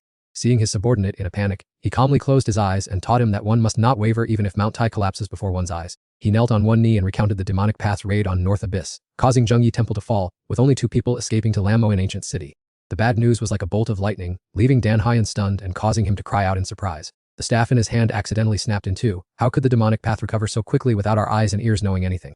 Vo and Gan clenched his fists and pressed Haiyan Tu for details on the state of Zheng Yi Temple and the current whereabouts of the 2 disciples. He hesitated and reported that he had taken them for treatment, and before falling into a coma, the senior sister had managed to convey the situation of the sect. Everything had turned to ashes, and the scene of the place submerged in a sea of fire appeared in his mind again. The remaining guardians had used all their strength to protect the 2 of them, allowing them to escape with the swords of the Zheng Yi Temple elders. Ngao Kung's soul appeared full of remorse, saying, the demon lord has broken the seal and is leading the demonic path. I am incompetent and can only beg you, senior brother, to save Zheng Yi Temple. Huayan Tu clenched his fists in anger and said, sect master, our sect is right next to Zheng Yi Temple. The elders and the remaining disciples are in danger. Dan Huayan immediately ordered a warning to be sent to all righteous sects, urging them to unite their defenses against the fierce onslaught of the demonic path. He flew away on his sword alone. The old Taoist had gone to South Emperor to wait for the right moment to gather strength and retreat to hold ground if the situation worsened. Right at the gateway to the endless abyss, a panicked voice rang out from the moving ship. Lack then clasped his hands and recounted the situation, reporting that the heavenly literature continent is facing a fierce demonic onslaught that has caused dozens of sects to lose contact, and it is highly likely they have been wiped out. Fuk Day exclaimed in astonishment while Kwok Hai was skeptical, questioning how the demonic path could easily flatten so many righteous sects when the heavenly literature continent is guarded by Chuang Pham. Diem Li also felt something was amiss, believing the situation to be extremely dangerous, especially since there have been no traces of the Lingxiao immortal emperor's inheritance found over the past few days. Hu Fat finished his drink and smiled enigmatically. He did not care about the war between the heavenly literature and the demonic path, viewing it only as a once-in-a-thousand-year opportunity. All 3 looked at him with confusion and asked in unison. He calmly explained that Chuang Pham had changed and was currently in the endless refining sea. Rumor has it that he has gone into seclusion and is indifferent to worldly affairs. He suspected the inheritance is with him, and if the demonic path overwhelms the righteous side, the powers of the Southern Emperor will face disaster, at which point the demonic forces in the heavenly literature might act. Fukta laughed in agreement, suggesting that when the Wuji demon lord eliminates Chuang Pham or seizes the inheritance, they will also collapse, so they should pretend to assist the heavenly literature in destroying the demons and then seize the inheritance during the chaos. Kwok Hai heard these calculating words and drained his cup, mocking them as crafty and devious individuals. Wiping the wine from his lips, he looked at them with wary eyes, convinced that these people were far too treacherous and that he would definitely keep his distance in the future. Afterwards, they continued their lively discussion while Hu Fat laughed inwardly, viewing them as nothing more than pawns being manipulated in the palm of someone else's hand. On the Void Island, Ngok Lian heard Dan Haiyan recount the events and was alarmed, asking in surprise how a demon lord could have suddenly appeared. He calmly spoke of the enemy's background, explaining that he had checked the sect's records and believed it was Pi Han, the one whom the Lingxiao immortal emperor had suppressed before departing. Images of him flashed through Dan Haiyan's mind. He had supposedly died in the torment of the seal, and no one expected him to have secretly broken free. He looked at her with a pleading gaze, hoping for Chuang Pam's assistance. Ngok Lian looked into the distance and sighed, confessing that this was the first time she had seen her master in seclusion for so long. Chuang Pam was currently in another place, perfectly still in a meditative posture. He closed his eyes tightly, focusing on sensing the power surging within his body. 10 days later at the Supreme Sect, the overwhelming murderous aura of the demonic path caused the immortals to panic. Someone muttered in lament, shocked that in just 10 short days, the demon race had destroyed dozens of sects while they were busy defending. Don Huyan watched with visible sadness, lamenting that useless seniors like them could only rely on the young fellow cultivator Ngok Lian. Hearing this, Ngoklian immediately clasped her hands and replied solemnly, stating that Sect Master Don was too modest, as she was also a member of the Heavenly Literature Continent, and asked him to rest assured. Before he could calm down, the frantic scream of a disciple made him turn around in a start, warning of an immediate crisis. The shouting made Dan Haiyan panic as he saw the sky turn pitch black, with the demonic army surrounding them from all three directions. His eyes widened in horror at the scene, fearing that the demonic forces intended to annihilate everyone, and wondering if that demon lord Pihan was present. Without hesitation, Ngoklian firmly asserted that he would certainly come, as she could already feel a terrifying surge of power. Pihan, hidden in the black mist, chuckled and praised her, saying she was worthy of being the sole disciple of the heavenly cloud sword immortal, already able to sense his presence. A look of excitement appeared on his face. It was truly impressive for someone so young to have already become an immortal, and he wanted this little one to serve him. He observed her more closely and was startled, surprised at how this young girl had reached the immortal realm. Riding her sword through the gusts of wind, the corners of Ngoklian's mouth suddenly curled into a mocking smile. She raised her sword, which radiated a clear energy, and loudly declared, "Do you, someone who is neither human nor ghost, really think you can replace my master?" That proud attitude made Soul Devourer extremely excited, his knuckles itching with anticipation. He laughed heartily. "Great job, kid, not bad, I will give you another chance later." Looking down at the immortals below, he quickly ordered, "Except for that little girl, not a single one must be left alive." The demons, upon hearing this, dove down like flight. Cheers echoed everywhere. "Kill! Kill!" Despite the earth-shattering battle, Fixidia still stood with folded arms, watching with amusement. It seems his understanding of astronomy, geography, and the demonic path has indeed achieved some measure of success. The smell of evil aura made him uncomfortable. He growled a reminder, as if about to fly into a rage. "Remember the plan. If the righteous forces fail, open an escape route to the south, so they can flee to the Southern Emperor region." After gathering enough information, Demel spoke calmly, of course, and then shared strangely similar thoughts with Futchi Duthen. The one from the upper chapter Immortal Realm was not the person who assisted the demonic path of the Thean Van continent, so which force has secretly intervened in this matter? Elsewhere, Don Huno was still busy fighting against the enemy. His hands swiftly sent each enemy to the underworld, but his mind was weighed down with endless worries, wondering if Enjiki Lun could hold out against the demon sovereign Soul Devourer. Don Huan's eyes tried to search for a faint glimmer of hope in the sky filled with demonic aura. Nenjiki Lun, who carried his expectations, was pursuing the stubborn enemy with her swordsmanship. "You demon, I will use you to test my blade." Her petite figure helped her move swiftly through the wind, making it impossible for the enemy to react in time. Sweat poured down like a river. The fallen enemies looked up at the girl still fighting heroically. This little girl has truly become an immortal. Furthermore, she is a sword immortal. Before she could counterattack, Soul Devourer suddenly appeared out of nowhere and launched a sneak attack. "Your strength is not bad, but you cannot hurt me." Fortunately, Enjiki Lun had sharp senses and evaded a fatal blow. "I didn't expect you to have turned into a demon as well." Amidst the clamor of the battlefield, Don Hein suddenly heard those words clearly. "What?" His face was stunned, trying to force his brain to immediately process the new information. This demon sovereign had become a demon at the level of an immortal. Soul Devourer's sharp teeth were revealed as he suddenly laughed maniacally. With a flag in hand, he was so excited that black clouds rolled in to cover the sky. "Oh, kid, then let me show you my true power." Having just finished speaking, Soul Devourer used his full strength to unleash a giant avatar of himself and slowly began to attack. Not only was Enjiki Lun not afraid, she also gripped her sword tightly and charged straight at the enemy. Unfortunately, that valiant spirit easily vanished when she was flicked away by a light finger flick from that monster. Seeing the previously gallant heroine tossed aside like trash, Soul Devourer's triumphant laughter echoed everywhere. "If I hadn't been suppressed by Elung Tigu and lost my origin essence, kid, how could you stand before me?" In pain from that attack, Enjiki Lun gasped for every breath heavily, silently crying out for help, "Master." At the same time, Chan PM suddenly opened his eyes wide and looked straight ahead. He turned his head, his face not yet hiding his look of innocence and confusion. Enjiki Lun is injured. Don Hein stared blankly down at the huts below. That melancholy sadness made Enjiki Lun's heart ache with sorrow. "I'm sorry, Senior Don Hein, I have let you down." He only sighed, directly dispelling the heavy clouds above her head. "As the leader of the righteous path of the Thean Van continent, I should be the one feeling more remorse." Looking at the pillar of black aura in the distance, Don Hein fell into boundless despair, not expecting that the demon head suppressed long ago still retained his cultivation, having now destroyed countless lives on the Thean Van continent. Ngoklian sank deep into her thoughts, imagining the strictly bolted wooden door and fearing that her master would be disappointed upon emerging, as she had become an immortal but lacked the courage to take on the responsibilities of the world. In the blink of an eye, he let out a terrified cry with a deathly pale face. The situation was far from good. The warning shook the entire space, causing the disciples to look up in horror at the sky, where the tremendous fortune of the entire Thean Van continent was converging. An unsettling mood made Ran Haiyan's lips tremble incessantly. What terrible conspiracy was he planning? Right in the midst of the mysterious soul-shaking magic, Than Sun angrily confronted the vicious enemy, Vihan, head-on. Before he could even regulate his breathing, he had already caused misery across the region. "Why are you so heartless?" Vihan did not reply, coldly ignoring the barrage of questions. "Do you hold the majesty of the Thuong Truong immortal realm in such contempt? Do not forget who broke the seal of the immortal Emperor Lang Tiu and reached out to help you heal all your fatal wounds." "I have reached my limit." The sluggish man interrupted. "I remember the kindness of the young Truong Min, and after this great matter is finished, I will personally visit the Thuong Truong immortal realm to offer my thanks." His calm attitude only stoked the fury in Than Sun's heart. "You arrogant fool, wait until I report this to my senior brother and see how you face the consequences then." The spiritual talisman he launched vanished completely the moment it struck the invisible barrier set up by Vihan. And during that shockwave, Than Sun vented all his hatred upon his opponent. "Vihan, what exactly have you done, and why did you arbitrarily isolate the Vanthian continent from the rest of the worlds?" His arrogance had reached a new level, making all threats meaningless. "Hehe. If I dared to carry out this plot, do you really think I wouldn't be well prepared? Just wait until I absorb all the fortune of the Thean Van continent, recover my strength and break through in cultivation. I will be reborn as a second Lang Tiu." At the Taihu asteroid, Kwok Hai and the others coughed up blood and collapsed with spinning minds. What on earth are you planning in the Thuong Truong immortal realm? The plan went more smoothly than expected, and Hufet looked up and laughed heartily. This concerns the 10,000-year grand plan of our Thuong Truong immortal realm. How could I let you send news back? The brutal truth left Fuck Day in utter shock, his composure shattering in an instant. Could that Vihan be a pawn unleashed and backed by your Thuong Truong immortal realm? You used our hands to clear the obstacles so he could unify the Thian Van continent. Are you not afraid of the boomerang effect in the Thuong Truong immortal realm? Witnessing the breakdown of the pawns on the ground, Hufet responded disdainfully. He is merely a dog raised by its master. What is there for you to be afraid of? Once he finishes unifying the Thian Van continent, I will have him seize the inheritance of immortal Emperor Lang Tiu. Please be calm, I will certainly receive you all hospitably. Choking with resentment, Diemla screamed curses. You in the Thuong Truong immortal realm Will soon meet your retribution. Pukta also tried to shout a threat. Once I escape this place, I will denounce your crimes to the other immortal realms. At the southern Emperor Island, Fukong Donhain and the other immortals silently watched the skull floating in the void. Surprise was evident on his face, his thoughts so chaotic that his brain could barely function. The convergence of the Thian Van continent's fortune surely hides a malicious conspiracy. I fear only Truong Pham, who is in seclusion, has the power to stop it. Before the words were finished, a beam of spiritual energy shot up into the clouds right before Donhain's eyes. A faint hope suddenly surged within him, and he could not hide his surging excitement. Truong Pham has emerged from seclusion. It seems his cultivation has reached another level. As soon as he stepped out, Angkok Lane excitedly ran to greet him. Master, you have finally emerged from seclusion. Having grasped the situation, Truong Pham's first action was to gently pat her head. You have worked hard. During my seclusion, you suffered injustices that I could not help you with. Those very words caused the resentment she had suppressed for so long to spill over. Master, did you understand everything all along? There was no time for hollow words. He glanced at the group of Ran Hyan's followers and began to reassure them. Old Taoist, rest assured, although I was in seclusion, I was fully aware of everything. His commanding voice immediately restored the spirits of the immortals around him. Even if not for the sake of the Thian Van continent, any person who dares to bully my disciple, I Truong Pham, will definitely retaliate in kind. Receiving that firm confirmation, he cast off his look of despair and regained his dignified demeanor of old. With Truong Pham taking action, this old Taoist can finally breathe a sigh of relief.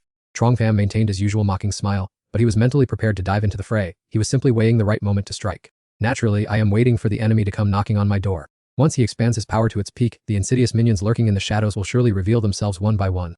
Vihan began his display of power, an eerie glow radiating from his strength as his malicious laughter echoed throughout the space. My injuries are recovering at a dizzying speed.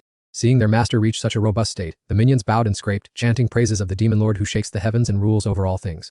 Although his strength has not fully returned, Vihan immediately issued the order to attack. Prepare yourselves, you must be ready to march and conquer the southern desolation at any moment. While his underlings were numerous, only the skullhead eagerly responded as if he had been waiting for this moment for a long time, clearly signaling that if the great demon lord gives the order, he must obey. His arrogance exploded to the point where he bellowed to the heavens. Once I seize the Thian Van continent, rule the immortal realm, and become the immortal king, I will be on the verge of becoming the supreme immortal. At present, the only one still daring to block my path is the Thian Van Sword Mountain located in this southern desolation region. Inside the Tahu asteroid, Hufet observed all their movements and couldn't help but wonder what exactly is Pihan plotting, or has he truly gone insane? Than Sun, having barely escaped that dark place with great difficulty, angrily recounted everything. Oh, southern desolation, he has fully absorbed the energy of the Thian Van continent, allowing him to recover his injuries and cultivation on his own. He no longer needs us. Pihan is truly an ungrateful wretch. He has completely forgotten the help from the Thuong Truong immortal realm, and we must punish him. Having grasped enough information, Hufet activated emergency protocols. I will personally discipline him so he understands that the majesty of the immortal realm is not something that someone from a small world like him can provoke. However, now is not the right time. Just patiently wait a little longer. When the time comes, I will give you the opportunity to finish him off with your own hands. Recalling the humiliating scene from a few hours ago, Than Sun roared in fury. I must make him pay a heavy price for what he has done to me. With the scene outside being as dramatic as a blockbuster film, Hufet slipped into the role of a charismatic villain. Rest assured, there is no need to wait too long. Fihan's ambition will not allow him to remain silent for much longer. As time passed, Donhain, out of extreme concern for the southern desolation battlefield, also took on the role of monitoring that ominous-looking skull. Several days have passed, and I fear that the power of that demon Tahan has increased significantly thanks to the abundant energy he has acquired. He was so restless that he had to turn to Truong Pham to ask, are we just going to sit here and wait for Pihan to grow stronger and come to our doorstep himself? Unlike Donhan's restlessness, he was quite calm, as if waiting for the right moment. Old Taoist, please rest assured, he doesn't dare bring his full force to challenge me because he is actually afraid of me. Remembering that sorrowful face, his voice held a hint of dissatisfaction. But even if Pihan is always being restrained, I still don't know how many other demons are lurking out there. Truong Pham's gaze suddenly caught something, causing him to cut the other off in mid-sentence. Right, old Taoist, it seems the opponent can no longer restrain himself. The dark army, like an eastern version of Death Eaters, surged in from the distance. As if they had prepared for this scenario, Don Hao bowed and reported, I will go gather the other colleagues. When the demon Pihan appears, everything will depend on you, Taoist Truong Pham. Watching him dash away with his sword, Truong Pham, finding himself alone, struck a pose. Ngoklian Master has recently made many breakthroughs in sword cultivation. Wait until you see me perform later. Master will avenge you, whoever gave him the nerve to bully my disciple. Hearing the support, Ngoklian giggled happily. As the elders touched down on the battlefield, a wave of evil black smoke covered everything like a curtain, obscuring their vision. Fearing that the old scenario might repeat itself, Donhan calmly reminded them. Everyone, there is no need to panic, the demon is indeed powerful, but we still have the Thian Van Sword Immortal here to hold the line. As the sentence ended, the entire land seemed to tremble from the cheers of support for Truong Pam, for the legendary Heaven Cloud Sword Immortal had emerged as invincible, an exalted immortal who had never known the taste of defeat, and this time would be no exception. Fihan sat arrogantly on high, observing the prisoners playing their games, a wary group of remnants trying to lean on the young brat for protection. This spectacle truly opened my eyes. With the overwhelming momentum of the army behind him, Fihan began to show off his power. Truong Pam, you possess extraordinary talent and are the second person after Lang Tiu that I have encountered. Are you willing to submit to me? He looked at the aggressive crowd opposite him, not showing a hint of fear, and calmly replied, your favor truly makes me feel a bit honored. However, do you not think you are being too arrogant? That sentence was like a slap to his ego, causing his killing intent to flare up violently. He believed that talent was only for the brave, but added, you are still too young to compare yourself to someone like me who has survived under Lang Tiu for so long. Forget it, one who only inherited the remnants of Lang Tiu could never comprehend my true power. Be taking advantage of the luck from this world to recover quickly, I will hold the origin of the power of the Heaven Cloud continent in the palm of my hand. His extreme excitement made Fihan roar until he was hoarse, claiming that all those who wanted to control him or make him bow would have to kneel at his feet. Truong Pam listened silently, but his face clearly showed astonishment. Controlling the world's origin in the Heaven Cloud continent, how could you possibly know that secret? Realizing the opponent had knowledge far beyond his expectations, he could not hide the look of admiration appearing on his face. Oh, you also know about the world's origin. It seems the old man Lang Tiu has passed on quite a bit of knowledge to you.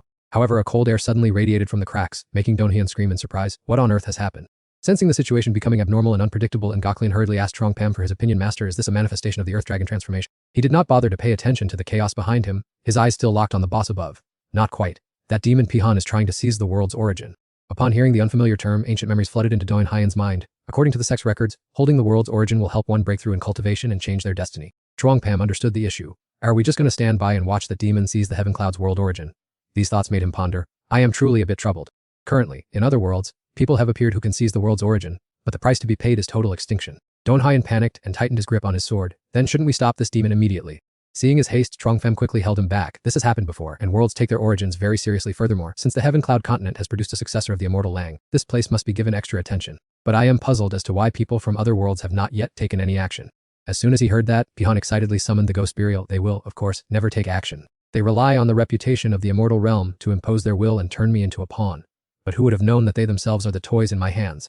Happening upon valuable information, Truong Pam's face took on a curious look. The people you mentioned must be the subordinates of the Jiangming from the upper Jiang immortal realm. Were those stupid losers really so easily led by the nose by you? His words struck right at the devil's ego. They are indeed a bunch of useless people, yet they dared to brag in front of me. I will settle scores with them later. But for now, Truong Pham, I ask you for the last time, will you submit to me? I will give you the position of my right hand man and ensure the safety of your loved ones. Without a second's thought, he raised his sword and declared loudly, you don't need to favor me that much, my lord. I value the future of the immortal realm more and do not wish to fall into becoming a demon like you. Realizing his opponent was no ordinary person, Pihan's voice became unusually arrogant. Oh, quite knowledgeable. I didn't expect that in the Heaven Cloud continent. There would be someone who recognizes the true nature of my demonic essence. If you brat are still that stubborn, then I have no need to go easy on you any longer. Son Hyan's face was filled with tension as he watched the approaching storm, his hands continuously forming seals. The demonic hand lunged forward just as his steely voice echoed everywhere. The fate of the righteous path on the Heavenly Cloud continent rested on this life and death battle. Everyone worked together in unison to create a solid formation to block its advance. Seeing this, Soul Eater roared in anger. You bunch of vermin, how dare you even dream of opposing me? Thanks to the surge of energy he had just poured in, that bony hand quickly struck a powerful blow down upon the giant formation ahead. It caused Son Hyan to suffer a violent backlash to the point of coughing up fresh blood. Witnessing the villain's dominance, he clutched his wound in pain and gritted his teeth. Truong Pham, it seems that a cultivator of my generation must finally rely on you. Facing Truong Pham, Soul Eater did not forget his intention to recruit him. Kid, now that you're the only one left, do you still refuse to surrender to me? Contrary to the script he had envisioned, the boy simply brushed it off as a trivial matter. Hey old man, can you stop shouting? Although I appreciate being valued by you, I still have a few things to say.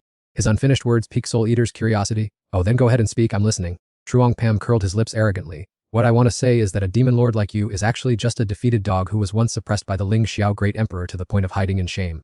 So what right do you have to act so superior? These words were like rubbing salt into the wound, making him howl in rage. Ignorant junior, to dare be so insolent with me. It seems I have been too merciful to you. Brat, I will imprison your soul in this flag so that day and night you will taste bone, deep pain with no way to escape. While Soul Eater was still consumed by fury, Truong Pham quickly swung his sword with carefully calculated strength.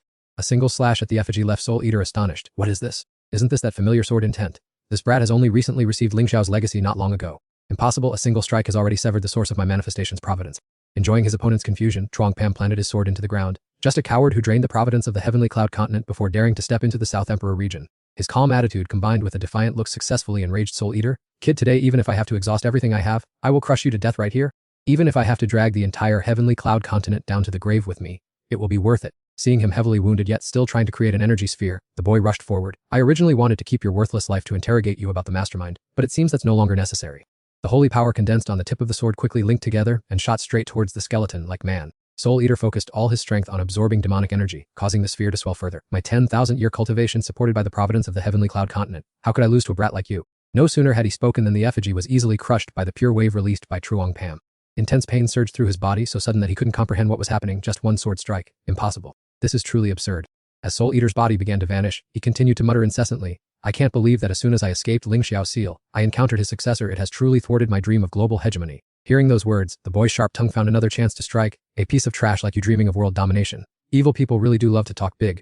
Before vanishing into the void, his mouth still managed to utter two frustrated words, how hateful. The threat has vanished and the clear blue sky has emerged amid the joyful cheers of the people. The heavenly astronomy sword immortal is truly heroic for saving this continent, and that devilish mastermind has finally paid the price for his crimes. The skull was astonished as it updated the situation, its voice dazed and directionless. How could it be that Lord Demon Venerable was defeated by a mere junior? Should we find a way to escape now? Witnessing the rabble fleeing in panic, the immortals were not at all merciful and immediately flew their swords in pursuit. You must quickly eliminate all those demonic cultivators to restore the peace that this heavenly astronomy continent once knew.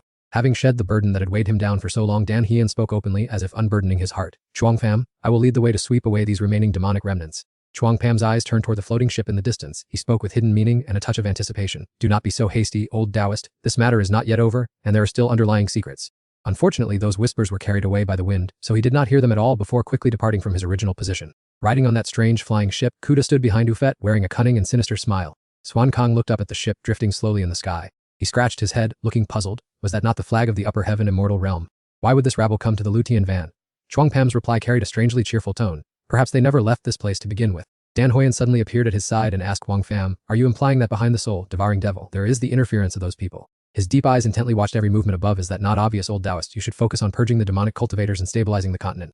Having said that, Chuang Pam saw Hu Fat leading his arrogant entourage as they descended from the sky. He expressed his inner anxieties with a touch of worry. Very well, it seems these people who call themselves immortals mean us no good. It is only to be blamed that our heavenly astronomy continent is too weak. As soon as Than Sun met the group below, he began to mock them with a sneer. That arrogant and conceited soul, devouring one turned out to be useless after all. He was immediately met with a stinging retort from Chuang Pham. If he is a good for nothing, then what are you? His pretentious nature flared up, forcing him to desperately seek an excuse. It was merely a momentary lapse on my part that allowed me to fall into his trap. Hu Fat silently observed Chuang Pam and then slowly offered a reminder. Looking at the enemy's strength and power, Chuang Pam's defeat of Mak Xuan is certainly no empty rumor. As Than Sun's gaze swept over him, his eyebrows knitted tightly together. Mak Xuan only relied on the immortal king's legacy. He was just a bumpkin who got lucky. In a moment, I will force him to hand over the Lang Tiu inheritance. As good as his word, he hurriedly approached the floating island and began to brandish his authority. Everyone, I represent His Majesty, the ever-bright immortal king, and have come here to help you rid the continent of the demons currently running rampant. Hearing those words, Swan Kong found it so eyesore that he burst into mocking laughter. You are truly righteous, aren't you? Waiting until I finished off the soul-devouring one to appear. Your face is thicker than mine. The mask of dignity he wore was instantly shattered, replaced by a mask of intrigue. Does a member of the demon race dare to insult an envoy from the upper realm? Chuang Pam, if you cannot discipline your subordinates properly, let me do it for you. Chuang Pham, who had been standing silently, immediately stepped forward to stop the one who wanted to lay a finger on his people. Do you think I am invisible? The fact that his attack was easily neutralized did not immediately anger Than Sun. Come here. Chuang Pham, even if we are late, you must understand that immortals have traveled thousands of miles to help. Surely you don't intend to let us leave empty-handed. Watching the clown perform his act, he did not hesitate to add a comment. You want to take something from my hands, don't you? That calm demeanor inadvertently fueled the fire of rage in his heart. The Emperor Tiu Lang's inheritance helped you defeat the soul-devouring one. You surely understand that those who yield to circumstances are the wise ones. Thinking that everything had settled down, he was wrong. Chuang Pam was still nonchalantly dragging things out. And what if I say no? No longer having the patience to negotiate, Than Sun decided to draw his sword and force the issue. I see you are the type who refuses a friendly drink only to insist on a forced one. Seeing such a person who was weak yet loved to show off, he let out a cold, disdainful snort. With just a flick of his hand, the sword spirit immediately sent the arrogant and weak fellow flying. Hufet stood outside observing the situation, slowly exclaiming, truly worthy of the one who once defeated Mak Xian of the upper chapter immortal realm. Chuang Pam's reputation is indeed well deserved. Hearing that, Chuang Pam turned around and retorted, what, do you also feel like testing your skills against me? His eagle-like gaze flickered slightly as he thought to himself, my strength and my junior brothers are fairly equal. Forget it. Chuang Pam, are you really that confident in roaming the myriad realms freely? Why not join the upper chapter immortal realm instead? That way the Thianvan continent's peace can be preserved. Seeing his opponent remain silent, Hufet continued his enticing tone. The Langtu Great Emperor's inheritance is not only desired by the upper chapter immortal realm, there are countless other forces out there. I suggest you hand it over rather than courting disaster. Understanding their petty nature, Chuang Pham only curled his lips in a faint smile.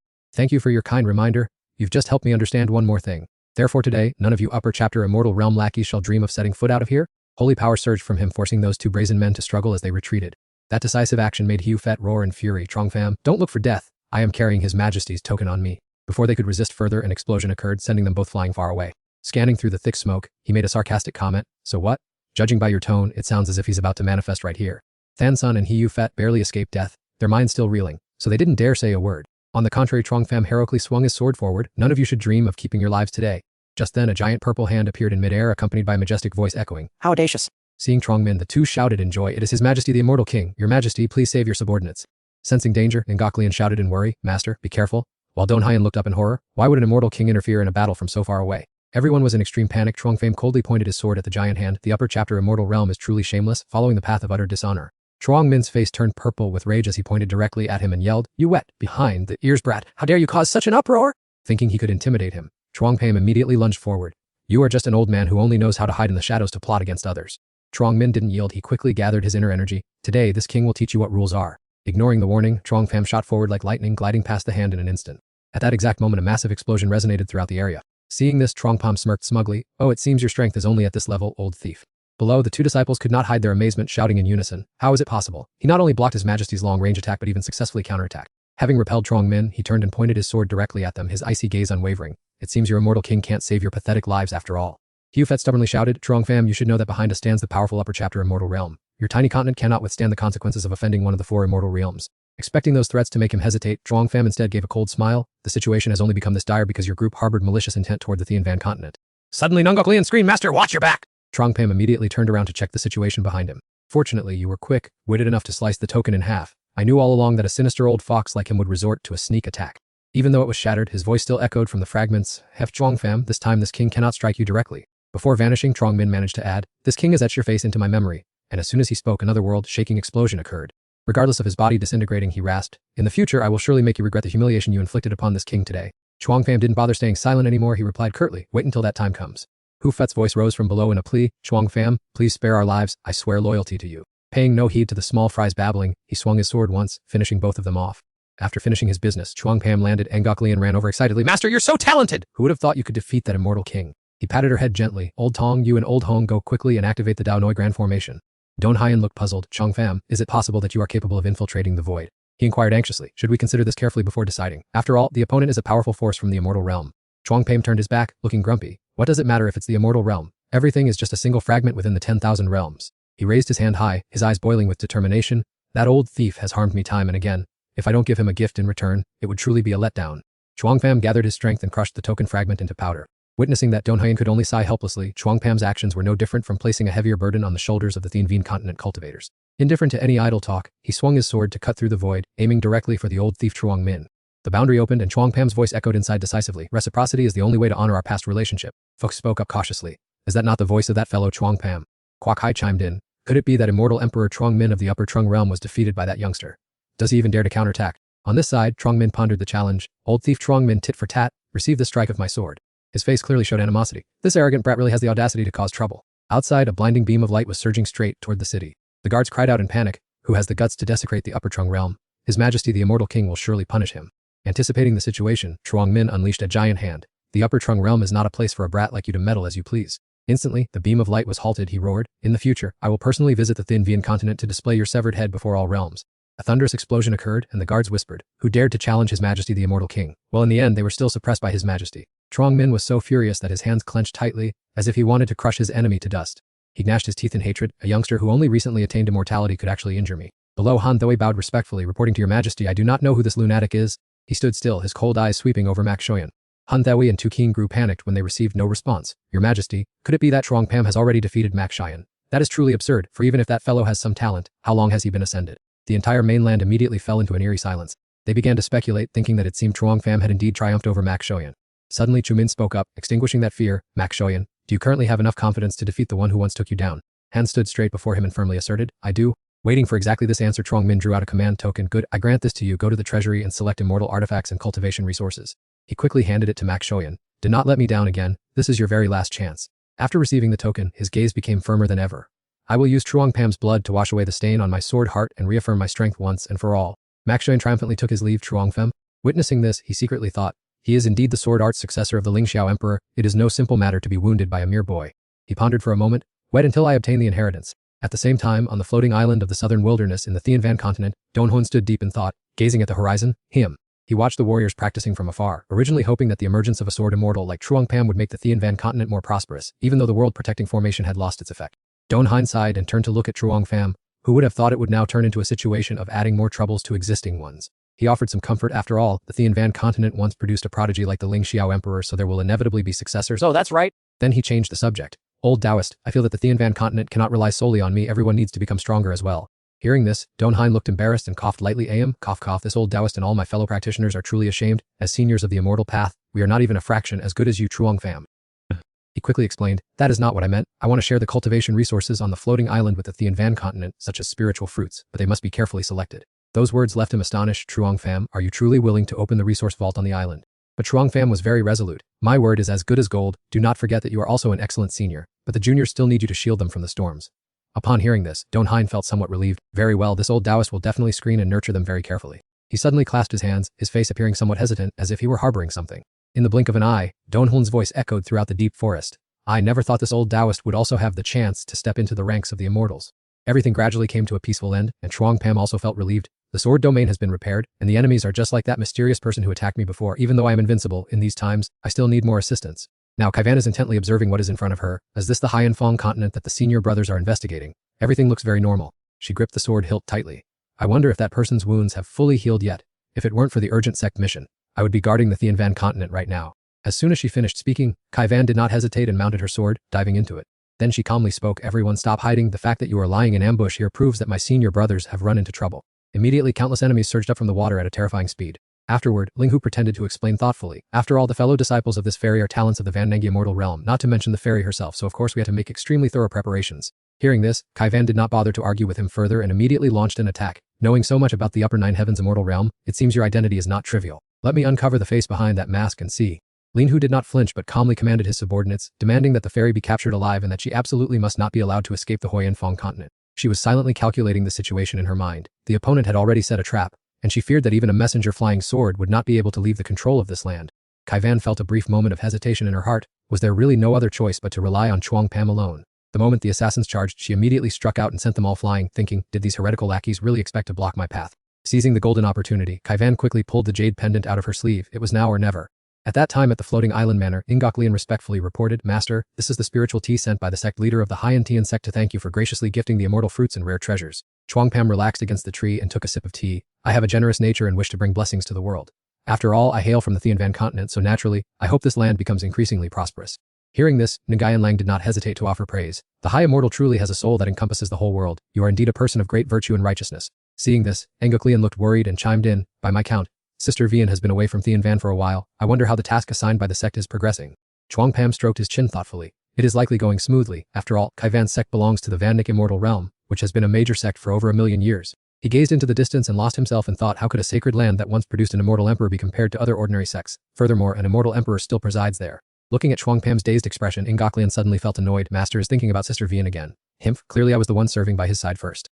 Suddenly, Nguyen Lang cried out in shock as if he had seen something terrifying. High Immortal, Ngoklian, everyone look! What is that? The entire group immediately turned their gaze in that direction. Truong Pham also sprang to his feet. What happened? Before he could finish his sentence, the object automatically flew into his hand. This seems to be the emergency contact method Kaivan and I agreed upon. Currently, waves of gentle spiritual energy were continuously radiating from it.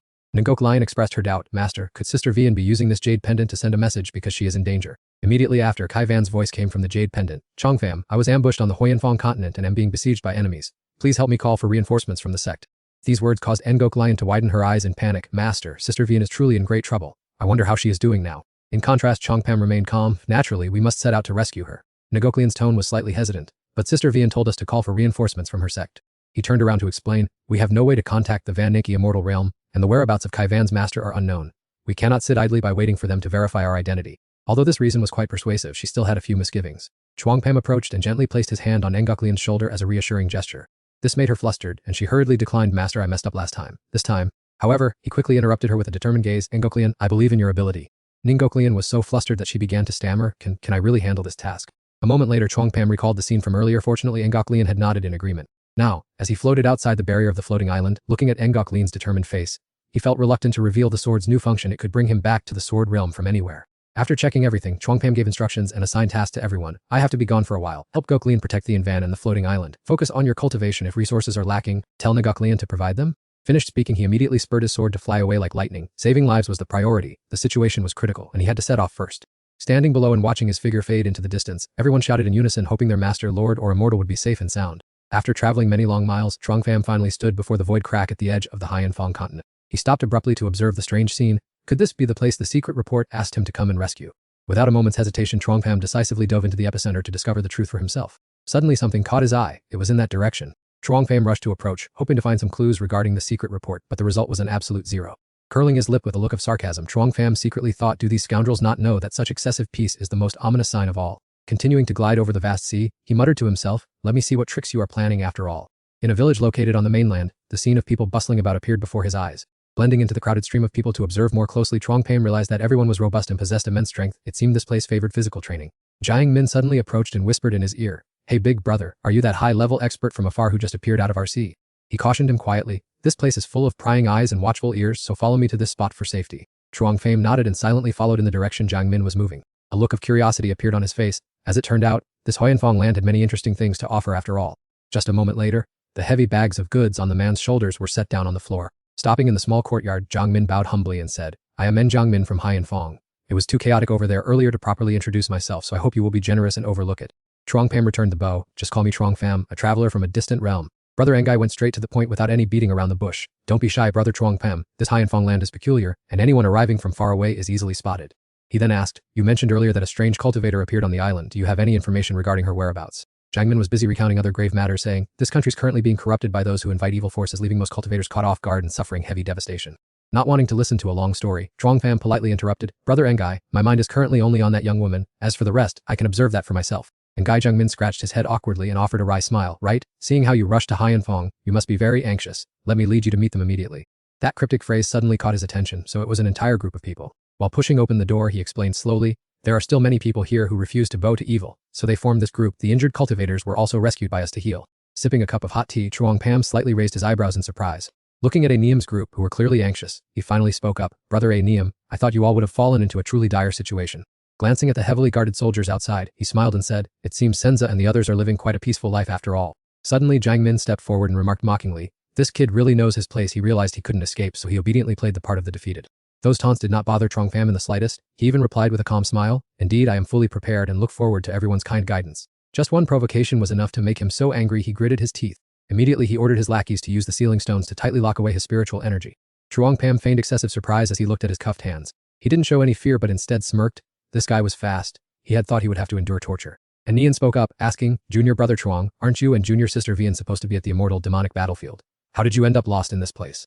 Mentioning that, he became more serious. Many incidents had occurred since they separated, and it seemed everyone had been imprisoned here for quite a while. And Nian and his fellow disciples recounted sadly, we discovered that the Haiyan Phong continent is being invaded by demons and they are manipulating even the leaders to form opposing factions.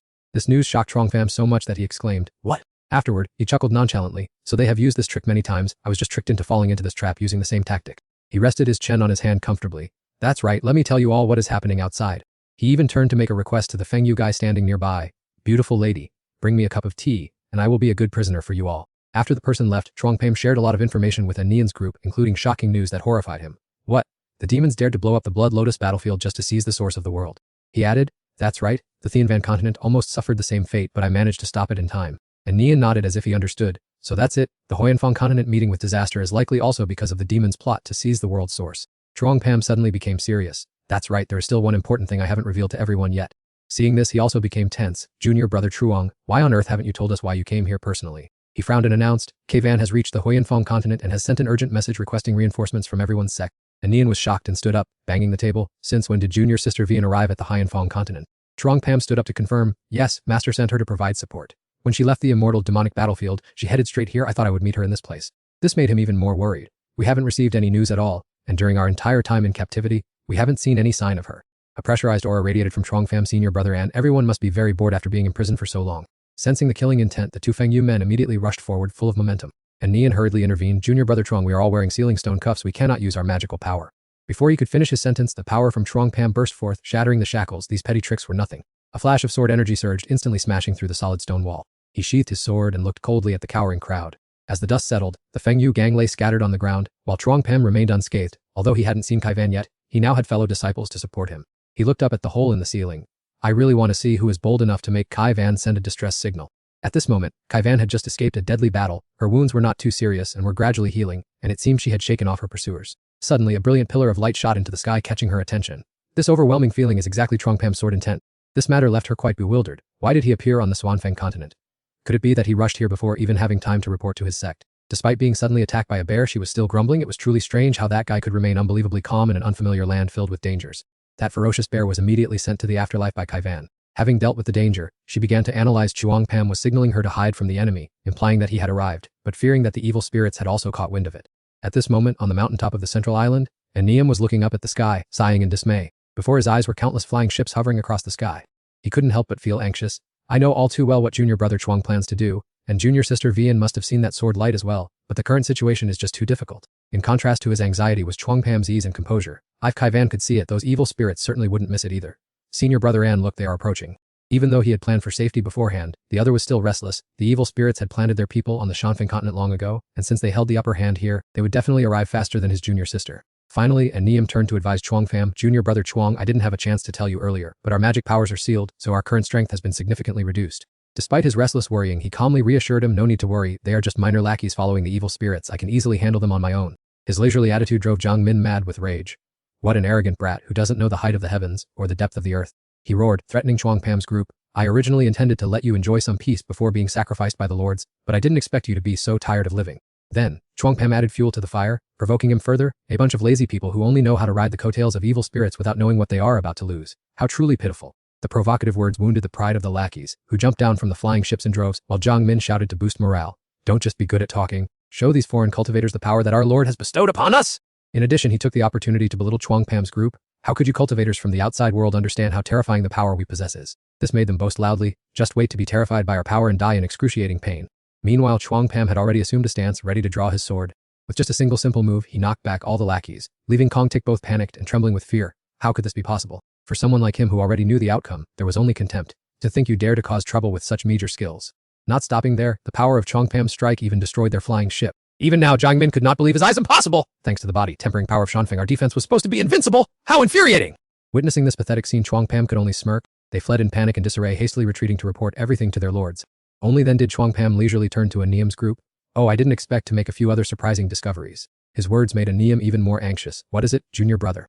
Looking at the defeated lackeys scattered around, he said, I'm afraid these people don't realize they have been gnawed away by evil spirits. They are no longer themselves. In response to Aniam's confusion, he explained further, I mean the evil spirits have manipulated them like puppets. The doubt in his heart grew. Are you saying that the fallen cultivators on the Xuanfeng continent are being controlled by evil spirits without even knowing it?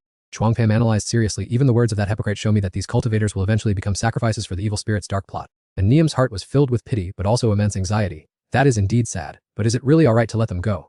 I haven't recovered my strength. If they return in greater numbers, what will we do? Although Anian still felt anxious, Chuangpam appeared incredibly calm and at ease. Wasn't this exactly the attitude he had been hoping for?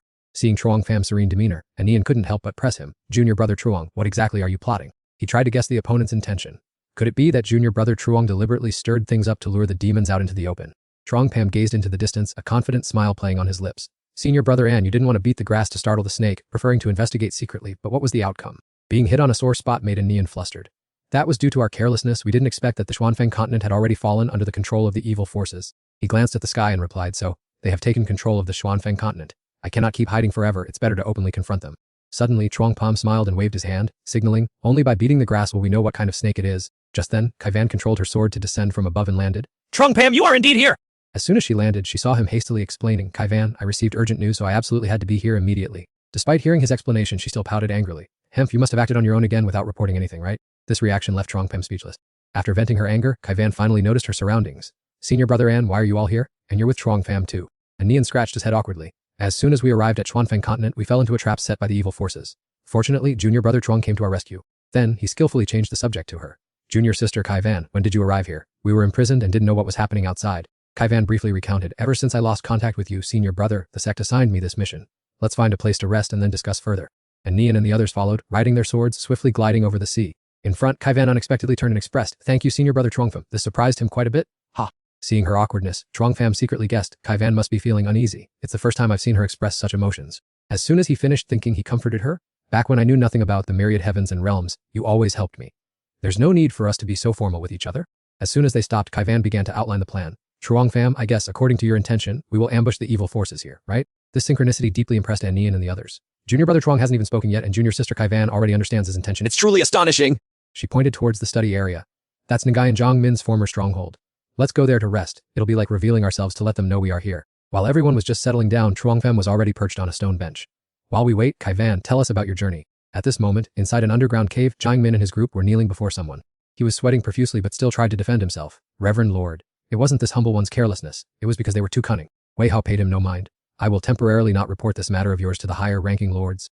He warned sharply, I will send more people to you. Redeem yourself through meritorious service if you fail this time. Feeling the invisible pressure weighing heavily, Zhang Min hastily accepted the order. This humble one will absolutely not disappoint you, my lord. He clasped his hands in assurance, my lord, please rest assured. If I fail again, this humble one is willing to become a sacrifice. Hearing that, Wei Hao shouted loudly to drive him away. If you mess things up again, I will turn you into a sacrifice immediately. Get out. Min hastily took his leave. This humble one will go capture them immediately now. Watching the group's silhouettes vanish behind the cave entrance, Ngai Hao ordered the dark cloud of smoke behind him. Follow them and see which one of them is daring enough to stand in our master's way. From within the mist, the silhouettes of the divine guards flickered in and out of view, responding with a subservient wez. After waiting for a long time without seeing any sign of the enemy, Chuang Pam mocked them. It seems this bunch has been hiding for so long that they've turned into idiots. And Niam calmly added, if it weren't for a life of such leisure, they wouldn't have been willing to act as pawns for the demons. Suddenly, Tin Van shouted in alarm, someone is coming, brother and sister V, and the enemy is attacking. Chuang Pam's eyes showed excitement. I expected a large army, turns out it's just these small-time thugs. On the airship, Zhang Min folded his arms defiantly. You brat, daring to refuse my kindness, prepare to regret it. The demon minions rushed to block their path, capture them alive and bring them back as offerings for our masters immediately. Chuang Pam disdainfully drew his sword and took a stance. Yet another bunch that doesn't know their own limits. I wonder how miserable your end will be. Just then, Anim's group rushed forward. Brother Truong, leave this lot to me. So you still hold a grudge against these minions. After all, I am a disciple of the celestial emperor of the Van Nunki world, having been kept under house arrest for so long. If I don't deal with them myself, how could I face anyone? In the blink of an eye, the minions were soundly defeated by Anim's group, not a single one left standing. At this point, Zhang Min began to lose his composure. You dare to break into the Haiyanfeng continent and run your mouths. You want to sabotage our grand plan and you dare to resist. He shrieked at the top of his lungs. Fight with everything you've got. Whoever distinguishes themselves will be handsomely rewarded by the high priest. No sooner had he finished speaking than a thunderous explosion rang out. The minions immediately revealed their true, ferocious demonic forms. Wipe them out! The high priest and our masters are watching us! Truong took a battle stance and couldn't help but sneer. These things that are neither human nor demon. What an eyesore. Once again, the minions were defeated by him in a single strike. This scene left Zhang Min horrified. How can this be? They all wear divine armor blessed by the masters. What is this brat's background? He hurriedly looked for a way to escape. If I stay here, I'll only end up like the others. I can't go back. I must find a place to hide. A ray of light streaked across the sky. Kaivan followed the escaping figure, deeply puzzled. The opponent is running away. Are we really just going to let him go? Chuang Pam remained calm and composed, with a touch of contempt. Just leave him. He's nothing more than a small fry anyway. The scene shifted to a hand with sharp, pointed claws reaching out. The divine guard's hand lightning fast grabbed Zhang Min. He growled with murderous intent. It's fortunate the high priest sent us here. You really are a useless piece of trash. Jiang Min was choked and gasping for air. He struggled and begged, Lord Divine Guard, please spare me. I was only intending to go call for reinforcements just now. Naturally, the divine guard had no love for him and didn't bother to listen. Hemph, trash doesn't need to explain itself. He casually threw Jiang Min to his subordinates behind him. Take this piece of trash back and toss him straight into the altar for me. As he was being dragged away, he wept and pleaded, Divine Lord, please spare me. Let me go and beg the high priest. But the divine guard remained stone-faced. At the same time, Truong Pham's group stood below observing everything. Kaivan whispered in surprise. It seems the ones who appeared this time are no ordinary folks. Even so, she remained calm even though the current results did not meet the other person's expectations. From above, the minions and the temple guards were watching their every move. Truong Pham did not avoid their gaze. He had assumed that if Tama did not appear in person, at least his trusted subordinates would. But it seems he was wrong. Based on the situation, he determined that either the cultivators of the Swanfeng continent were arrogant to the point of insanity, or Tama's demands were at an extremely urgent stage. His intuition spread to Aniam. How is it going? We have wasted too much time in vain. The temple guard gritted his teeth threateningly. Those outsider cultivators are too arrogant. It is still not too late to kneel and beg the gods for mercy. Truong Pham did not argue, but prepared to strike, saying, even though we haven't caught the big snake yet, we are more than capable of tracking it down. Everyone, we will launch a direct attack on their lair. Aniam felt confused by the two's rapport. They understood each other with just a glance, while he was still left clueless. Right then, the temple guard braced himself and declared, you stubborn fools, you will never be able to comprehend the greatness of the gods. With that, he ordered an attack, determined to wipe out the outsider cultivators who dared to oppose the gods. However, before he could strike, his subordinate screamed in terror, Lord Temple Guard? Kaivan's sword blade was already pressed against the temple guard's neck. Obey us, and in a moment, we will lead you to pay respects to your god.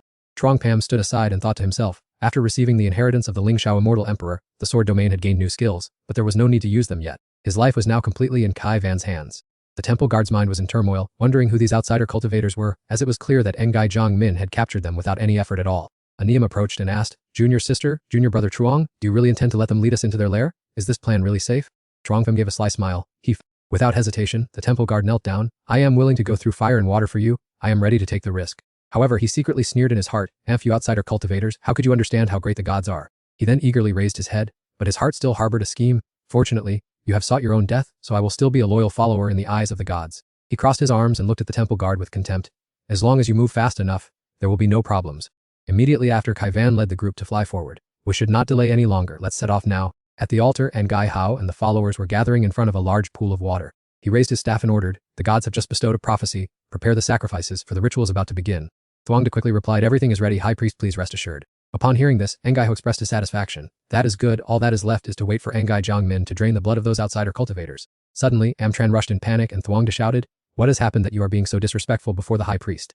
He stammered as he reported, Vice Leader, the outsider cultivators have defeated the Temple Guard army and are advancing here. I am afraid we can't hold on much longer. As soon as he finished speaking, Zhuang Pam arrived with his sword to greet them.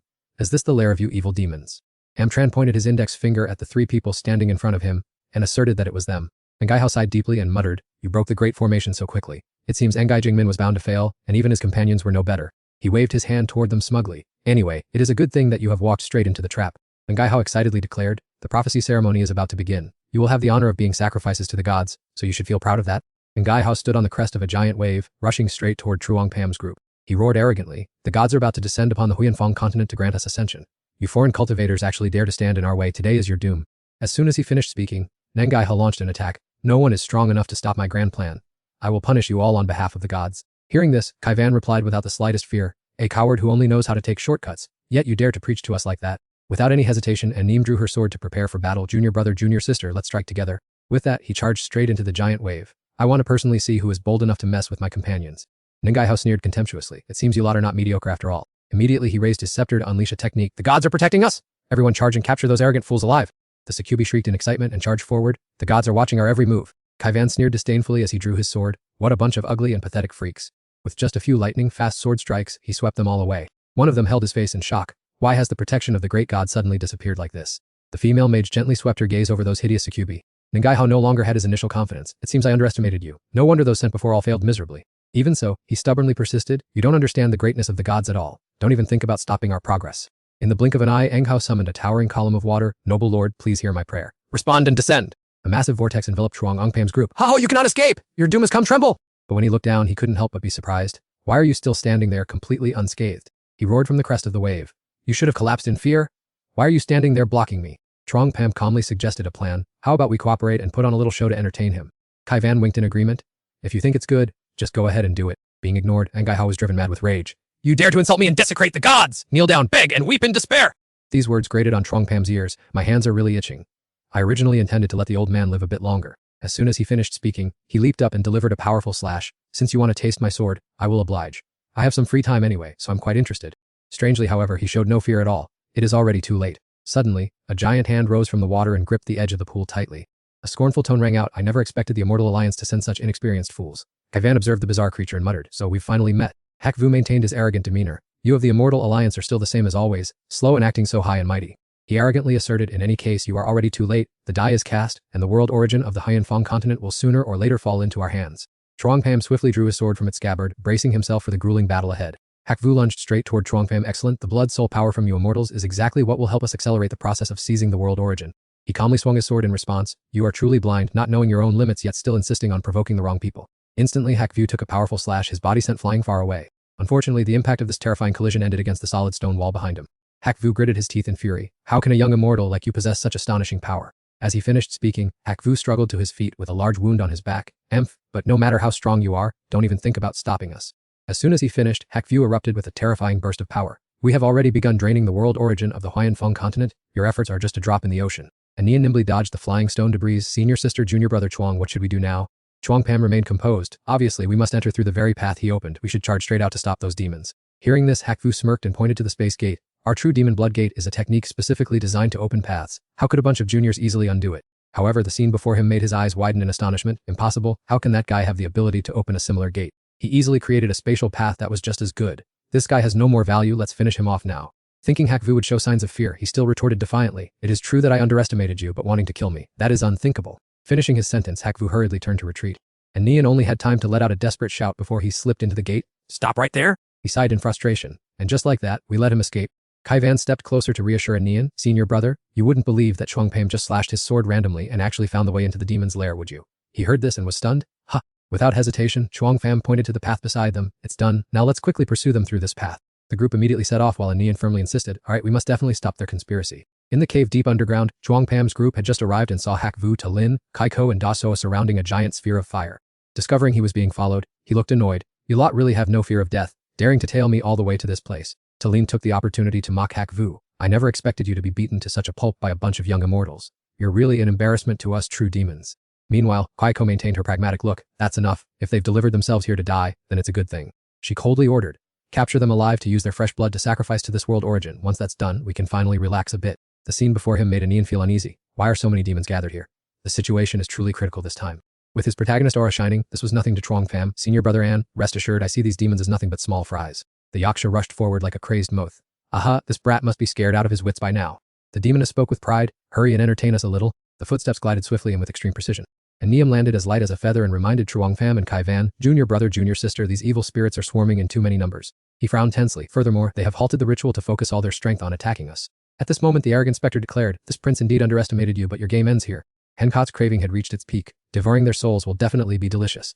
How long has it been since I last tasted an immortal's flavor? The other demons didn't want to be left out either. Look at them trembling. Let's see who is fast enough to enjoy the freshest soul. Without a moment's hesitation, Chuang Pham brandished his sword and charged into battle. Let's strike together. A series of cold sword strikes were unleashed at dizzying speed. After that strike, he leisurely swung his blade to his side. Hit by the critical blows, a multitude of demons gaped in agonizing pain. Seeing this, Anian immediately urged the two, junior brother Chuang and junior sister, hurry and stop the monsters plotting to steal the world's source. He asserted firmly, then pointed his sword at the remaining crowd. Leave this place to me and the other junior brothers. We will handle it. The spectre angrily bellowed at his henchmen. These immortals are truly an eyesore. Half of you stay to continue the ritual, And the rest, follow me. Demon Face immediately obeyed, preparing to engage. Since the Lord of Evil has given the order, we have nothing to fear. With that, he aggressively hoisted a giant mace. Let us teach these little immortals a proper lesson. Seeing opponents to warm up with, Anian smiled with excitement. Finally, some targets. Let me help you relieve your tension. Without further hesitation, he swung a sharp sword strike toward Demon Face. Next, Anian quickly urged Chuang Pham and Kai Van, junior brother sister, leave quickly. Let me handle the evil spirits here by myself. Hearing this, she gave him a brief warning and quickly departed. Senior brother, everyone must be careful. The spectre maintained his arrogant expression. No wonder they sent a few juniors here. I thought you were just mediocre, but it turns out you have some strength. On the other side, Shu Hun bowed low at the prince's feet. Your Highness the third prince, leave those two to us. Please focus on presiding over the ritual. The spectre asserted confidently, take that brat to be sacrificed and bring that girl before me. Su Han smiled sinisterly, looking toward Kai Van. I guarantee your Highness the prince will be pleased. Immediately after, he turned to threaten Chuang Pham. That's far enough for the two of you. Surrender your weapons now, and you might still get a whole corpse. With those words, they rushed swiftly toward him. Brat, you are far too arrogant. Let's see if you can still brag once you're being sacrificed.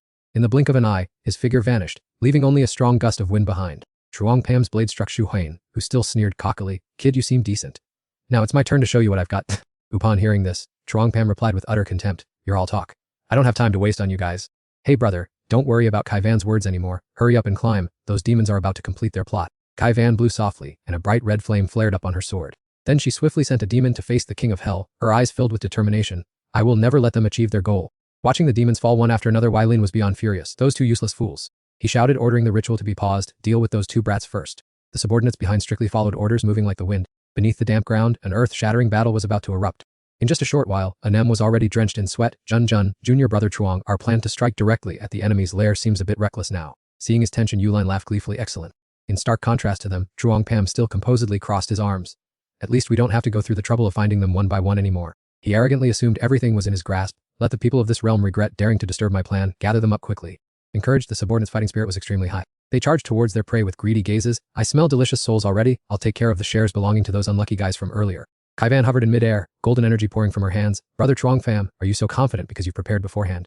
Chuang Pam stretched as he prepared to join the battle, while complimenting her. Kai Van is truly smart. Let these demons taste what I've just realized from the sword technique. Not forgetting to open the system, he chanted as if calling a virtual assistant. Summon sword domain system project sword domain.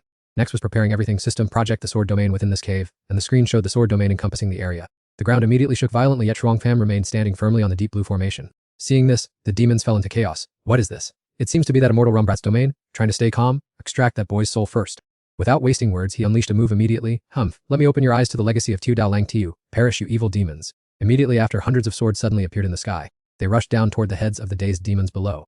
Yulen saw the scene before him and was so shocked he nearly swallowed his tongue. Sword intent aimed straight ahead. How is it possible? How can an immortal realm junior comprehend sword intent at this level, let alone cultivate a sword path domain? The subordinate standing nearby, seeing his master almost become a skewer, hurriedly shouted a warning, Your Highness, please be careful. A series of booming sounds rang out as the swords plunged into the ground, causing clouds of dust to swirl up. Hencott desperately reached out for help. Third Prince, please save your subordinate. But before he could finish his plea, a sword sent him to the afterlife. A demon created a shield to defend. Your Highness, flee quickly. The treasure of the great demon king I am holding is also about to fail. On Chuang Pam's side, a spectacular performance was taking place. Yulin watched the battle and gnashed his teeth in rage. The plan was almost successful, but this kid ruined it. I will definitely remember this grudge well. He clutched the purple stone tightly in his hand, his expression devoid of joy. In the end, it was crushed into fragments. A gigantic shield suddenly appeared, protecting the surviving group as they advanced towards the teleportation gate. Titch hurriedly pulled Yulin's hand. Your Highness, let's go quickly, he said while escaping. We'll settle the score with him later. The demons left behind were so furious their faces turned purple, crying out in despair. Your Highness abandoned us, caring nothing. Sooner or later, you evil demons will pay the price. Meanwhile, the sword slashes continuously swept across the area, sparing no one. Finally, Unji-Pem retracted his magic and looked at the results, musing to himself that these evil demons were somewhat fortunate to witness the power of the divine sword domain appearing for the first time in the myriad realms. And Num looked at the scattered remains of demons lying on the ground and exclaimed in admiration, this disciple truly possesses extraordinary talent in swordsmanship. I didn't expect him to comprehend it to such an astonishing degree. Kahanyupim humbly responded to the praise, saying with a smile, it's all thanks to the legacy inherited from Emperor Elening to you. Otherwise, with my cultivation and swordsmanship, it would normally be difficult to be this powerful. KVN, who was currently scouting around, suddenly called out, Shakjmeem, senior brothers, quickly come and look at this. Everyone hurriedly rushed to her side, asking anxiously, junior sister, what's wrong? Could it be that those escaped evil demons did something to the origin of the world? Hearing this, Nizam couldn't help but feel indignant. These evil demons are truly only good at scheming and plotting, making people hate them intensely. At this moment, the Nghi also angrily recounted, I and other senior and junior disciples once annihilated evil demons in a minor world, but that place was heavily polluted, so in the end we had no choice but to leave. However, Kven refuted this, asserting that the problem wasn't with the evil demons. Their original plan must have been to seize the origin of the world. And Naim found her junior sister's words very reasonable and reasoned in that direction. If so, according to the evil demon's plan, Heinfeng continent would completely disappear. They wouldn't need to perform so many complex steps. So what's the remaining puzzle then? Suddenly, Kven pointed her hand at a blue formation array lying on the ground and asked the senior brothers, Shajbim, Senior Anne, everyone look at this formation array, does it seem familiar? Hearing this, Kakanum Pam and Anum curiously approached the circle to examine it. Oh! He was astonished when he recognized that formation array. How could this happen? Kyunju Prum knelt down, poking at the formation array with his sword as if inquiring, Kven Senior Anne, tell me, is there something wrong with this formation array? And Niam's tone was serious when mentioning this matter. Kvn, with a hint of sadness, recounted, I and the junior disciples have gone through countless dangers, almost becoming sacrifices for an evil demon ritual, yet there are still those who collude with them. Kven, standing nearby, gently added, this Thinvian continent has only recently re-established connections with other worlds, so perhaps senior brother Kam is not yet aware. She continued explaining to Kuirchdem like a teacher imparting knowledge, this formation pattern is one of those conceived together by the immortal kings of the Immortal Realm Alliance and the 9 immortal emperors. It is only taught to those of high rank and the elites. He pondered for a moment, then summarized the main point. Could it be that these evil demons successfully plotted on Heinfeng continent? If it weren't for the Vita Nagaji Immortal Realm detecting it in time, they might have already completed their plan and left. In this extremely tense situation, Anuam immediately made a decision. I will immediately return and report this matter to the sect. He brandished the sharp sword in his hand, green energy flaring up and demonstrating its power. The sect master must summon the immortal emperors and emperors from the 33 worlds to thoroughly investigate the traitors within the alliance. With a loud sound, the sword blade created a sharp cut imprinted on the nearby cliff face. Kven agreed and offered her opinion. Since things have come to this point, we should quickly finish the matter on Heinfeng continent, then return to Vita Nengen Engi Immortal Realm to report to the senior members of the sect so they can resolve it. And so everyone unanimously agreed to destroy this place, then rode their swords and flew out. From where they left, a loud explosion resounded, with thick smoke dust and debris scattering everywhere. And Nuem turned back to look at the cave where she and the disciples had passed through, recalling it with a triumphant expression. The cultivators on the Shanfeng continent would eventually face immediate retribution. They truly reap what they sowed. Kiwen naturally followed up on his assessment, noting that it seemed when the demon sealing realm performed the final ritual, we inadvertently became sacrificial offerings, forced to both attack with all our might and act as bait. Zhangfan smiled, looked back, and slowly concluded that it seemed a resistance force truly existed on the Xuanfeng continent. Not everyone had been tempted into depravity, so it was best to let them handle their own affairs here. Finally, they suddenly transformed into streaks of light and sped away, leaving only Baijian standing silently on the mountaintop, her eyes filled with longing. In that moment, he was so moved that he shed tears, his hands clasped in deep reverence as he offered his thanks. He and the others bowed deeply, seeing them off with heartfelt gratitude to the benefactors who had saved the Xuanfeng continent, eliminated the demons for us, and protected the peace of this world. Meanwhile, in another part of the sky, Zhang Fan and the others were on their way back. And Ran could not stop expressing her gratitude, saying that since everything had ended well, she thanked junior brother Zhang for stepping in to help, and if there was ever a need for assistance in the future, he should seek out the Uni-Immortal Realm, as they would never refuse. He suddenly noticed Qwen walking sullenly behind them and teased her, saying that junior brother Zhang clearly did not need the help of him and the other senior brothers. Hearing this, she blushed, turned away in feigned anger, and said that since senior brother An and the others were wounded, they should return to the sect soon to rest and recover, while she still had business at the Tianwen continent. Seeing his junior sister acting embarrassed, and Ran waved his hand to make peace, chuckling that they should head back quickly, and that she should stop going to such dangerous places on her own from now on. Suddenly, a mysterious figure appeared stealthily following them and silently observing their every move from a distance. Realizing the time was ripe, the individual waved their hand as a signal, ordering an immediate attack. While chatting happily, Qwen suddenly sensed danger approaching. She turned around and reminded the others to be careful. No sooner had she finished speaking than her sword was sent flying, shattering the enemy's ambush plan. She wondered where these people who only knew how to sneak attack had come from. The renegades no longer hid and instead swarmed out to surround them, attacking while offering praise, noting that she truly lived up to the name of a fairy from the uni-immortal realm, as her strength and reactions were indeed formidable. And Rand did not hesitate to draw his sword to engage in battle, stating that it seemed these people had been lying in wait for them for a long time, and that they had indeed fallen into a trap. Hanpo decisively ordered his subordinates to resolve this quickly and neatly, as their superiors had given absolute instructions not to let any information escape. The renegades quickly formed their ranks and responded in unison yes, and Rand quickly devised a strategy while maintaining a defensive stance, thinking to himself that this was bad, and that these people were definitely not simple, so he might as well charge in and worry about the rest later. He maneuvered his sword, pointing the tip directly at the 3 nearest enemies. However, what stunned Rand was that they had easily blocked his attack. His eyes widened in absolute shock. Immediately after, he turned to warn his companions, explaining that this was a 3-person squad formation created by the former Immortal Realm's Emperor himself, and the stance they had just taken was exactly what he had seen before. Thanks to this critical detail, and Rand quickly deduced their origin, these people were very likely henchmen of the corrupt renegades from the World Alliance. Once again, his sword was blocked with ease. Hanpo appeared quite amused and offered praise, noting that he lived up to being a top student of the Immortal Emperor's disciples, as his knowledge was indeed very profound. And Rand ignored his words, pointed his sharp sword at him, and asked firmly who they were. Hanpo replied arrogantly that if he wanted to know those things, he should go to hell to find the answer himself. Knowing he could not pry any more information out of them, he warned those around him that these people were elite soldiers who had fought in the immortal demon wars, including many immortal generals, so it would likely be very difficult to deal with them. However, in that dire situation, he also came up with a bold idea. Junior brother Zhang, can you manifest that sword domain? After hearing this, the young man immediately waved his hand in refusal, saying that the matter was too urgent and difficult to finish right away, hoping that senior brother An would wait patiently for a moment. Then he turned to inquire of Han Fei, is the one backing you a very old man with an extremely long white beard, looking majestic as if he were a great figure descended from the immortal realm. The man was slightly stunned for a moment, then shouted loudly, "Wow, it looks like you're quite knowledgeable, kid, but the more you know, the faster you'll end up in the grave." Hearing those words, Truong Pam immediately guessed their identities. Kai Van also nodded in agreement. These people were certainly henchmen of the mysterious guy who once ambushed them on the blood-soaked battlefield. He looked at the rebels ahead and nodded in confirmation. That's right, I just saw their moves and they look very familiar. They must be disciples of that old thief. This encounter was indeed a good opportunity for Truong Pham to retaliate. He still harbored a grudge over that old palm strike back then, but first, he had to clear out this group. The young man fell silent for a moment and calculated he could return directly to the sword domain himself.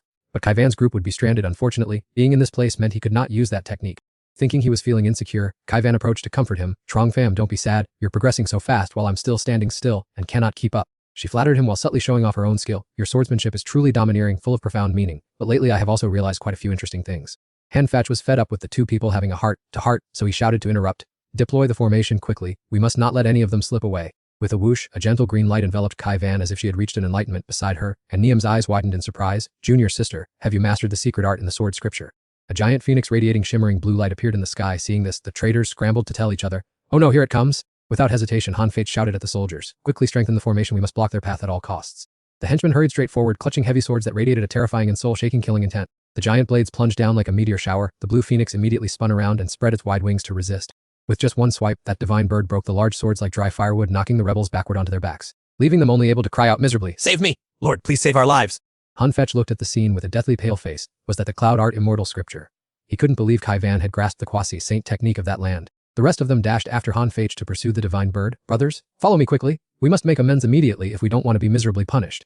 After traversing many routes, the phoenix finally landed in a completely new territory. Once the task was done, the divine bird's phantom vanished, and Niam then breathed a sigh of relief and thanked her. Phew, luckily you intervened in time, junior sister, otherwise we all would have been caught. She blushed at the compliment and replied humbly, being near a genius who has grasped the truth of swordsmanship like you, it would be very embarrassing if I were too lackluster. Seeing that everyone was exhausted, Truong Pham suggested, brothers, why don't you come to my place to rest for a bit? There are many delicious fruits there. Before he could finish, Niam hurriedly excused himself. The mission at Huayanfeng continent is still unfinished. Please understand we need to report this case urgently, so I'll ask junior brother Truong to look after our junior sister. And Niam and the others waved goodbye to the young couple to continue their journey. Junior brother Truong, junior sister Vian, we must part ways here. After seeing off the guests, he pulled out a ginseng root and handed it to her. Here, Kai Van, take this ginseng root to nourish yourself and recover your strength. The girl took it and expressed her worry. We probably can't return to Thien Van continent yet. Those people possess too many secret forbidden techniques of the immortal realm. Truong Pam pondered for a while and then laughed mockingly. It looks like your immortal realm alliance is terribly corrupt, letting so many secret formations leak out like that. As soon as he finished speaking, he summoned a shiny sword and winked at Kai Van. Let's head back first. Don't worry about those nobodies. I have my own ways to deal with them. Hearing his assurance put her at ease, and she immediately nodded in agreement. All right, since both of our sword skills have improved, let's exchange a few moves together while we're at it. At the same time, in the flower garden, Chichen hurriedly ran back to find Tuyem to report the situation. He subtly raised his eyebrows, glancing at the other person, and said in a deep, gruff voice, quickly report your source. Seeing his unpleasant expression, Shichen tremblingly reported, "The leader commanded me to report that the mission on the Xuanfang continent has failed, and the target was allowed to escape."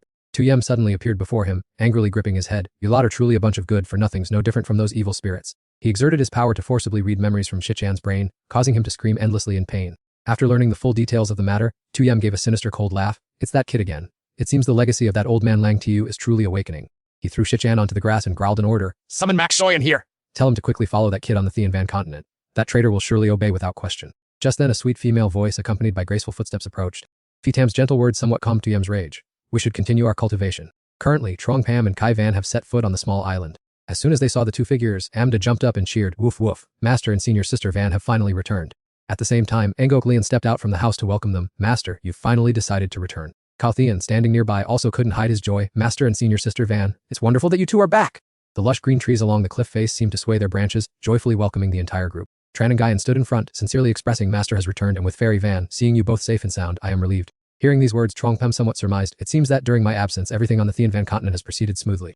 Ningok Lian suddenly spoke up to ask, "Master, Senior Sister Van, what happened to you two?" At this, Kai Van showed a fleeting look of awkwardness, her gaze briefly sweeping over Truong Pham, who was sitting beside her. After receiving a nod from him, she hesitated before speaking. "It's a very long story, how can I tell it all?" Cao Thian stroked his beard, pondering the situation. "Heavens! A major upheaval has occurred within the Immortal Alliance. It's likely that the situation in all the heavens and myriad realms will soon be turned upside down." Tong Van also continued, full of concern. "Heavens! If something goes wrong in the great war between immortals and demons, how will we on the Tianvan continent cope?" Noticing all eyes fixed on her, Kai Van quickly deflected. "Everyone, please don't look at me anymore." She then explained, "The Immortal Realm has always been suspicious of us, and we've never been involved in the internal affairs of the Immortal Alliance."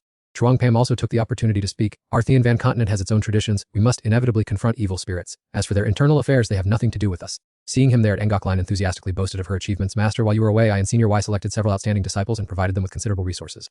Truong Pam nodded in approval upon hearing this. "Very good. You all shouldn't be too modest. Seize the opportunity to cultivate and enhance your own strength." Finally, he instructed, "K Van, you can rest assured and recuperate. Once you've recovered, I will impart the sword Dao of Immortal Emperor Lang Tiu to you." Upon receiving that promise, she also shed a burden. "All right? I've long been very curious about the sword Dao of Immortal Emperor Lang Tiu." At the same time, in another place, abundant spiritual energy was surging powerfully. Hoyan Deep witnessed Max Shoyan cultivating and exclaimed, "He truly lives up to his name as a top prodigy of the 33 heavens. Max Shoyan, you are always so diligent in your cultivation." Hearing someone call in his ear, he slowly opened his eyes. "We've just met and are already exposing each other's secrets. I guess Ma Quan's visit isn't simply to help me cultivate, is it?" Han Keep slowly approached Mexi-san, speaking cunningly. "That's normal because our superiors have just issued new directives." Then she whispered close to his ear, "The order from above says the continent is in turmoil because of the descendant of the Elding Tvu Immortal Emperor. Go there and deal with it cleanly." Not stopping there, Han Keep also revealed a few more deep secrets that few people knew. "By the way, the old immortal king of the north also sent me to deal with that Trot Endrich Pei Dem fellow last time. The humiliation from that time is still deeply etched in my heart. Therefore MPC Shine had patiently awaited this day for a long time. There was no opportunity on the old battlefield, but now he has finally waited it out." Han Keep smiled hopefully. "Then I look forward to good news from young Master MPC. That lord is very interested in Trokenpim, so please remember to bring him back alive." However, Mexi Sign was secretly plotting something else. Those old men dare to demand, "Wait until I control all the secret techniques of the Immortal Emperor, then you will all have to grovel at my feet." Breaking off his surging thoughts, he immediately shouted, "Someone come quickly!" He then sternly ordered, "Quickly gather the troops to conquer the Heavenly Scroll continent for His Majesty." At this very moment, Trechgum was still diligently practicing his swordplay. In a flash, Kaven appeared skillfully dodging the sharp sword strikes. After that, she gently landed on the ground. Then she remarked, "Indeed worthy of being the peerless sword manual left by generations of immortal emperors for future generations." Hearing that, Trejupim also confided, "In the past I thought my talent was unrivaled, but it wasn't until I saw the immortal emperor's secret technique that I realized our predecessors also possessed astonishing abilities." Kaven gently continued, "Our immortal sect has the inheritance of the venerable emperor, so we understand that greatness, but it also causes many fellow disciples to lack ambition." Tracupim continued the conversation. "Currently, we both possess precious secret arts and we can spar every day to further hone our skills." At the same time, in another place, Mengai Lang excitedly exclaimed, Immortal Veen is truly amazing! "I wonder when I'll ever be even a fraction as good as her." With a competitive mindset, Nenji Len immediately declared, "I have also become an immortal. Overtaking her is only a matter of time. You all worry about breaking through. Don't hold yourselves back." The opponent's overwhelming aura made Ningguang Lang a little hesitant. "I didn't mean that at all." Just then, Sen Kong suddenly charged in from somewhere, smashing through a thick section of the wall. Following closely behind was MDP, also causing a bit of mischief. Woof woof. Sen Kong was now full of vitality, excitedly shouting, "Master, old pig has finally become an immortal."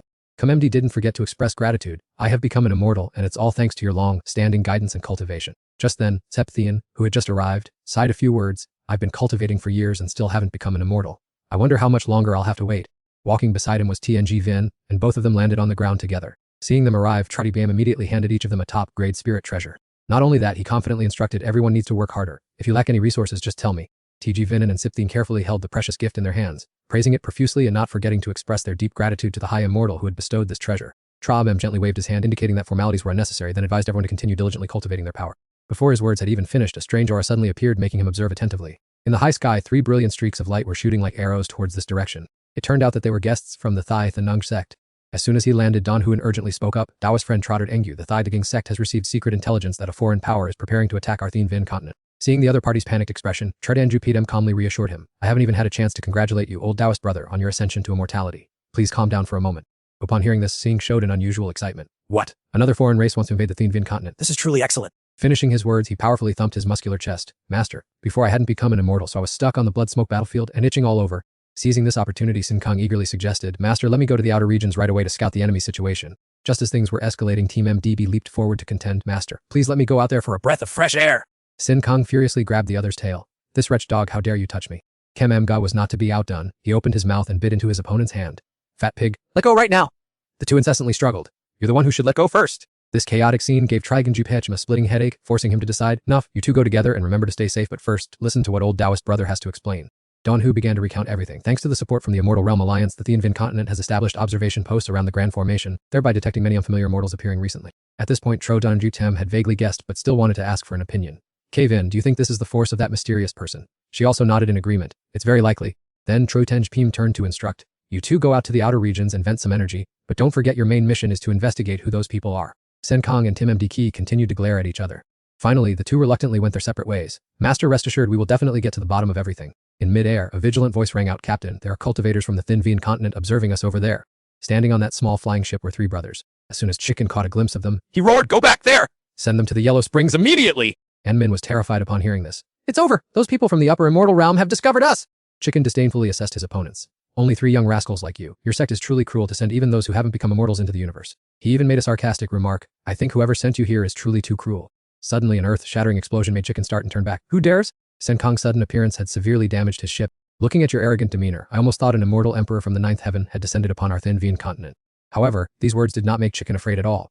I didn't expect a small world like the Thin Vien continent to hide another immortal. He arrogantly ordered, it's just an immortalized pig demon beast. Quickly activate the formation and charge forward to capture him alive for me. In the blink of an eye, a majestic floating city appeared in the middle of the sky. These petty tricks can't trouble Sun Kong, haha, a meager formation wants to suppress a grand master like me. It's brimming with energy, eager to unleash its full power, ha ha ha. Finally, there's a place for me to vent this anger. Seeing the enemy still loitering, the whale became even more annoyed. A pig demon dares to show off its rudimentary skills in front of a general like me. He poured all his strength into his sword, preparing to deliver the decisive blow, looking utterly disheveled. At that very moment, a familiar claw suddenly appeared and slammed directly into space. Just a gentle wave of the hand sent the whale sprawling on the floor. Amda showed a look of wary disdain, muttering and nagging, sounding no different from a pig's winks. Knowing it was intentionally provoking him, Sun Kong immediately retorted, dogs are only good at barking wildly. Speak quickly, who is the leader of your mortal realm faction? The pathetic whale on the ground could only grit its teeth in hatred, surprised that it had lost to a pig and a dog.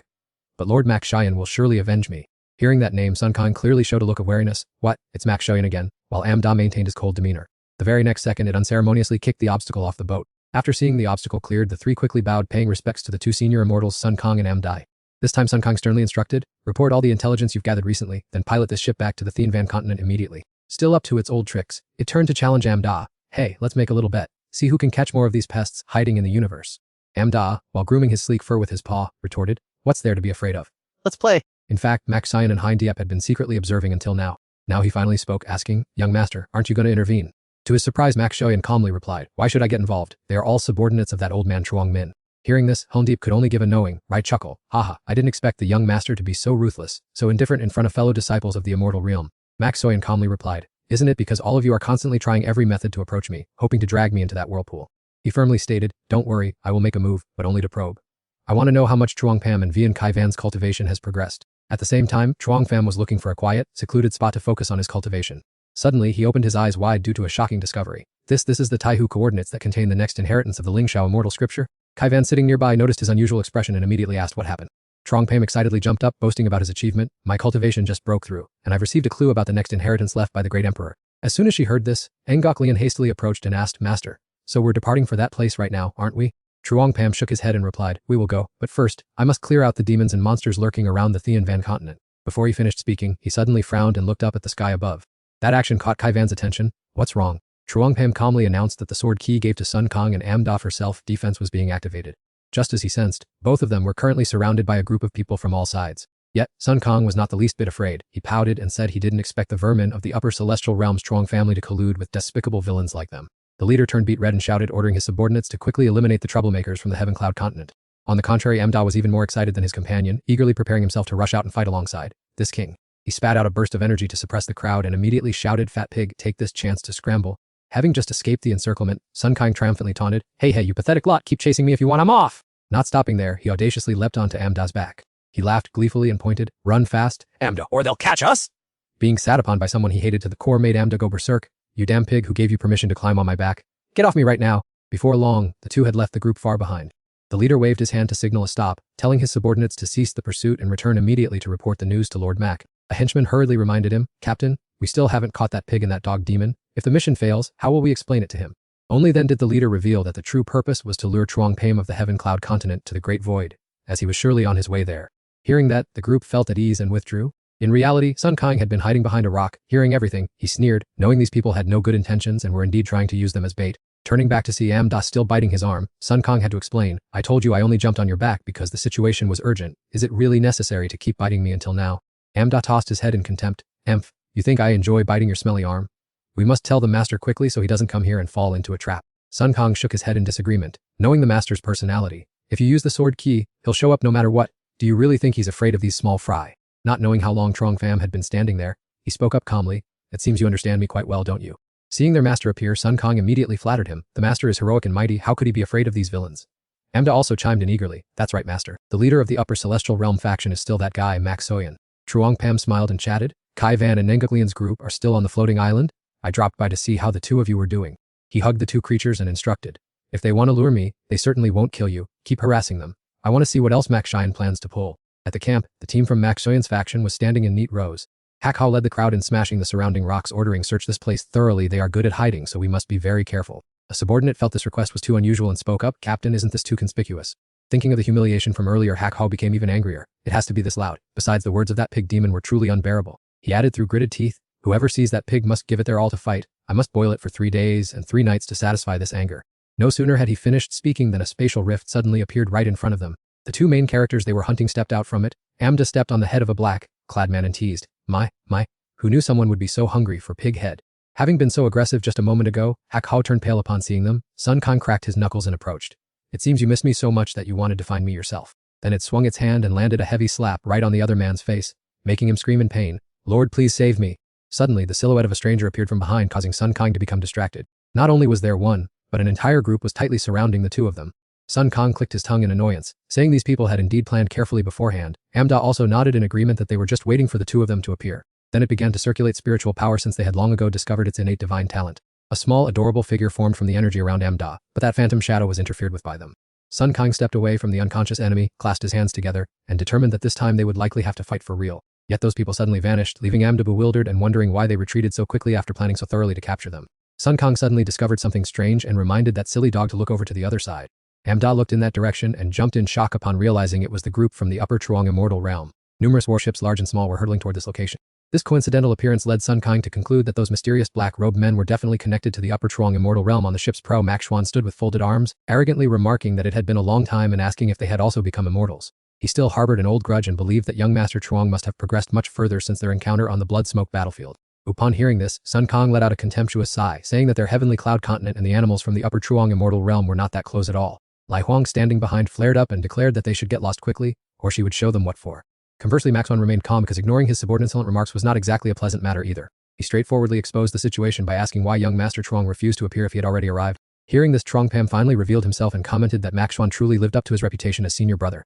He also noted that it seemed senior brother's cultivation had significantly improved since the Battle of Blood Smoke. Max Xuan drew his sword and emphasized that he hadn't come to exchange pleasantries with junior brother Truong Pham, as he still remembered the defeat at his hands years ago.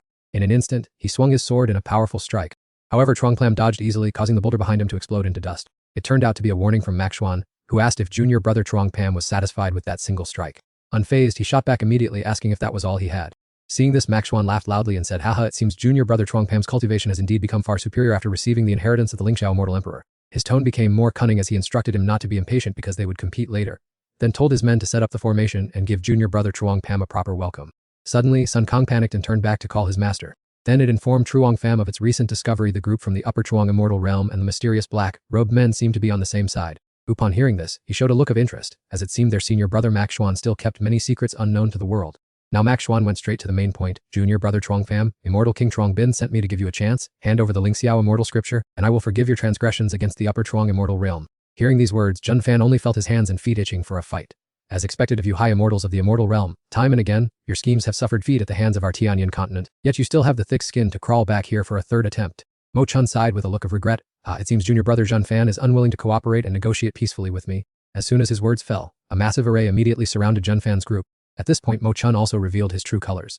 Although I greatly admire junior brother Jun's innate talent, and the miserable defeat you dealt me has strengthened my resolve and cultivation because of the mission on my shoulders, I have no choice but to point my sword at you, junior brother. To his surprise, those empty words were mocked by Shan Kang. Master, do you smell something foul? Why do I feel so nauseous and disgusted? In response, Jun Fan chimed in seamlessly. Oh, perhaps I accidentally stepped on something dirty during the battle earlier.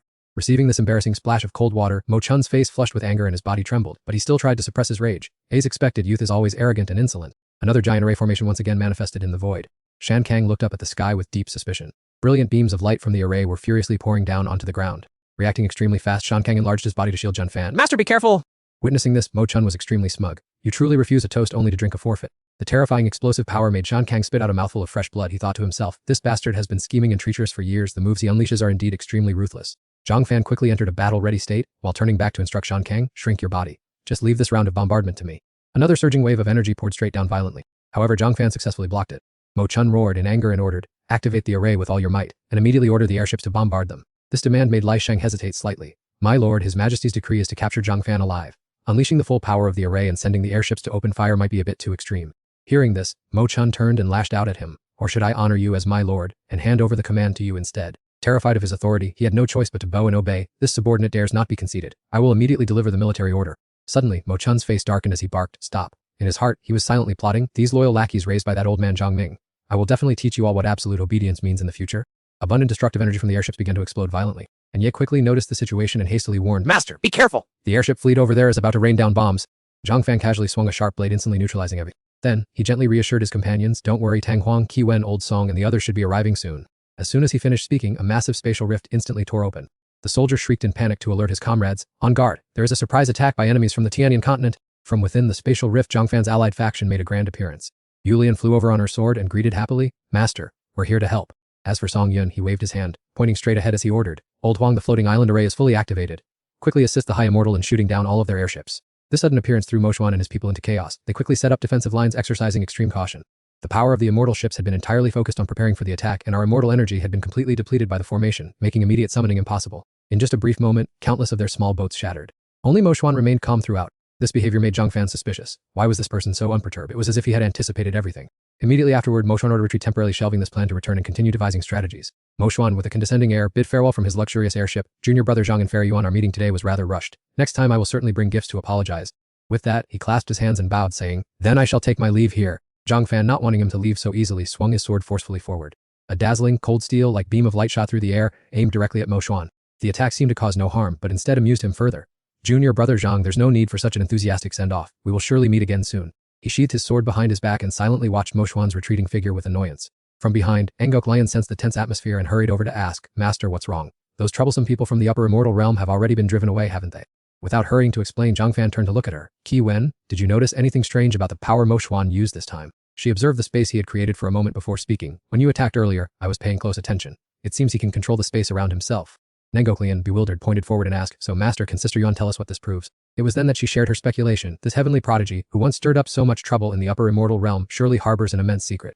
Still not fully understanding their opponent, Zhang Fan instructed everyone, we don't know what he gained from the Blood Abyss battlefield. Let's quickly return to the floating island to prepare everything. At this moment, Mo Xuan's group had also moved outside. Seeing that the situation had calmed down, Li Huang stepped forward, clasped her hands, and requested instructions. My lord, what should we do next? The assigned mission is still incomplete. In response to her impatience, Mo Xuan ordered sternly, there's no rush. Continue to dispatch people to closely monitor the area outside the Heavenly Cloud continent. Remember to contact the internal spies before sending anyone. Upon hearing this, he bowed respectfully, yes, my lord. Your subordinate will immediately find someone to carry out the task. Afterward, he sternly ordered the soldiers below train diligently. This was just one failed experiment. All the soldiers roared in unison with great vigor, understood. In the central manor of the floating island, Zhang Fan sat on a chair and praised, you two did very well, but you've only just broken through to become immortals and already had to participate in a real battle. He then took out 2 holokoi and gave one to each of them as a reward, instructing, go back to your rooms and rest to regain your strength. Sun Kong and Amdai enjoyed the gift with immense happiness. Thank you very much, Master. After both of them left, Zhang Fan turned to ask Qi Wen, I'll still have to trouble you to help me find the location of the star map and the distribution of forces. As soon as he finished speaking, he opened the star map with a thoughtful expression. Everyone gathered closer to look. Qiwen pointed to a spot on the map and asked, pondering, is the bright spot at the center of the star map the inheritance site of the great emperor? You earnestly explained in detail, saying that after you finished cultivating and inherited the legacy of Emperor Lingxiao to the profound immortal realm, you would find a new clue. The place emitting that light was his imperial tomb. Sensing an ill omen, Yulian approached and asked Han, Fairy Yun, is the situation here very troublesome, or are we about to face grave dangers? Upon hearing this, Qiwen quickly analyzed the anomalies on the map. This land had once suffered a battle involving a celestial emperor. It appeared to be the place where Emperor Lingxiao had his decisive battle with his enemy. Then, you warned of the immeasurable danger ahead, as the Taishu barrier here was extremely thin, creating an opportunity for heretical demons to easily tear open space and invade. This news made her somewhat disheartened, but that problematic area was located right on the border between the upper 9 heavens and the 4 realms of the 24 heavens. Next, Qiwen pointed directly to the core of the issue, stating that the place was a convergence of all sorts of unruly forces, making it extremely chaotic. It was rumored that our own celestial realm had no influence there, so be cautious and mindful of yourselves when you go. Synthesizing the clues, Zhang Fan immediately made a deduction. That's only natural. However, the residual soul of Emperor Lingxiao in the inheritance revealed to me that he once moved an entire small continent outside his tomb. Recalling those mysterious individuals, you continued, afterward he took in a large number of refugees and entrusted them with the important duty of being the tomb guarding clan. I wonder how their descendants are doing now. Time flew by like a dog running in the fields. In the blink of an eye, a month had passed since that milestone. Amidst the vast and endless Taishu, a mysterious immortal tomb island lay hidden. From high above, Yu Ling gazed thoughtfully at the brilliant and enchanting galaxy of the quiet night. Suddenly, Yuan Jing's annoyed voice came from behind, reporting to your ladyship, the people from the Heavenly Wolf Four Paths have arrived. They declared this as a final warning to our tomb guarding clan. Hearing this, she quickly turned around and eagerly pressed, what exactly are their demands? His face contorted like a monkey eating chilies for a long time. He hesitated, unable to speak. Seeing this, she sternly ordered, just say it directly. Since the chaotic incident of the tomb guarding clan, what storms haven't we weathered? He clenched his 10 fingers in anger. They demand that we hand over the holy sword we guard, 1,000 pairs of boys and girls, and your ladyship herself. As soon as he finished speaking, Yuan Jing erupted in rage, roaring, we swear we will never hand you over. You are the leader of the tomb guarding clan, the one who led us through disaster, and the spark of hope that helps the entire clan rise again. At this very moment, Rong An along with Pei Yong and Fan Tai hurried over to discuss countermeasures together. Yuan Jing quickly bowed respectfully. Great elder, you finally arrived. The 3 commanders simultaneously placed their hands on their left chests and bowed respectfully to your ladyship. Immediately afterward, Pai Yong declared, your ladyship, I have issued an imperial decree for all guards to be fully armed. We should take advantage of the Heavenly Wolf Four Paths scattered forces before they close in to evacuate the people elsewhere. A flicker of confusion and fear appeared in Yu Ling's eyes. She softly called out, great-grandfather, must we really do this? Without waiting for her to finish, Rong An gently shook his head and raised his hand to interrupt. I know you place your complete trust in that prophecy, but the rebels have seized control of our supply route for the Grand Formation. The Heavenly Wolf Four Paths are all masters of the celestial immortal realm and above. I am powerless. Although dismissed, Yu Ling remained firm in her opinion. Great-grandfather, I am certain that the savior mentioned in the prophecy, the one who will lead our tribe out of this peril, is definitely on his way here. Standing nearby, Yuan Jing also expressed his absolute loyalty. Great elder Uncle Yang, we must defend this territory. I am willing to sacrifice my life to protect your ladyship. While everyone was discussing animatedly, a soldier rushed in with an urgent report reporting Great Elder Captain and your ladyship disaster has struck. Although the details were unclear, the atmosphere in the room immediately froze with tension. His face flushed red with anger. Yuan Jing gestured outward and gritted his teeth, guessing, could it be that those Heavenly Wolf Four Paths broke their word and attacked us before the deadline? The messenger's face turned ashen, and he trembled, shaking his head repeatedly, saying, No, it's not that. Then he pointed decisively towards the distant horizon and reported, an island suddenly appeared floating in the Taishu. They haven't attacked yet, but they're lingering there and refusing to leave. I've already arranged for our close brothers to keep watch around it. The 3 faces of the Vinan family simultaneously showed expressions of confusion and bewilderment. Before long, he regained his composure and issued orders, notifying the whole clan to prepare for battle, saying we would lead the troops there to inspect the situation. Ningoklin fell completely silent, unable to utter a single word. At the same time, Trong Pam's group arrived at Taihu, just outside the immortal Tom Island.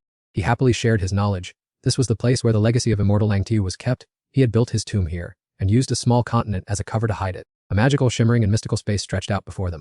Kai Van rested his chin on his hand in deep thought, saying it seemed something had happened here, and they needed to be extremely vigilant. He shrugged nonchalantly, saying there was nothing to worry about. After millions of years, the remnants left by the great emperor on Thean Van continent could not even keep the secrets of what had happened, so hopefully, they would be lucky enough. Suddenly, Ngoklin hurriedly approached to remind them, Master, Sister Li, and everyone look quickly, someone is coming out from inside. Leading the group were Vinan and Ngoklin, with numerous powerful warships following behind. His deep, warm voice rang out, opening the meeting. Distinguished guests from afar, I am Tran Vinan.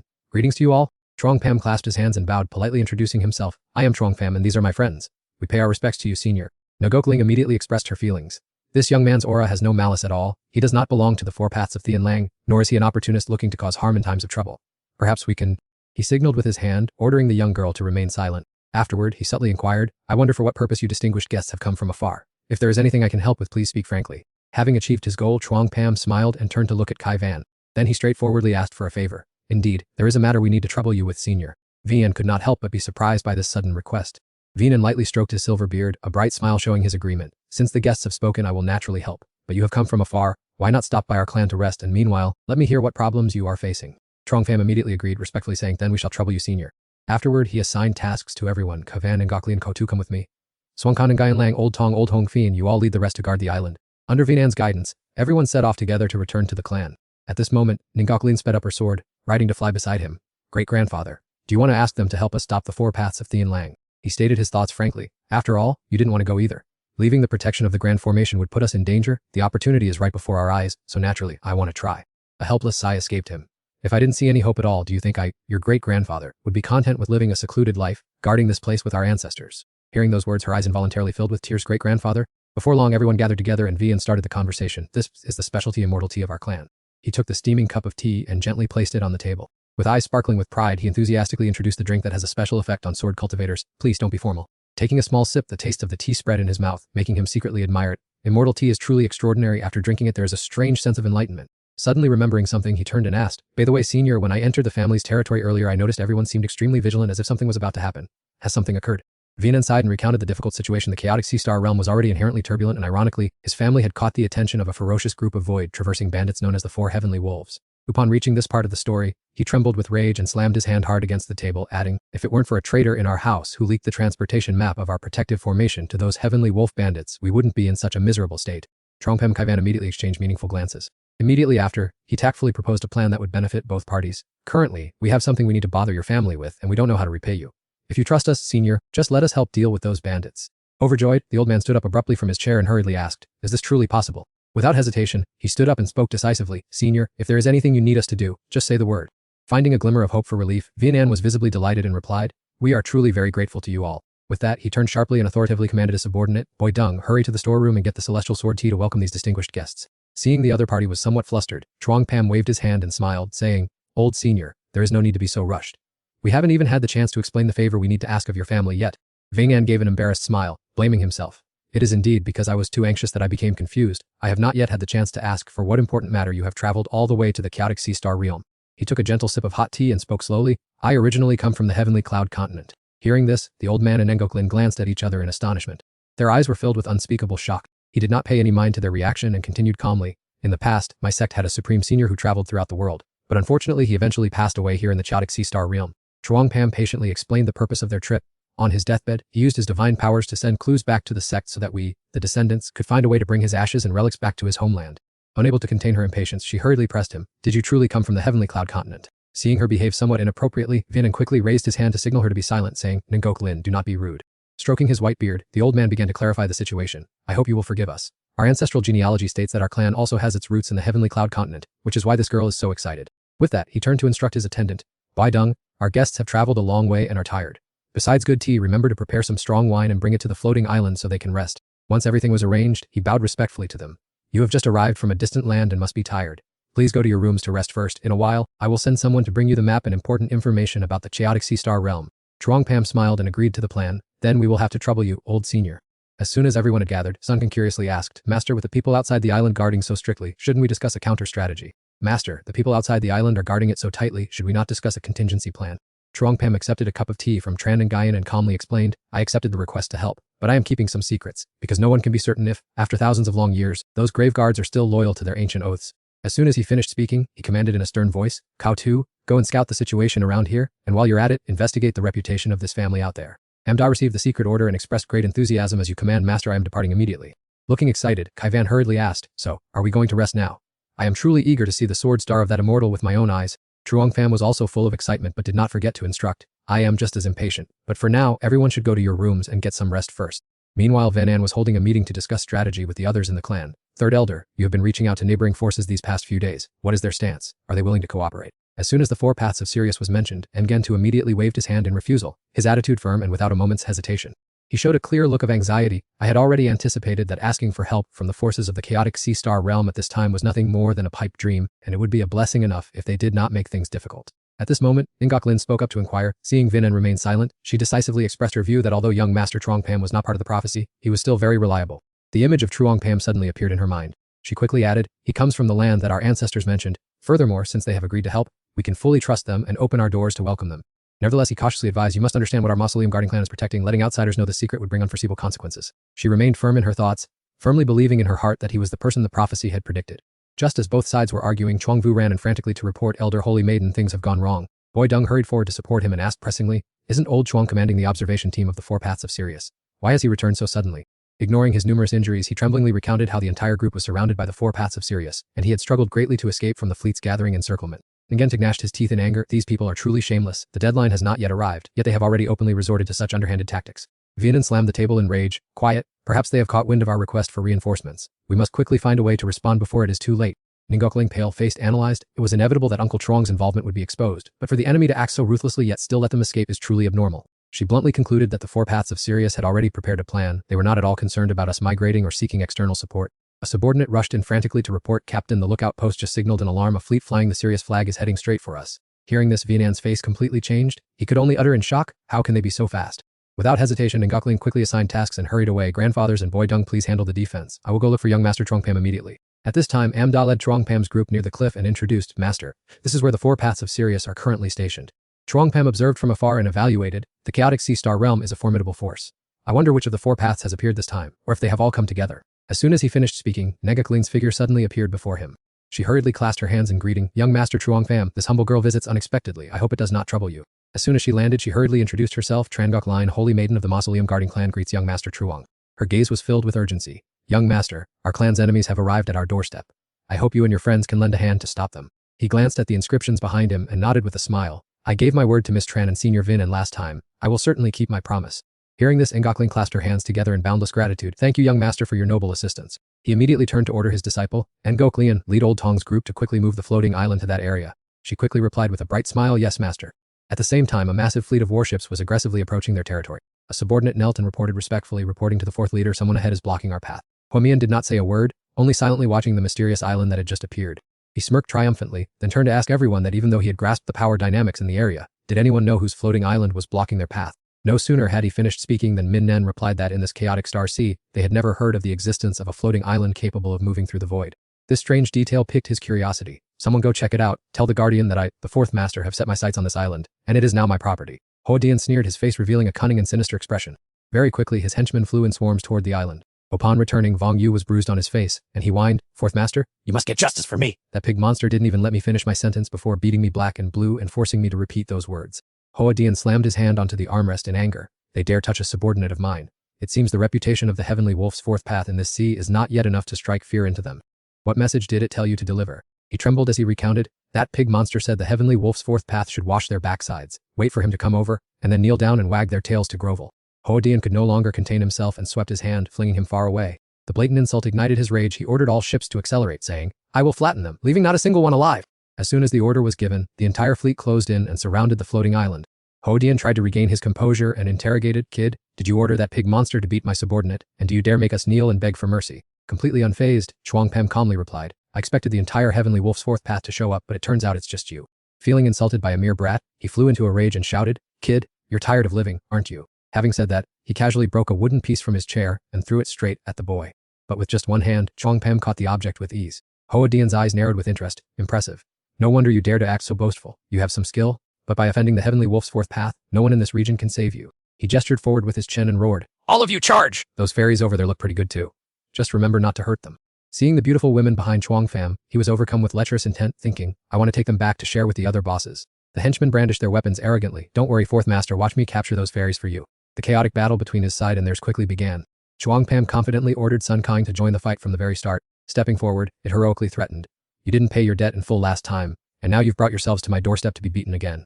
With just a few simple moves, it wiped out the opponents in the blink of an eye. Piercing screams echoed everywhere. 4th Master, save us! Run away!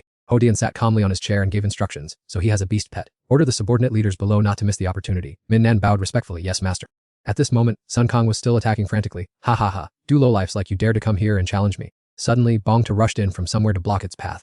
He wore a cunning, provocative smirk. Pig, our 4th Master has given the order. We cannot let you continue to run wild like this. Facing the threat, it showed no sign of fear. Emph, that's some big talk. Immediately, he channeled all his strength into his sturdy arms to attack and challenge his opponent to see just how capable they were. With just one powerful punch, the enemy was sent flying far back into the distance.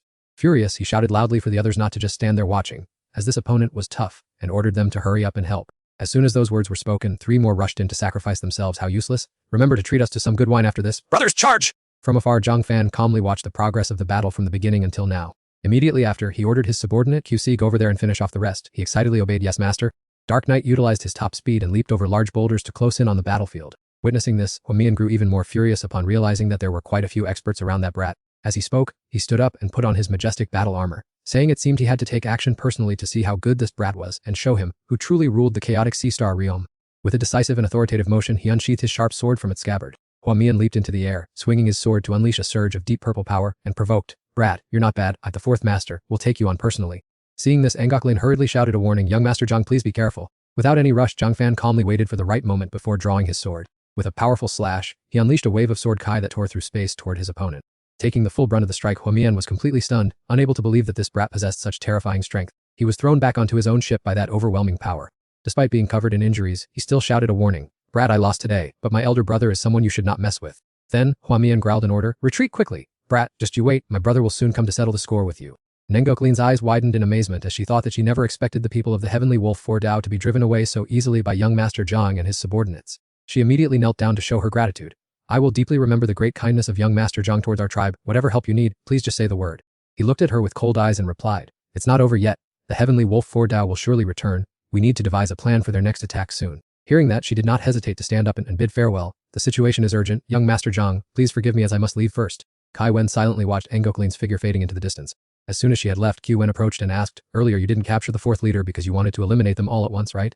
Zhang Fan smiled in appreciation. "Indeed, Q Wen, with just a glance you have seen through my intentions." He frankly revealed his deep scheme. "I want the Heavenly Wolf 4 Dao to seek help everywhere, thereby luring all the enemies of the Mausoleum Guard tribe back here to finish them all at once." She let out a radiant laugh, having seen through his plan. "That's good then. It saves a lot of trouble. I knew you were never just being purely kind." The battle ended so swiftly that the entire Mausoleum Guard tribe was left speechless in shock. After a moment of being dazed, Beiyong stuttered, "Is it true that the Heavenly Wolf bandits just retreated like that?" Ngoklin descended from above and explained, "Young Master Zhang and his subordinates have driven away their fourth leader. Our tribe is temporarily safe." That answer shocked him deeply. What? That young Master Zhang Fan actually has the ability to defeat the fourth leader of the Heavenly Wolf bandits? Faced with that astonishment, Ngoklin firmly asserted that she had seen with her own eyes while at the young master's floating island that the threat from the demon race targeting the Gravekeeper clan still existed. These vague words left Boy Dung feeling bewildered. It was clear that the 4 bandits of Heaven Wolf had been pushed back. So why was the Saintess still so worried? After a moment of contemplation, Vainan spoke up, "I understand. The 4 bandits of Heaven Wolf will certainly return, and I fear the mysterious leader who never shows his face will appear as well." Upon hearing this, Boy Dung could not suppress his shock and exclaimed, "What? The leader of the 4 bandits of Heaven Wolf who once single-handedly leveled the upper floors of the Star Sea Palace. Will he act in person?" Seeing him lose his composure, Ving'an shouted, "Calm down." He then turned to ask Ngoklin, "Did that young master leave any message? As long as he agrees to help us, I will certainly not let him suffer any losses." Her face suddenly grew grim. The young master did not ask for anything, only that the next time the 4 bandits of Heaven Wolf attack, it will be with even fiercer momentum. He said we should find reinforcements soon. Ving'an sighed in frustration. "I have sent letters requesting aid to all factions, but to this day there has been no news." Ngoklin's gaze suddenly became determined. "Then I must try again. I cannot just stand by and watch everything crumble." At the same time, Kai Van and her companion returned to the floating island. Trong Pam calmly announced, "Everything is fine. I just received news from Tusung and Lunuak. They have left the battlefield and are on their way here to relax." Hearing this, Kai Van hurriedly added, "I also just received news from my sect that in the rear, the Wineflower Immortal Emperor and the King of the Hyantan Immortal Realm will personally step forward to conduct an internal investigation." Grasping the situation, Trong Pam looked worried. Wouldn't that be alerting the enemy unnecessarily? Understanding his concern, she replied gently, "I am not sure what the Immortal Emperors and Kings are planning myself. Perhaps they want to see the effectiveness of this move." A moment later, Trong Pam predicted, "Perhaps there are other covered actions, but unfortunately we still have to retreat to the defensive zone and endure for a while longer." In another development, unable to swallow his resentment, Ho Dian went to his eldest brother to plead, "Brother, you must demand justice for me." As expected, Kwangsat quickly nodded. "That goes without saying. It has been too long since I acted, causing many in the star domain of chaos to forget the cruelty of our 4 bandits of Heaven Wolf." With those words, he ordered, "Fourth brother, go tell the second and third brothers to spread the word throughout the star domain of chaos. Whichever faction wants to cooperate, they can set out with me when the time comes." He did not forget to issue a threat. "If anyone dares to refuse, don't blame me for not being merciful." Having said that, Kwangsat smashed the cup he had just finished using. A murderous glint flashed in his eyes. "I must make the Gravekeeper clan disappear completely, so that they will remember deep in their bones that the 4 bandits of Heaven Wolf are not to be trifled with." Ho Dian happily bid farewell. Thank you, brother. "I am going to inform the second and third brothers right now." Before leaving, he laughed lewdly. "Brother, there are some beautiful young ladies on that guy's floating island. When the time comes, I will save the prettiest one for you to enjoy." However, what Kwangsat was truly interested in was the floating island. He sat on his throne, deep in thought. "I remember that in the past, the mysterious force that wanted to recruit me also mentioned this place." At that very moment, above the floating island, a familiar ship suddenly appeared. Tusung slowly descended and enthusiastically called out, "Brother Trong, Sister Kai Van, long time no see." Trong Pam smiled and welcomed them. "You two have been fighting hard and still made the journey here. Take a rest and try my fairy fruit tea." In the harmonious atmosphere, Nadha's voice rang out, "I didn't expect so much to happen after everyone left the battlefield." Kai Van kindly asked the young girl, Compared to our last meeting, both you and Tusung have changed so much. You must have encountered quite a lot on the battlefield, right? Before the girl could reply, Tusung interrupted. Of course. Natha and I stood side by side on the battlefield, so we were victorious wherever we went. A sad expression suddenly appeared on his face. It was truly unbelievable that while we were risking our lives on the front lines, someone on the home front had fallen. But fortunately, it was discovered in time. Realizing the conversation was getting too far afield, Natha standing nearby quickly interjected. Everyone, let's change the subject. For example, how about discussing the tomb of the immortal emperor here that senior brother Chuang just mentioned? Seeing her suggestion, Chuang Pham happily explained, this is the tomb personally built by Emperor Langtiu. He entrusted the latter half of the Langtiu sword spirit here, and I am his successor.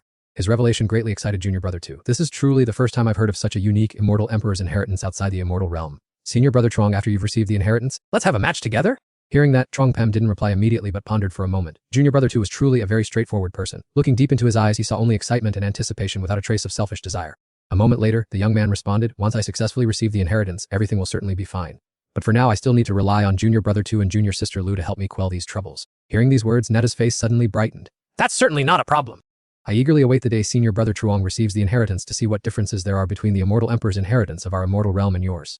After that, Chuang Pham made a suggestion. Junior brother, junior sister, you two should rest first. We still have to patiently wait a few more days. While we're at it, we can discuss our recent cultivation achievements together during these days. At the same time, in another location, Kung Sat was aggressively yelling and questioning his subordinates. Have second brother and third brother set out to act according to the plan yet?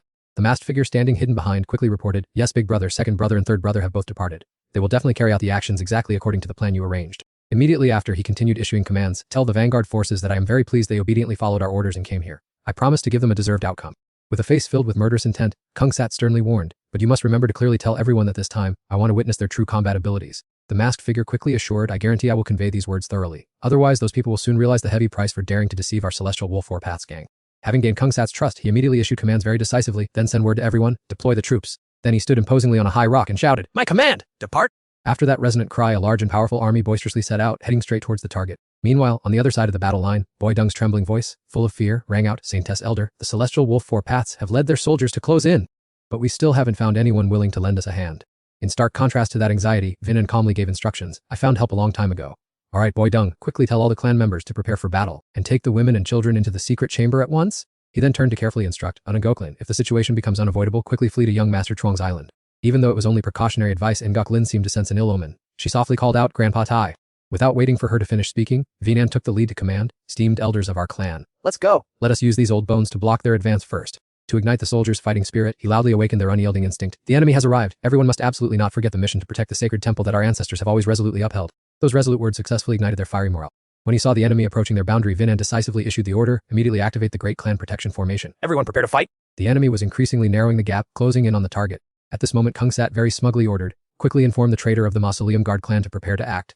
Assign him more subordinates and tell him that in 1 minute, I want to see that great formation completely cease operation. The subordinate immediately bowed and obeyed upon hearing, yes, big brother.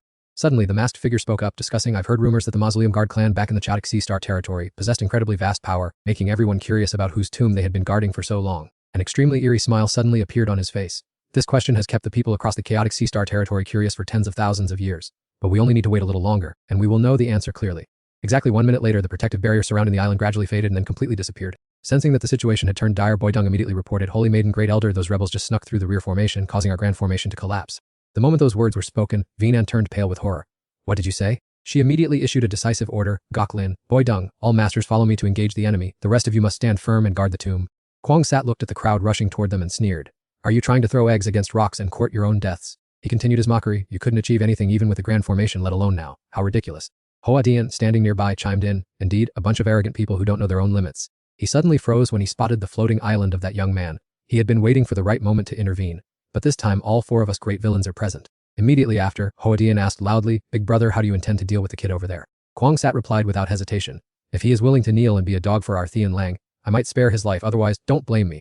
Having said that, he gave a powerful order, 4th brother, relay the order to the brothers to prepare for an all-out attack. He bowed respectfully and replied, as you command, big brother. They were all incredibly fired up and bloodthirsty, ready to rush into the slaughter. The other side of the front line was no less determined, Vinan, as the commander shouted, everyone fight for your lives with me in this final battle. As for Truong Pham, he continued to watch each development quietly. Unable to contain her impatience, Netta curiously asked, Senior brother Truong, when will we start making our move? Contrary to the young girl, he calmly instructed, it is almost time. Junior sister Lu and junior brother Tu, you should both start getting ready. Suddenly, Truong Pham drew the sword from behind his back. This was the moment. Without a moment's hesitation, he swung a razor-sharp sword strike directly toward the target. In an instant, that position exploded into pieces.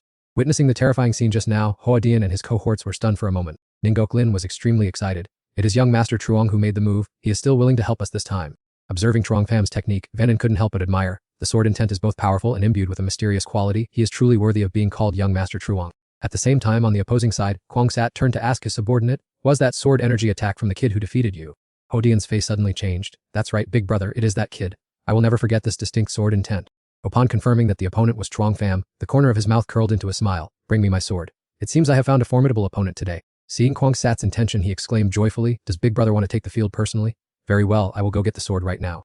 On Truong Pham's side, there was no more movement at this moment. He just calmly turned and instructed, junior sister Lu and junior brother Tu Kai Van and I are very eager to witness your growth on the battlefield. Hearing that suggestion, Netta quickly replied, senior sister Vivian and senior brother Truong, watch closely, I am also very much looking forward to my own improvement. After speaking, she and Tu Sung flew off in a flash. After the two left, Truong Pham reminded, Ningok Lin used the floating island to support the tomb's guards, exert its full power. Immediately afterward, he and Kai Van quickly disappeared from sight. Along the way, Truong Pham appeared very excited, hoping that this mysterious leader would not disappoint him. With just a simple sword strike, Ngok Lin wiped out dozens of enemies. However, she was still filled with anxiety, wondering about Truong Pham's situation, as the anonymous leader of Tudao village seemed to be heading toward him. Suddenly, someone crept up behind her to launch a sneak attack, but fortunately she was warned by someone, senior sister, be careful not to get hurt. Before Ngok Lin could regain her composure, a powerful bolt of lightning struck the enemy directly. Miat Siha suddenly spoke up, isn't Ngok Lin your older sister? Young Master Truong sent Tu Sung and me here to support everyone. Upon hearing this, she bowed slightly and said, many thanks to both of you for your help. A moment later, Ngok Lin's expression changed, young Master Truong sent you two to help. Doesn't that mean his side is now lacking important combat strength? As she spoke, she looked uneasy. The leader of Tudao village is extremely mysterious with unpredictable internal power. No one knows how strong he really is. Responding to that concern, Exia confidently asserted, don't worry, Sister Tran's senior brother Chuang is a genius famous throughout the 33 layers of the immortal realm. He's not someone easily defeated by a nobody. As soon as she finished speaking, Tu Sung interjected from the side, Met Siha, let's continue our competition to see who can take down more opponents on the battlefield. With that said, he darted off like lightning, quickly taking down a series of enemies. Witnessing that scene, that Siha was furious. Tu Sung, you hateful person, you only know how to use cheap tricks. Before leaving, she kindly cautioned, Sister Tran, please take care of yourself. Watching the two of them bombarding the sky in a competition, Ngok Lin was stunned. Is this the strength of young Master Chuang's friends? If so, how terrifying must he be himself? At the same time, on Chuang Pham's side, Ho Dian, relying on his strength, was extremely arrogant. Hey kid, now that my boss is here, let's see if you dare to put on airs in front of me again. He suddenly sneered triumphantly. Of course, if you agree to kneel and apologize to me, the fourth master. Ho Dian added another condition, and hand over the beautiful woman beside you, then I will spare you. This left Chuang Pham speechless. This guy must be tired of living, so he decided to let Kai Van handle him. Then he gave the order, Ki Van, I'll leave this guy for you to deal with. Witnessing that attitude, he showed contempt. Your tone is truly too arrogant. Having said that, Ho Dian's gaze shifted elsewhere. Kai Van, with a fierce spirit, threatened, today I will send you on your way. Seeing this, he hurriedly asked for permission. Boss, let me handle this future matriarch first. Don't worry, I will go easy on her. At this moment, only Chuang Pham and Kwang Sat were left facing each other. Suddenly, he spoke up, you are Chuang Pham from the Thien Van continent, aren't you? Someone mentioned you to me before. Chuang Pham's face showed a hint of surprise. Oh, I didn't expect that coming from the Thien Van continent. I would one day become famous in this land as well. Kwang Sat then continued, not long ago, a group of mysterious people dressed in black and wearing masks came to recruit me. At this moment, he approached him. I never expected that mysterious force could reach so deeply into this chaotic Star Sea region. Kwang Sat talked incessantly. Clearly, their influence in the immortal realm was unimaginably powerful, and these mysterious figures had extraordinary backgrounds, so perhaps I should consider joining them. A cunning smile suddenly appeared on his lips. Or should I use you as an offering to them? Having just finished speaking, Kwang Sat acted immediately. Despite that, Chuang Pham remained calm. If they wanted to use him as a pawn, he would see about that. The two sides were locked in a stalemate, with neither giving an inch. Those violent tremors caused everything in the vicinity to collapse into ruins. After a period of combat, Kwang Sat could not help but exclaim, you truly have skill, no wonder that group in black values you so highly. At this moment, Kwang Sat's face was unusually jubilant. As he raised his sword, he recounted that Truong Pham came from the Thien Van continent, an obscure world among countless others. Every word he said was like a narrated story. Defeating Max Shuin had made waves, and then on the bloody battlefield he used his reputation to mobilize the alliance of 33 worlds. Hearing this, Truong Pham only sneered, it seems the Grand Chief understands me quite well already. He was answered by a somewhat amused voice. I am indeed very curious about you because, in this chaotic sea star territory, it has been a long time since an opponent has piqued my interest so much. With that, Kung Sat brandished his sword. Hey kid, let me see if you are truly as strong as the rumors say, enough to be valued by that mysterious power. In the face of the sudden attack, Truong Pham did not flinch but calmly responded. Each of his sword strokes managed to neutralize his opponent's moves. Those powerful sword techniques made the entire surrounding space seem to tremble. Suddenly, Truong Pham fell into deep thought. The strength of this Grand Chief is truly extraordinary. A single casual slash carries such terrifying power. Countless speculations filled his head, but being able to roam freely across the chaotic sea star territory proved that this Grand Chief's strength was certainly far more than that. Next, Kwang Sat prepared to attack. Kid, your strength is not bad. Try one more strike from my sword. This sword was pointed directly at Truong Pham. Not only did he show no fear, but he even gave a slight smirk. With just one strike from Truong Pham, his opponent's technique was completely neutralized, causing it to crash into the ship and create a massive explosion. People on the ship scrambled and shouted to escape. Run quickly! Save me! I cannot yet fly in space on my own! After that strike, Truong Pham looked indifferent. Hey you, could you stop pretending in front of me? You are not yet qualified to test my strength. Sure enough, those words infuriated Kwang Sat. You arrogant brat, then show me what you are capable of. No sooner had he finished speaking than he decisively swung his sword. The sword sped like lightning toward Truong Pham. But he only sneered, my skills, kid, are not something you can even imagine. As soon as he finished speaking, Truong Pham blocked his opponent's sword strike. The mad killer suddenly appeared in the air right above Truong Pham's head. He laughed mockingly, saying that Truong Pham was just a weakling, as delicate as a flower in a greenhouse. Then he delivered an extremely powerful blow aimed at Truong Pham. But fortunately, he was able to block the attack in time. Thanks to his body's agility, Truong Pham quickly escaped the mad killer's control. At this moment, Truong Pham began to feel worried, realizing that this mad killer seemed stronger after dropping his sword, and he knew it would be difficult to fight him with mere brute force. Suddenly, two giant arms grew out from him, sharp as if they wanted to swallow Truong Pham whole. Seeing the situation had reached this point, Truong Pham held nothing back. He had originally wanted to ask a few things about that mysterious organization, but now this guy should just pray for his own life. Hearing Truong Pham speak so arrogantly, the mad killer could not help but be enraged, thinking that the boy was still boasting, and wondered if this was his only way of becoming famous throughout the married worlds. He suddenly closed his eyes tight, muttering sword domain shadow image. Truong Pham was also confused, not understanding what was happening. What was this kid doing? The situation was now extremely disadvantageous for the mad killer. Truong Pham's voice rang out powerfully, stating that since he had been attacking continuously just now, it was time for the other guy to try and save his own life. As soon as he finished speaking, countless sharp sword auras pierced straight through the giant hands and aimed directly at the mad killer. The expression on his face became extremely ugly. The people on the island seeing that sight were startled in horror and quickly pointed in that direction. Kangungok, Ling, and Veen and also turned their eyes to look. A moment later she stammered and asked, Grandpa, what is happening over there? Truong Pham stood amidst the rubble surrounded by enemies. His entire body radiated an aura that made people feel terrified. Truong Pham had single-handedly taken down countless enemies.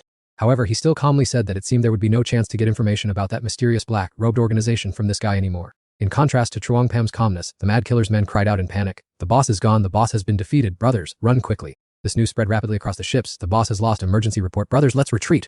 The underlings heard the news and immediately fell into despair. The four bandits of Thien Lang were no more. Even Hodian could not believe his eyes. How could his big brother be defeated by a kid like that?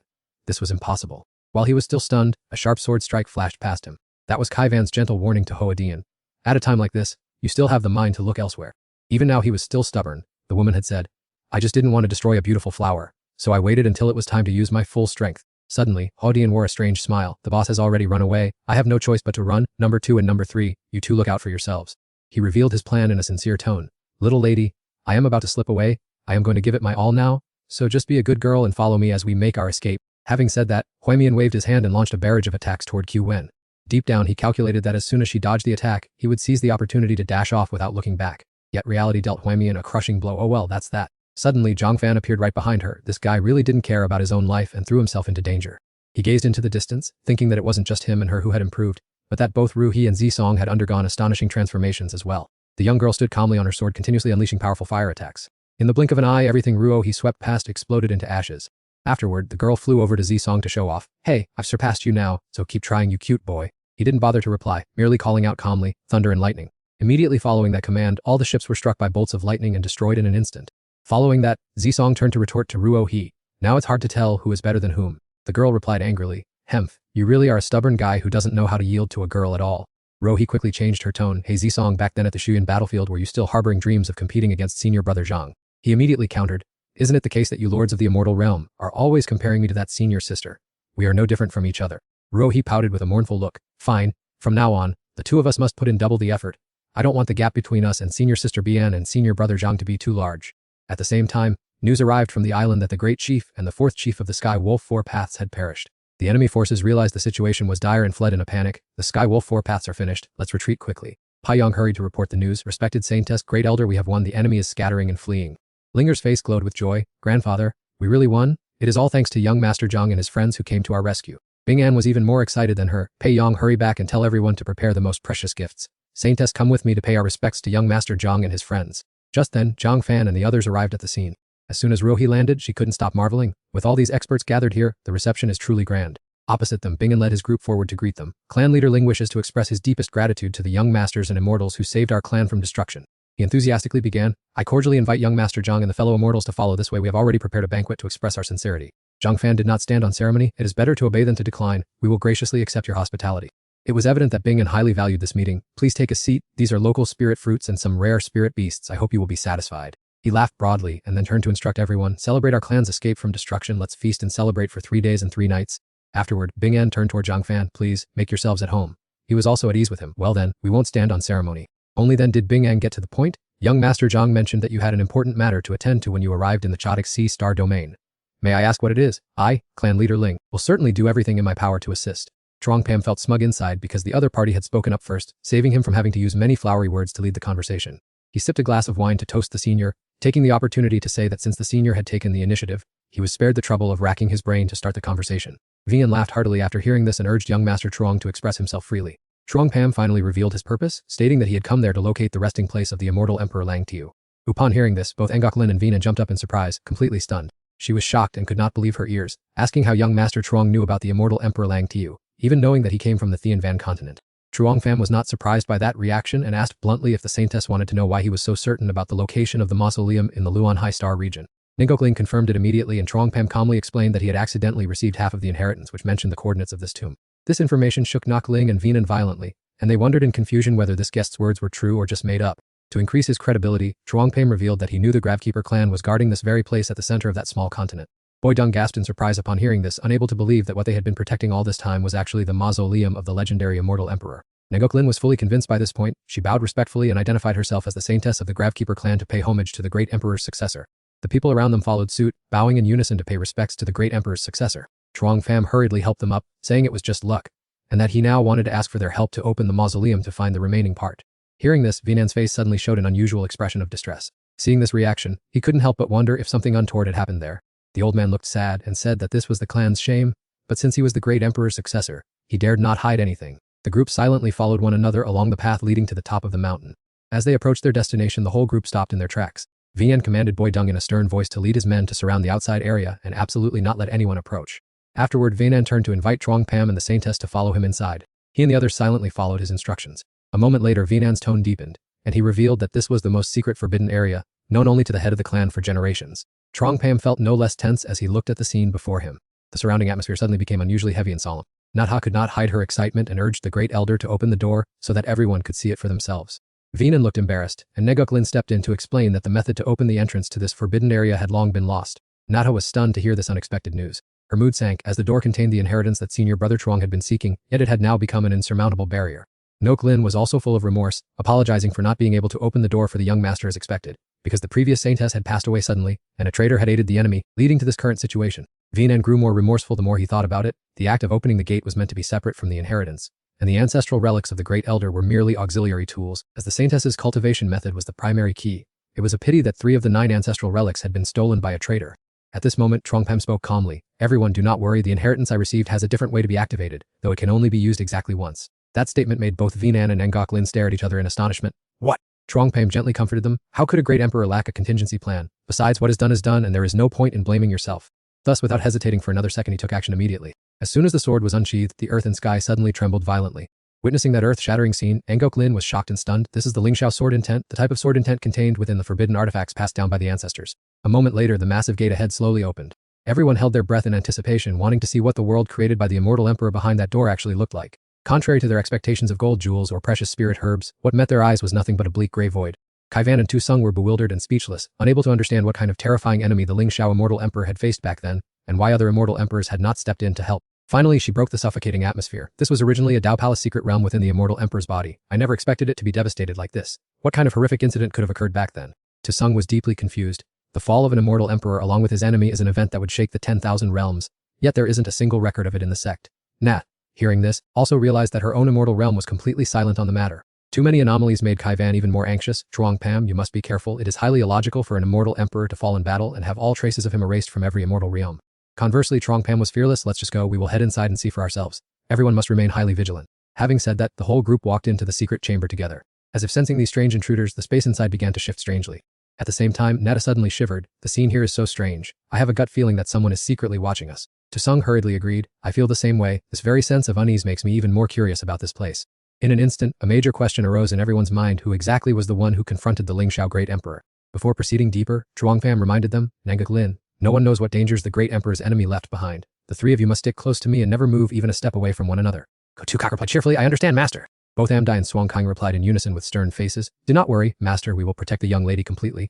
Truong Pham displayed the leadership of a frontrunner. Everyone must always be prepared for combat. I will take the lead. Junior brother Tu, junior sister Lu, please keep an eye on the sides. Kaivan, you walk with Trantian Boy in the middle, and the Saintess will be in charge of support. With that, he used his strength to push open the massive door ahead.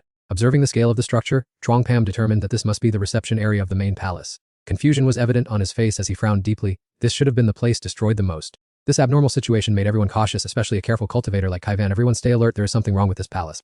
Suddenly a black shadow, whether human or beast, darted past. With her keen senses, Natha shouted, "Who is that?" However, no matter how wide-ranging the destructive power of her attacks was, they failed to touch any targets.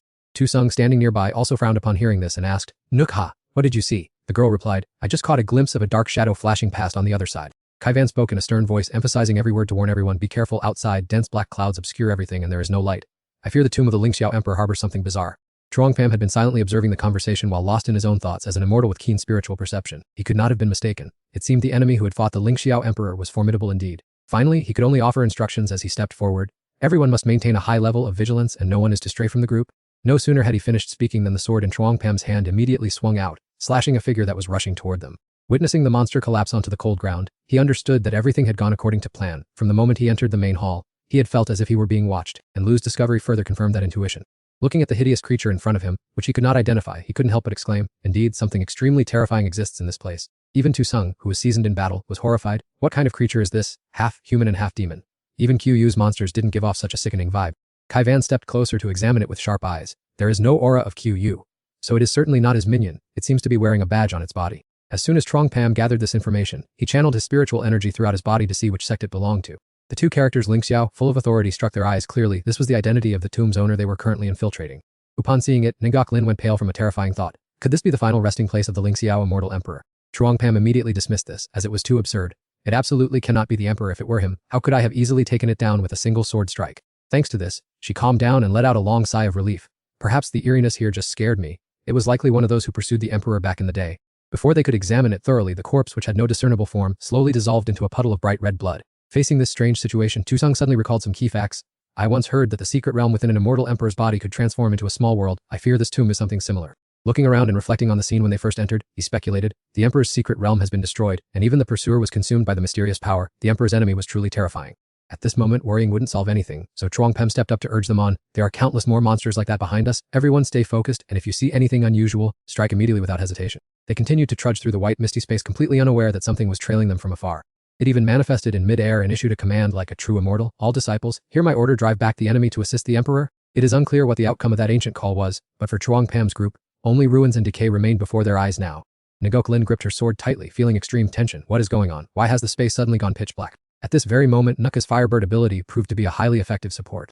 The flock of firebirds circled a few times, which was enough to illuminate the entire surrounding space for them. Sensing the unsettling atmosphere, Chuang Pam hurriedly frowned and ordered, even though the cause is unclear, we must urgently advance deep into the main hall ahead. No one knew when these humanoid creatures, neither human nor ghost, had emerged from the solid ground. Once they found their footing, they immediately lunged at the intruders, as if they had been starving for a long time. Unfortunately, they were struck down by Tu-sung's lightning. If you dare to ambush this master while lurking in the shadows. Finally, the creature smoked profusely as it was grilled to a crisp. That action of his not only failed to frighten the monsters, but also caused them to appear in increasing numbers. Meanwhile, with a serious expression in his hand gripping his sword tightly, Zhang Fan said, "Don't stop.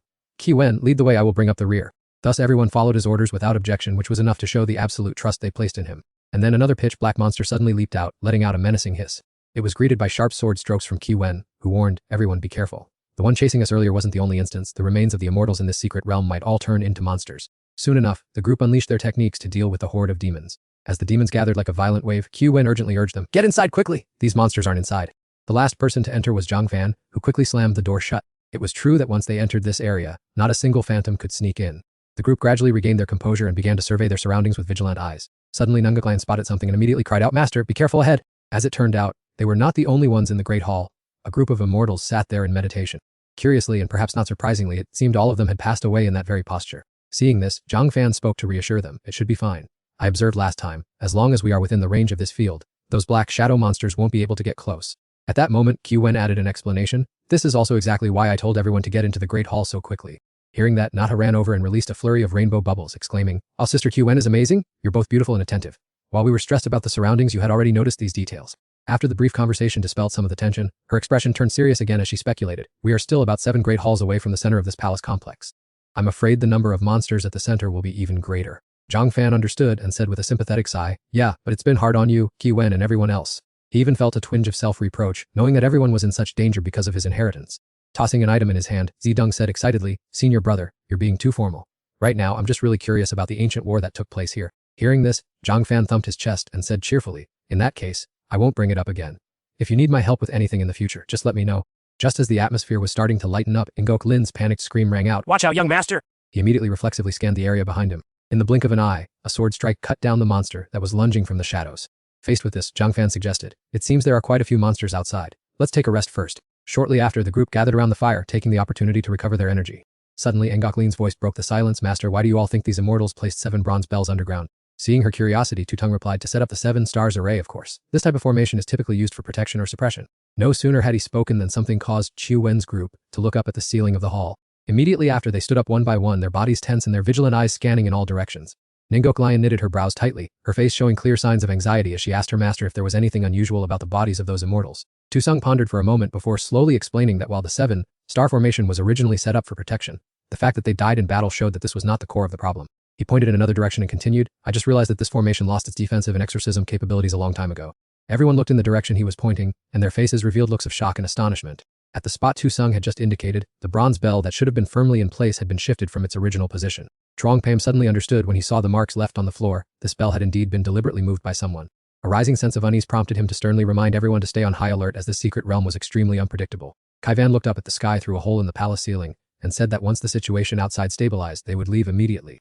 Suddenly, a few faint rays of light darted past, causing the group to immediately grip their weapons, ready to engage in combat. However, the space remained deathly silent until the morning sun shone directly down through the gap in the roof. Chuang Pam observed the surroundings and urged everyone to hurry, saying that it was quiet outside and the sun was rising, so they needed to take advantage of this time to leave immediately. The team quickly followed one another out of the main hall area.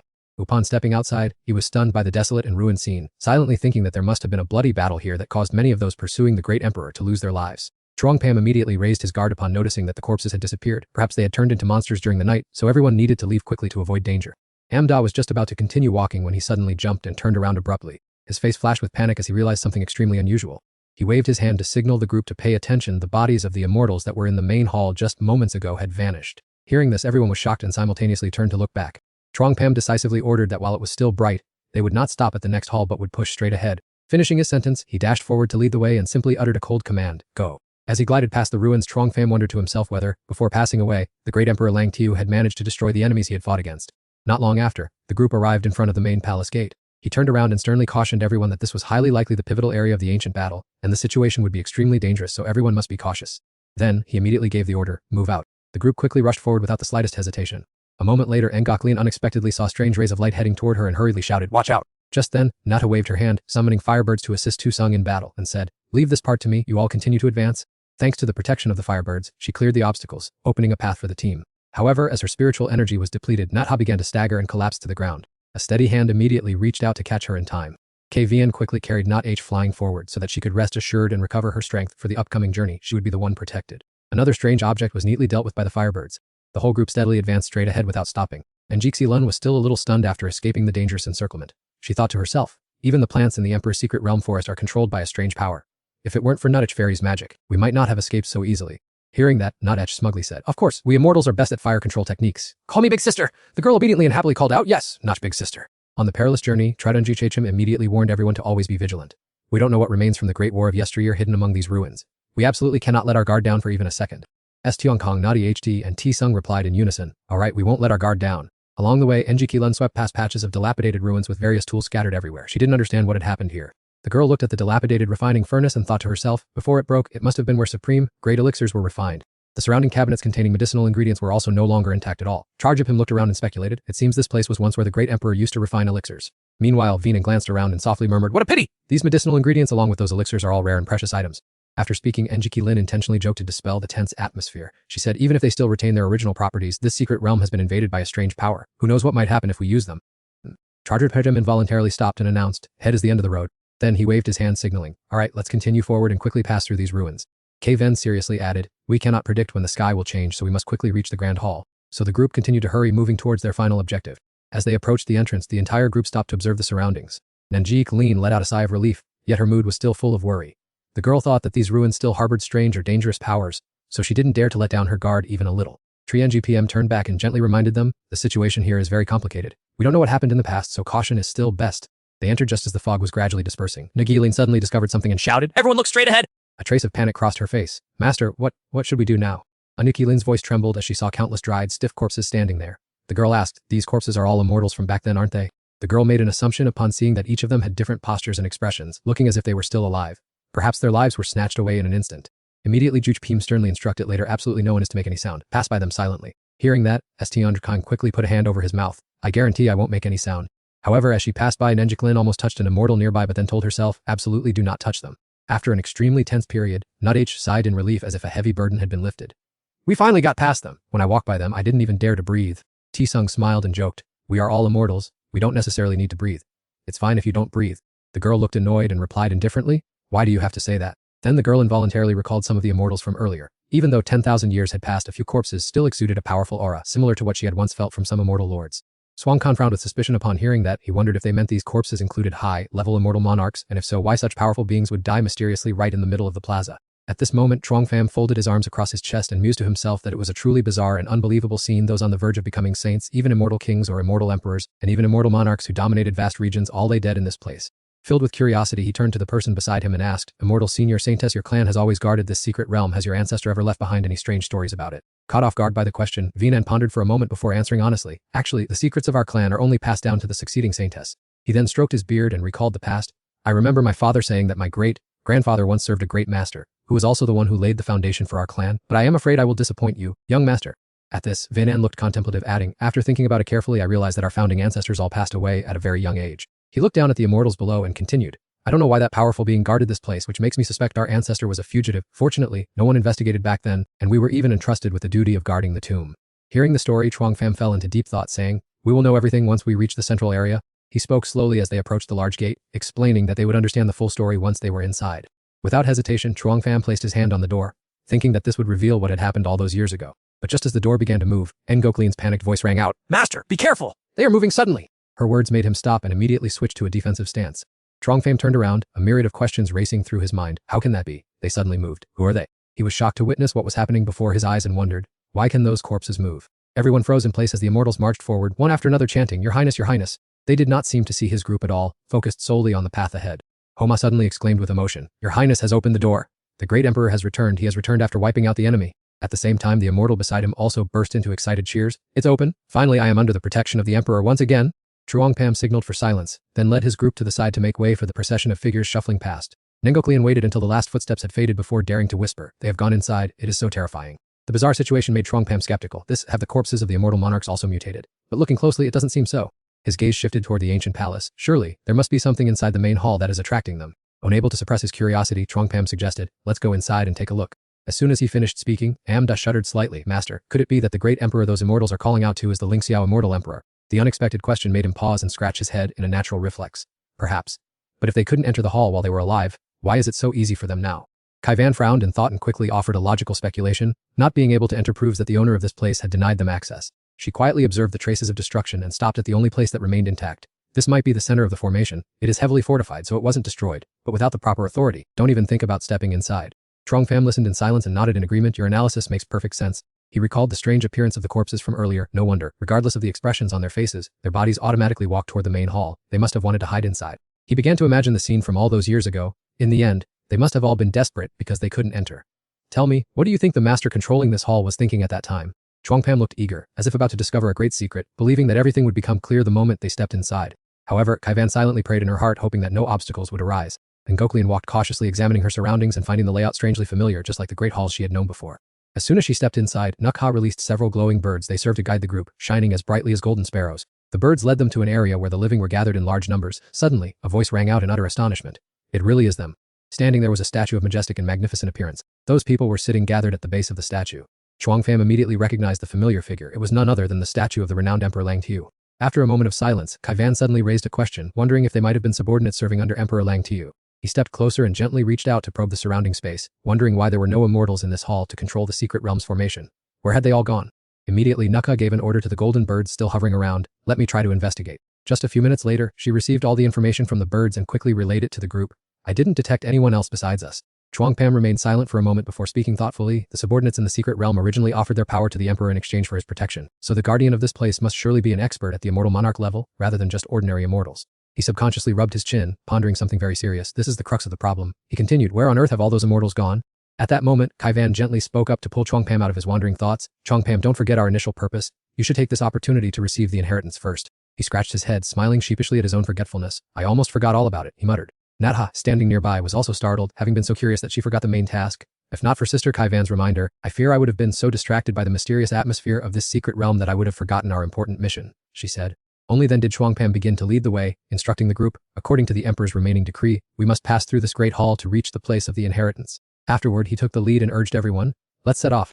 As soon as the door at the back of the hall was pushed open, a long, deep corridor immediately appeared before their eyes. Chongpam looked toward the path leading deep inside, whispering, we will arrive once we finish climbing this long staircase.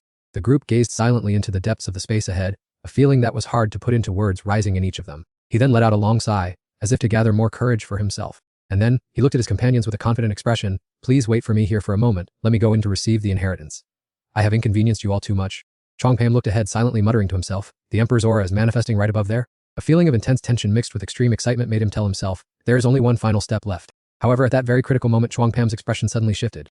An indescribable sense of unease suddenly welled up. Is there someone else trying to seize this inheritance? As expected, a figure rushed forward frantically and roared, the Emperor's inheritance has opened. I am his true successor. Chongpam's eyes darkened, and he let out a cold, murderous snort, ready to draw the blood-dried celestial blade from its sheath. Yet, before the other could act, Ling Xiao appeared, exuding such authority that the surrounding space seemed to stifle. Seeing this, the man exclaimed with excitement, the Great Emperor indeed, it is the Great Emperor who has appeared. Without uttering a single word, Ling Xiao gently flicked his hand forward. Instantly, a majestic bolt of lightning descended from the 9 heavens along with a stern shout, back away! The Guardian's eyes widened as he screamed like a madman, no, I am not reconciled to this at all. Immediately after, he spun around intending to turn and flee. However, the speed of the lightning was 10,000 times faster. A fierce flash of thunderbolts swept straight into his body. In a brief moment, the Guardian's physical form was devoured by the electrical current and vanished into nothingness. Witnessing the terrifying scene with his own eyes, Zhang Fan was inwardly stunned. What kind of miracles did this immortal monarch perform in the past? As the scene faded, Ling Xiao turned to look at Zhang Fan with a gentle gaze. Come here, young man. It seems my insight in leaving a successor at Tianvian was quite good. Directing his gaze toward the glowing sword, he said, come here and accept my inheritance. Suddenly, the smile on Ling Xiao's face vanished, replaced by a look of sorrow. 10,000 years have passed in the world outside. Surely, the world has long forgotten the name Ling Xiao. Zhang Fan stepped closer to the source of energy and gently consoled him. Great Emperor, even if ordinary people do not know your name, in the cultivation world, your inheritance is a treasure that countless people covet. As he finished his sentence, he reached out and touched the beam of light. Immediately, Zhang Fan was swept into an indeterminate void where he began to receive supreme secret arts and techniques from Ling Xiao. After a long time immersed in the void, he awoke and let out a sigh. His heart surged with astonishment. Oh my, is this the power of an immortal emperor? A single sword strike can open the heavens and split the chaos. Seeing that Zhang Fan possessed extraordinary talent, Ling Xiao smiled in approval. Young man, strive to temper yourself and do not tarnish my reputation. Not many in the outside world possess such natural talent as you. He did not forget to encourage him before shifting his tone to a grave matter. Do your best, successor. Since you have accepted my inheritance, there are some debts that require you to step forward and resolve. Zhang Fan listened and thought to himself. Does the great emperor want to ask me for a favor? This must be unfinished business that he could not complete in the great war of the past. His mind raced with calculations about the enemies he would face. Seeing Zhang Fan deep in thought, Ling Xiao continued, you are intelligent, surely you have already guessed my intentions. He began to recount memories buried by time. In the past, I suppressed 4 evil demons single-handedly. I intended to wait until they were exhausted to eradicate them completely, but I was ambushed by enemies and could not finish them off myself. Having said that, Ling Xiao took out several glowing spherical crystals. He then handed them to Zhang Fan. These are the coordinates to where they are imprisoned. Ling Xiao cautioned him carefully. I suspect they are not dead due to their strength, but their primordial energy has been greatly depleted. When their essence gathers, use it to bolster your own strength. Hearing this, Zhang Fan accepted the task without hesitation. I humbly accept the command. In his heart, he grew even more reverent. Truly the great Emperor Ling Xiao, to have kept them trapped for 10,000 years without escape, he must possess an astonishing level of cultivation. Although he tried to restrain himself, he could not help but be curious. Great Emperor, what exactly happened here in the past? Ling Xiao sighed and recounted the whole story. I do not know their origins, only that they did not belong to the 9 heavens of the great void and possessed a power that twisted the mind in a truly sinister way. He paused for a moment before continuing. Long ago, I set foot in this star domain to hunt down an enemy, but unexpectedly, I fell into an ambush. Painful memories flooded back while I was fighting. The secret realm within my body encountered problems. Unexpectedly, someone stabbed me in the back, sealing the grand formation, and then they purged each other, completely disrupting my immortal power. Hearing this, Zhang Fan couldn't help but be shocked. Could these be the immortal cultivators whose minds were seized by demonic forces within the secret realm?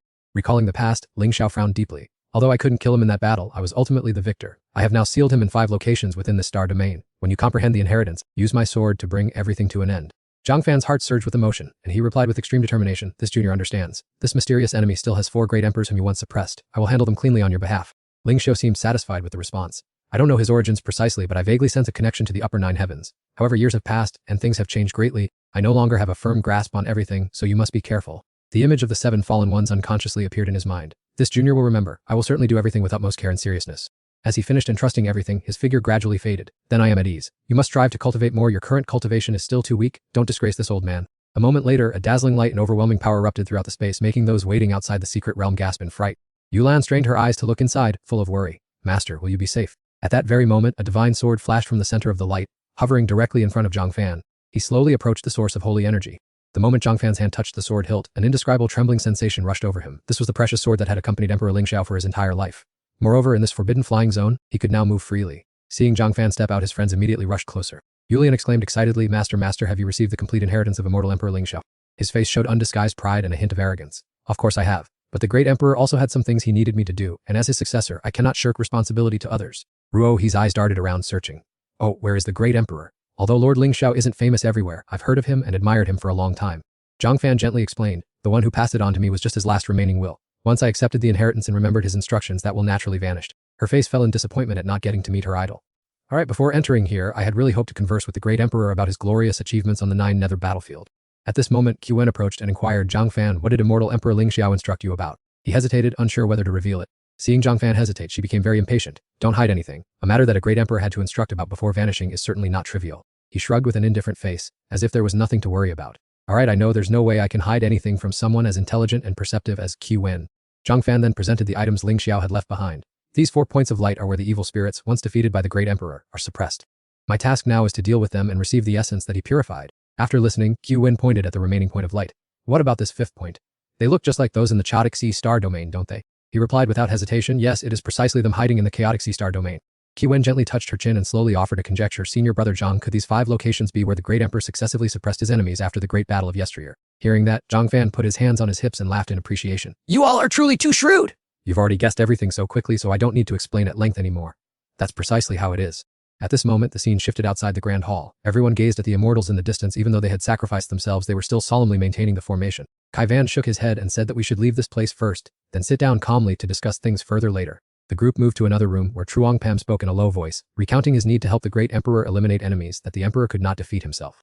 Upon hearing this, Kai Van suggested that he should quickly go into seclusion to comprehend the great emperor's legacy, and then they would deal with each enemy one by one. Ngok Line also added, do not worry, young master, while you are in seclusion, grandfather and I will mobilize the clan's personnel to gather information in Sun Kong. Truong Pham happily agreed and said, I am sorry to trouble you, Senior Tran and young lady Saintess. He added that since he had already received the legacy, he no longer needed to guard the tomb, so everyone should carefully consider their clan's future, as no one knows if the secret realm hides anything unusual. Venan stroked his beard and affirmed, rest assured, young master Truong, we already have a plan in place and are preparing to relocate from here. Seeing this, Truong Pham felt relieved. That is excellent. I will take my leave to go into seclusion. I must rely on everyone else to handle the remaining matters. Sometime later, their familiar flying ship appeared in the vast, boundless void. Nungok Len reported to Truong Pham that this location was one of the 5 sites the Great Emperor had sealed on the star map, and due to the complex environment, the situation here was extremely chaotic.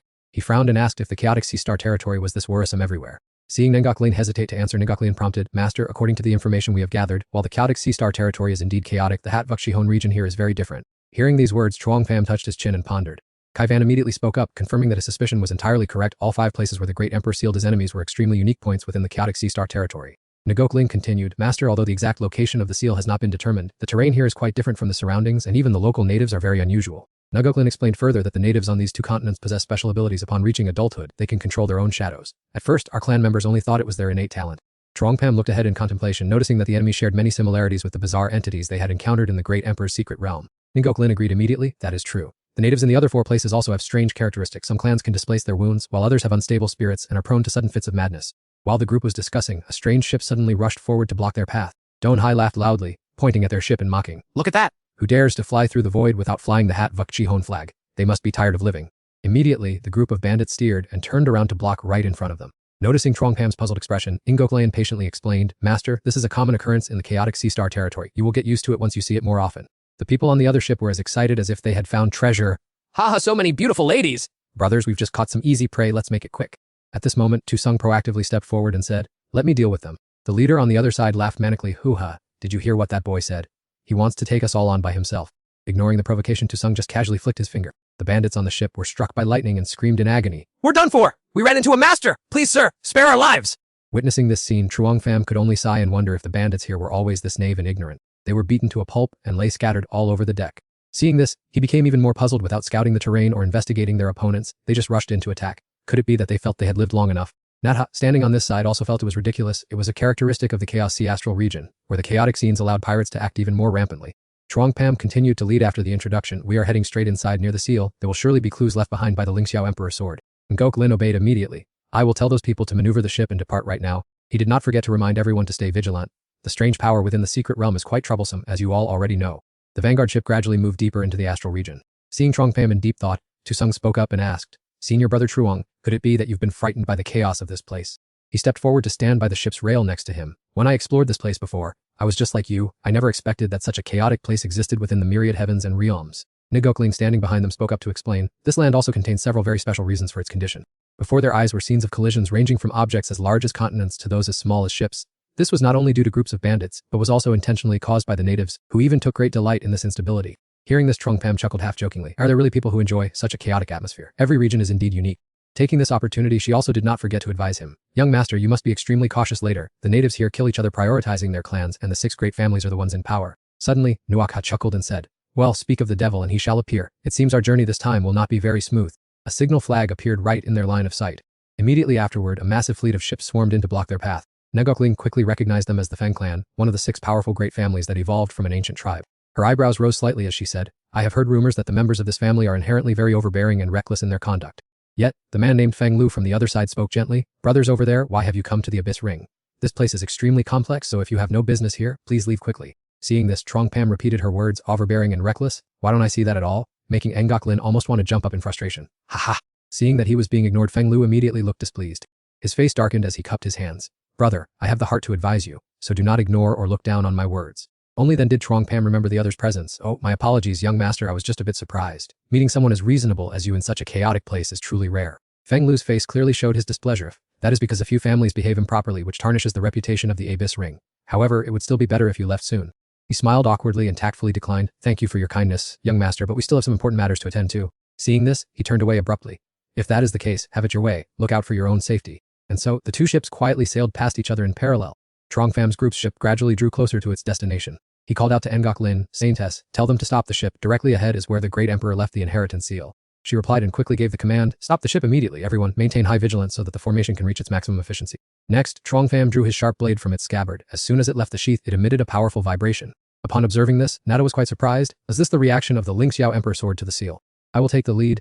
Let's get to work. He also didn't forget to warn his teammates behind him to be cautious, as even though the enemy had been sealed for 10,000 years, having once caused an immortal emperor's death, meant they could not be taken lightly. No sooner had he finished speaking than Chuang Pam immediately swung his sword. A terrifying slash tore through the space ahead. A pitch-black crack began to spread incessantly. A chilling, horrifying aura escaped, causing the group behind him to tremble uncontrollably. Tsung frowned slightly and exclaimed that, as expected of the immortal emperor's greatest enemy, just a mere hint of its aura was enough to frighten ordinary immortals. Suddenly, Chuang Pham shouted, Kaivan, everyone watch out! A strange black cloud rushed in to surround the group. Kaivan reacted in a flash. She steered her flying sword straight into the center that was emitting the toxic aura. The black cloud was sucked back inward, as if it were being drawn into a drain. Seizing the opportunity, she commanded, Fourth junior brother, junior sister Nuakha, you 2 block that direction, don't let this strange mist spread out. The 4 of them formed a formation that tightly surrounded the crack. Chuang Pam channeled his spiritual energy through the Lingxiao Emperor sword. The sword pierced through the gap decisively. This attack also inadvertently awakened the entity hiding inside. Numa appeared aggressively and laughed arrogantly. Haha, Lingxiao is already dead, so what if I was imprisoned for 10,000 years? He looked at him with disdainful eyes. Kid, are you the successor of that old man Lingxiao? How ridiculous. Numa mocked him relentlessly. Lingxiao couldn't even deal with me when he was alive, and now you expect a wet, behind the ears brat like you to do it. Chuang Pam was not unnerved by this and replied, do you really think the great emperor would have sealed you without leaving a trump card? Immediately after, he maneuvered the Lingxiao Emperor sword to begin its assault. Brilliant golden chains emerged simultaneously from the void. They tightly bound the limbs and head of the monstrous Numa. He roared in fury, Lingxiao was once severely wounded and killed by me back in the day. You still want to destroy me now? Don't be so arrogant. Standing nearby, Tusung also cast a talisman saying, what an eyesore, defeated dismembered wretch, yet still so loud and overbearing.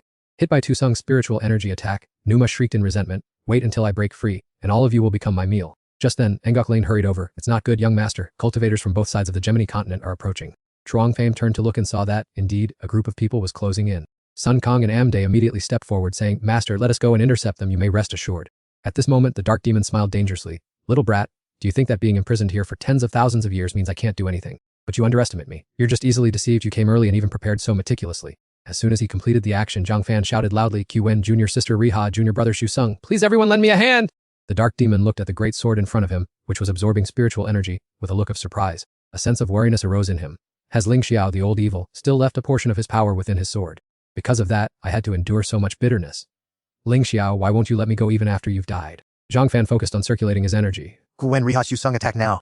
After that, he channeled spiritual power into the sword. The three receiving Zhang Fan's command also exerted all their strength. It was precisely because of this that the sword suddenly exuded an incredibly powerful aura. Sensing the approaching danger, the dark demon hastily said, "Little brat, if you just spare me, I will bestow upon you the supreme opportunity of creation. There's no need to risk your life for that dead old evil." However, those words completely failed to sway Zhang Fan. The Ling Xiao sword, as if fully charged with energy, was ready to transform its tip into the dark demon's head. Unexpectedly, a fellow named Wang Ku suddenly appeared from somewhere, loudly denouncing, "Who dares to be so audacious as to lay a hand on the ancestral god of my Wang family?" That voice immediately attracted the attention of Xu Sung and Riha. Seeing the opponent leap up to attack Zhang Fan, he turned and said to Zhang Fan, "Senior brother Zhang, the Emperor's seal has been completely broken.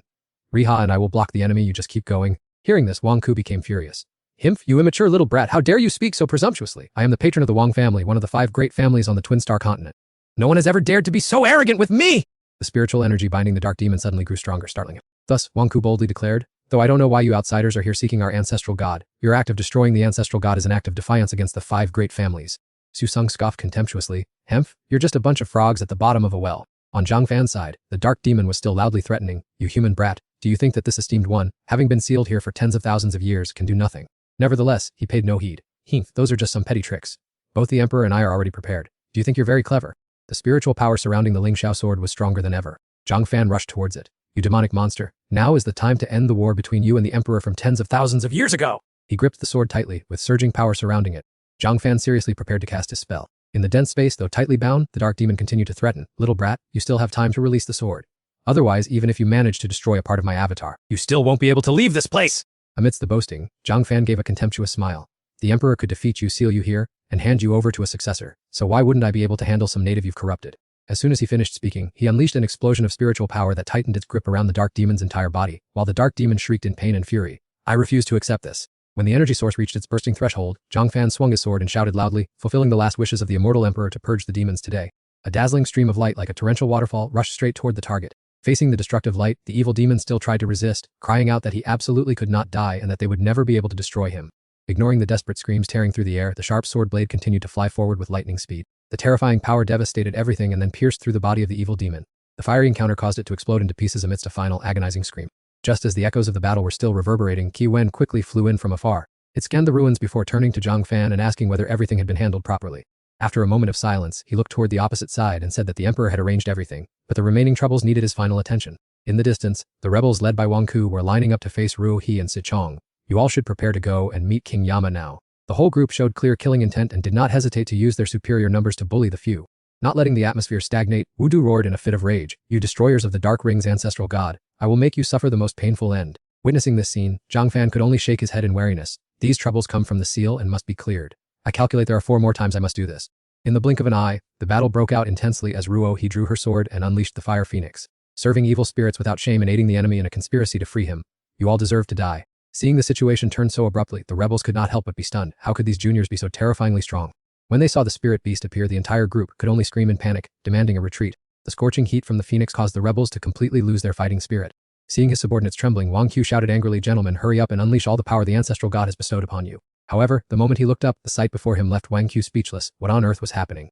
In the heat of the battle, Sai Chong focused all his resources on Zhang Fan, causing his power to explode. "Thank you, Ruo He, for holding them off. Senior brother Zhang, leave the rest to me to coordinate with you." Next came firm words from Zhang Fan, "Be acting as lackeys for the evil spirits, you have only brought destruction upon yourselves."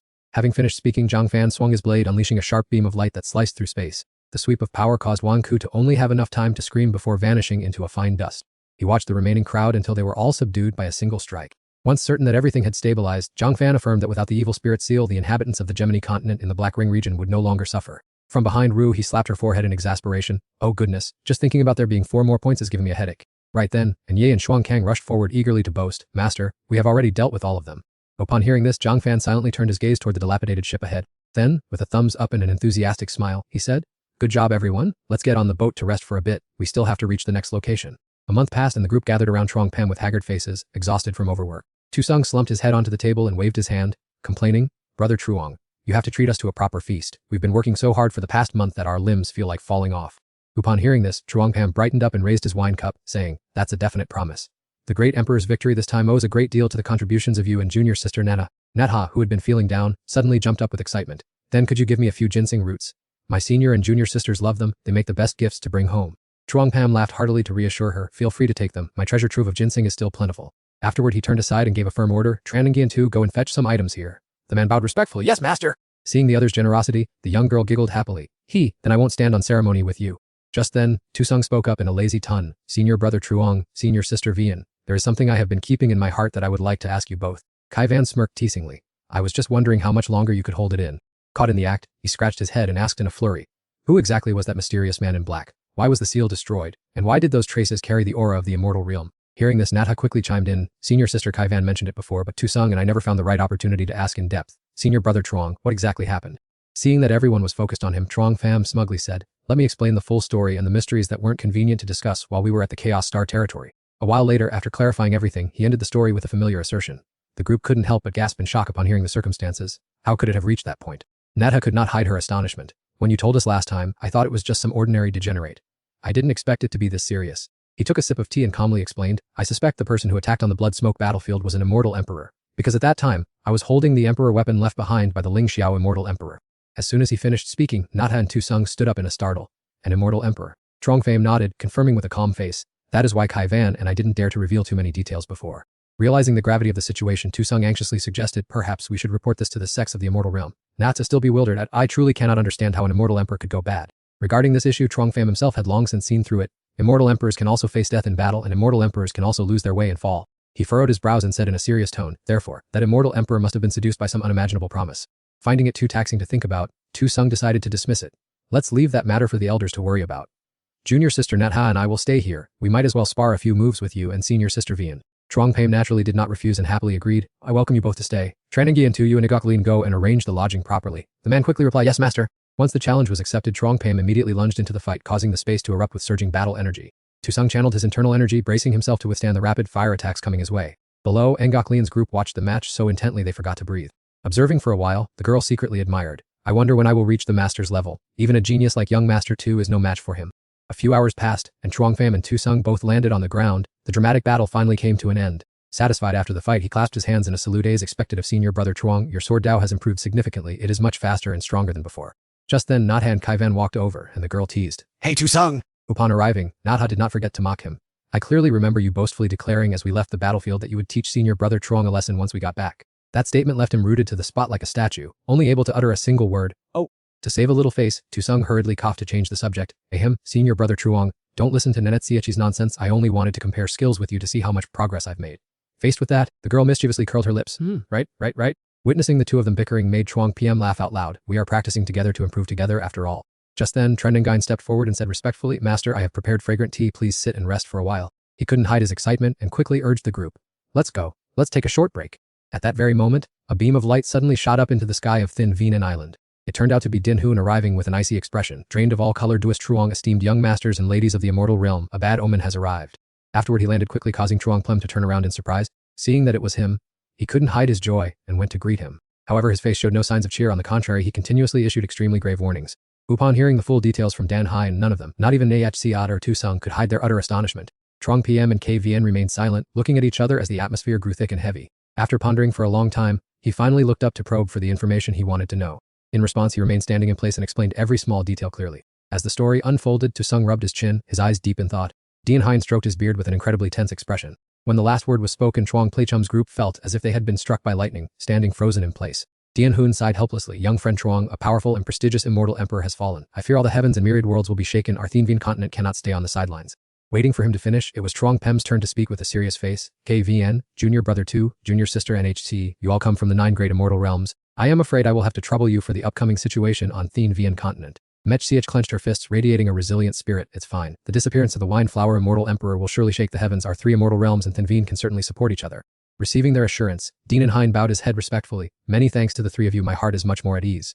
With the help of those from the 9 great immortal realms, Thinvian continent will surely weather this storm. Not wanting to delay, Kevin urged Junior Brother 2, Junior Sister Nechsechi, let us contact our sects and seniors immediately. Afterward, he turned to Truong PM and cautioned Truong PM, you should prepare as well. The Wine Flower Immortal Emperor's disappearance definitely involves the hand of a mysterious force. I fear it is very dangerous.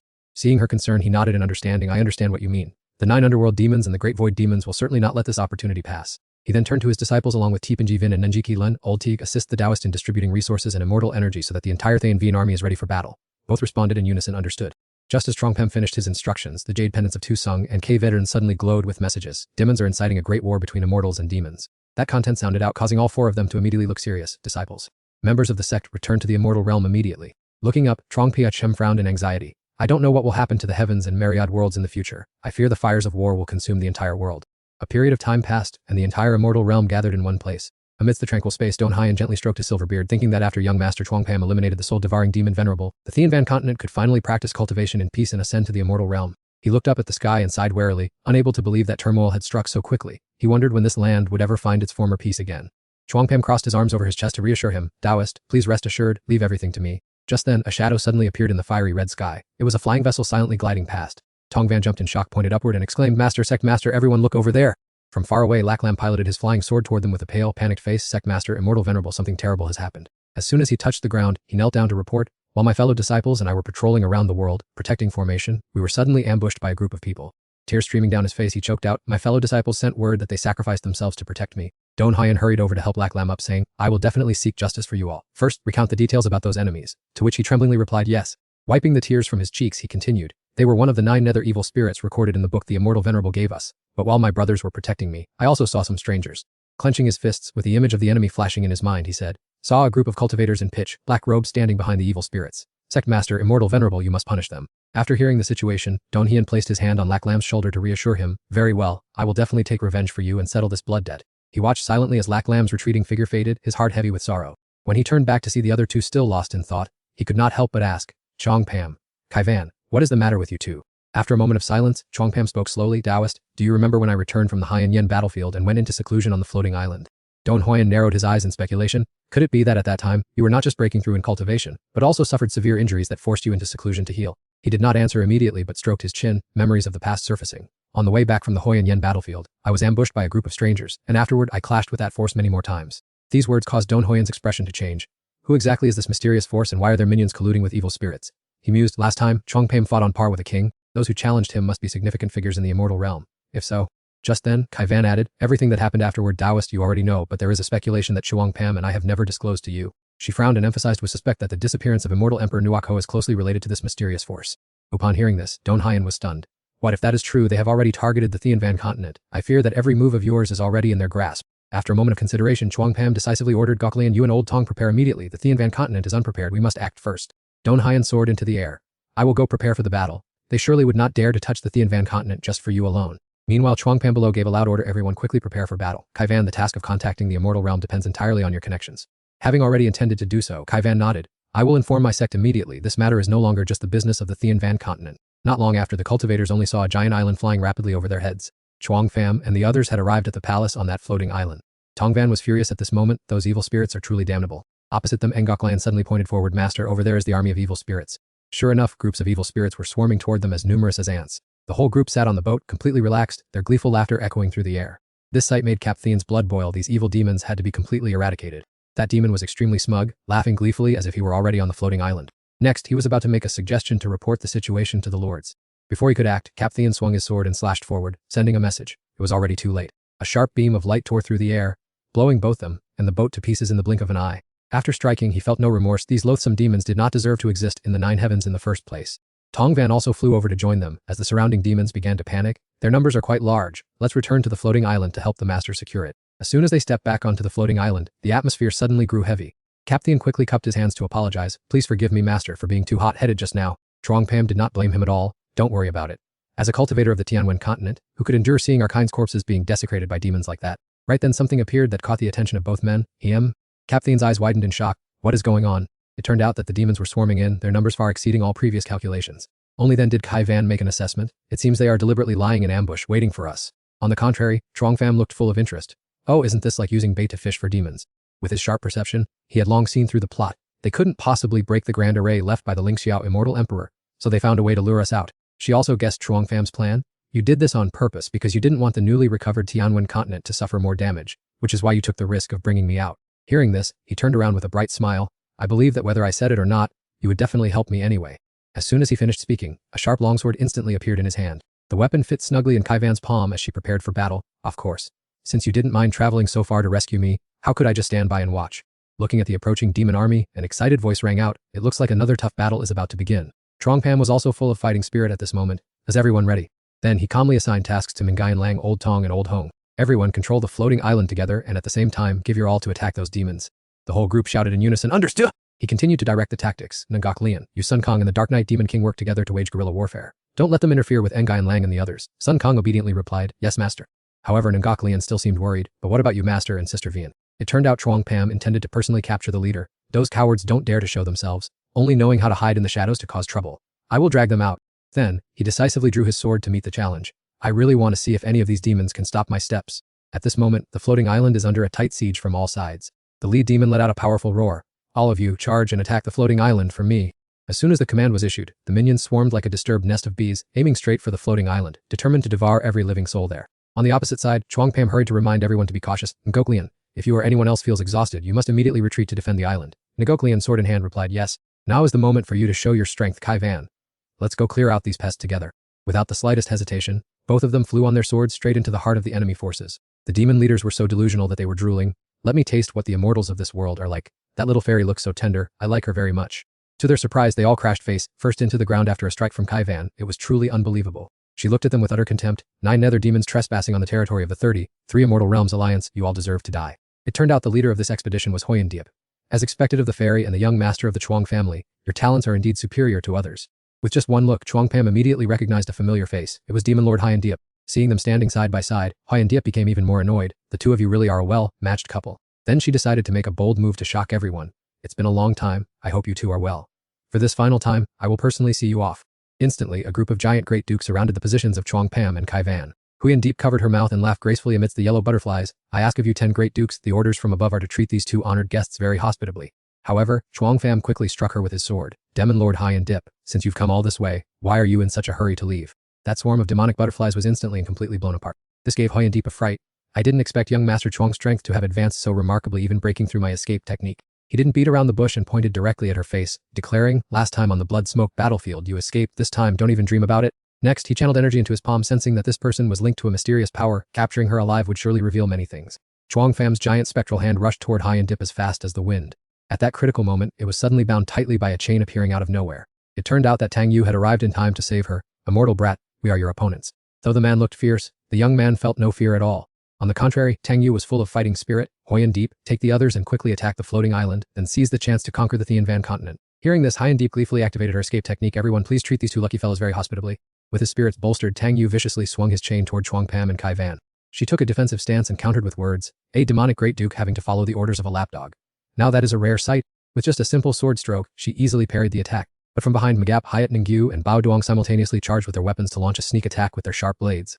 Zhang Fan swung his chipped sword and confronted them, saying, tell me, aren't you all underestimating the two of us a bit too much? A sharp, arc-shaped sword strike caught their opponent so off guard that he recoiled in shock. Witnessing this, Kwangju hurriedly changed tactics. This boy and that girl both possess formidable strength. Let us all 10 charge at them simultaneously. In the blink of an eye, they had completely surrounded Zhang Fan and Qi Wen. Then, he began to attempt luring them. You two juniors from the immortal realm, if you choose to stop resisting, I will consider making you members of our team.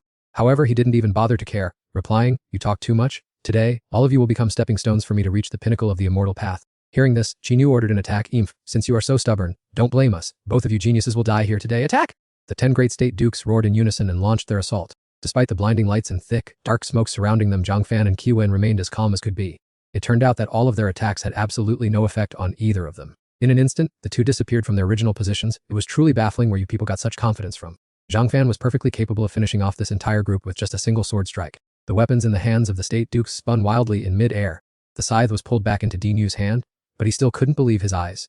How could this be possible? In the moment he was distracted, Qi Wen used her sword to restrain him, saying, how could demons like you, born from the dark abyss, ever understand the process of human struggle and growth? Dinyu swung his scythe toward her in a panic. When did you get behind me? He unintentionally served as a platform for Qi Wen to spring upward. She gracefully launched herself into the air, not forgetting to mock him. Your level is still so low that you couldn't even detect me. Qi Wen glided fluidly behind him, adding, surrender now and you might just keep your life.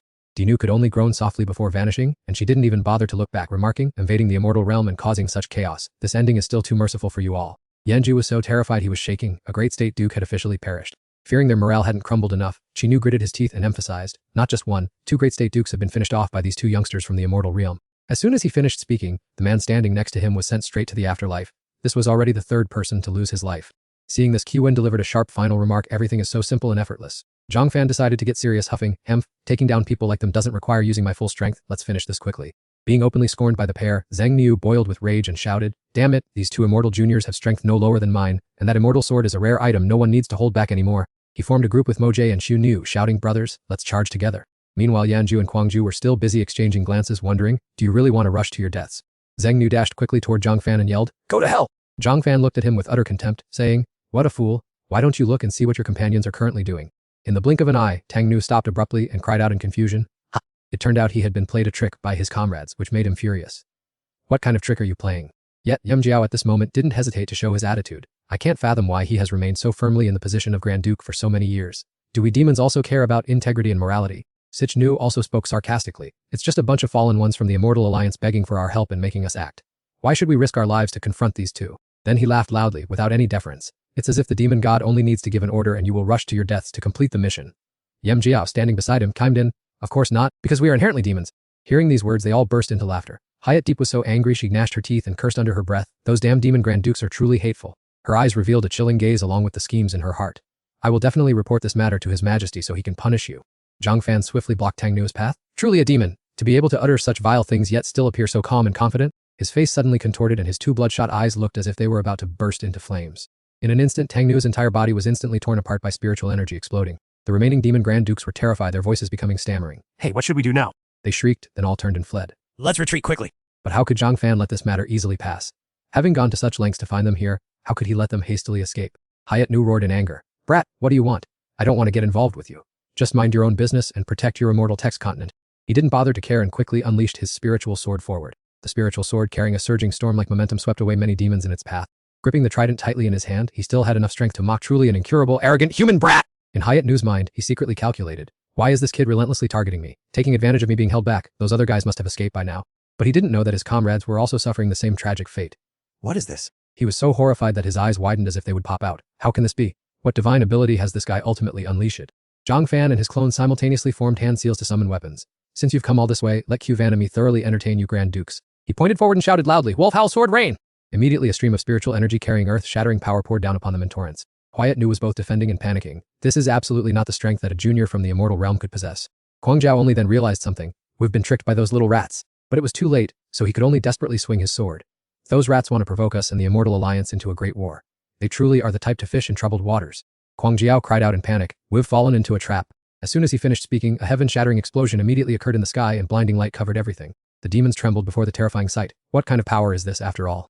All the Grand Dukes were utterly defeated, their bodies thus falling into boundless nothingness. The remaining evil spirits screamed in panic, retreat quickly. The great state dukes have all been utterly defeated. They fled for their lives. Before that, a great state duke had shouted that this was a trap set specifically for them, urging everyone to run immediately before falling into the fire trap.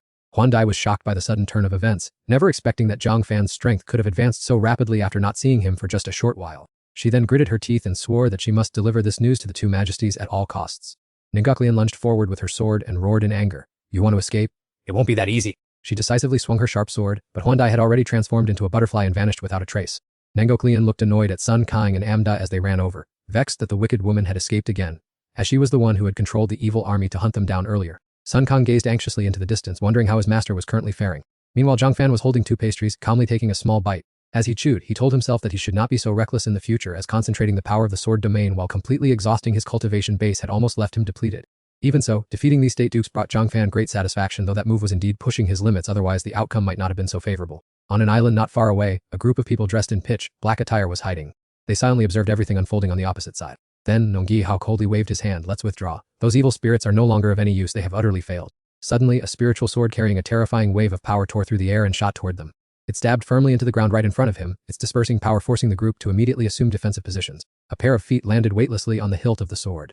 Qi Wen spoke coldly, you sewer rats who only lurk in the shadows are truly despicable. Recognizing the newcomer, Nagahao was slightly taken aback to think that you could actually trace our tracks. Qi Wen recalled her weapon to her hand and smirked with utter disdain. The spiritual sword in her hand instantly erupted with bone-chilling killing intent. Qi Wen dashed toward Nagahao like a flash of lightning. Taste this strike of mine. He looked at her calmly, young lady, acting so impulsively is not a good thing. He then shouted, disperse, as the horsetail whisk in his hand instantly spread out to shield him, easily blocking Qi Wen's sword Q. Without hesitation, Nagahao countered break and effortlessly neutralized her move in the blink of an eye. A realization flashed in Qi Wen's mind, immortal arts of the Gila immortal realm, this old man is indeed not simple. Seeing this, Nagahao did not bother to hide it anymore. The fairy is indeed sharp to recognize this old Taoist background, but our power is something you cannot possibly fathom. Hearing his admission made her extremely angry. As an immortal monarch, yet willingly acting as someone else's lackey, I truly despise you. Ngahao smiled provocatively, worthy of being a chosen genius, but once your lifespan runs out, you will understand just how mesmerizingly alluring our faction is. The current situation filled Chu Wen with worry. Zhang Fan had expended too much energy and needed to recuperate now. This leader was an immortal monarch with a quasi-sage cultivation base, and his subordinates were likely formidable as well.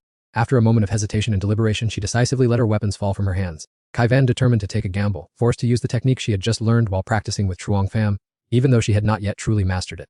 That action caused Nung Gihao to form a subjective assumption, thinking that the fairy had surrendered, and surely bringing her back would make his superiors extremely pleased. No sooner had he finished speaking than the whole group lunged at her aggressively, intending to take her life. At that very moment, Kai Van's gaze suddenly turned icy. She secretly thought she would teach this bunch a well-deserved lesson. They were merely lost souls, cowardly in the face of fate. Behold, my sword technique! In the blink of an eye, the group could only utter sounds of utter astonishment. Immediately afterward, every object within a 100-foot radius was completely frozen. Kai Van herself could not believe what she had just accomplished. Could this be considered a success? Even so, she still had to bear significant backlash. Indeed, this technique was not yet ripe. Otherwise, a single strike would have been enough to end everything. At this moment, Nagihao was still gasping for his final breath. He spoke with great difficulty, unable to believe that the young fairy Van Engi of the heavenly immortal realm had reached such profound sword arts, and that her cultivation had also broken through. Before closing his eyes, Nogihao left a threat: the young will eventually replace the old, but she had severely underestimated the power behind him, and would soon learn what true authority is. Suddenly his body began to exhibit strange monstrous mutation. Following that, Nungihao perished right before Kai Van's astonished eyes. Chuang Pem arrived just in time and asked why she used an unmastered technique, questioning if that guy was so strong that she felt cornered. He offered his spiritual energy, and Kai Van softly replied with gratitude. While channeling energy to heal her wounds, she analyzed that he was truly formidable. Even though he was old, he was once a renowned immortal lord of the 33 heavens, which is why she was forced to use that move. Looking at Nihao, she sighed, noting that the clumsy sword move could at most wound the opponent but not kill an immortal lord. He had ended his own life due to old wounds and exhausted lifespan. Upon hearing this, Chuang Pem understood the situation. This old man preferred death over revealing information about the mysterious force. It seemed their mission had failed halfway. Kai Van's expression darkened, noting that anyone who could drive an immortal lord to commit suicide must belong to a mysterious force far more terrifying than anticipated. Chuang Pem remained calm, asking if they hadn't anticipated this. He suspected they were the ones behind all the conspiracies leading to the fall of the Lingxiao great emperor 10,000 years ago. He gently comforted her by saying they would cross the bridge when they got to it. His words of encouragement improved her mood, and the two spurred each other on to continue training. A silent atmosphere enveloped the surrounding space. Son Hoyan's face was as pale as paper. It appeared the current situation was even more dire than they had imagined. Even Kai Van felt extremely bewildered, noting that demonic entities were eroding the immortal realm. According to her information, an immortal lord had already entered the fray, backed by saints and great emperors. After a moment of reflection, Chuang Pam calmly replied that with the disappearance of the Lingxiao great emperor 10,000 years ago and now the immortal emperor Ruho of the Thian Van continent could hardly remain at peace. He cautiously analyzed that perhaps they were the last remnants protecting the legacy of the Lingxiao great emperor. With the addition of him receiving the inheritance, it was clear that the dark force was secretly eyeing the Thian Van continent. Son Hoyan's attitude became resolute, declaring that he had pursued the Tao of immortality all his life to protect justice, and if he could preserve this Thian Van continent, he would have no regrets even in death. He smiled at Chuang Pham, noting that with his support, demonic cultivators were no longer running rampant and the strength of cultivators was gradually increasing. His task was to protect these precious achievements. Rest assured, I will certainly not fail Don Hian's expectations and will do my utmost to protect the Thian Van continent. That lively conversation lasted until sunset before finally coming to a pause. At this moment, Kai Van slowly expressed her thoughts. Chuang Pham, with an immortal emperor suddenly vanishing, both the immortal and demon realms must be in chaos. Perhaps you should consider restoring the Great World Protecting Array that Langtu Immortal Emperor painstakingly established. I immediately refused. It is unnecessary. The Great World Protecting Array has been damaged for a long time. Even the heaven mending technique wouldn't be able to restore its former effectiveness. Moreover, that mysterious force has already set its sights on the Thian Van continent. I fear it's already too late. At this point, she could only let out a wary sigh. Even so, Kai Van still felt uneasy. In such a chaotic situation, even those in the upper heavens find it difficult to survive, let alone those on the Thian Van continent. She was so lost in thought that she was completely unaware of the changes occurring around her. Only Chuang Pam's sharp eyes noticed. Kai Van, why is the jade pendant that was hanging at your waist here? Upon seeing it, she was startled. This is my sex jade pendant used for communication among the immortals of the Van Nengi immortal realm. Normally it is only used to exchange information. Hearing this, a sense of unease rose within me. If it was something normally only used for communication, there was certainly something strange going on in the Van Nengi immortal realm. Sure enough, Kai Van spoke up immediately after. Chuang Pham, I originally intended to protect the Thian Van continent with you. But before she could finish, I hurriedly interrupted her. Gu. Indeed, Chuang Pam would not let her worry.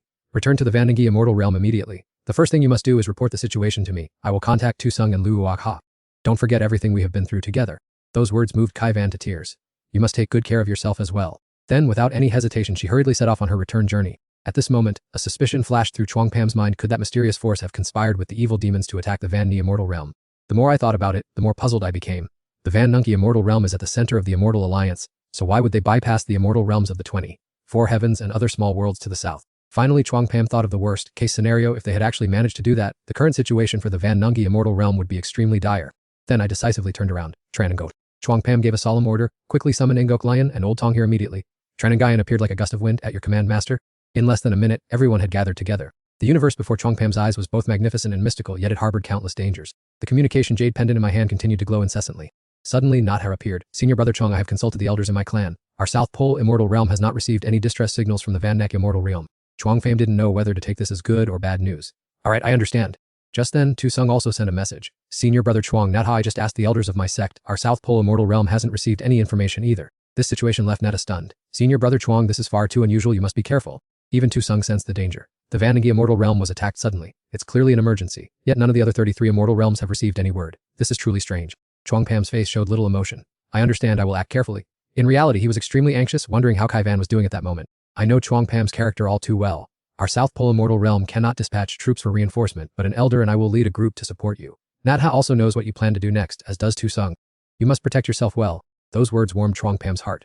Thank you, junior brother and junior sister, for your hard work. I am about to arrive in the star field near the Van Nengi immortal realm, so I will temporarily disconnect here. After saying that, he waved goodbye to the two of them. Suddenly, something caught Chongpam's attention. He carefully and thoroughly observed the things that had just appeared. He saw a flag planted there, embroidered with only 2 words, that do. Observing the group's direction, Chongpam wondered to himself, which immortal realm is nearby, and why is there a vanguard force coming to rescue the Van Nengi immortal realm? Just then, that Hai spotted him. Hey there, little brother! The Van Nengi immortal realm is being besieged by demons. This place is not safe at all, you should retreat quickly. Chongpam politely replied. A close friend of mine received word from her sect and returned to the Van Nengi immortal realm. I must go to assist her. After hearing this, he couldn't help but feel admiration. Little brother, you are truly righteous. Duha looked excited. Since you're already here, why not just join our ranks? We are all heading toward the Van Nengi immortal realm. Realizing they shared the same destination, he set aside his formalities. Then I'm afraid I'll have to trouble you all. And so Chongpam officially joined the group and set off with them. After traveling for a while, the surrounding space suddenly underwent an unusual transformation. Warning bells immediately rang in Chongpam's mind. No. As expected, the demons besieging the Van Ning immortal realm have already laid a net to seal off this entire star field. The others began to panic. We've fallen into an ambush. That Hai immediately took the lead and rushed forward, ready for a fight to the death. The remaining cultivators quickly regained their composure and immediately formed a battle array. Suddenly, someone let out a terrified scream, signaling that the demons had appeared. It turned out they were the forces of Tula and his accomplices. Another bunch of fools coming here to throw their lives away. No sooner had he spoken than a strange liquid erupted from a hole in space. The attack came from all directions, catching the cultivators off guard. Oh no, what on earth is this? Get out of the way quickly! Taking advantage of the chaos, the demons ambushed them one by one. It was truly pathetic. Witnessing this made that Hai pale with rage. Vile demons. From behind, Lahong quickly suggested, Alliance leader, we've suffered heavy losses. Let's break through the encirclement and find another way to bring reinforcements. Before he could finish his sentence, Tula's horrific laughter echoed in his ears. Trying to escape. You really think you have a way out? This was a situation Lahong could never have anticipated. Demons. How can this be? Alliance leader, help me! Lahong screamed in absolute terror. Someone save me! Yet, before anyone could react, he had already been sent straight to the afterlife.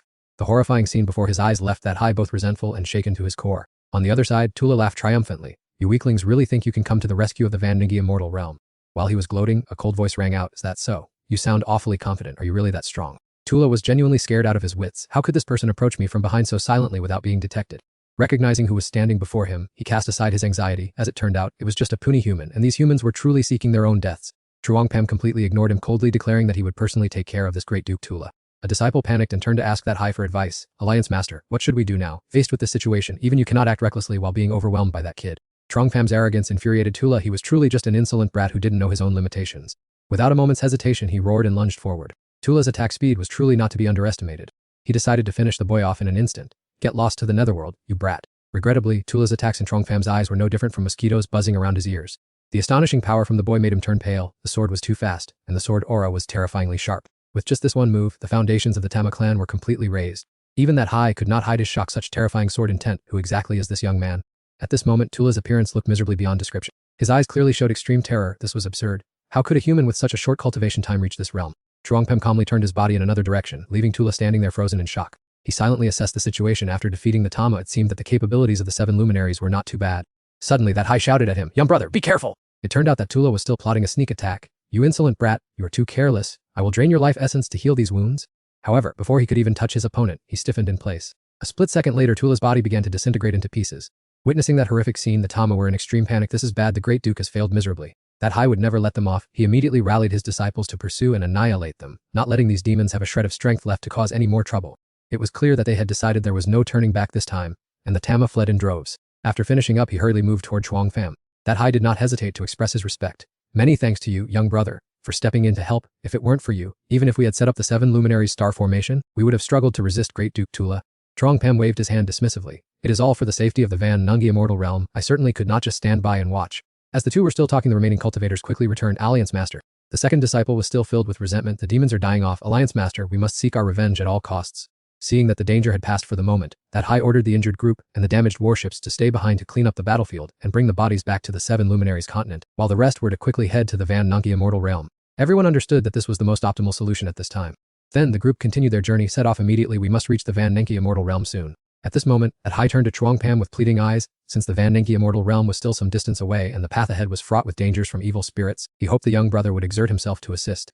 The two had been through hardships together, so Chuang Pam no longer stood on ceremony. However, Chuang Pam still felt uneasy. It was truly strange that they had encountered an ambush by evil spirits before even reaching the Van Nunki Immortal Realm, suggesting that the situation there was extremely critical. The group moved at a dizzying speed, with no intention of stopping for even a moment. That High continued to explain that the troop was about to reach a key defensive point on the front line of the Van Nunki Immortal Realm. Hearing this, Chuang Pam cautiously advised that High to be extremely vigilant, as the group had already encountered 3 waves of evil spirit attacks since they began their journey, and the front line might have already turned into a brutal battlefield. That High did not look very happy. He thanked young Master Chuang for the reminder, saying, I am prepared. Thanks to the existence of the Van Nunki Immortal Realm, the surrounding star regions have enjoyed peace. He could not help but sigh. So many of our worlds were protected by them. Who would have thought that such peace would be so fragile and shattered so abruptly? Conversely, Chuang Pam appeared quite calm, saying, this is only the beginning. In any case, I'd already foreseen this coming great war between demons and immortals. The more that High thought about it, the more troubled he became. How could the evil spirits have easily bypassed the Alliance army and all the other worlds and strongholds to suddenly attack the Van Nunki Immortal Realm? Regarding this issue, Chuang Pam could only remain silent, thinking, I know the reason, but this is an earth-shattering secret. If it were revealed, the entire alliance would surely fall into chaos. Suddenly, Chuang Pam's voice became stern. Alliance leader, prepare yourself. I have spotted the evil spirits. At that, the man regained his composure, observing the patrol formation the evil spirits had set up. It seemed they were very close to their territory. With his existing experience, that High remained calm this time and immediately ordered his soldiers to increase speed and use all their strength to dash toward the stronghold for an attack. Conversely, it was the evil spirits stationed there who were caught by surprise. The skeletons were truly terrified. What is this? How could someone break through the siege and charge into the battlefield below? Quickly go and report this to the great king. However, before the evil spirits could retreat, they were cut off. Facing this situation, the skeleton could only exclaim, we're finished. Immediately after, it was wiped out on the spot. At this moment, that High was already too familiar with such scenes, remarking, fortunately we have young Master Chuang, otherwise, those evil spirits would have escaped, and we would have had no way to ambush them, only risking being drained of our strength by them. Chuang Pam modestly replied, without the help of your alliance, I alone would not have been able to pierce through the 3 layers of evil spirits guarding the front line. Following that, the army had to face a few more unexpected encounters with the evil spirits. What was more worrying was that their strength seemed to be becoming more powerful by the moment. Long periods of fighting had left that High extremely exhausted, and he cried out, damn evil spirits, why are there so many? This stronghold can no longer be held. At this point, Chuang Pam offered a suggestion. Alliance leader That High, have the immortal cultivators of the That High continent lure the enemy and draw the attention of the evil spirits. That High immediately responded, rest assured, I will complete the task. After assigning the roles, Chuang Pam quickly departed. That High watched Chuang Pam's retreating figure with concern. Young Master Chuang, please be extremely careful. By now, Chuang Pam had gotten very close to the enemy's ship. He wondered if this stronghold was the one the Kai Van sect was in charge of. Then he bravely charged forward, thinking that even if it wasn't, just saving some prisoners would give them a great chance to help the Van Nunki Immortal Realm counterattack. A detailed attack plan had already formed in Chuang Pam's mind. Right at that moment, an unexpected noise sounded. Chuang Pam was startled. Damn it, I've been discovered. It seems the only way left is to force an assault. Without the slightest hesitation, he swung his sword to finish off the evil demon blocking the path. Few could keep their lives under Zhang Fan's blade. Having finished off his opponent, he let out a long, relieved sigh. Suddenly, panicked screams echoed everywhere. The Lord has been assassinated! The Immortal Realm is broken in! Zhang Fan's expression instantly hardened. It seemed he would have to use his twin halberds now. However, before he could act, the demonic ranks were thrown into chaos as their rear guard was ambushed by the Immortal Army. A series of their defensive outposts were leveled one after another without exception. Zhang Fan calmly realized that this was indeed the feint that the 7 Luminary Righteous Alliance had set up beforehand. He quickly calculated in his head that he had to use the highest speed possible to throw the demonic legion into total disarray. The urgent situation allowed no retreat for Zhang Fan, otherwise, neither the outposts nor the leader of the 7 Luminary Alliance would last long. This was the time to test a new technique. His eyes flared with an unshakable determination. The group of demons was utterly shocked to see Zhang Fan, mistaking him for their lord. To think a mere human brat would show up here. In its eyes, he was nothing more than a piece of meat on a chopping block. Just in time. I was looking to stretch my bones a bit. Zhang Fan only responded calmly with a look of contempt. In the very next second, that arrogant creature paid a heavy price for its stupidity. The price to be paid was the loss of its very life. It couldn't believe it while watching its body gradually dissipate. How hateful, so hateful! It screamed in despair. You damned human brat, I'll chop you into 10,000 pieces. Elsewhere, someone had observed the entire battle. Lord, that human brat seems to be heading towards the great king. Should we take action? Before the minion could finish, the Bone Eagle coldly interrupted. What does that have to do with us? Bone Eagle's nonchalant attitude showed. He isn't my great king. Meanwhile, at an outpost that looked far more solid and fortified than the previous ones. It seemed that Summoning Soul suddenly realized something was amiss. A spirit reported respectfully, Your Highness Summoning Soul, the rear guard reports that the cultivators of the 7 Luminary continent have breached 3 outer defensive perimeters and are attacking. Ignoring everything, Summoning Soul remained unperturbed. It's just a tiny world, let the rear guard deal with it. Let us welcome this uninvited guest first. Upon arriving, Zhang Fan commented, fair speed, decent destructive power, though bodily protection is a bit lacking. This evaluation enraged the spirit human brat. Having only cultivated for a few years, how dare you be so arrogant and reckless? The threats were like wind passing through his ears. I don't bother arguing with you two skulls. After all, who is the arrogant one here? The spirit stepped forward, slowly moving towards the throne. Your strength is not bad. Let's see if I can turn you into an immortal of my tribe. With those words, it immediately lunged at Zhang Fan. Brat, taste this move. Even in a critical situation, he remained calm and showed no sign of fear. As for Pillar Soul's expression, it changed completely. Oh no, something bad is happening. It turned out that with just a light move, Truong Pham was able to block the spirit's lethal strike. Witnessing this, it was both surprised and terrified. Quite capable, but you human kid are far too arrogant. However, Truong Pham didn't even bother to look at him, as he had only one goal from the start. From the opposite direction, a lackey who had lost all patience shouted, "Let's destroy this human together right now." Truong Pham glanced at them with contempt. If the Archduke of the Evil Spirits only has this much skill, I think the Demon King sitting up there should just step in himself. As soon as he finished speaking, he wiped out another evil spirit stronghold. At this moment, the more Truong Pham fought, the more invigorated he became. Nothing could stop his progress.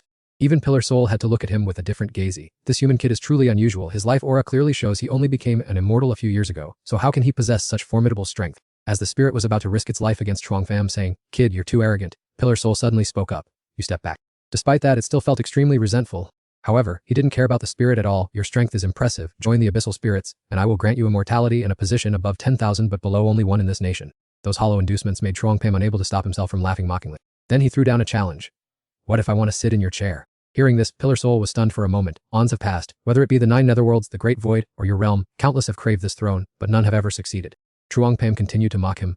"The people you've met were all just trash. Is that why you've become so conceited?" The surrounding subordinates were nearly driven mad with rage. How utterly arrogant. The spirit immediately exploded. "Kid, I will banish your soul to the river Styx to be torn apart by countless vengeful ghosts, never to be reincarnated for all eternity." With those words, it immediately lunged forward to attack Truong Pham repeatedly. Then the spirit shouted boastfully, "Kid, I will let you taste the fate of living beings when they face the river Styx beneath my feet." It was determined to finish him off at any cost. It seemed that Truong Pham was about to face an incredibly fierce and dramatic battle. Truong Pham remained undaunted, calmly taking a stance ready for battle. With just a single thought, the sword in Truong Pham's hand tore through the dense mist ahead. The spirit couldn't believe its eyes. How is this possible? The river Styx is so thick with death energy, yet you slashed it apart from the inside? Only now did they realize Truong Pham was no amateur. They were in serious trouble.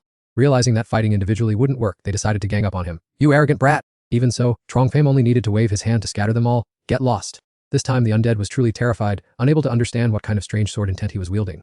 Zhang Fan replied with a challenging smirk, "Does someone like you truly deserve to be a Grand Duke? Are all of you undead such a useless lot?" Before he could even finish his sentence, a terrifying surge of power suddenly came crashing down upon him. Even the undead was startled. His Highness himself was finally taking action. As expected, Chu Han could no longer sit idly by. "Kid, if you refuse to surrender, don't blame me for sending you to the 9 springs." With those words, he charged forward carrying an overwhelming aura of killing intent. Witnessing this, the undead was ecstatic. Now that the king had intervened, that arrogant human would surely be torn to pieces. It already imagined a delightful scene. "I can't wait to watch you be torn apart by tens of thousands of resentful souls." Facing the Demon King standing atop a bone ship covered in dense array patterns, Zhang Fan remained indifferent. He was even more excited than the undead. Just when he thought he might not get a chance to strike, his opponent had delivered himself right into the trap. Zhang Fan immediately resolved to teach Chu Han a lesson he would never forget. Be shattered. It was time for the man to witness his true power. In the blink of an eye, Chu Han's attack was completely neutralized. He had truly tried to gain an advantage only to end up suffering an even greater loss. The undead was terrified out of its wits. It never expected a human could block the king's attack. Finally, Chu Han realized he had vastly underestimated Zhang Fan. Nevertheless, he remained arrogant. "Kid, you're becoming increasingly interesting to me." Immediately afterward, he decided to mobilize all the spiritual energy within his body. It was clear that Chu Han was prepared for a life and death struggle against him. At that moment, the Bone Pagoda, under its master's command, began to thunderously charge toward Zhang Fan. The Ling Xiao sword spun around him at a dizzying speed, leaving only blurs. To be able to refine scrap into a treasure this powerful, you're not half bad. A violent surge of power suddenly erupted, clashing head-on with the Bone Pagoda. Witnessing the scene, an evil entity watching from afar was struck with amazement. This sword intent is far too immense. It's nothing like what a human junior's cultivation should be. At that moment, Zhang Fan's fingertips twitched slightly. Following his command, the Ling Xiao sword immediately shot toward the Bone Pagoda. It successfully repelled the object, forcing the souls dwelling within to flee in utter chaos. Chu Han was stunned. How could he possibly knock my treasure aside? He hurriedly poured strength into his hands to regain control of the tower. "I must hold on tight." Feeling the recoil, Chu Han grew even more terrified. This power is truly terrifying. Meanwhile, Zhang Fan was plotting his next move. "The range of my sword domain is still limited. I must get close to the Demon King to land the decisive blow." Now is the time. The young man immediately controlled the direction of the weapon without any hesitation, and from it the sword domain erupted powerfully. Thanks to that, he charged forward at an incredible speed. Certain that he had anticipated Truong Pham's next move, Triyu Han laughed arrogantly. "My Dharma treasure can expand or shrink at will. If you want to use this trivial trick against me, you are truly knave." However, his strange flight path made him feel a bit confused. Truong Pham paused and then gripped the Lang Tiu sword with determination. "Demon King, taste the sword strike of mine." Immediately after, he quickly pointed his sword toward Triyu Han and charged forward like a bolt of lightning. Contrary to being anxious, he was not only unafraid but also leisurely enlarged the Whitebone treasure tower, mocking, "You are truly seeking your own death." The moment the two forces collided powerfully, Triyu Han suddenly found himself at a disadvantage. The look of triumph on his face vanished, replaced by utter shock. Impossible. How could the treasure I painstakingly forged for 10,000 years beneath the river of the underworld be broken by the attack of a human brat? Fear began to creep into Triohan's heart. Oh no, the white bone treasure tower has actually been destroyed. A massive explosion occurred immediately, forcing Chuangpam to quickly retreat to avoid the aftershocks. As expected, his white bone treasure tower, under too much pressure, crumbled into ash. As for him, he showed clear satisfaction because his plan had been successfully completed. Taking advantage of the moment his opponent had just lost his Dharma weapon, Chuangpam funneled all his power into the Lang Tiu sword for the finishing blow. Today, the 9 Nether Demon Realm will have to say farewell to a Demon King. With those words, he swung the cold, sharp sword down without hesitation. Triohan had not yet regained his senses and was in extreme panic. What is happening? Upon realizing the current situation, he could only scream in despair. Impossible! Stop it right now! After defeating the Demon King, he happened to encounter a familiar-looking senior. Chuangpam immediately cupped his hands in gratitude. Thank you, senior, for your assistance. It's just that it seems we have never met before. Feng He leisurely stroked his beard. Little brother, are you practicing the Lang Tiu Sword Sutra? This sudden question stunned him. Senior, it is true that I am practicing this Sword Sutra. I didn't expect you to recognize it at a glance. This result seemed to have been within the old man's expectations. That is because this old man is a practitioner of the cultivation techniques derived from the Lang Tiu Sword Sutra. Chuangpam was slightly pensive. In the inheritance memories of the Lang Tiu Immortal Emperor, it was never mentioned, nor did the remnants of his consciousness ever say that there were other successors left in the world. Feng He, as if understanding those concerns, spoke up to explain. Before the Immortal Emperor passed away, he foresaw a great catastrophe, so we had to go into seclusion. Naturally, you wouldn't know of our existence. The old man waved his hand reassuringly. Do not worry, we have no ambitions for the great Emperor's Sword Sutra. Since this inheritance has been lost for thousands of years throughout the myriad worlds, I only came to verify it.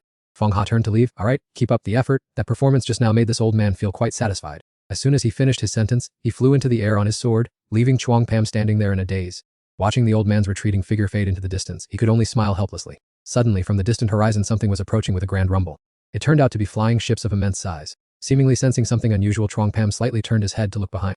From the airship, that Hai quickly controlled his sword aura to fly swiftly toward him. Chuangpam respectfully clasped his hands and greeted the newcomer politely. He suddenly changed the subject, his face instantly becoming unusually solemn. Hearing these words, he could only shake his head, cleverly finding a way to decline. As the conversation was interrupted, both of them turned their eyes to look in the same direction at the same time. Countless strange warships were approaching from the distance in droves, creating an overwhelming scene. A representative named Datfu from the ship greeted them in a friendly tone, saying, respectful greetings to the Immortal Realm and the Fiu Diu sect. We are here to pay a visit and also to thank you for helping the That Diu continent overcome the storms. That Hai modestly replied that the honorable guests should not be so formal, because the destinies of both sides had long been as closely linked as lips and teeth, and besides, the That Diu continent had only contributed a small part. The people on the ship whispered to each other upon hearing this. Datfu looked skeptical, curious to know which senior had stepped in to eliminate the Demon King, and turned the tide of the battle in the blink of an eye. Without beating around the bush, that Hai immediately introduced Chuangpam standing next to him, saying, this is young Master Chuang, the one who single-handedly charged into battle with his sword, annihilating the evil leader among tens of thousands of enemy troops. Upon hearing the name, Datu seemed to have vaguely guessed his identity and asked if this was indeed Chuangpam, the representative of the Thian Van continent. He clasped his hands to confirm it was him, and then took the opportunity to ask if Kai Van Tian Tu and her sect were present and what the current situation was. This question caused everyone's expression to change significantly. Everyone was flustered and some hesitated to answer. Datfu looked thoughtful, noting that Kai Van Tian Tu hailed from Bich Tiu, as the true successor of the Immortal Land as well as the master of the Van Neg Immortal Realm. But since the Immortal Realm was attacked by demons, they had lost complete contact, and it was unclear whether they were alive or dead. Well, the Bich Tiu Immortal sect truly lives up to its reputation. I have long admired it. Can someone show me the power of the so-called Immortal Emperor's technique? The provocation infuriated the Bich Tiu disciples. Tiu Nut's eyes were full of murderous intent as he said, Elder, this scum is too arrogant. Let us go and risk our lives against him. We do not care if we have to sacrifice our cultivation. Hearing this, Dao Hong shouted to stop them. If you rush out there to die, who will maintain the sect's grand formation? Hearing this, they fell silent as mice. Even Du Hai, who had just been enthusiastically responding, now stood speechless, unable to find words to say. After observing carefully for a while, Kai Van spoke up and suggested, Elder, let me go out there and engage that demon in battle. Dao Hong intended to stop her, but before he could finish speaking, she had already left. He could only anxiously call out after her that the opponent was a demon king with strength equivalent to a quasi-immortal. Contrary to his nervousness, the disciples showed absolute trust. Van shouted to cheer her on. Senior sister, be careful. Kai Van had already drawn her sword from its scabbard, ready to face Hong and Gu. Witnessing that, his tone became sarcastic. Aha, a prestigious sect like this sends a little girl to challenge me. Having said that, Hong and Gu controlled his black steed to ride the air and fly high. He brandished his sword, preparing to attack, and said, do these small fries dare to show off their meager skills in front of me? In an instant, a sea of bright red blood covered the space, with countless ferocious skulls lurking within it. Faced with this terrifying sight, Kai Van did not flinch in the slightest. She calmly swung her sword and shouted, slash! Immediately, the sea of blood gradually froze solid, losing its ability to attack. It shattered into small fragments, hovering in the void in an eerie manner. Huang Nu clicked his tongue in amazement, never expecting the juniors of the Bich Tiu Immortal sect to be so formidable. But how could such small fry stop the great tide of destiny? He flaunted the army's intimidating power, declaring that the Bich Tiu Immortal sect would be the first pawn crushed by us on our path to conquering 10,000 realms. Kai Van had fearlessly closed the distance before anyone knew it. Tesk, this mouth of yours truly makes my ears itch. The sword in her hand was now pressed tightly against Huang Nu's throat. Kai Van's spiritual energy surged into physical form, summoning her sword with great pride. A giant ice phoenix spirit beast manifested, spreading its massive wings to cover the vast abyss of space. Ven decisively leaped onto the back of the ice phoenix without the slightest hesitation.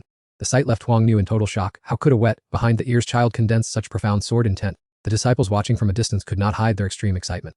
DB Hodenge constantly praised her, never expecting Ven to be able to adapt the great emperor's sword scripture, creating a new move with earth-shattering power. Ven steered the spirit beast straight toward Huang Nu. Have a taste of this move. He and his legion simultaneously set their eyes upon the little girl.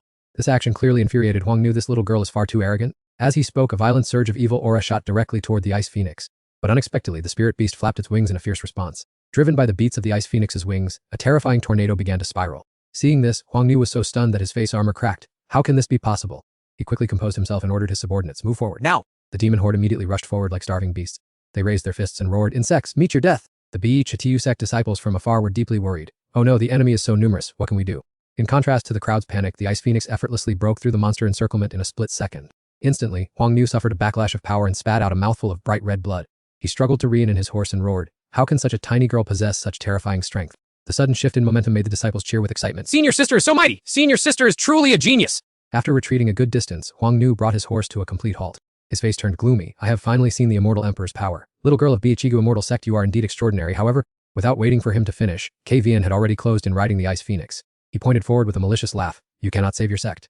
Biachigu immortal sect and the Vietnamese immortal realm will soon turn to ash under our heels. As soon as he finished, a terrifying explosion resounded, causing her to be momentarily distracted. Immediately after that, countless loud explosions went off simultaneously, triggering extremely violent earthquake. A chaotic battle was initiated, and the disciples of the Bixiao immortal sect were trying their best to stop the attack of the demonic army. Faced with what was happening, Ye Huang was extremely astonished, constantly wondering what kind of incident this ultimately was. A stunned look appeared on his face. This must be the highest level protective grand array that the previous sect master had set up for this place. Hearing this, Huang Ru laughed heartily, believing that everything was going well because their side had powerful support. Suddenly, a booming voice echoed everywhere, questioning Marshal Uncle Cao as to why a respected supreme elder would have the heart to betray the sect. This shocked Wen deeply, while a malicious, triumphant look appeared on the face of the person opposite him. However, Xiaori remained skeptical, wanting to verify if it was true that the old man had actually turned traitor. Huang Ru closely observed every shift in everyone's emotions, chuckling as he remarked sarcastically that humans were indeed interesting. Huang Ru pointed his sword straight at Wen and mockingly asked how he felt having to fight so frantically like this. The corners of his mouth curled into a highly satisfied smile, as he added that while you are risking your life, others turn their backs out of fear of death, making one wonder if you harbor any desire for revenge. No matter how hard Huang Ru tried to provoke and sow discord, Wen's expression did not change in the slightest. Suddenly, a resounding announcement echoed through the air, ordering all sect disciples to immediately abandon the outer defense line and retreat quickly to the central area. Hearing this, she spun on her heel and walked away, leaving him to ramble about how contradictory humans were and how such souls were the perfect prey for transformation. At the Bixiao immortal sect area at this very moment, on the central island, a large crowd of disciples was gradually gathering in the outer courtyard.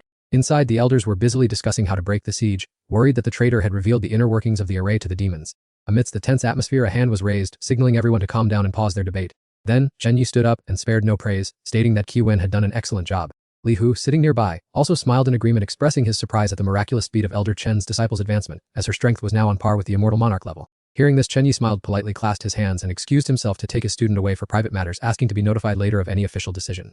Once outside, Wen was about to ask about the Supreme Elder, but he cut her off, advising her not to interfere in this matter. Chen Yi gazed out at the distant horizon, confiding that although he still missed his homeland, 10,000 years had changed everything too much. A look of deep sorrow appeared on his face as he thought to himself that no one would have expected a renowned, dominant sect of the immortal realm to now be so heavily threatened by demons. Quickly regaining his focus, Chen Yi repeatedly urged her to go find her senior brothers without delay. At the same time, in the great void space located outside the boundaries of the immortal realm, Kyohai's expression grew extremely tense, as he worried that the demonic army had planned this carefully for a long time, putting the immortal realm in a precarious situation. Zhang Fan spoke in a highly resolute tone, saying that they had to relieve the Bixiao immortal sect to hope to salvage the situation in the immortal realm, as their leaders were currently besieged by worthy rivals. His gaze remained fixed on the vast, starlit expanse of space. Immediately after, he gripped the sword on his back, readying himself for battle, and advised the alliance leader to quickly prepare to seize the opportunity to act. A horde of demons is swarming in to invade the central sky island region of the Bixiao immortal sect. The horrifying scene caused the disciples below to panic intensely. They are attacking and quickly notify the elders and fellow disciples to come provide backup. As soon as he finished speaking, Tran Nunki immediately led a group of disciples to rush in and provide timely assistance. He spoke up to advise them, everyone must be very careful, do not forget my words, if you see the situation is not going well, just flee to save your lives. A demon lord laughed arrogantly, haha, you old fogies of the Bixiao immortal sect, come out here and face this king's techniques. Provoked where it hurt most, Tran Nunki furiously unsheathed his sword to meet the challenge, you demons, do not act so arrogantly in this place. Then he charged straight toward the enemy, not forgetting to leave a word, I am going to destroy the enemy, take care of yourselves, my disciples. And Niam also hurriedly mounted his sword and flew high. Let's go. After flying a short distance, he was stunned to find his fellow disciples fleeing in panic. How terrible, a demon king has appeared here, quickly call the elders for reinforcements. Behind the frantic retreating backs of the Bixiao sect disciples, Hong Yu appeared leisurely riding a horse. Kai Van rushed forward without hesitation. Senior brother An, lead everyone to support the other disciples, leave this demon king to me. Seeing this, and Neum did not stop her but only cautioned, junior sister, be careful in an emergency, remember to use the forbidden artifact that master gave you. Hong Yu was now laughing heartily with delight. Ha ha ha, you juniors of the bitch Tiu immortal sect still haven't given up your intention to resist. Unconcerned with his taunting words, Kai Van remained highly focused on chanting her sword incantation.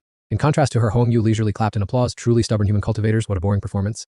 Kai Van had already been completely surrounded by the Black Knight Legion before she knew it. The dark energy radiating from him was horrifying. This king has already set the net and waited, as expected. You've walked right into the trap. And Neum observed from a distance and couldn't help but worry. This is bad. Junior sister has fallen into the enemy's trap. He swung his sword, striking down the demon that was about to lunge at him. Then he told himself, I must clear out these small fry before I can go rescue junior sister. However, the Black Knights kept charging relentlessly, making a Neum feel wary. Damn it, they're as numerous as ants. Suddenly, an ice phoenix gliding across caught his attention. At this moment, Kai Van was sitting leisurely on the back of the ice phoenix. In an instant, wherever the ice phoenix flew, the demons there were completely wiped out. She spoke out boldly. No matter how many schemes you demons have, I will still use the sword in my hand to cut them all down. Despite this, Hong Yu remained undaunted. Is expected of a prodigy from the Van Nanki immortal realm, but you are still just an ant struggling in vain. The Black Knight army raised their swords in unison at his command, and countless streams of dark magical power surged forth. That terrifying power attacked the ice phoenix in a massive surge. And Neum was fighting intensely alongside his fellow disciples. Curse it, these demons must have a clear understanding of the internal affairs of the bitch Tiu immortal sect. He looked off into the distance and was shocked to see the ice phoenix being besieged by the enemy's encirclement. Qiu Wen, riding on the back of that beast, did not feel much better either. Seeing this scene, and Ran's heart suddenly sank. His little junior sister had also fallen into the trap. He feared that the situation on Master's side was not looking good either. Suddenly, a look of extreme panic flashed across his eyes, and Ran hastily turned his head to look toward the center of that deserted island. A rift in space suddenly cracked open, and Huan Yao's voice immediately resounded with a cackle. Did you old geezers of the Bixiao immortal sect think I only intended to trick a single Grand Supreme Elder? You are all about to meet your doom. A cry of horror rang out. Elder, Great Elder, why is it you? The disciples began to fall into despair. Not only the Supreme Elder, but even the most prestigious Great Elder has been corrupted by the evil spirits. Our sect is truly finished this time. Even Qi Wen had to grit her teeth in anger. What despicable bastards. That expression only made Huan Yao more smug. Do you feel despair or anger? Why not just join us instead? Suddenly, a sound rang out along with a lightning-fast strike. You evil fiends are truly noisy. He quickly swung his sword to block the sudden attack. However, its power was so immense that it shattered his mask, and even one of his horns was sliced in half. At this moment, Zhang Fan suddenly appeared with a dazzling presence. Seeing the young man, Huan Yao could not hide his surprise. Where did this insignificant mortal spring from? Who are you to dare interfere? Zhang Fan calmly replied in an extremely casual tone, I am just a passing genius. That answer turned his face dark with rage. Hey, brat, are you trying to mock me? Huan Yao pointed his sword at him and ordered, all Black Knights, charge and destroy him for me. Upon receiving the order, the squad of Black Knights raised their weapons in unison and spurred their horses forward. Qi Wen remained calm as she watched it all unfold, whispering softly, finally reinforcements have arrived. Zhang Fan turned his head slightly and offered a warm smile. Qi Wen, I've come to give you a hand. His presence left her somewhat bewildered. Why did you leave Tianwen to come to this uni-immortal realm? Zhang Fan asserted firmly, eradicating evil and heresy has always been my mission. How could I just stand by? I will help you deal with them. Contrary to his leisurely attitude, Qi Wen looked quite worried. Do you know that my uni-immortal realm is currently in an extremely critical situation? Zhang Fan immediately replied in a highly decisive tone. Of course I am well aware of that. Huan Yao had been silently watching the two of them all this time. You? His eyes burned with rage. Do you think this is a place for young masters and ladies to stroll around and go on dates? Then, Huan Yao pointed his sword at them and threatened, I will surely make sure your soul is damned to hell, brat. As soon as he finished speaking, the army of Black Knights, as if sensing his intent, immediately charged forward without a moment's hesitation. Meanwhile, Ran, standing in the distance, had observed the entire turn of events. Only anxiety remained on his face. I wonder if junior brother Zhang and junior sister can withstand this. I also have no idea how things are going on Master's side. Now, Hoang Nu is ready to attack you, brat, for all your arrogance earlier. Get ready to meet your doom now. The moment he raised his sword, a surge of dark magical energy spread all around. Hong Nu immediately charged into battle, fighting alongside the massive legion of Black Knight. Watching that scene, Trong Pham remained incredibly calm, thinking, they are just a pack of rabid dogs acting up. Do they really think they have any talent at all? Immediately after, he swung his sword high, creating a magical slash that illuminated the entire sky. This sudden turn of events was something Hong Nu could never have foreseen. Even the entire legion of Black Knights was distracted by that blinding magical power. Unconsciously, they all stopped moving their hands. The bodies of each Black Knight began to dissipate before that terrifying and violent power. Hong Nu still could not believe what was happening before his eyes, thinking, it can't be. Can I really not even withstand a single sword strike from this human brat? Hearing this, Trong Pham laughed mockingly. Haha, is bullying others the only reason you climbed to the position of Demon King? And yet you can't even withstand a single blow. He quietly retorted in a cold voice, you brat, the ancient immortal realm alliance has already been corrupted by us, and the net has already been cast. His tone was full of arrogance. No matter how talented and arrogant you are, today you will perish here along with the bitch Tiu immortal sect. However, Zhuang Pham showed no fear and mocked him instead. Those are just the ramblings of a loser. Furthermore, just because your allies are strong doesn't mean you are. If I hadn't held back, your life would surely have been extinguished already. Following Trong Pham's definitive statement, Hong Gu suddenly reached out and plunged his hand into his own chest. Arg! Seeing that insane scene, both Truong Pham and Kai Van frowned in utter astonishment. As blood continued to pour from his chest, Hong Nunggu's eyes flashed with delight. My dignity as a king. How could I let a brat like you insult it? Realizing the situation was spiraling out of control, Kaivan screamed in panic. This is bad. This is the high-level evil magic he is summoning by sacrificing his own life. At the same time, Hong Nungyu threw his head back and roared at the sky with his heart beating like a sacrificial offering. Our guardian of evil, descend upon this world at once. As the roar ended, a blinding light suddenly tore through the vast sky. The demon god immediately appeared with a massive form covered in darkness, his giant wings spread wide as if to shroud the entire land. The moment his eyes opened, a sky-high murderous aura erupted as if to crush the surrounding space.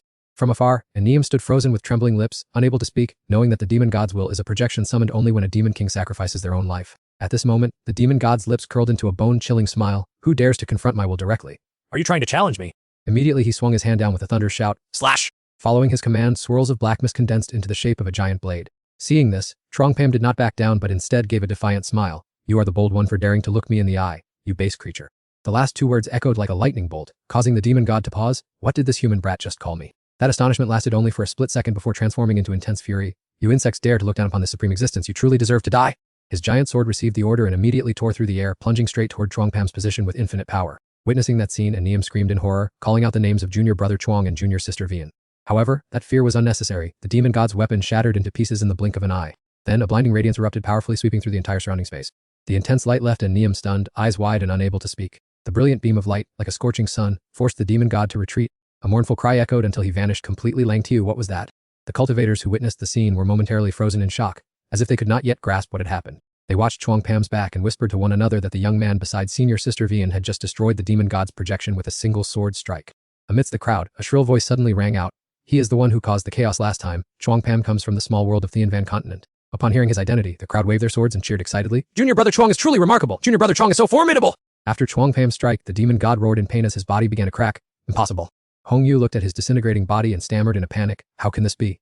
Just a human brat. Until the moment he vanished, he could not understand how a mere youth could defeat the projection of a great demon god. Salvaging the situation, Aeneum praised him repeatedly. Junior brother Chuang is truly talented. We have to look at you with new eyes after only one day apart. She stepped closer to Chuang Pam with an intrigued gaze. I never expected that our brother had already left us so far behind. However, he was not at all conceited, replying firmly, this is not the time to discuss that. He also became anxious. The great elder has rebelled. I don't know what the situation is like over at the island master's side. Not wanting to waste another precious moment, Kaivan urged, we must take action immediately now that the enemy has been dealt with.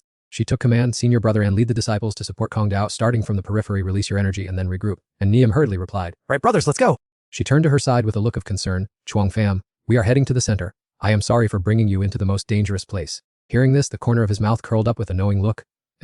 Seemingly having made up his mind about something, he spoke. I also want to see the power of the peak experts of the Thousand Worlds with my own eyes. Shortly after, Chuang Pham controlled his sword to glide with the wind, rushing straight toward the fierce battlefield. At that moment, the demons were rampaging madly, causing the surrounding ground to shake and explode repeatedly. In the distance, Tranengi was trying his best to tighten his grip on his sword. Shouting, you traitor, you! Yet Li Hu felt no remorse. He stood behind Nugi and sneered coldly. As Noki cast his eyes across the battle, he was suddenly stunned to see an unexpected sight. Appearing before them were Chuang Pham and Kaivan, riding their swords toward them with surging killing intent.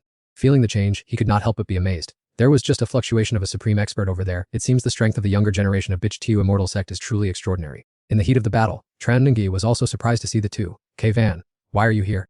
Approaching him, Kaivan narrowed her eyes with determination. Master, we have come to assist you and the elders. Seeing this scene, Ngugu burst out laughing. Ha ha ha, I must admit that you two juniors from the Bitch Tiu immortal sect are truly formidable to have destroyed both the demon god's projection and a Q demon king. From behind, Dayoung spoke mockingly. Tranengi of the Bitch Tiu immortal sect, your disciple seems to be taking things a bit too seriously. He continued to hurl words of disdainful mockery. You two brats, do you think all demon kings are equal in strength? Marantz will never know their place. Chuang Pham didn't bother to reply to Nagio no Gi but only tilted his head and called softly, Kaivan? Seemingly understanding his intent, Kaivan gently instructed Chuang Pham, don't let me down. Having finished speaking, she swung her sword in a decisive horizontal slash. A freezing surge of ice rushed forward.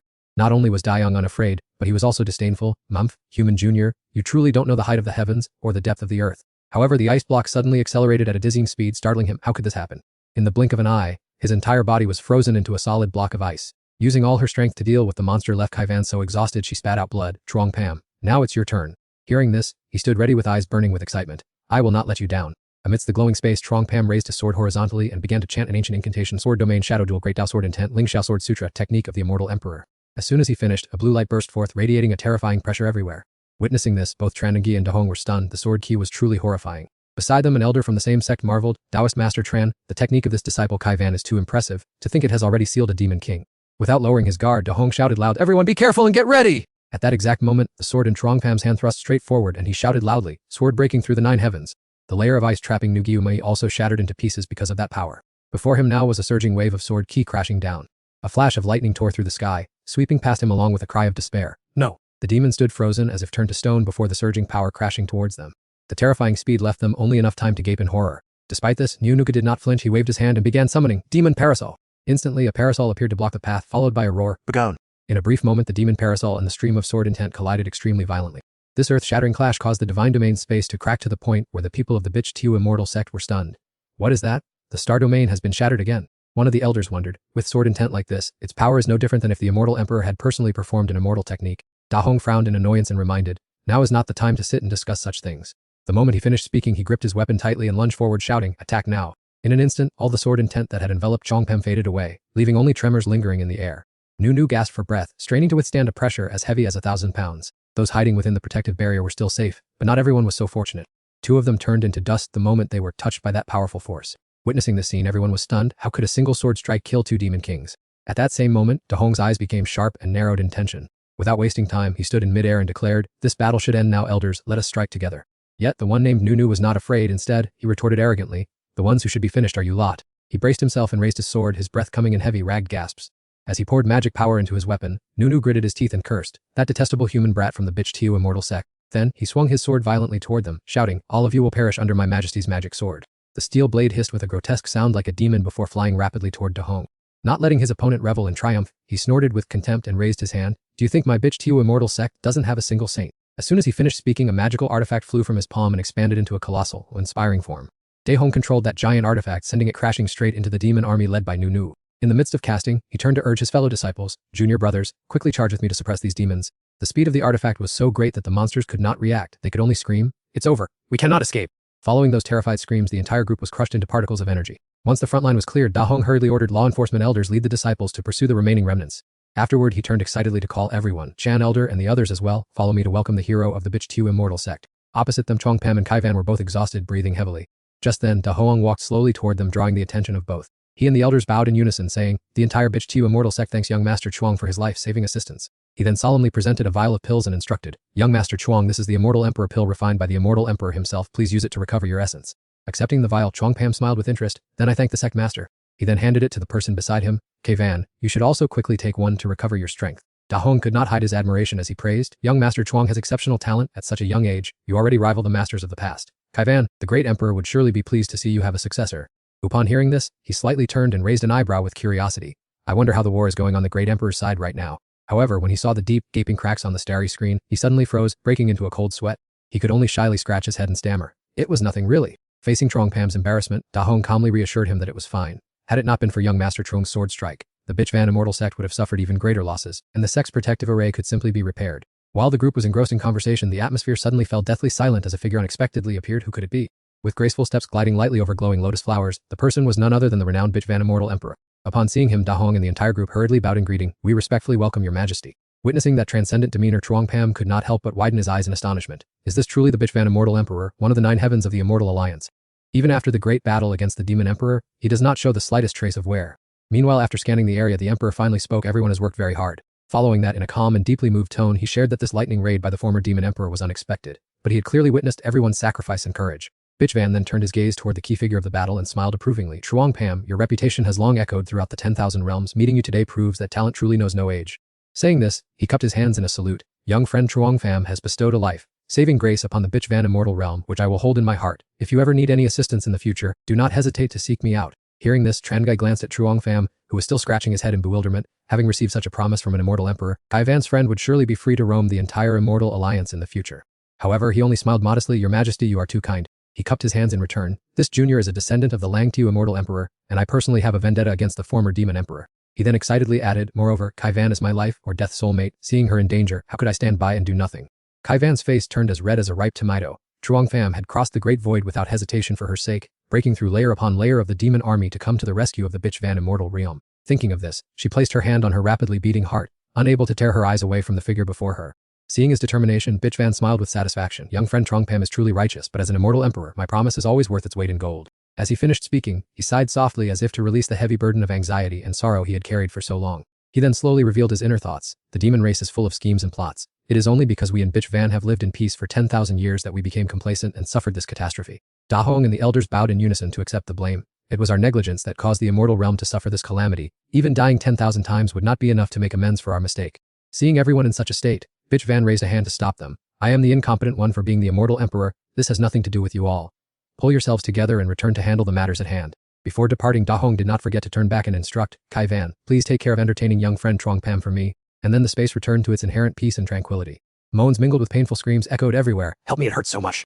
Meanwhile, both Truong Pam and his companion remained steady amidst the expanse of the starry sky. Even at this moment, he had to consider that he probably needed a period of rest himself. The demons were now like snakes without heads, they screamed in despair. Let's run for our lives? Truong Pam looked at them with boredom. These small fries are really making me lose all interest. Saying this, he stretched his body and pointed his sword forward. Then, a sharp, cold sword aura tore through the void. Watch closely, one strike to slay the demon. The red halo just vanished, and a celestial being hurried forward to express gratitude to young Master Zhang for his chivalrous intervention. Qi Wen approached the young man with remorse. I'm sorry, Zhang Fan. You traveled thousands of miles to protect our sect, and now I'm bothering you to hunt down Utama's enemies. He showed no displeasure and simply smiled reassuringly. It's all right. Besides, we made a promise that whoever encounters difficulties, the other will wholeheartedly assist. He gently held her hand and said, Tama and I have a deep-seated animosity. Moreover, as the successor of Emperor Ling Xiao, I am compelled to inherit the karma he left behind. Hearing these words, Qi Wen beamed with a radiant smile. Very well. There's no need for formality between us. Immediately after, Zhang Fan turned away abruptly and changed his tone. Things were meant to be this way. Furthermore, I have something to confess to you. His words piqued Qi Wen's curiosity. What do you intend to do? His voice echoed, slow but firm. The fact that I received Emperor Ling Xiao's inheritance has made many factions wary and uneasy. His gaze drifted to the distant horizon with profound implication. Those outside the celestial continent are always waiting to target me. Qi Wen quickly understood. 1,000 days of preparedness are not as good as 1 day of confrontation. Do you intend to lure them out? Zhang Fan slung his sword over his shoulder and spoke confidently, precisely. He smiled calculatingly. Here, I also have the support of the celestial realm. They will undoubtedly put forth their full effort to eliminate me in the shortest possible time. His eyes suddenly sharpened and narrowed. Are you sure about that?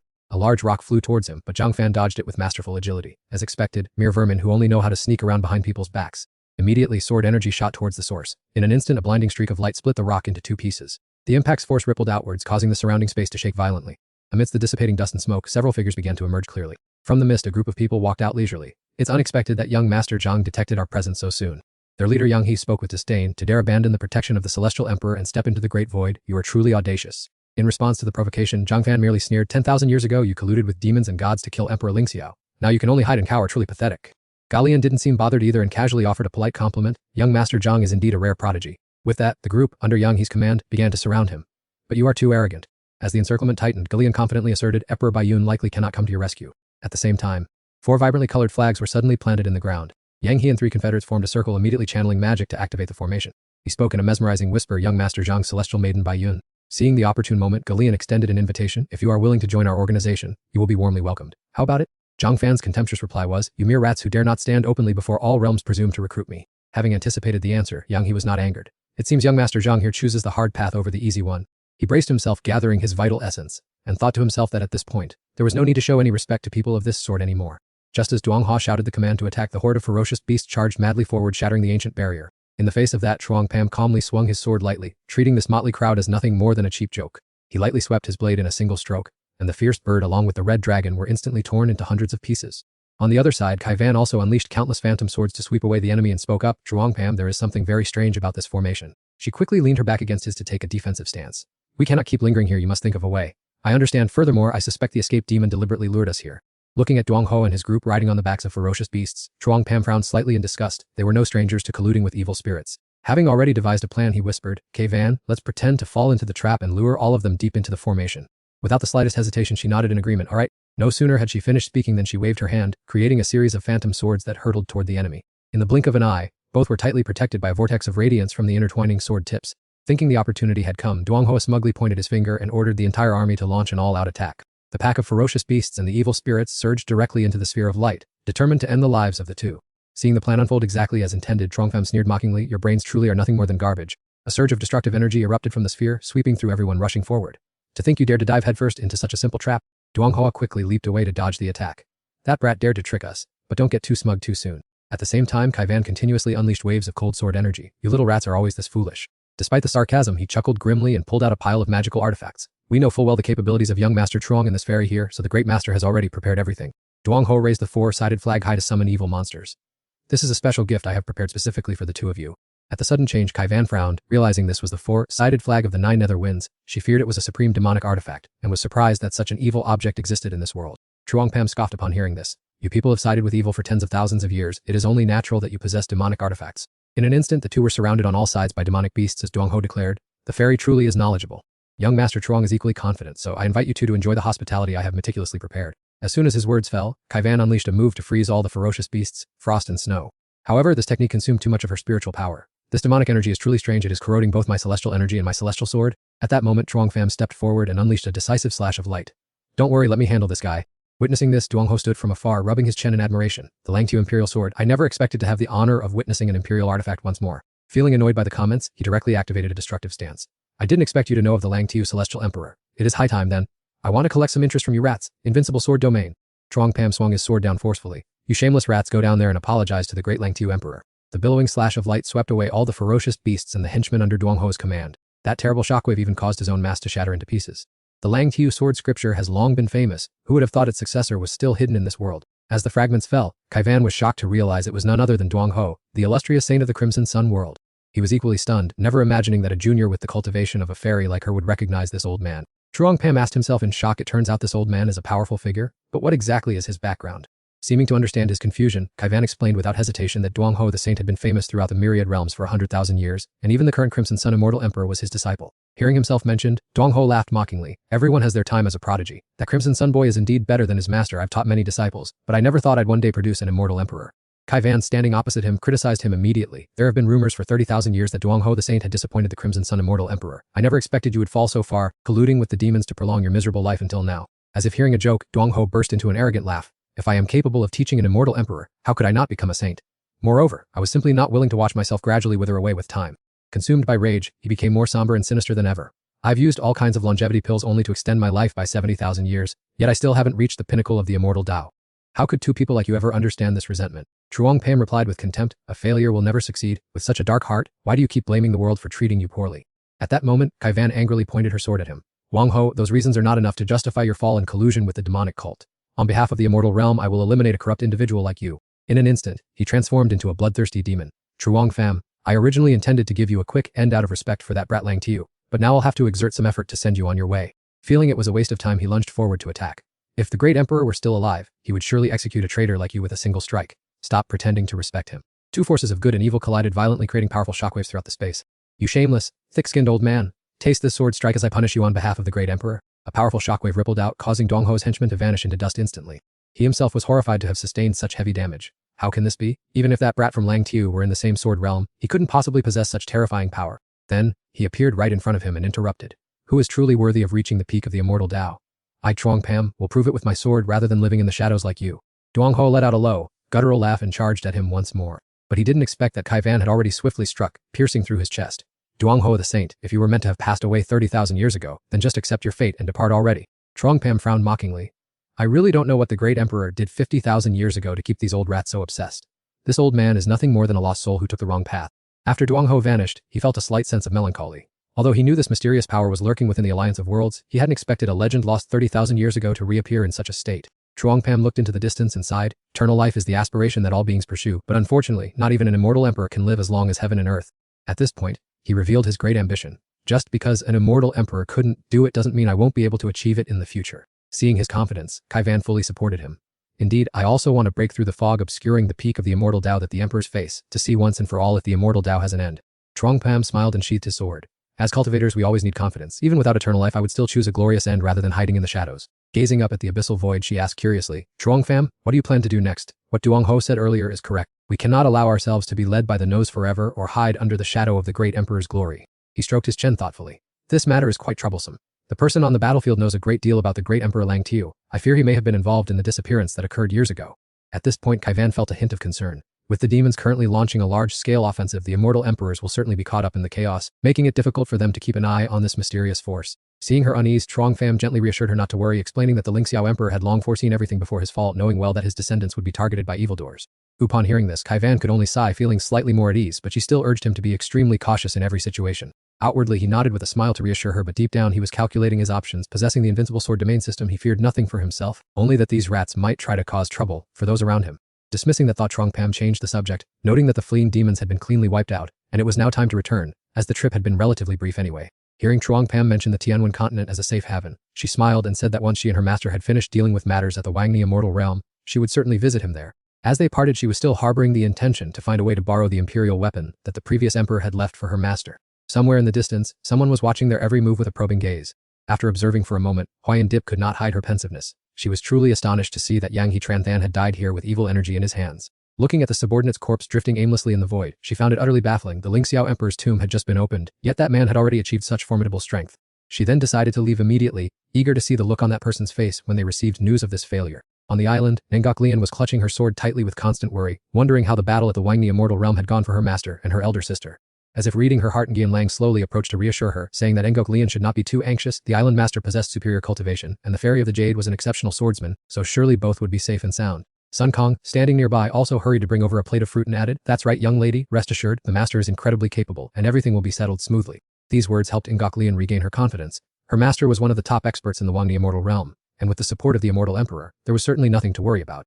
Seeing that she was somewhat comforted, Magayan Lang smiled and added that even if there were some trouble in the Wangni Immortal Realm, with the Immortal Emperor and the Island Master's profound strength, all dangers would be pushed back. No sooner had he finished speaking than they heard Chuang Pam's voice calling out, suggesting that everyone had misjudged the situation. He tilted his head and looked down with an air of arrogance, saying, "Well, does my sudden return surprise you so much?" Seeing him, Ngok joyfully ran over to grab her master's arm, exclaiming that he had finally returned safely. Chuang Pam smiled gently and patted her head to reassure her, telling her that in this world, no one could make things difficult for her master, so she shouldn't overthink it. Seeing his appearance, Kukthi, Tongvan and Amda all stepped forward together, respectfully welcoming the return of their master and the High Immortal. Tongvan could not hide his excitement, asking, "Island Master, what was the outcome of the battle at the Wangni Immortal Realm? The evil spirits must have been completely eradicated, right?" Chuang Pam recounted the details of every development, stating that the Wangni Immortal Realm was now pacified, the demon army had been repelled, and he had even met the Bai Van Immortal Emperor in person.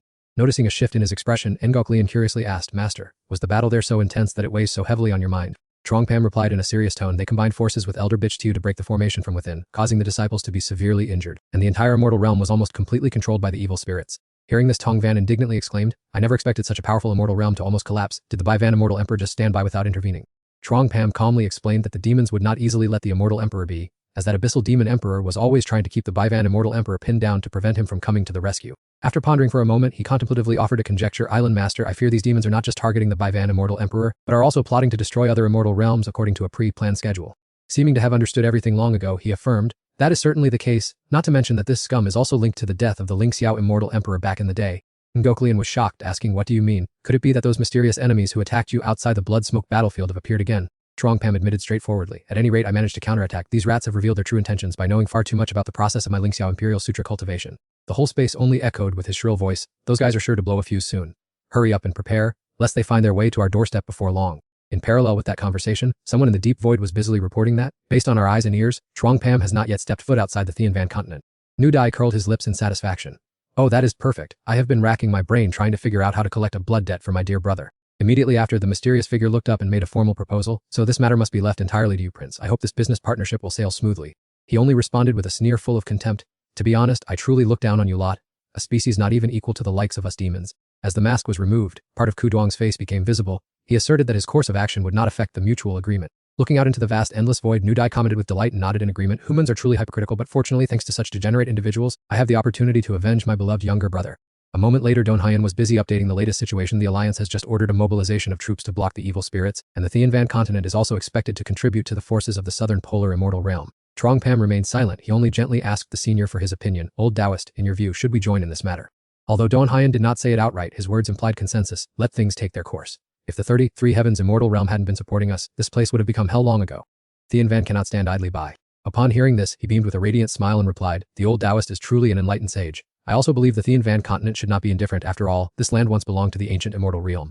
Once he finished speaking, Don Hyan firmly asserted, "All along it has been you, little friend, working hard and enduring hardships to take care of this entire Thianvan continent. For this military campaign, let this old man lead the troops into battle. It has been a long time since I had the pleasure of fulfilling the duty of exterminating monsters and warding off evil to my heart's content." The conversation finally came to an end, and he clasped his hands together, asking meaningfully, "The fate of the Thianvan continent is left in your hands, little friend." Chuang Pam replied politely, "I wish you a safe journey, Taoist, and may you return victorious in glory." Watching Don Hyan's retreating figure, he pondered, gathering cultivators from everywhere to the front line is truly a once-in-a-millennium opportunity. Immediately after receiving a signal from him, Tongvan approached with a very serious expression. "Island Master, do you have any further instructions?"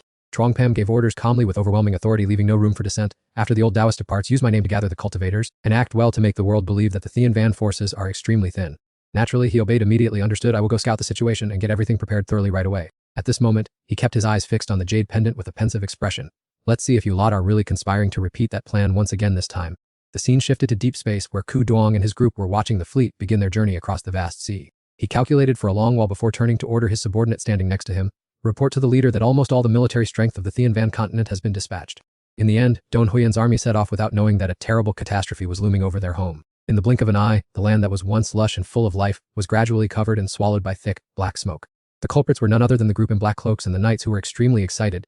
His Majesty has issued a decree: absolutely do not let any living being in this tiny world survive. Nu Dai was overjoyed at the sure victory in his hands. I truly have to thank you for helping me lure the power of the cultivators from all over this void to our side. However, Ku Duong did not care much and focused on the key point. I just hope His Majesty still keeps in mind what he promised us. Having said that, he spoke loudly and arrogantly. Rest assured, we demons are, at the very least, not shameless enough to break our word, and it seems you and those 9 nether evil spirits still have a shred of conscience. These words of his made the black-cloaked man standing next to him unable to sit still. Evil spirits, you say? But Ku Duong had already stopped him, gritting his teeth in dissatisfaction.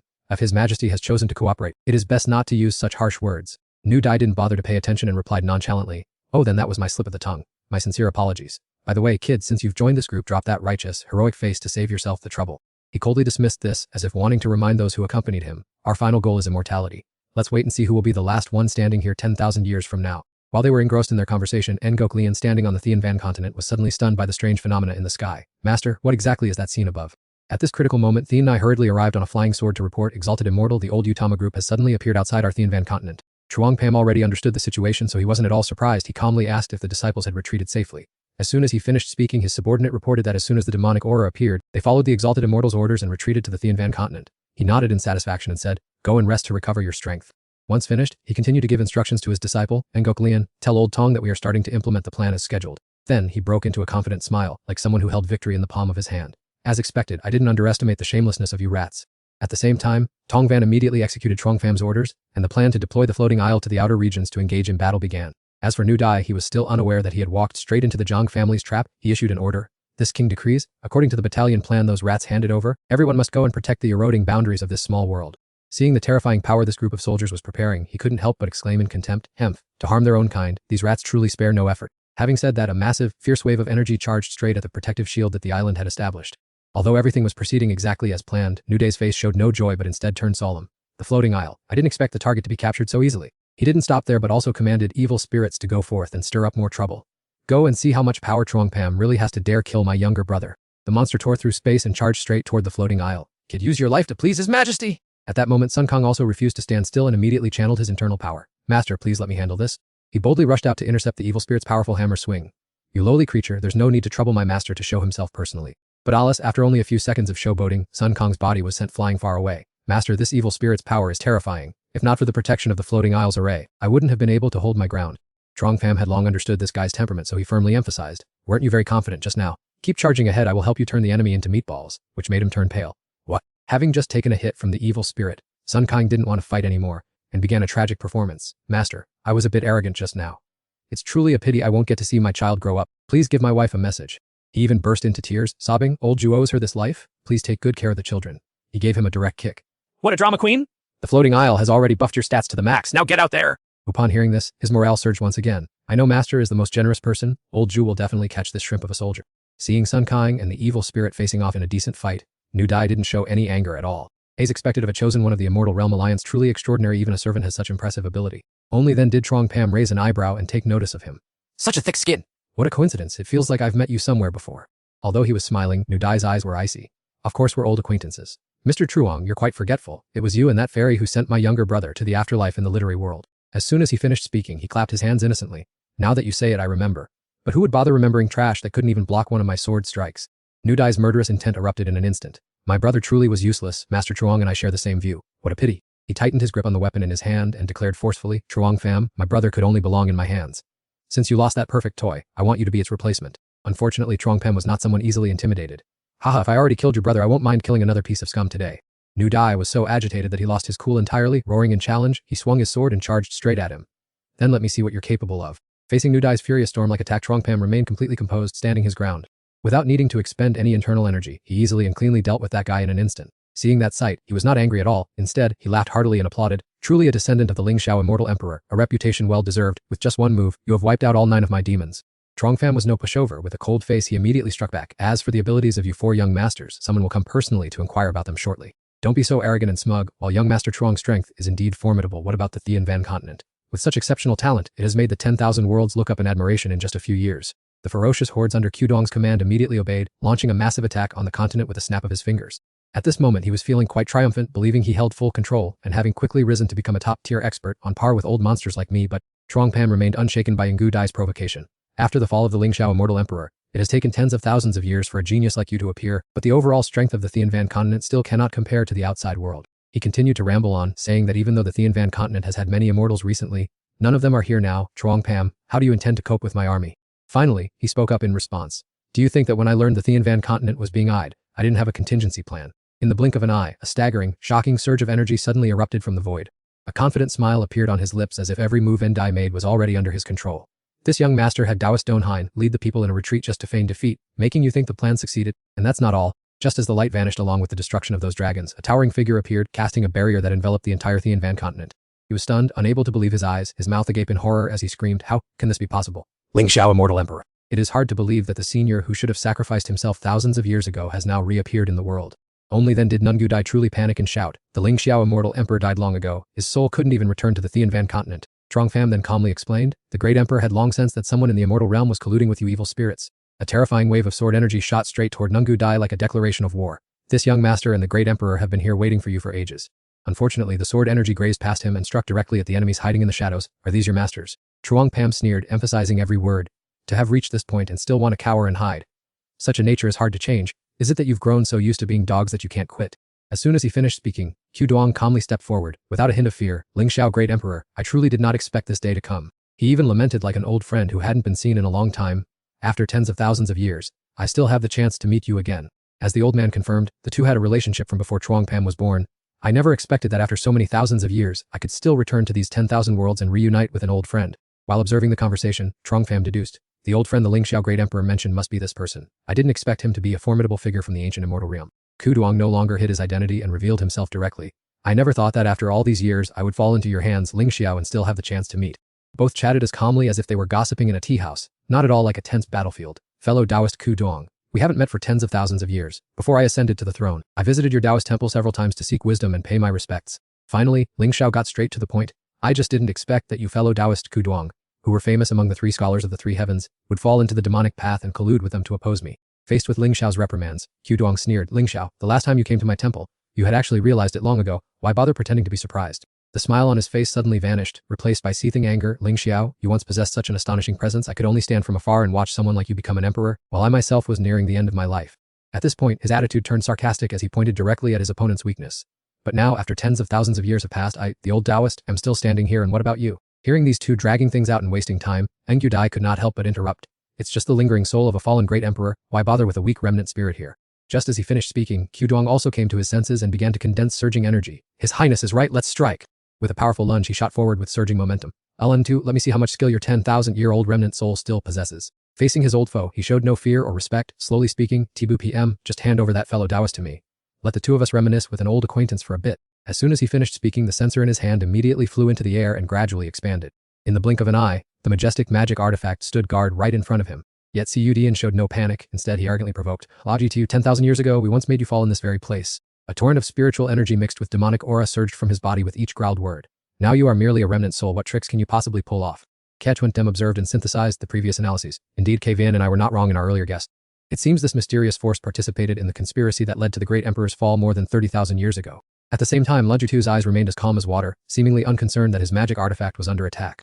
However, that did not affect Cuding's perception. Aligning to, it seems you had already realized something before you withered away. Distracted, his energy flow was also interrupted while he was trying to burn the gigantic censer. It was his turn to slowly speak in a majestic tone, admitting, "As a great emperor, how could I not know anything? Moreover, I also understand which fellow Taoist has fallen, though I cannot yet confirm it with certainty." Even though he was about to be crushed by the magic artifact, Cuding laughed heartily, shaking the space. "That one once intended to recruit you. What a pity, Ln2, you are too arrogant and conceited." He knew full well you would never agree. These words only made him more disdainful. "As the great emperor of the human race, how could I conspire with the likes of you to commit such despicable acts?" Suddenly, a series of formation flags shot out from all over Cuding's body amidst grinding teeth. "Then you shall disappear. This old man has known you, Elding Tiu, for many years, witnessed you grow up. How could I not be prepared?" In just a blink, the grand formation had taken shape, reversing the situation as the censer fell neatly into his hand. Without making Elding Tiu wait any longer, Cuding directly returned the object to its rightful owner. Then he frowned, urging his idle subordinates behind him to act quickly. He also didn't stand still but raised his esteemed sword to signal an attack. Hordes of evil spirits surged towards the Thinvin Great Continent with waves of demonic energy, a place that originally only had a fragile barrier. Instead of reacting, Lugtu's gaze turned towards Kakatem. As his successor, he naturally wouldn't let him down. Great Emperor, rest assured I've already prepared everything. Not only did Cud Ming know how to use formations, but Kyumen GM with his powerful sword energy also created extremely fierce formation line. The very next second, spiritual energy intertwined with thunderbolt struck directly down on the evil spirits, turning them into ashes. Witnessing his skilled and decisive moves, Adantiu secretly marveled. I didn't expect this successor to be even more proficient than his master, transforming into a sword domain and even knowing how to combine it with formations to expand it. Not stopping there, Kinju Pem's stern voice echoed throughout the space. The Thinvian Great Continent has not yet been fully occupied by the corrupted Taoists. I respectfully ask all of you to lend me a hand. The remaining immortals naturally united to protect their homeland. By your command, Venerable Immortal, let's activate the formation together. After gathering everyone, Kitangi PM finally had time to observe the fleet of spaceships attempting to invade. Even during this great war between immortals and demons, these little rats are still here. Although they cause a bit of trouble, they also help elevate my sword domain. Without hesitation, he declared in a sharp voice, I respectfully ask all of you to witness my sword technique. With explosive power, sharp sword blades poured down on the enemy forces like a destructive rain. Not a single evil spirit escaped. In the end, they could only endure extreme agony amidst their desperate screams. Zhang Fan's sudden change made Nu Dai's body tremble, though it was unclear whether from fear or anger.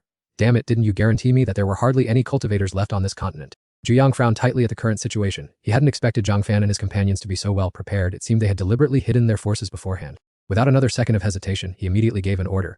I will block Ling Xiao, you go deal with that kid for me. Seeing the opponent's haste, Ling Xiao interjected. Hey, you two, why don't you stay here and play with me for a bit? At some unknown moment, a colossal sword appeared in mid-air, its power entirely different from the petty blades Zhang Fan had just unleashed.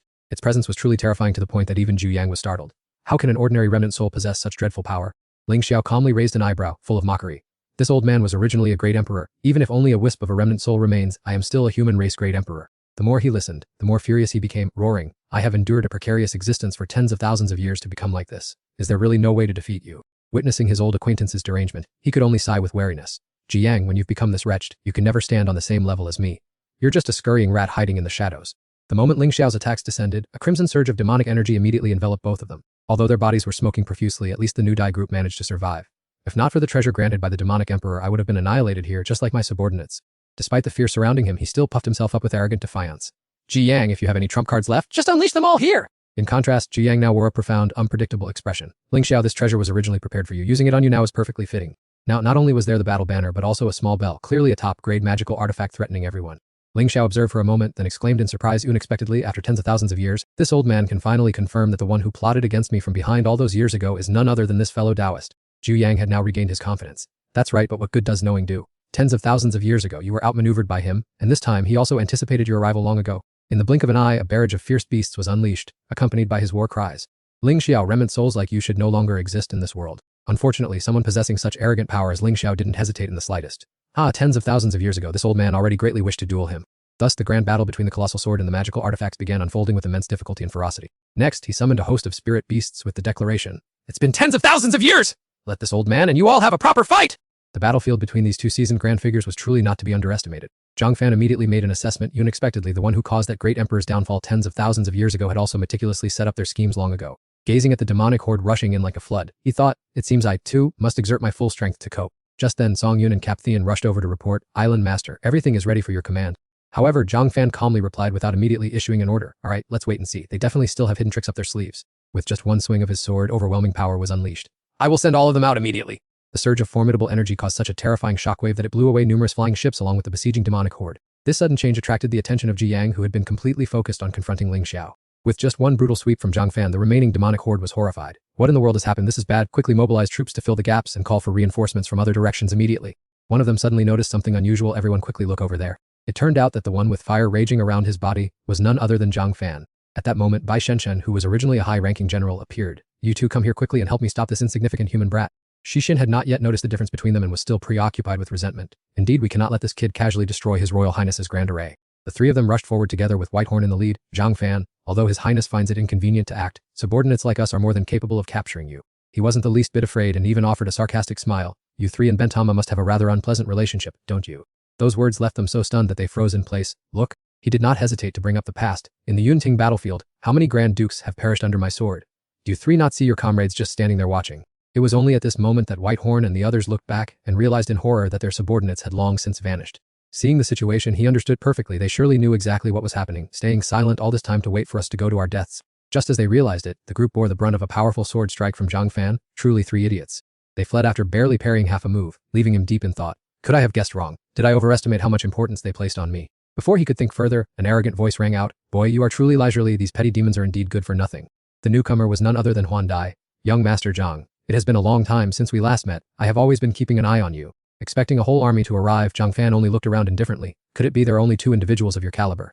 "I was not lying about caring for you," Huan Dai replied, reading Zhang Fan's thoughts. "Just as you suspect, to welcome you properly. Besides this immortal Lord Chaihuo, we have mobilized many people. They are swarming at a terrifying speed toward this heavenly matter continent." Upon hearing this, he smirked and evaluated. "I didn't expect that to deal with me alone. You would mobilize such a massive force, even revealing personnel hidden in the great worlds." She responded nonchalantly as if it were a compliment. "I wouldn't dare underestimate you, young master. In just 2 short years you have become an adversary to so many immortals." More importantly, Huan Di's gaze intensified during the heat of the battle. "You are the successor of Emperor Langshao. In the immortal realm, many would loathe to see a second Langshao appear." Only now did she remember to ask, "Young Master Zhang, our appearance doesn't seem to surprise you too much, does it?" However, before an answer could be given, Huan Dai and Chi Huo were hit by a surprise attack from Zhang Fan, causing them both to cry out. Worthy of being a super high-level immortal, he quickly dispersed the youth's silhouette. It was indeed just a clone and not the original body. Chi Huo expressed his contempt without restraint, just as Huan Dai said, "You have some skill, but it ends there." Chi Hu did not hesitate to unleash his ultimate technique. "Kid, in front of me, you will eventually turn to ash." Unfortunately, that move was blocked by Zhang Fan's sword intent. "I told you not to dream of getting near me." The scene before his eyes left him staggered, one sword stroke to sever space and time. He never expected this kid to possess such extraordinary talent in the path of the sword. Huan De quickly added a few apt remarks. "Immortal Lord, you must be careful. Young Master Zhang's natural talent is exceptional and his sword path cultivation progresses like a raging storm." This only further incited his rage. "I have cultivated for over 20,000 years. How could an insignificant brat like you stop me?" Instead, the corner of Huan Di's lips curled up in satisfaction. "These immortal lords are always so arrogant and conceited. It's quite funny when you think about it. Are they not basically begging me to get involved?" Of course, facing a formidable opponent, she has also summoned a series of masters. Hurry and invite those immortal lords to join the battle. At this time, the struggle between Zhang Fan and Chi Huo has reached a stalemate. This kid's sword energy is so sharp. In my 1,000 years of seclusion, when did such an outstanding talent emerge? As soon as the words were spoken, Fu Hu appeared with a sarcastic remark. "Chi Huo, you have been in reclusion for 1,000 years, yet your cultivation hasn't improved at all. It even shows signs of decline." Seeing his companions, Chi Huo frowned in displeasure. "Immortal Lord Jindu, Immortal Lord Fu Hu, have you two also arrived?" He naturally didn't miss the chance to mock him. "I originally intended to come and watch the show, but I didn't expect you couldn't even handle a single brat." This made Chu so furious that he discarded his pride and shouted, "This kid's strength is immense. If you think you're so good, try dealing with him yourselves." Jindu, who was the neutral one, didn't want to waste time. "Gentlemen, let's make our move quickly. Don't forget why we are here, unless you want this news to spread." Zhang Fan had long since lost his patience seeing them linger. "I say, how long do you 3 old fuggays plan to chat? My time is very valuable." Sure enough, this provocation was highly effective. He successfully incited Fu Hu to charge forward. What an arrogant brat. With a powerful sword move, the old man swung his hand and delivered a forceful strike that knocked him back. "Facing 3 immortal lords and you still dare to be so insolent." Unfortunately, it didn't have any effect. Jindu gritted his teeth. "Another illusion!" When exactly did this kid change his position? However, before the opponent could react, a series of Zhang Fan's clones appeared surrounding the area. Chi Hu was astonished by the transformation technique. What kind of immortal art is this that leaves us unable to distinguish the real from the fake? Huan Dai, watching from the side, couldn't contain her anger. Since when did Zhang Fan possess such divine abilities? Those people are truly useless trash. Realizing the situation was lopsided, she coldly turned her back and left. "Forget it, these immortal lords are unreliable. Once the Grand Army arrives, just directly level the astronomy continent." As she finished speaking, a massive fleet of giant airships began swarming in from the distance in overwhelming numbers. The soldiers on board, though human in form, clearly lacked goodwill. "All forces attack and destroy the astronomy continent! Let no living being survive!" Meanwhile, Chi Hu repeatedly unleashed fire spells. "They are nothing more than fleeting illusions, just wipe them all out." Even Jindu quickly joined in, with a barrage of sword energy. "Zhang Fan, your divine abilities are impressive, but being besieged here, how do you plan to protect the astronomy continent?" Fu Hu and his divine beast were also quite difficult to deal with. "Zhang Fan, the army has arrived. Even if the High Heaven Emperor left a grand array, how long can it hold out? I want to see how you cope." Sadly, no matter how hard they fought, he calmly stated, 3 immortal lords, what makes you think these are all the tactics I've prepared for you?" He didn't care and urged, "Ignore whatever this kid says, our job is to trap him." Meanwhile, Zhang Fan declared, "By the way, I also want to purge you 3 on behalf of the Immortal Alliance." He then immediately gave orders to Song Yun, Old Song, issue the signal to attack. "As for these 3 old men, let me handle them." Naturally, he immediately obeyed with reverence, yes, as per the island master's command. Huan Dai was enraged when she saw light beams from the island destroying the warships. What other cards does Zhang Fan have up his sleeve? Damn it! A subordinate quickly spoke to calm her demon sovereign. "Do not be impatient. We have mobilized warships from various immortal realms. A tiny world like the astronomy continent can never hold us back." Yet her heart remained full of uneasy. Zhang Fan is so confident, he surely has a solid defense plan. "I only fear that..." Right then, a spatial gate above was suddenly torn apart, and a fleet of massive airships surged out, leaving Huang Yi stunned. That is, witnessing this, Huan Dai was in total shock. The Wendy immortal realm. Aren't Yan Qiai and his group busy cleaning up their mess? Why are they appearing here? Before they had a chance to counterattack, she immediately ordered, "Take a fleet and go block those from the Wendy immortal realm. I will command the rest in a general assault on the astronomy continent." At this moment, Hongzhi was trembling uncontrollably. "Demon soldiers, I fear we must plan our escape now." The reason for his panic was that another group of troops had appeared on the left. They were still men from the Shangju immortal realm. The scene before them left Hien Diep and his subordinates frozen. Why were the ships of the juicy immortal realm and the Lai Wen battleship present here? With the enemy swarming in, she had no other strategy but to retreat and order her henchmen to carve a path to safety, regardless of the lives of others. At the same time, Chicho was still busy fighting. Truong fam, your illusions have been thoroughly destroyed. Let's see how you can escape now. However, before his blade could touch his opponent, a blinding radiance repelled him. Oh, are you three immortal lords really so shameless as to rely on your numbers? Amidst the violent aura, Tusung stepped out with a haughty look. It just so happens I have never sparred with an immortal lord before. Let me see how capable you all truly are. Upon seeing his opponent, Chicho frowned and questioned, Tusung, the genius of the Antarctic immortal realm, why are you people interfering here? But the only reply was contempt. What does the business of the Antarctic immortal realm have to do with you? We are certainly better than scum like you. Just then, Kim Dao rode in from afar on a crane to reinforce them. Chicho, don't be hasty, this immortal lord has come to lend you a hand. As he finished speaking, a sword shot out from nowhere, fast as lightning, causing the group to freeze. No one dared to move another inch. Kai Van stood high above, looking at him with disdain. Immortal Lord Kim Dao, I never expected a senior like you to fall to such a state. The moment she saw her, he recognized her immediately. Van Ningyi Immortal Realm, disciple of the Big Van Great Emperor sect. I didn't expect you to be present as well. At that very moment, Nada rode a fire phoenix from behind. Fuck ho, immortal lords, let this lady see just how formidable your techniques really are. Sich Ho scanned the area and counted silently. Van Ningyi Immortal Realm, Antarctic Immortal Realm, Juicy Immortal Realm, 3 factions have already appeared. Chuang Pham then smiled and replied, 3 immortal lords, you are the ones who should be worried now. This is a gift I have prepared for you. Looking at his group with suspicion, Kim Dao pressed, so you had been in contact with the 3 great immortal realms beforehand, waiting for us to fall into a trap. He calmly rested his sword on his shoulder and retorted, I have been a thorn in your side ever since I obtained the inheritance of the Lang Tiu Great Emperor. How could I not prepare thoroughly? He then added with a mocking expression, how could you lot ever understand the true meaning of attaining the Tao? Suddenly, Kai Van turned and suggested, Truong Pham, leave these 3 immortal lords to Natha and me, go and handle the other matters. Immediately after, Netta also waved and called out loudly, Truong Pham, senior brother, I have informed the elders, they will join forces with you to wipe out the traitors colluding with the demon race. Not to be outdone, Tusung quickly chimed in, senior brother Truong, you can rest assured and leave this to me. My sect has been waiting for this for a long time. Without your plan, how could we have captured these traitors? Watching his back recede, Chicho gritted his teeth in resentment. I never expected that the ones being plotted against would be us. Kim Dao raised his blade and sighed, after tens of thousands of years of cultivation, to lose one's true self by straying onto the demonic path. What a tragedy. On the path where Truong Pham departed, the air behind him flared with violent energy, signaling the start of a fierce battle. Gaze fixed on the dragons surrounding the island, Truong Pham thought to himself, it has been a long time since I used the full power of the invincible sword domain system. Now is a perfect time to test it. As the thought crossed his mind, he immediately deployed his illusion technique, unleashing the sword domain doppelganger mastery. As his sword was raised, countless doppelgangers appeared simultaneously and charged to slaughter the savage beasts. Demon race, open your eyes and watch me break your formation. In the blink of an eye, a series of sword lights slashed across the sky, tearing the monsters' bodies to shreds. The demon stood stunned, watching the savage beasts being cut down in total disarray. Looking up, Bak Sung screamed in panic, it's ruined. Our grand formation has been completely broken. At that moment, Tam pointed toward the chaotic battle and said tremblingly, His Highness is currently being so hard, pressed by the human race great emperor that he cannot maintain the grand formation. What should we do? From atop the high tower, Duck Caught panicked and rushed down with a dazed expression. That human brat has already laid an ambush with an army waiting for us. At this point, our only choice is to flee. Witnessing that, White Horn gnashed his teeth audibly. The humans are truly a bunch of backstabbers. I feel like I've been terribly swindled. From now on, I will turn my back on them and never cooperate with them again. As soon as those words were finished, Tam's group hurried away, causing the cluster of demons below to howl in confusion. The high nobles have all escaped. We have truly lost the battle. We've been completely deceived by them. While fighting vigorously, Trung Pham saw the clone suddenly withdraw and scratched his head in confusion. What on earth just happened? As the smoke cleared, he saw the demonic creatures looking for a way to escape. It truly was their evil nature, abandoning allies and subordinates to run for their lives without a second thought. Not letting them disappear, he swung his sword across. This astronomical continent is not a place where you can come and go as you please. A streak of light tore through the air and cut off one of Whitehorn's arms. Hamph, Trung Pham, you'd better etch this grudge of this great king deep into your bones. Facing the threat, he only let out a helpless sigh. What a shame. After all, the forces in the astronomical continent aren't yet high enough in level. Otherwise, I certainly wouldn't have let them escape. Having finished speaking, he raised his eyes to observe the intense life, or death battle between Ling Xiao and Nungudai. Then he quickly flew close to his side. You too, your end has long been predetermined. The astronomical continent is your burial ground. Upon seeing Trung Pham, Q Dong felt utterly humiliated. I never expected that I would fall into such a miserable plight at the hands of a junior like you. In response was a look of disdain from him. When the enemy invades, you should have known how miserable your end would be. Suddenly, he spoke contemplatively of the past. I originally came from a humble background, although I had a bit of luck in receiving an inheritance. My innate talent was mediocre, ultimately ending up only as a saint, never being able to touch the emperor realm. Seeing this self-performed scene, Truong found it hard to understand. What is this old man plotting by suddenly recounting his history? In the middle of speaking, he suddenly roared in anger. But Truong Pham, Ling Xiao, today even if I must perish in this place, I will definitely not let you rest in peace. As he spoke, Q Dong radiated a sky-soaring murderous intent with red veins bulging on his face. Your Highness Heavenly King, let me grant you an opportunity then.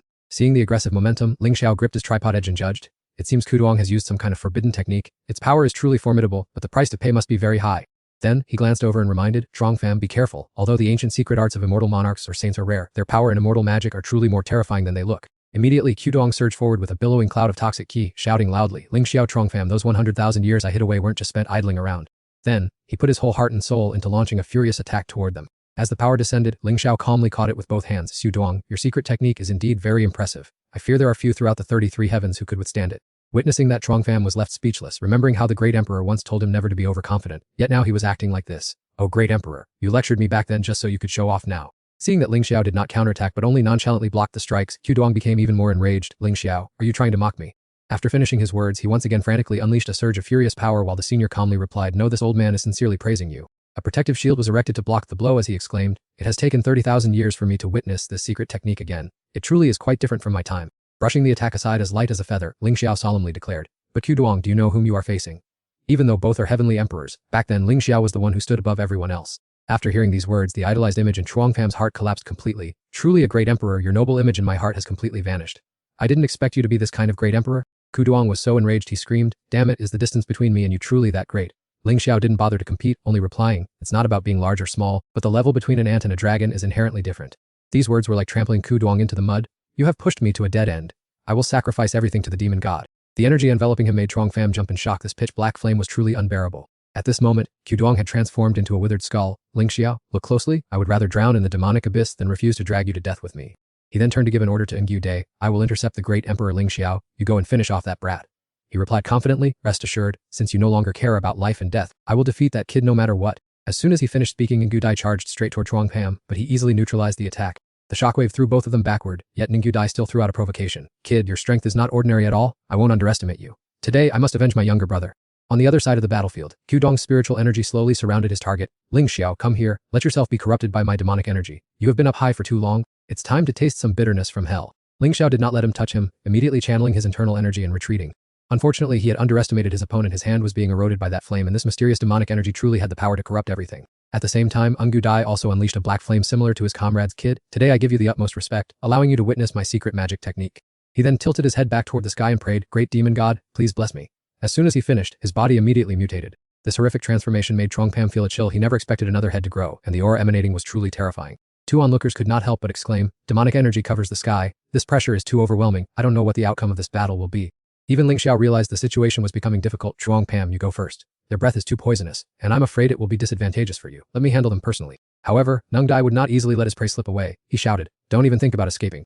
At the same time, Qudong changed his form again and screamed, Ling Xiao, your opponent is me. Trongfam had no intention of throwing his life away and hurriedly flew off on his sword to leave the battlefield. In that case, I will follow the great emperor's advice and run. Engu Dai pointed at him and unleashed his ultimate technique, demonic secret technique, bind him for me. Trongfam was frozen in mid-air like a puppet with cut strings. What? My body cannot move anymore. Seeing that his plan was successful, Engu Dai lunged forward to deliver a fatal blow to his opponent. In that hair-trigger moment, Trongfam had no choice but to use the body, doubling technique to split into two. The unfortunate physical body took the full brunt of Engu Dai's attack. It immediately shattered into 100 fragments in mid-air. Even so, Trongfam was still trapped in Engu Dai's binding technique. Then he regained control and drew his sword, unleashing a terrifying slash at his opponent. The reversal of the situation left Engu Dai unable to believe his eyes. What? Why was he able to break my secret technique? The battle on the other side had gradually come to an end. Ling Xiao only needed one strike to pierce Qudong's skull, finishing off the enemy. Before disappearing completely, he still tried to scream, impossible, I am not willing to die in such a humiliating way. Trongfam seized the opportunity to extinguish Engu Dai's confidence. Next, it's your turn to pay for your crimes. But he knew how to read the situation, turning his back and running for his life. If this king wants to leave, no one can stop me. Ling Xiao did not join that fight but gently assisted. Trongfam, I will pass on a technique to you, the demon, slaying sword. The secret manual seemed to possess a soul. Gently blending into Zhang Fan's mind, he had attained enlightenment. Since it was gifted, there was no reason not to use it. He raised his weapon high and shouted, slay all demons, no matter how far, they shall be executed. Then he concentrated all his power into a fatal sword strike. The brilliant beam of light immediately pursued the target, causing the enemy to scream in panic. What is this? Immediately after, the enemy's silhouette vanished rapidly, leaving only a resentful scream echoing back. Witnessing this result, Zhang Fan smiled triumphantly. It was indeed a powerful sword move. Suddenly, Ling Xiao cried out in panic, Zhang Fan! He hurriedly maneuvered his flying sword close and asked, Great Emperor, are you alright? He delivered some unpleasant news. I'm afraid this remnant of mine won't last much longer. Zhang Fan cried out in sorrow, Great Emperor! Ling Xiao patted his shoulder firmly and advised, as my successor, you cannot avoid these responsibilities. The world is in danger, you must quickly improve your cultivation to hope to survive these chaotic times. Zhang Fan nodded seriously, I understand. Then Ling Xiao gave him his final gift. I am about to enter the Ling Xiao Emperor Sword to rest. When the great disaster arrives, I will help you unleash the flying immortal strike. He marveled at the golden light enveloping the sword in his hand, the flying immortal strike, Great Emperor. At the same time, everyone around him burst into joy. We won! We've won! The Tianyuan continent is finally safe. Zhang Fan solemnly declared to everyone, although we won this time, no one can be certain when the enemy will invade again. Below, Qi Wen boldly expressed her concern. We can't just stay on the defensive forever. Eventually, we won't be able to hold out. We need another strategy. Song Yun stroked his beard and sighed. The 9 nether and void demons are naturally cunning. We are just a small cultivation world. How can we have enough resources to fight back? At that moment, Zhang Fan confidently broke the gloomy atmosphere. I might have thought of a solution. Yu Lan curiously inquired, what way? But he was in no hurry to answer. You two handle your tasks. Let me think about it a bit more. After returning, Zhang Fan began using his heaven-defying abilities system. If I fix the sword domain at the Tianian continent, is there a way to cover the entire continent? After calculating for a while, the system replied, to expand the sword domain to the entire continent, there's only one way. He quickly asked, what is it? Blue text appeared explaining, you must collect enough sword keystones in the pre-heaven sword chart set to achieve it. These unfamiliar names left Zhang Fan slightly confused. Sword keystones, I've never heard of them. But at least having a direction is good. Suddenly Qi Wen appeared. Zhang Fan. He was overjoyed, as if he had struck gold. You've come at the perfect time. I have something to ask you. She blankly replied, what is it? Zhang Fan went straight to the point. Have you ever heard of sword keystones? Qi Wen recalled and explained sword keystones are extremely rare items. They rarely appear in the world. Her words rekindled Zhang Fan's hope. So that means you know where they can be found. She honestly shared all the information she knew. Sword keystones only exist in one place, and that is the sword tome. Things became even more complicated for Zhang Fan. Where is the sword tome? Qi Wen didn't answer and changed the subject. No matter your reason for finding it, I don't want you to set foot in the sword tome. That evasive attitude annoyed him. Whether I can enter or not is a separate issue. Qi Wen, first tell me its location. She could only sigh and continue. Right here in the turbulence of the star domain near the Van Nungi immortal world, I have come to say goodbye. Perhaps you should just return with me. Truong-Pam replied without hesitation. All right, let's set out immediately. Not long after, the group approached the target area, with only about an hour left until they reached the location of the sword tome. Nat has still tried to dissuade him. Truong-Fam, it is best if you do not go to the sword tome. Tu Sung also chimed in to persuade him. I remember that our clan's elders taught us years ago never to venture near the sword tome, for it is a land of death. However, Truong-Pam remained insistent. You keep trying to dissuade me, but I only intend to go and have a look. If the situation proves unfeasible, I will not be reckless. A moment later, a series of airships suddenly appeared ahead, forcing those traveling to come to a halt. Matha frowned in annoyance. What is this? This remote place is usually deserted, so why is it so unusually busy today? Kai Van observed and guessed. It must be the patrol troops of the 9 Great Immortal Realms Alliance. What could they be doing here? The other party signaled for a blockade, requesting that everyone turn back quickly. Hearing this, Tu Sung hurriedly asked, May I ask, brother, why is this place being blocked off? The group of celestial soldiers did not hesitate to reveal. In a few days, this area will become a trial zone for the youth of the 9 Great Immortal Realms. It is currently being sealed off for renovations. This information left Netta's group even more confused. Since when did the sword tome become a training ground? Tu Sung asked, stroking his chin in surprise. It seems that many major changes have occurred during our absence. Finally, Kai Van suggested, Truong-Fam, you should return to the Van Neng immortal world with me first. We will wait until we have probed the situation clearly before deciding. He nodded immediately. That's fine too. A short while later, both of them landed at the Bitch Tiu sect amidst the welcome of the disciples. Everything is peaceful, senior sister, and greetings, senior sister. While walking, Kai Van explained to her friend, Truong-Fam, I have made inquiries. This time the sword tome is being used as a trial ground for the youth of the 9 Great Immortal Realms. It was a joint decision made by the 8 immortal emperors after the Ryu Hoa immortal emperor went missing. However, he still could not understand why they would choose a place as dangerous as the sword tome. Regarding this issue, Kai Van partially guessed the reason. Everyone knows that the sword tome is the final resting place of many sword-wielding seniors and divine weapons. Although it is dangerous, it is also filled with opportunities. Hearing this, Truong-Pam began to realize their purpose. The 8 immortal emperors want to temper the strength of the next generation. Kai Van folded her arms and affirmed, only in this way can their skills improve rapidly. All the immortal emperors can sense that a great catastrophe is coming, and the future situation is very worrying. At this moment, Truong-Pam mentioned his plan. Can I enter the sword tome? She had already prepared. I have already asked for permission. The Bitch Tiu immortal emperor has agreed to let you participate under the identity of the Van Nungi immortal world. Truong-Pam happily clasped his hands in gratitude. Then I must thank the Bitch Tiu immortal emperor very much. Kai Van maintained a calm expression and only reminded him gently. The sword tome has been reconstructed by the efforts of the 8 immortal emperors this time. Although the level of danger has decreased, you should not be careless. He nodded obediently. I understand. Kai Van instructed him once more. Truong-Fam, are you ready? Upon entering this formation, we will be transported directly into the sword tome. He clutched his hands excitedly. I have waited for this moment for a long time. Seeing this, she immediately activated the Dharma formation. Let's go. Da Hong stood high up, watching their figures. I hope this trip to the sword tome achieves our wishes, otherwise many worlds will be in danger. Then, he turned to ask Bitch Van, Immortal Emperor, will I be able to find that object in the sword tome? She only replied vaguely. It is hard to say, that object has been lost for so many years, but the highest probability is that it lies in that place. As soon as he set foot on the ground, Truong-Pam curiously observed his surroundings. Is this the sword tome? Kai Van smiled and teased. Is it very different from what you imagined? He reached out to greet a bird flying toward him and confessed, I thought the sword tome would be a gloomy place, filled with killing intent. I never expected the scenery to be so peaceful, with birds singing and fragrant flowers. Kai Van warned him seriously, do not be deceived by appearances, every inch of this place hides danger. Truong-Pam did not pay much attention. Let's go, let's look around out there and see what we find. They had not taken many steps before the two of them encountered the first mutated creature. Careful. Even though Truong-Pam was quick to swing his sword, both of them were still blown backward by the surge of power. He gripped the weapon trembling in his hand and exclaimed, this is indeed the sword tome, these monsters radiate such strong sword ki. Even I was injured, it is truly difficult to guard against. While Kai Van kept warning him not to be careless, Truong-Pam pursed his lips, gathered his courage, and rushed toward the target, shouting, leave it to me! Using all his strength, he swung his sword and severed several bizarre tentacles of the lamp demon. Not long after joyfully jumping back to his old position, Kai Van's warning made him freeze there, Truong Pam, look behind you. He looked back and was stunned to see the severed tentacles automatically reattaching themselves as if nothing had happened. It seems that this time the lamp demon possesses a much more abundant source of spiritual power than before. It simultaneously launched its tentacles at Kai Van, sending both of them flying backward. Truong Pham worriedly watched his opponent. This lamp demon's sword energy was clearly much stronger than before. Kai Van also questioned whether the sword energy slashes had unintentionally become a source of nourishment for it. Truong Pham found this very logical, as such a possibility was entirely feasible. Acting on his thoughts, Truong Pham launched a direct attack at the lamp demon to verify the recent hypothesis. A second later, he exclaimed in surprise, It really did absorb it. "How troublesome at this rate, attacking it is no different from helping it grow stronger." Even Kai Van felt helpless at this point, not knowing what to do. Since they couldn't win, the only remaining option was to beat a hasty retreat. Fortunately, the two managed to slip into the deep forest in time. Truong Pham wiped away his sweat and remarked, "Truly a land of great misfortune. The monsters here are full of sword energy and can even absorb my techniques. They're a perfect counter." Kai Van quickly suggested, "How about I take action? Since I don't cultivate the sword, they surely won't be able to absorb my attacks." Only then did he recall something unusual. He didn't know where the others were. Finding Tu Sung and Lu Nuokha would certainly make things easier to handle. However, given the current situation, the sword grave was likely in a state of maximum expansion like a small world, so searching for everyone would take more time. Suddenly, a brilliant pillar of energy shot straight into the air, interrupting their conversation. "What is that thing?" Truong Pham immediately rushed toward the light pillar and explained to Kai Van that it was the presence of sword energy. "Come on, let's take a look." Upon arriving and seeing the light source, Truong Pham exclaimed in surprise, It's an egg! "I never expected it to emit such powerful sword energy." Backlong spoke up politely in response, "It turns out you are the renowned fairy. We are from the Chasing Breath Immortal realm." Tran Tu then explained in detail to Truong Pham, "This is a sword dragon beast egg. If hatched successfully, it would be a tremendous stroke of luck." Hearing this, Kai Van couldn't help but panic. If it's a newly laid egg, where is the sword dragon beast? I know this species is an extremely dangerous high-level monster. Chu Hong smiled confidently. After laying the egg, the sword dragon beast has gone to replenish its sword energy. We must seize the chance to take the egg before it returns. Backlam stared at the treasure and added, "Currently, the sword energy on the egg is still too harsh. We have to wait for it to subside a bit before we can touch it." Tran Tu was not as polite as his companions and directly shooed them away. "You two go now, we need to focus on our main task." But Kai Van didn't answer, instead pointing behind in panic. "Look there, quick." A giant monster was roaring fiercely and approaching them step by step. Chu Hong's face turned pale as he shouted, "Oh no, the sword dragon beast is back!" With just one stomp, it sent the group flying in all directions. It's looking for its egg. Get out of the way! Kai Van didn't want to get involved in this trouble and said, "Let's go. This monster is too dangerous."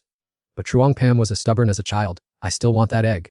Kai Van tried to put an end to this crazy thought. "Truong Pham, that sword dragon beast is more than capable of killing 10 of us." Yet he remained stubborn. "I just feel that this egg will bring me some kind of fortuitous opportunity." Chu Huang's group also had a similar idea, simultaneously brandishing their swords and rushing in to stop the monster, while Zhang Fan and the other person quickly hid behind a tree to observe the situation. Opposite them, the Stegosaurus used a single powerful attack to send all three of them flying backward. As soon as they hit the ground, Chu Huang immediately gave orders. "Shen Si, go steal the egg. The two of us must hold our ground and attract this beast's attention." Immediately after, the group charged through the perimeter, shouting as they struck to slay the monster, while Chen Sai took the opportunity to quickly approach the treasure. At this moment, Zhang Fan was like someone watching an entertaining show, clicking his tongue and thinking, with such a disparity in strength, they still want to steal the egg. This group really has no fear of death. Thanks to a perfect feint strategy, Chen Sai successfully grabbed the egg, and seeing this, Chu Huang shouted, "Got it, retreat quickly." Qi Wen witnessed the chaos and sighed softly, "So that's it, the precious egg has fallen into their hands." Zhang Fan had no good intentions as he stepped out from behind the tree to follow them. That Stegosaurus was not something they could fight, and doing so was no different from walking into the jaws of death. Chen Sai ran for her life while complaining, "We can't shake this monster off." Bai Lin suggested warily, "How about we give the egg back to it?" But Chu Huang immediately dismissed the idea. "No, even if we return it now, it won't spare us." Suddenly, the Stegosaurus swung its tail violently, knocking the whole group over. "Watch out, everyone! Oh no, my egg!" The sparkling blue egg rolled along the ground toward where Zhang Fan was standing. He picked it up and said nonchalantly, "It's true what they say about destiny. It rolled right to my feet. It seems my luck is really good." Chen Si saw this and rushed over shouting, Stop right there! That belongs to us. Give it back. No one expected Zhang Fan to toss it back generously. "Fine, here you go." She scrambled to catch the egg, still in a state of shock. Chen Si stood frozen, muttering, "I can't believe he actually gave it back." While behind her, Bai Lin cried out in panic, "Shen Si, watch out." She could not react in time and was struck by a painful blow. Letting out a cry of agony, the egg once again flew out of her hands and rolled toward Zhang Fan.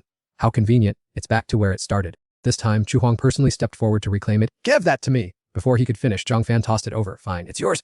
Chu Huang stammered in terror. "No, I meant." Just as the item touched his hands, the Stegosaurus's foot came crashing down. He was kicked flying forward. "You bastard." The blue egg continued to roll on the ground. Then, predictably, it rolled to Zhang Fan's feet again. Qi Wen could not help but be amazed. "Are you kidding me? Why does the dragon egg like flying toward you?" He shrugged. "It must be fate." After picking it up, he turned to ask Bai Lin, "Do you want it?"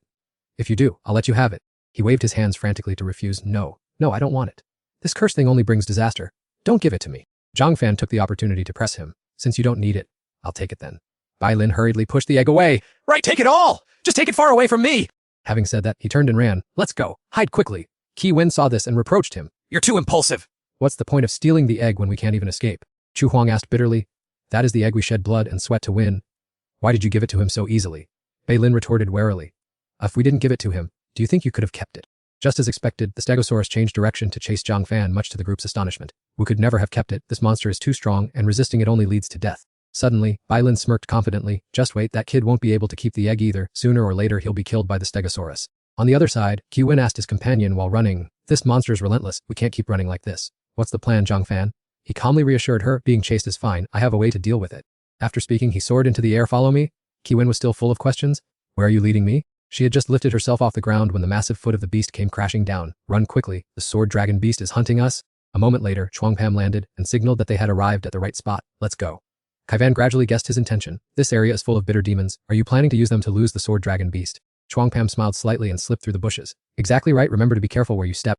The sword dragon beast, which was still clinging on relentlessly, was immediately swarmed and pinned down by the bitter demons. Kaivan cheered excitedly. That's incredible. I didn't expect you to come up with this move.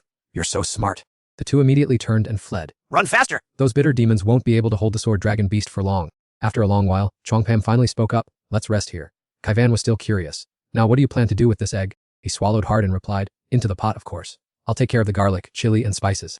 Before he could even plan the menu, Zhu Hong's group arrived. Are you guys still alive? Kaivan exclaimed in surprise. These three are as persistent as leeches. He didn't even bother to respond but got straight to the point. If you're alive, then hand over the egg.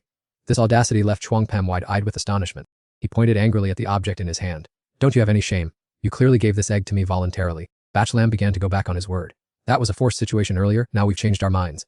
Hand it over. Kaivan flew into a rage. I've never seen anyone this shameless. Trantu smirked disdainfully. Hey, little fairy, don't meddle in other people's business, or you might lose your life here at this sword tomb. Kaivan was not someone to be easily bullied. She quickly drew her weapon. If that's the case, let's just fight instead of talking so much. This attitude made Chu Hong fly into a rage. Since you refuse the easy way and prefer the hard way, then we'll finish both of you off. Go. Chuang Pham was no pushover either. Get lost. With just a wave of his hand, he sent the man flying. What is this? Bach Lam, standing nearby, rushed to catch him. This kid is quite something. He's far exceeded my expectations.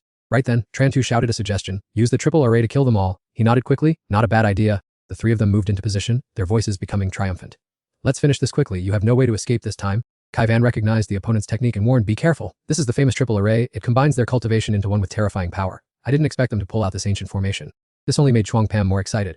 Kill. Let me see how formidable this triple array really is. He swung his blade to test it and was surprised. Impressive, you actually blocked my strike. Inside the formation, Chu Hong said smugly, Kid, you've underestimated us too much. He lowered his voice with an ominous hint. What comes next will be the real surprise. Then he screamed, explode. A burst of green energy erupted, hurling both of them several meters away. This isn't good. Chuang Pam anxiously supported his comrade. Kaivan, are you all right? She struggled to stand. I'm fine. This array is indeed quite difficult to handle. He decided on the best course of action. It seems confronting this formation head-on won't work. Let's retreat for now. But Baklam had anticipated their move. Very well run. Let's see where you think you can escape to. After them? A while later, Chuang Pam and his companion finally stopped. It seems they aren't chasing us anymore.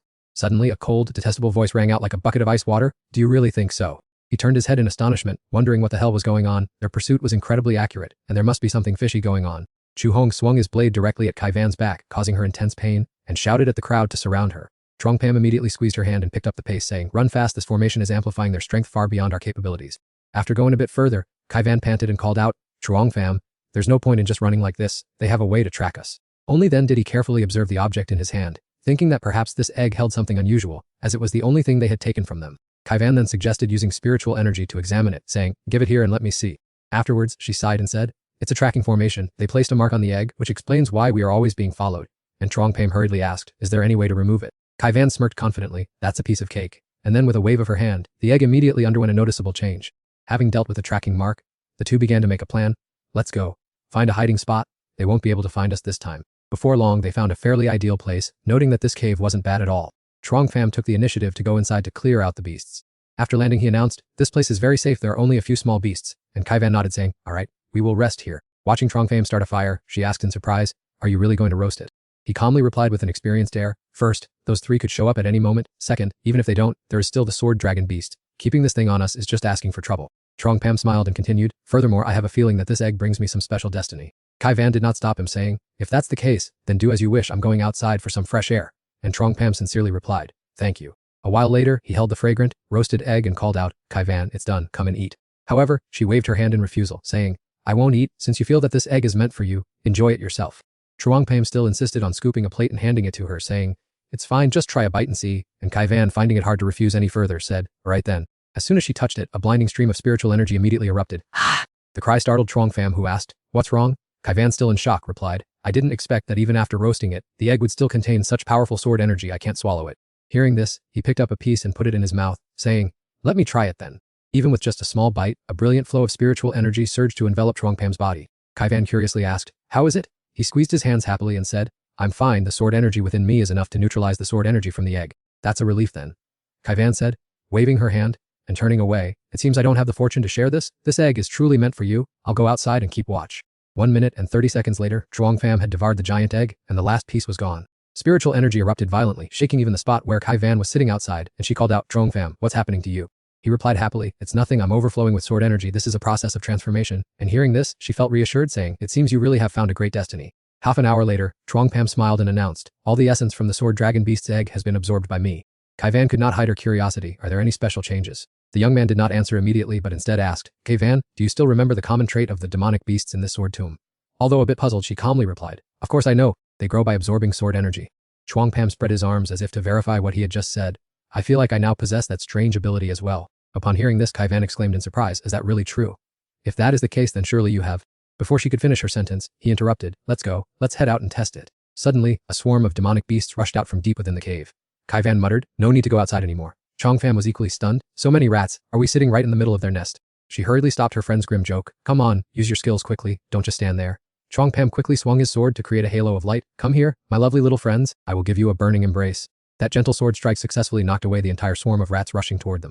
The sword energy emitted from their bodies is being completely absorbed by me, he said. Kai Van was happy for him. If that's the case, then enjoy your slaughterous feast. Thanks to this heaven-defying ability, he dealt with the entire swarm of rats in the blink of an eye. The final wave, take this?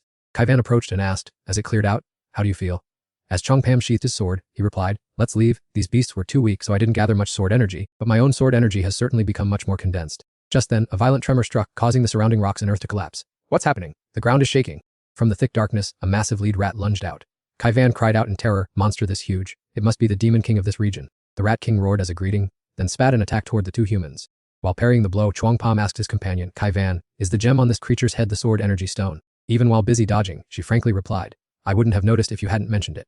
The stone on the rat king's head is indeed a sword energy stone. This trip was definitely worth it.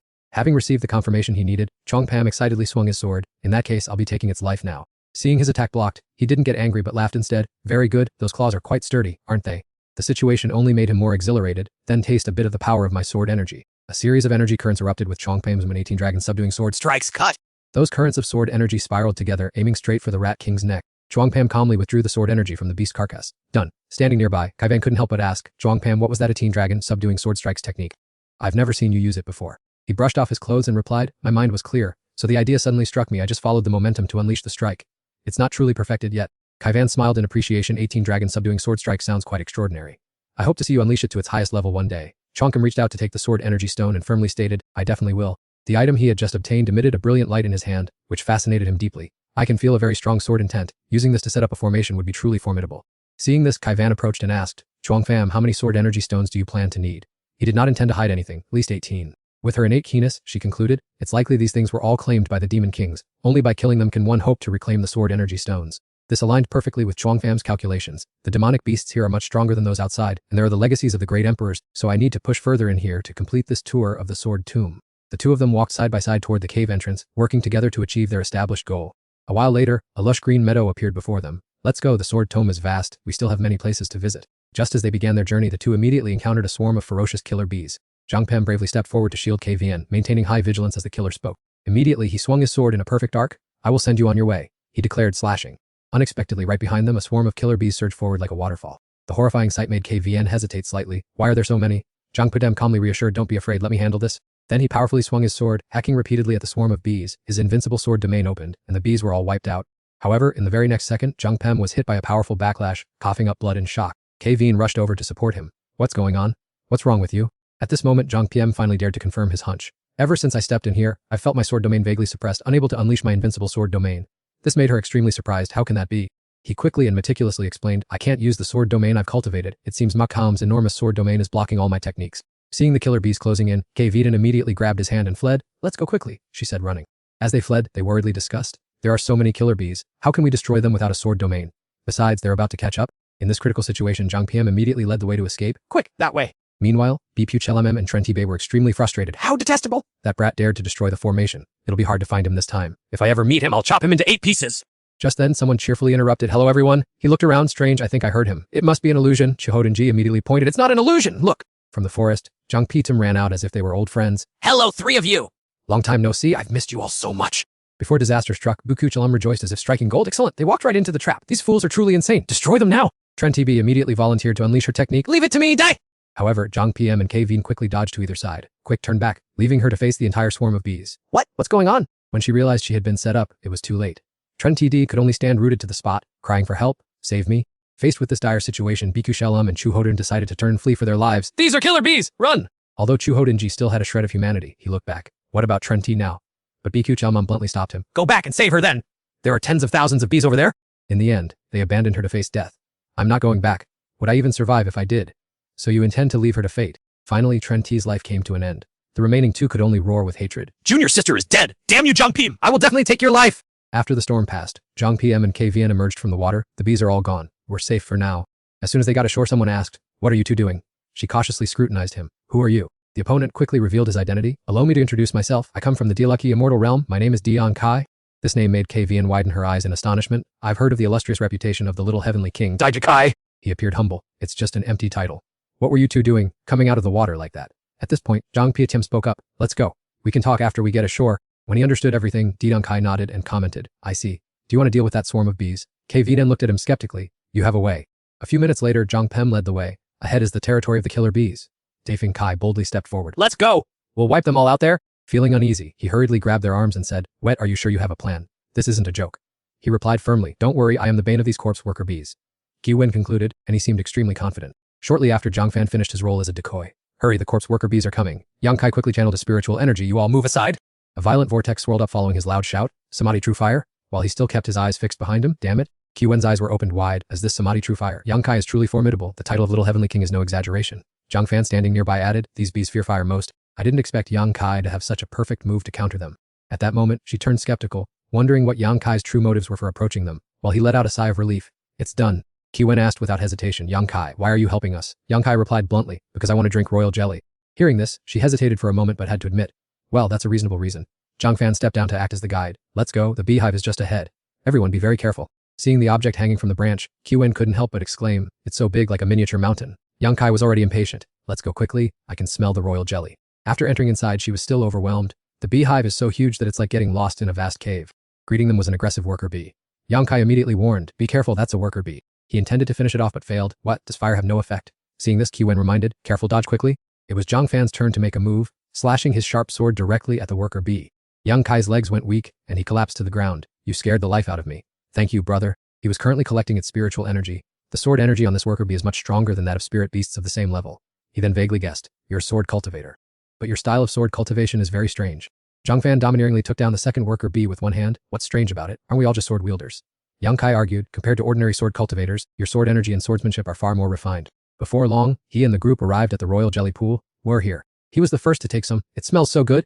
This must be royal jelly. I won't stand on ceremony anymore. This is truly a precious item for cultivation. Before he could take a sip, Yang Kai began bleeding. Damn it. Does even the royal jelly contain such strong sword energy? Qi Wen crossed her arms with regret. This royal jelly is truly a rare find. Could it be that we don't have the fortune to absorb it? She looked unwilling, and he sighed dejectedly. At this moment, Zhang Fan showcased his extraordinary talent. Let me try. He handed the cup of royal jelly to Yang Kai. Try drinking it again. But he looked highly suspicious. Are you kidding? Don't trick me. The person holding it for a bit made the sword energy vanish completely. Forget it. Thus, Qi Wen snatched it away in surprise. Why are you so talkative? If you won't drink it, I will. It's fine, the sword energy has really been neutralized. Thanks to it, she felt her spiritual energy surging more than ever. I've broken through, just from one cup of royal jelly. This item is truly too precious. Seeing this, Yang Kai immediately turned to flattery. Big brother Zhang Fan, big brother Zhang, hurry, help me eliminate the sword energy. Zhang Fan laughed with amusement. A moment ago you called me brother. Now I'm big brother. Haha, what a man. As far as he was concerned, dignity no longer mattered. Foster father, please accept my bow. This move left him speechless. Damn you, you really are hopeless. Finally, Yang Kai achieved his wish. Broken through. I've broken through too. A surprise attack arrived. Luckily, Zhang Fan noticed it in time. Careful. Appearing before them was a terrifyingly fierce queen bee. Qi Wen was stunned for a moment. Is this the queen bee? Its appearance doesn't look easy to deal with.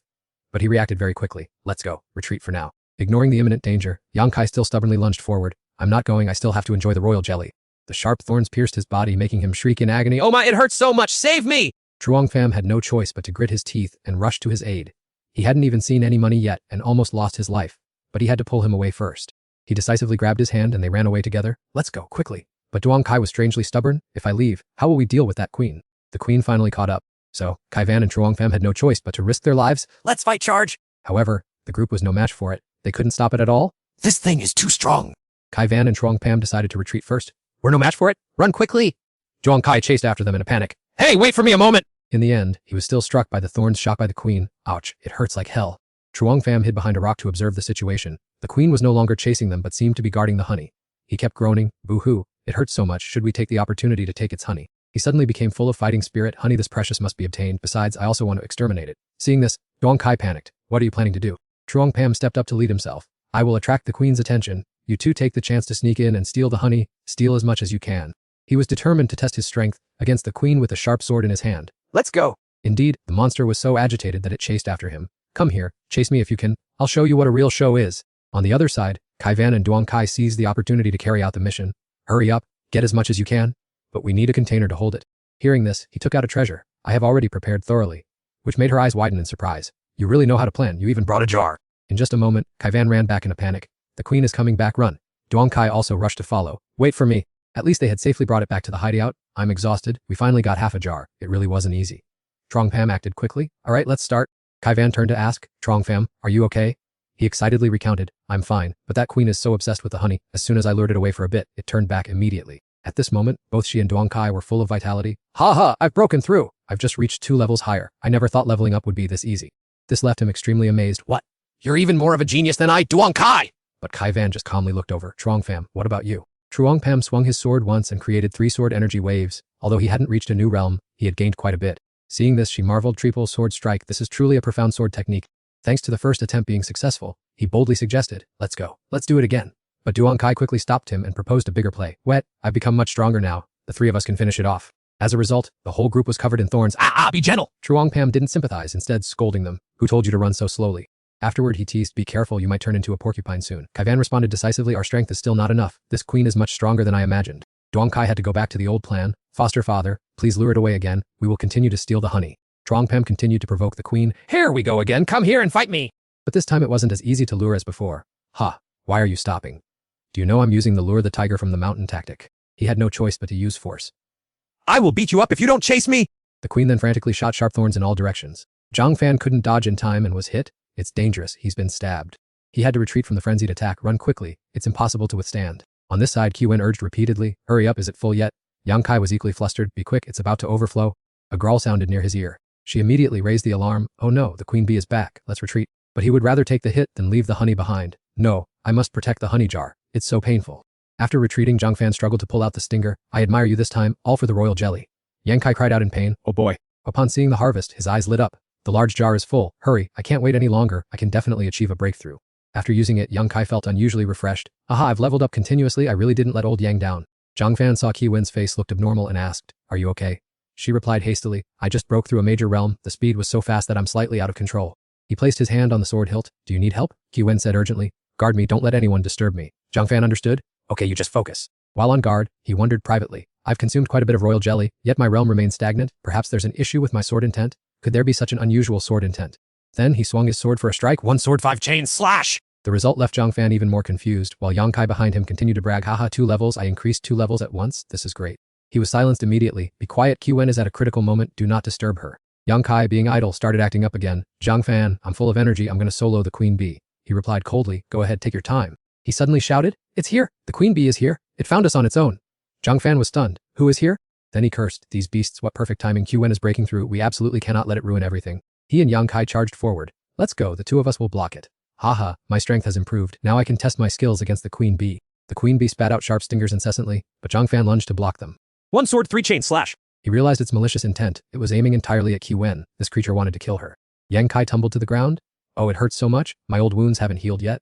Zhang Fan was taken aback. Didn't you say you could hold out for 2 moves? As soon as he stood up, he dodged the attack. Indeed, just 2 moves. I can't hold on, I'm out of here. A moment later, both were still struggling against the queen bee's fury. Be careful. Even he was seriously injured. I'm running out of strength. Is Qwen still not finished? Suddenly, he had a clever idea. You go steal the royal jelly? Yang Kai nodded. Oh, why didn't I think of such a great plan? Zhang Fan stayed behind to see which direction the beast would choose, while Yang Kai darted away like lightning. Unexpectedly, the queen bee chased after him frantically. He stood by and watched the spectacle. As expected, this creature values the royal jelly more than its own life. A moment later, Yang Kai ran for his life as if his pants were on fire, screaming for help non-stop. But Zhang Fan just scratched his head in annoyance, sighing at how miserable he looked. At that very moment, a brilliant radiance suddenly burst forth, enveloping Qi Wen. He happily approached to ask about the situation, and Qi Wen sprang up powerfully, declaring, "I have broken through. My personal strength has advanced significantly." Not wanting to miss the opportunity, Yang Kai immediately incited his companions to go after the bounty, urging, "Hurry up. I must seize more royal jelly to settle this score. I'm determined to catch that queen." A short time later, Zhang Fan felt much more confident. After fueling up on royal jelly, everyone's spirits were high, and he loudly declared, "Fine, let's go! I'm pumped up now, let's charge at that monkey queen." And so both sides clashed in close quarters combat with the queen bee right on the spot. No longer holding back, everyone immediately fought with all their might. "Don't worry, I'm unleashing the true fire of samadhi." It angrily fired countless sharp thorns, but they were all completely blocked by Qi Wen's barrier. Taking advantage of an opening, Zhang Fan swung his sword to slice off one of the queen's wings, shouting, 18 dragon subduing sword moves hidden dragon in the field. In the blink of an eye, the queen's head exploded into fragments, and the sword stone inside was sent flying outward. The object quickly landed in his hand. It was a sword energy stone. Obtaining this treasure was certainly no easy feat. On the other side, Yang Kai had quickly seized a spot right by the milk pool, calling out, "Come over here! Don't hesitate!" We can't let the rest of the royal jelly go to waste." Before devouring it, Qi Wen exclaimed in admiration, "There's more royal jelly here than I imagined. Just the thought of us absorbing it all is thrilling," while Yang Kai impatiently urged, "Just eat quickly before it gets cold." A while later, Zhang Fan looked thoughtfully at the empty pool. The royal jelly had been cleared out, and he was still sitting cross-legged in meditation, thinking, "I've broken through. I'm leveling up continuously." He immediately checked his strength and slashed once, performing one sword, 9 ripples, feeling that he had reached his peak. To break through any further would depend on luck. After increasing his power, Yang Kai's spirits were higher than ever, saying, "I am so satisfied to have increased my realm by 3 levels today." Qi Wen was not to be outdone. "I've also just raised my level by 5 minor realms." With that much strength, Zhang Fan was fully confident to roam the world with them. "Let's go, the sword tom is vast, and we must continue to explore." In another development, at the cloud-listening immortal realm, Bowen looked anxious as the speck of light appeared in the sword tom, asking, "Is there any new information?" The master of consciousness emerged from the shadows and calmly replied, "Nothing yet. The sword tom is too vast, and it will take more time to seize what I need. Besides, these kids are quite capable, but I didn't expect them to get this far." However, not everyone agreed with that assessment. "Master Immortal Emperor, I do not think so." Nevertheless, he persisted in his speculation. "The sword tom is extremely dangerous, and the power within is heavily suppressed. Those people entering it are like mere mortals." Wen crossed her arms and said slowly, "Let's just wait and see." Back in the sword tom, a fierce brawl was taking place. "Suzong, come out and meet your death! Keep running. If you have the guts, stand and fight." If he wanted to, the Bingshe group was ready to oblige. How foolish. "Kill him. I don't believe we can't take him down." Sure enough, thanks to their overwhelming numerical advantage, they completely suppressed Suzong. "Finish him off!" "Let's see if you can still talk big." Yet, there was more recklessness in his blood than wisdom. "I, your father, have a hard body and a sharp tongue. "Come on if you're good enough." Despite this, a second later he turned and fled, much to the astonishment of Shun Fen. "This brat is fast." "Quickly chase him and catch him for me." Not far away, Qi Wen was chatting with Yang Kai while Zhang Fan was busy collecting the spoils of war. "Did you encounter anyone else out there?" "Not at all. The first group I met was you guys." Speak of the devil, Xuzong suddenly fell headlong in front of them. "See, just as I finished speaking, we've encountered the second group. It's Xuzong." Qi Wen agilely reached out to catch him. "Xuzong, what happened to you?" He still didn't forget to kindly warn them, "Run! They are chasing me closely." Before they could even react, Shun Fen's group arrived in full force with men blocking all exits. "None of you will escape." Zhuang Pam stepped forward to question his identity. Tu Sung quickly explained in detail that the other person was from the Xuanvu immortal realm and had just stolen his treasure. Upon meeting, Thuan Fan adopted a patronizing and challenging attitude, then uttered arrogant words that infuriated Dong Kai, who retorted, "Do you even realize you're standing before Dong Kai himself and dare to be so presumptuous?" Bang Sat repeated the opponent's identity incredulously. "Aren't you Dong Kai?" While he calmly replied, "So you know me. Is my reputation truly that widespread?" Not to be outdone, that guy immediately exposed him. "You clearly admitted your name is Duong Kai yourself." Tuan Fan, annoyed by his companion's foolishness, grumbled, "Why bother wasting time with this guy?" The group suddenly remembered their mission to eliminate the enemy. Truong Pam kindly instructed Tu Sung to rest and recuperate, assuring him that he would handle these people, but warned him to be careful not to get caught in the crossfire. Before he finished speaking, he lunged forward, striking down one person, decisively swinging his sword. The 2 remaining enemies were also swiftly finished off by Duong Kai and Kai Van in an instant. A clean, swift sword stroke. Tu Sung could only stare in admiration. "You are all too formidable to act so decisively right before me." During the chaos, 2 survivors attempted to escape but were spotted by Truong Pam. He was astonished by the formidable strength of the 3 of them. He didn't hesitate to unleash a fatal strike, his sword splitting the enemy in 2. They immediately lost their lives in utter dismay. "What?" Post-battle, Truong Pham looked smugly at Tu Sung. "Why are you looking at us like that?" he asked awkwardly. "How did you 2 become so formidable?" Duong Kai interjected, full of self-satisfaction. "We had a fortuitous encounter and drank royal jelly, so our cultivation levels soared." He waved it off. "Get out of the way, I wasn't asking you. Tell me, why were they chasing and trying to kill you?" Tu Sung tremblingly pulled out a scroll. "Because I possessed the topographic map of the sword tom." This was exactly what Truong Pham was looking for. A topographic map is indeed a valuable treasure. With it in hand, I will be able to pinpoint targets more easily. The scroll was passed to Kai Van. "I didn't expect a grand hall to exist at the center of the sword tom. Should we continue?" He analyzed. "If it's already this dangerous outside, it must be even more ferocious inside." Tu Sung quickly grasped his intention. "Truong Pham, do you mean we should continue our trials out here to consolidate our strength?" Exactly, he agreed. Furthermore, I want to collect all 18 demon kings. Kai Van completely agreed with the plan. In that case, let's implement it immediately. Not long after, everyone stopped at the foot of the mountain. Kai Van, consulting the map, warned, this is the lair of blood-sucking ants, so everyone must be extremely careful. The unlucky one targeted first was Duong Kai. Quickly, save me. Truong Pam swung his sword, sending the blood-sucking ant flying. Let me handle it. A swish. He tremblingly wiped away sweat, terrified. This thing emerged from underground. After this incident, he reminded everyone to be doubly vigilant. If there's one, there's bound to be a whole swarm. Just as Truong Pham had a hunch, no sooner had he finished speaking than 7 blood-sucking ants emerged. You weren't wrong, they're coming. The whole group wasn't afraid of any opponent. Swish. Let's fight.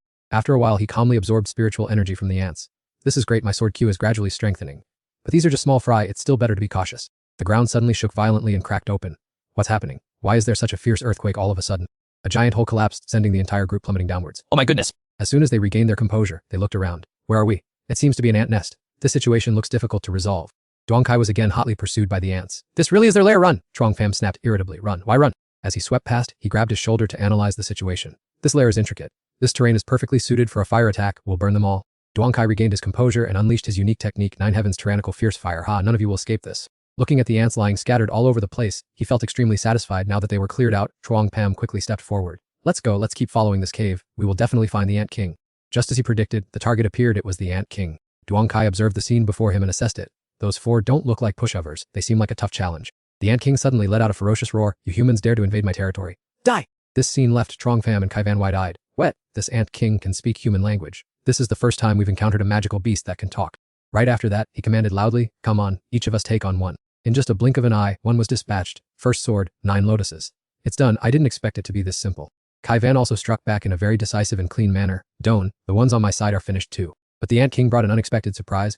Humans, you are dreaming a bit too far ahead. Just as Truong Pham had anticipated, the Ant King was using its power to revive the ants, which continued to rush in for a sweep. Half an hour passed, and with no end to the battle in sight, Tu Sung was breathless. I've slashed them over a dozen times, yet they keep regenerating. He had to change tactics. It seemed that if he didn't take down the Ant King, these ants would never disappear completely. Immediately changing targets, he said, Tu Sung and Duong Kai, you two hold off these 4 ants. As for Kai Van, come with me to deal with the Ant King. She nodded instantly. Got it, let's do it. He aimed directly at its massive body and slashed, first sword, 9 lotuses. It had an effect, this Ant King isn't as terrifying as I thought. Unexpectedly, the wounds healed quickly, and the Ant King mocked him arrogantly. Humans, are you underestimating me too much? This left him feeling shocked. What? The one I just made healed instantly. It was its turn to unleash a brilliant beam of light. Let me let you taste my true power. Truong Pham and Kai Van were immediately bound tightly by red silk threads. Tied up. This is bad, break it for me. It's no use, we can't escape at all. As they were being dragged back by the Ant King, it was truly annoying. It had already opened its giant mouth waiting for a meal. Come here, my little snacks. In a life or death situation, he exerted all his power and ordered, all sword energy, gather it all, shatter it for me. However, Truong Pham's goal was to save Kai Van. You're free. He himself was pulled straight into the Ant King's mouth. Kai Van, you go first. She naturally refused to accept this outcome. Truong Pham, save me! He was caught again, I must save him! And so, Kai Van dove into its mouth on her own. Truong Pham, wait for me. Duong Kai and Tu Sung could only watch. It's over. Kai Van and Truong Pham are both finished. Inside the Ant King's belly, the two reunited in a strange space. Kai Van, you really are a fool? Why did you chase me in here? I couldn't just stand by and watch the person who saved me die. They landed in front of a small cottage. Kai Van was full of surprise. Where is this place? Even Truong Pham was confused. Perhaps we are inside the Ant King's body. Just then, a figure appeared out of thin air. You two, you've arrived. They were stunned. There are people living here. A completely isolated world. This situation is really not simple at all. The man stood casually by a wooden table and invited them. Since you are here as honored guests, sit down and have a cup of tea. She turned to ask for his opinion. What should we do now? He decided to act cautiously. Let's see what tricks he's trying to pull first. Vuvu no longer concealed the joy on his face when mentioning the place that had been devoid of human presence for thousands of years, and Truong Pham respectfully asked who the senior was. He calmly introduced himself as Taoist Vuvo, leaving Kai Van extremely astonished. Could he truly be the legendary sword god from ancient myths? This was beyond his imagination. How could there be a sword god in this world? Vuvo jokingly teased him, asking if he didn't look like one, adding that he was the very person who had mentored the Ling Xiao great emperor. Hearing this, Truong Pham stood up in shock, and the senior looked at his expression with amusement, stating that from the moment he set foot here, he had recognized the lineage of Ling Xiao within him. After a moment of shock, Truong Pham tried to recall the past, finding it hard to believe because his master had never mentioned any other teacher, and Kai Van, standing nearby, also found it absurd. Vuvo then touched his forehead to prove it, and Truong Pham instantly felt a surge of power flowing through him. This was the complete lineage of the Ling Xiao great emperor that he had previously been missing. He immediately knelt respectfully to pay his respects to his grandmaster, and the senior generously told him to stand up, adding that meeting a successor like him today made him feel truly content. After settling down, they began a serious conversation about why he had been hiding in this place. But as it was a long story, he would keep it brief. Vuvo started by asking about the origins of the sword tum, and Kai Van replied that he only heard stories of a great battle involving sword cultivators that took place here hundreds of years ago. The senior continued by asking if they knew the cause of that war, and both shook their heads, asking the grandmaster to enlighten them. Suddenly Vu Vo stood up emotionally and said they were fighting over an object here. Truong Pam curiously asked what it was and received the answer: the sword essence. Kai Van looked confused, not knowing what the sword essence was, but Truong Pam sensed that this item must be extraordinary. At that very moment, an unpredictable danger suddenly shrouded the space around them. A giant hand suddenly appeared in the sky. What on earth was happening? A voice filled with murderous intent rang out, demanding that Vu Vo hand over the sword essence, and he could only sigh warily that these people had finally tracked him down. Realizing the situation, Truong Pam asked if the sword essence was in the Grand Master's possession, and he honestly confirmed it was, asking if they were surprised. The giant hand in the air cracked open, and the crowd roared, demanding that Vu Vo reveal himself immediately. Taking advantage of the brief moment, Vu Vo told Truong Pam to leave quickly and gave him the precious item, telling him not to ask questions and just to take it. He added that people like him were already dead, and their primordial spirits could not leave the sword tomb, so they should not worry. But Truong Pam wanted to know if he could help in any way. Vu Vo waved his hand, sending the two flying high into the air, saying that meeting a successor like him was enough for him. If possible, he asked him to help take care of his descendants, and Truong Pam promised the Grand Master that he would definitely fulfill this wish. Meanwhile, Duong Kai and Tu Sung were in a desperate situation. Could they really just stand there and wait to die in vain? Duong Kai was still determined to rush toward the Ant King to check the situation, and he invited Tu Sung to advance together and destroy the monster. The battle had not lasted long before Duong Kai cried for help as he was surrounded by 4 ants, and Tu Sung immediately rushed in to assist his comrade. Just then, the Ant King ordered its subordinates to stop, causing everyone to freeze. They looked at each other in confusion, not understanding why the ants had retreated so suddenly. Suddenly, the Ant King spat out 2 people, leaving Duong Kai unable to believe his eyes. Seeing that Truong Pam and Kai Van were still alive made Duong Kai extremely excited. He had said all along that they could not die so easily. Both landed on the ground safely. Fortunately, they had escaped, and now it was time to deal with the Ant King. While Truong Pam was still hesitating, the Ant King spoke up, saying that if they had a connection to that senior, they were free to go. But you still haven't achieved your goal, senior. I want this thing of yours, the Ant King said with a frown. What are you aiming for? Truong Pam did not beat around the bush and answered directly, a sword Kai stone, and he immediately refused. I cannot give this thing to you. This made him feel uneasy. Why can't you give it to me?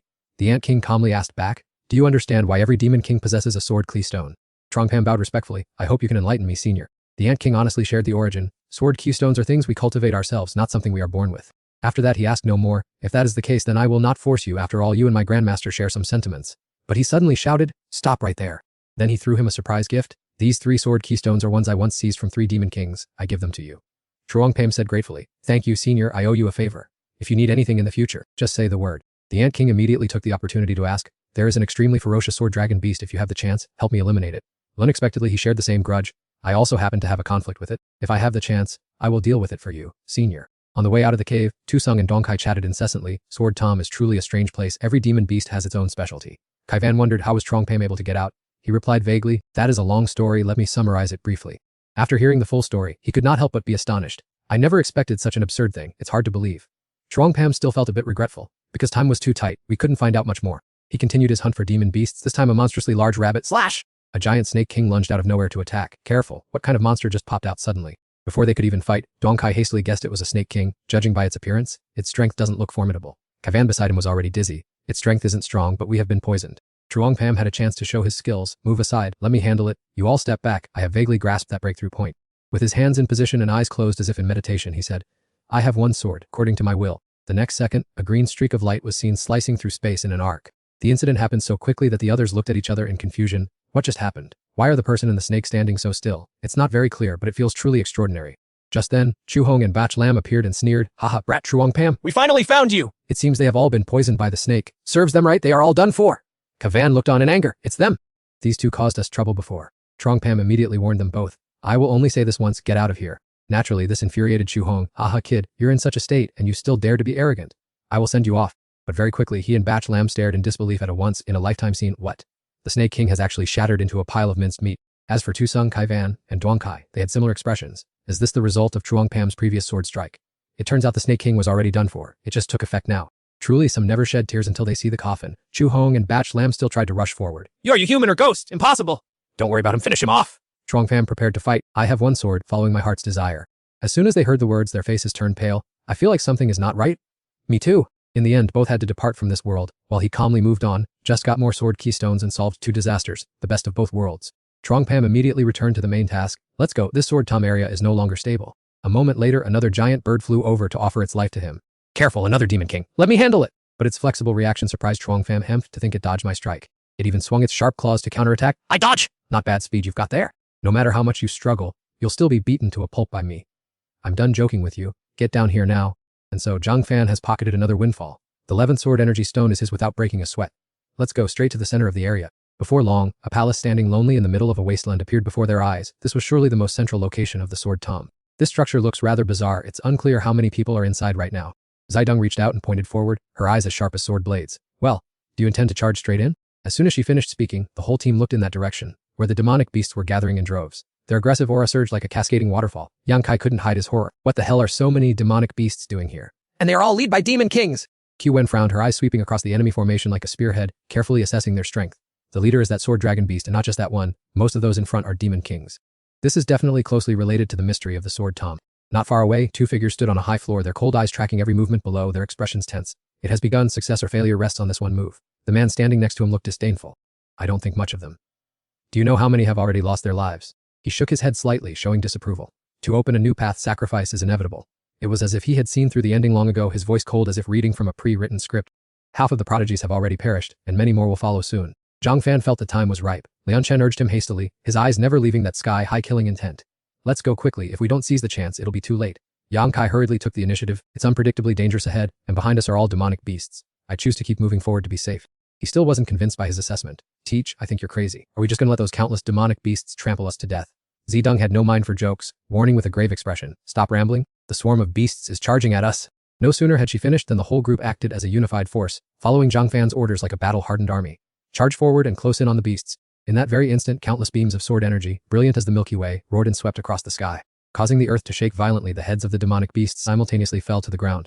Yang Kai shuddered involuntarily, cold sweat soaking his back. His eyes were full of horror as he looked at the scene before him. This is terrifying. I don't know how many demon king heads have been severed. In contrast to his tension, Zhang Fan was strangely calm, with a look of genuine interest on his face. Let me go and check it out. He said this and walked nonchalantly toward the barrier, which was emitting a cold light. Qwen anxiously stopped him. Zhang Fan, this is a sword formation made of sword energy. Even a great emperor would find it hard to withstand. He was determined, his words firm. It's a waste not to pick up so many sword energy stones. Don't worry, I know how to protect myself. He took a deep breath and reached out to touch the surface. The sword energy is indeed sharp. It seems a level higher than the sword energy I cultivate, but I've already reached the threshold. I should be able to assimilate this. After calculating every move, Zhang Fan waved his hand. The ferocious beams of sword energy that rushed at him like venomous snakes were easily severed, as if cutting through mud. Just as expected, it worked. After clearing the battlefield, he excitedly gathered the spoils, his voice full of triumph. Got it. 12 sword energy stones. You are truly the most talented sword cultivator I have ever met. Half an hour later, Zhang Fan returned with a pile of sword energy stones, as happy as if he'd successfully hunted a big sale. Exceeded the target, collected 30 pieces in total. Let's go, we're crossing to the other side. The group walked leisurely, chatting animatedly. He looked around and asked Qwen, I wonder how many people are strong enough to reach this place. Why don't I see anyone else? She guessed doubtfully. That's the strange thing. Could it be that the others didn't make it here? As soon as she finished speaking, a group of people slowly emerged from the opposite side. Zidong recognized them immediately and shouted, here, look over there. She immediately saw Lu Rai leading the group. She had appeared too. He waved his hands enthusiastically as if afraid they wouldn't see him. Lu Rai, over here! But strangely, the other party ignored them completely. The group seemed unaware of their presence, still chatting casually. Let's go inside quickly. We're here. This is the center of the Sword Tomb. He froze, his hands still raised in mid-air, looking bewildered. What's going on? Why don't they have any reaction? Can't they hear us? Yang Kai frowned and muttered. This is really strange. Qwen didn't give up, trying to call out again, this time loudly stating her name. Lu Rai, I am Yuan Chuan. We are right here. But the group remained indifferent, continuing their discussion. It's really lively in here. It seems everyone has arrived. Let's go and see if there's anyone we know. Zidong scratched her head in confusion. What is this trickery? Why can't they hear our voices?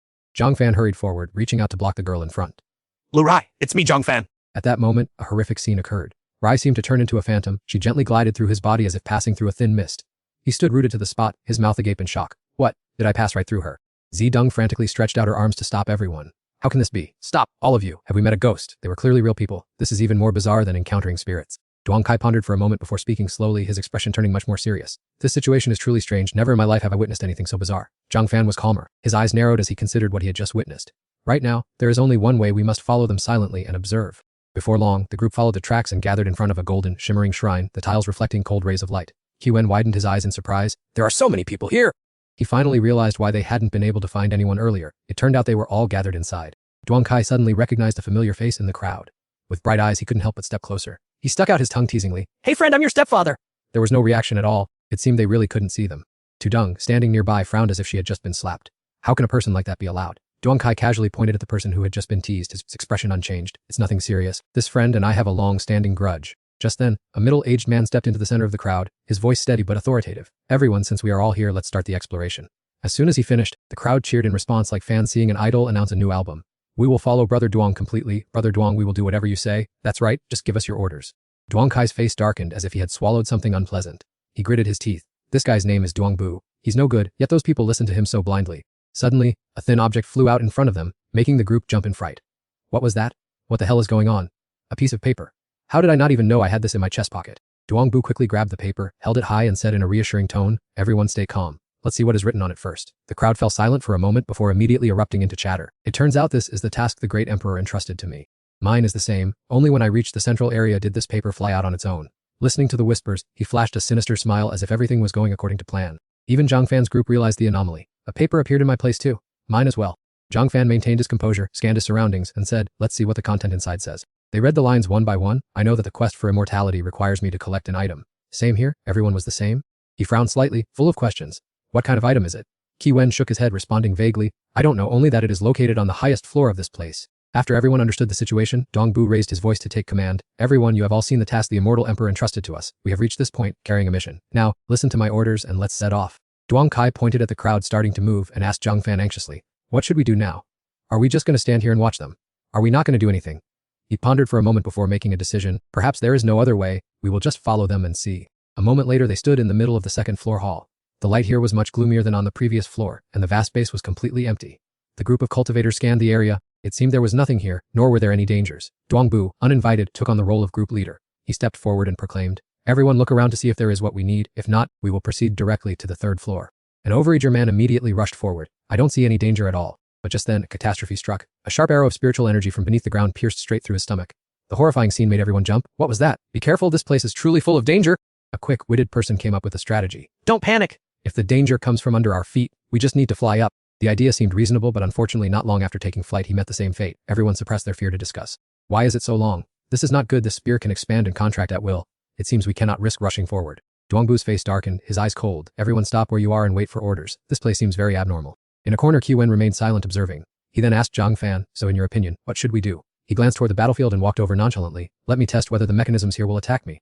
As expected, he remained safe and sound. Sure enough, the places with traps don't attack us at all. They are ineffective against us.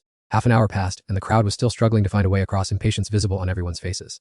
"Brother Duong, are we just going to stand here forever without moving forward?" He immediately suggested, as if he had just found a brilliant strategy. "I've thought of a good way. Let's draw lots. Whoever is picked must lead the way." As soon as he finished, the crowd protested violently. "Is this what you call a good way? It's no different than pushing whoever is unlucky to their death." Duongbu angrily glared and shouted, "Shut up, all of you. Do you have a better plan?" Cornered by that one sentence, everyone fell silent. Indeed, no one could think of a better way. The voices of opposition faded and then ceased. Finally, they accepted it. "Let's do that. Life and death are fated. First, we must complete the mission. This place will collapse sooner or later, so we need to speed up." He was satisfied and pulled several wooden cards from thin air. "Now I will distribute a token to each person. Whoever holds the card with the word center will be the one chosen." The tokens seemed to have a life of their own, flying automatically into the hands of each person. Those unlucky people kept whining, their voices sounding as if they were on the verge of tears, which was incredibly annoying, but since I made my choice, I have no option but to accept it. The other two looked dejected, their spirits spiraling downward, yet I still have to step in and help them. Yang Biu stood there putting on an act, his face grave and sanctimonious, pretending to be so upright that it made me want to punch him. He told everyone that fate was already sealed and they shouldn't just stand there, but rather seize the time, for the former emperor was waiting for us outside. The chosen ones gritted their teeth and summoned their courage to move forward, thinking they might as well complete the task, and if the worst happens they could always be heroes again 18 years later. They sounded so imposing, but as soon as they stepped forward, their bodies were pierced by a series of spiritual energy spear strikes, and their agonizing screams echoed throughout the hall, making one's hair stand on end. Yang Biu turned his back, not wanting to witness that brutal and bloody scene. Zai Deng was extremely worried upon learning that Zhang Fan and Lu Ru had also been hit, and Qi Wen acted quickly to figure out a way to save her. Zhang Fan kept a confident smile, as if he were out for a stroll rather than facing death, telling them not to panic because he had found a clue, and that the squares on the ground must follow some kind of pattern. The group on the other side had started to waver with pale faces, begging that they dared not continue because dying like this was a waste, and pleading to be spared. Losing his patience, Yang Biu shouted that life and death were fated, and since we all work for the emperor, we shouldn't stand there like statues. He coldly threatened that those who refused to go should not blame them for resorting to force. After deep contemplation, Zhang Fan found a solution, but Zidong and Qi Wen suddenly realized the dilemma of how to inform Ru, since she could not hear what they were saying. He rationally analyzed the situation, stating that we are currently standing on the second floor, and since we defeated the beast earlier, it proves that even if we are not cultivators, we are still entities capable of interacting with this sword-tum world. She confirmed that this conjecture made a lot of sense, and he happily asked if that meant there was a solution then. At this moment, Ru gritted her teeth and stepped forward with a face full of determination, coldly scoffing that there was no other choice but to forge ahead anyway. While under extreme tension, she suddenly saw the character Owan appear on the floor and wondered what was happening and why such a character would appear under her feet. He continued to write his name beside it as a reminder, and fortunately, Ru saw it. She quickly recognized that it was Zhang Fan.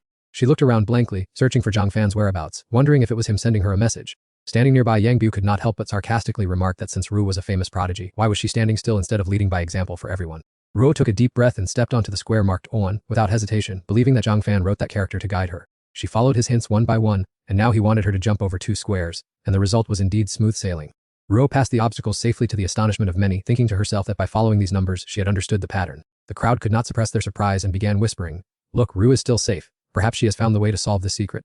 The 3 people standing near Zhang Fan looked at him as if he were an alien. Zidong voiced their confusion about why they couldn't see the pattern, and he calmly explained that it was simple.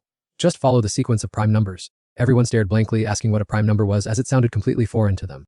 Zhang Fan did not know how to explain such a complex principle to them, so he simply said that prime numbers were hard to explain right away, and that for now they should just proceed by following these steps. While they were discussing, Ro had successfully cleared the stage, secretly thanking Zhang Fan for saving her from a narrow defeat. The crowd below scrambled to call out and ask for the secret, and she did not hold back, pointing out the route she had just taken, so that everyone could clear the stage together. Yang Bu triumphantly ordered everyone to focus and listen carefully to Ro's route to cross the 2nd floor. Ro was still searching around, wondering where Zhang Fan was and why he could leave messages but not speak directly. She pondered whether they were both trapped in different, overlapping spaces. The remaining members fumbled their way forward following the instructions, and all safely passed the 2nd floor. Now we need to head to the 3rd floor, so everyone must be very cautious. What caught their eyes was a group of mindless wooden puppets standing scattered everywhere. Could there be something hidden here? What are these wooden puppets trying to do? Seeing the figures standing as still as statues, one man felt mischievous and approached them, defiantly patting their bodies. "Let me check them out." Afterward he turned and sneered at the others. "It seems there's nothing to worry about. Everyone come over here, they're just harmless pieces of wood." Before he could finish his sentence, his neck was snapped backward. His eyes rolled up as a terrifying bone-cracking sound rang out, followed by blood-curdling screams across the hall. "Oh my god, the puppets moved. What kind of curse is this?" The crowd's faces turned as pale as paper, everyone recoiling instinctively in fear. What is happening? The wooden puppets have started to move. Don't act recklessly, or your neck will be snapped. Kaivan quickly turned to ask him, "Truong fam, do you see any clues this time?" He frowned slightly and thought, "I feel like there is something different about these puppets." Duangbu exuded a calm demeanor to reassure them. "Everyone stay calm. Right now we must find a way to deal with these puppets. Anyone with special abilities, please step forward." Immediately, someone stepped up, kept his distance, and opened his mouth to spit fire at the wooden scraps. "Let me do it. I'll turn them into firewood right now." However, as the flames lashed out, the puppets remained motionless and unharmed, leaving everyone stunned. "What? They aren't damaged at all. This is unbelievable." He sighed and gave up. "I can't do anything to them." "Next person, go ahead." Just as he let his guard down, the puppet suddenly twitched, and the sound of bones snapping echoed once again. Witnessing the hair-raising scene, everyone just wanted to turn and flee. "We can't go to the 4th floor. Going up there will definitely get our necks snapped. I'll just head back to the 2nd floor to be safe. I don't want to die, so I'm leaving first." The person who just spoke hadn't even taken half a step before being swiftly dealt with by another puppet, leaving the rest pale with fear. They hurriedly stood as still as statues, not daring to move. "Going downstairs gets your neck snapped too. This thing is too eerie. Is it so difficult that we have to wait here to die?" Duangbu maintained a serious expression and suggested, "Everyone, don't panic too much. Why don't we draw lots to decide? We'll pick a few brave people to scout for a way to neutralize these puppets." A loud chorus of protests erupted. "Drawing lots again? Is this the only way you know? Aren't you just trying to send us to our deaths on purpose?" He shouted angrily, "Shut up. Is there any better way?" Someone stepped in to mediate. "Fine, let's follow senior brother Duang. Instead of waiting here to die, let's just get the drawing over with." Duangbu was just waiting for that. "If we are in agreement, then let us begin." While checking the command tokens, one person was in such a hurry that they didn't realize a puppet had approached from behind. "Let me see what it is." But before they could finish, a piercing scream rang out. No, look behind you. Unfortunately, the warning came too late. They lost their lives before they could react. Everyone cursed in terror. "Damn it, what the hell is going on? Just glancing at the tokens caused so many deaths. Don't look at the tokens anymore." They are lethal. Trongpam suddenly had a realization and broke into a bright smile. "I understand the problem now." Kaivan and Tusung understood at the same time. "I understand too. It seems I've realized it as well." Duong Kai scratched his head in confusion. "Wait, what do you guys understand? Why am I still clueless?" Tell me quickly. Trongpam acted immediately. "I'm gonna find Lu Natha.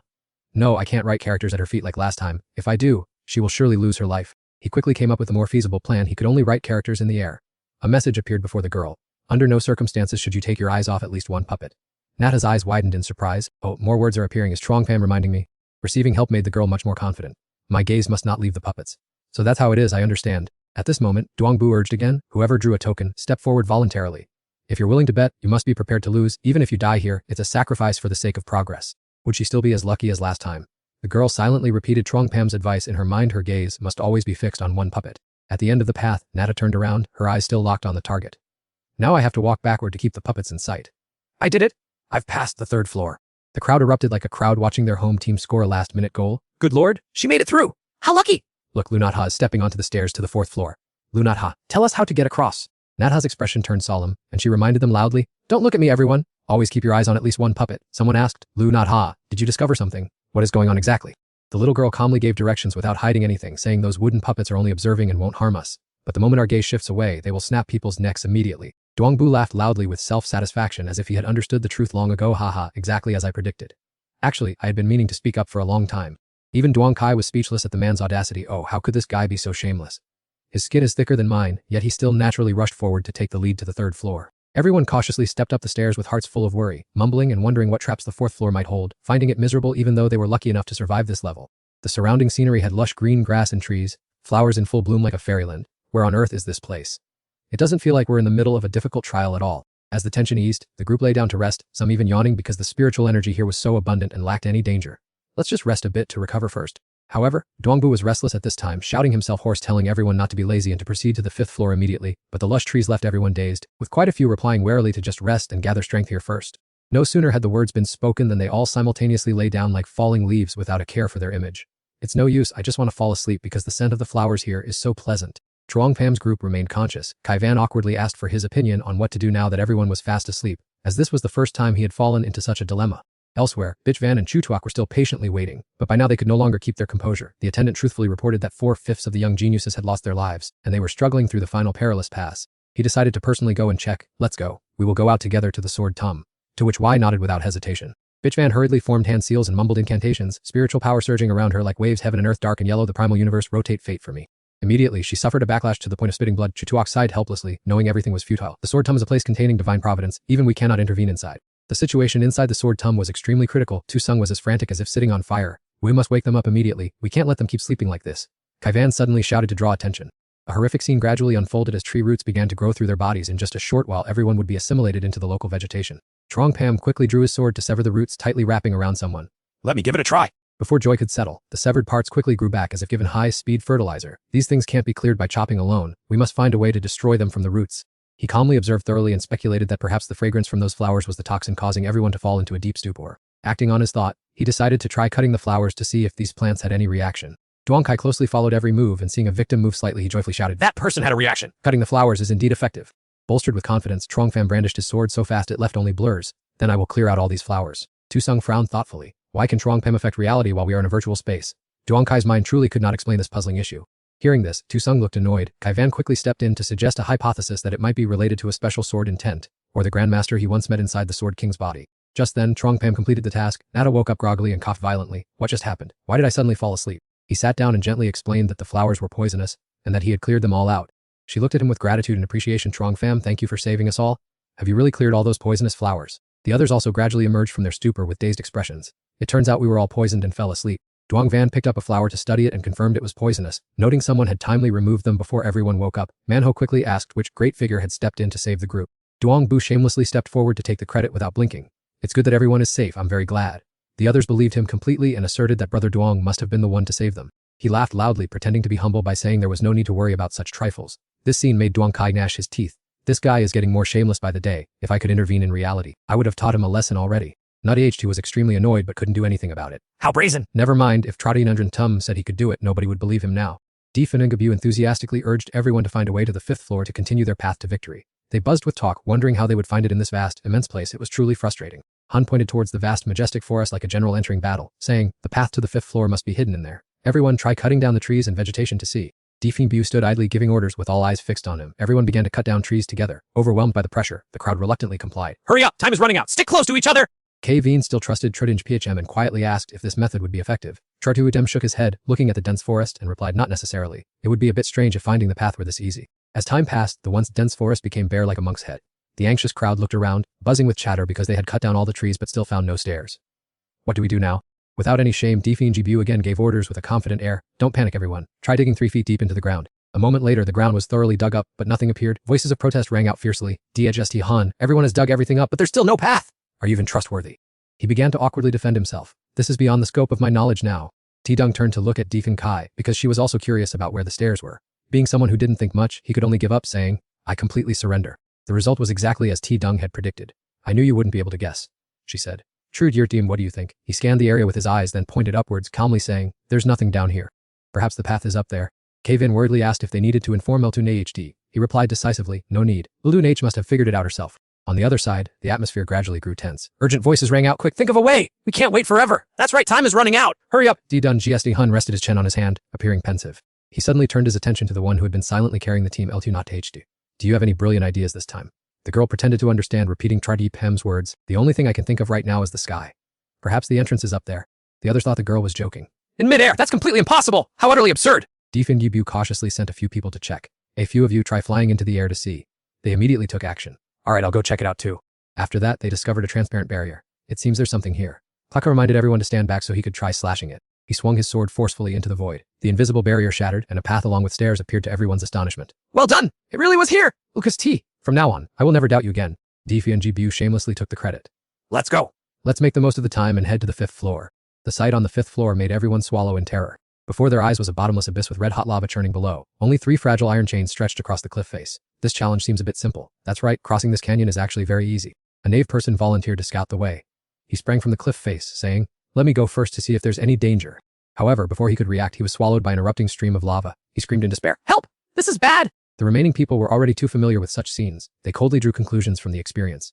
We can't just walk across like that. We must hold tightly to the iron chains. It's expected that when moving, one's body must not leave the chain. Didar and Jibu pulled the same old trick again, calmly commanding and attracting all eyes. Now, everyone, let's draw lots to see who goes first. As soon as the results were announced, the lucky ones cheered as if they'd won the lottery. Great! I didn't get picked. I'm safe! Meanwhile, the rest complained bitterly. Damn it, I got picked again. Nut H's luck was truly indescribable. Why is it always me every time we draw lots? Seeing this, Traki Nanjukum quickly thought of a solution. I'll try throwing a fireball down into the canyon to see if there's any reaction. There was no movement at all, proving that the danger below would not attack them. At this point, Divibu simply sat back, enjoying the benefits. Everyone, if you drew a lot, quickly cross the canyon. Time waits for no one. Nut H muttered to herself, encouraging herself as if reciting a mantra. I mustn't panic. Tra Hunji Pum is by my side, I can do this. After confirming there were no hidden barriers or killing intent, everyone dared to follow one by one. Someone, upon seeing the girl begin to move, shouted loudly, Look, H is moving. She's safe for now. It seems this challenge isn't too difficult after all. Nutty H carefully took one step at a time. She had made it halfway and had not yet encountered any danger. But just as everyone felt relieved, an incident occurred. The person walking in front of the girl was suddenly swept away by a swirl of wind carrying killing intent like a fallen leaf. This is bad. The wind is too strong. I can't stand firm. Help me. Brothers, remind each other quickly no matter what happens. Hold on tight to the chains. Even if you die, do not let go. Ruo he swayed repeatedly. This is not good. The tornado is getting stronger, and the gusts are truly terrifying. Tu Chong was about to release his spiritual energy to rescue Lu Ruo he, who was in danger, but Quen held him back just in time, saying, Don't worry, Zhengfan is right beside her.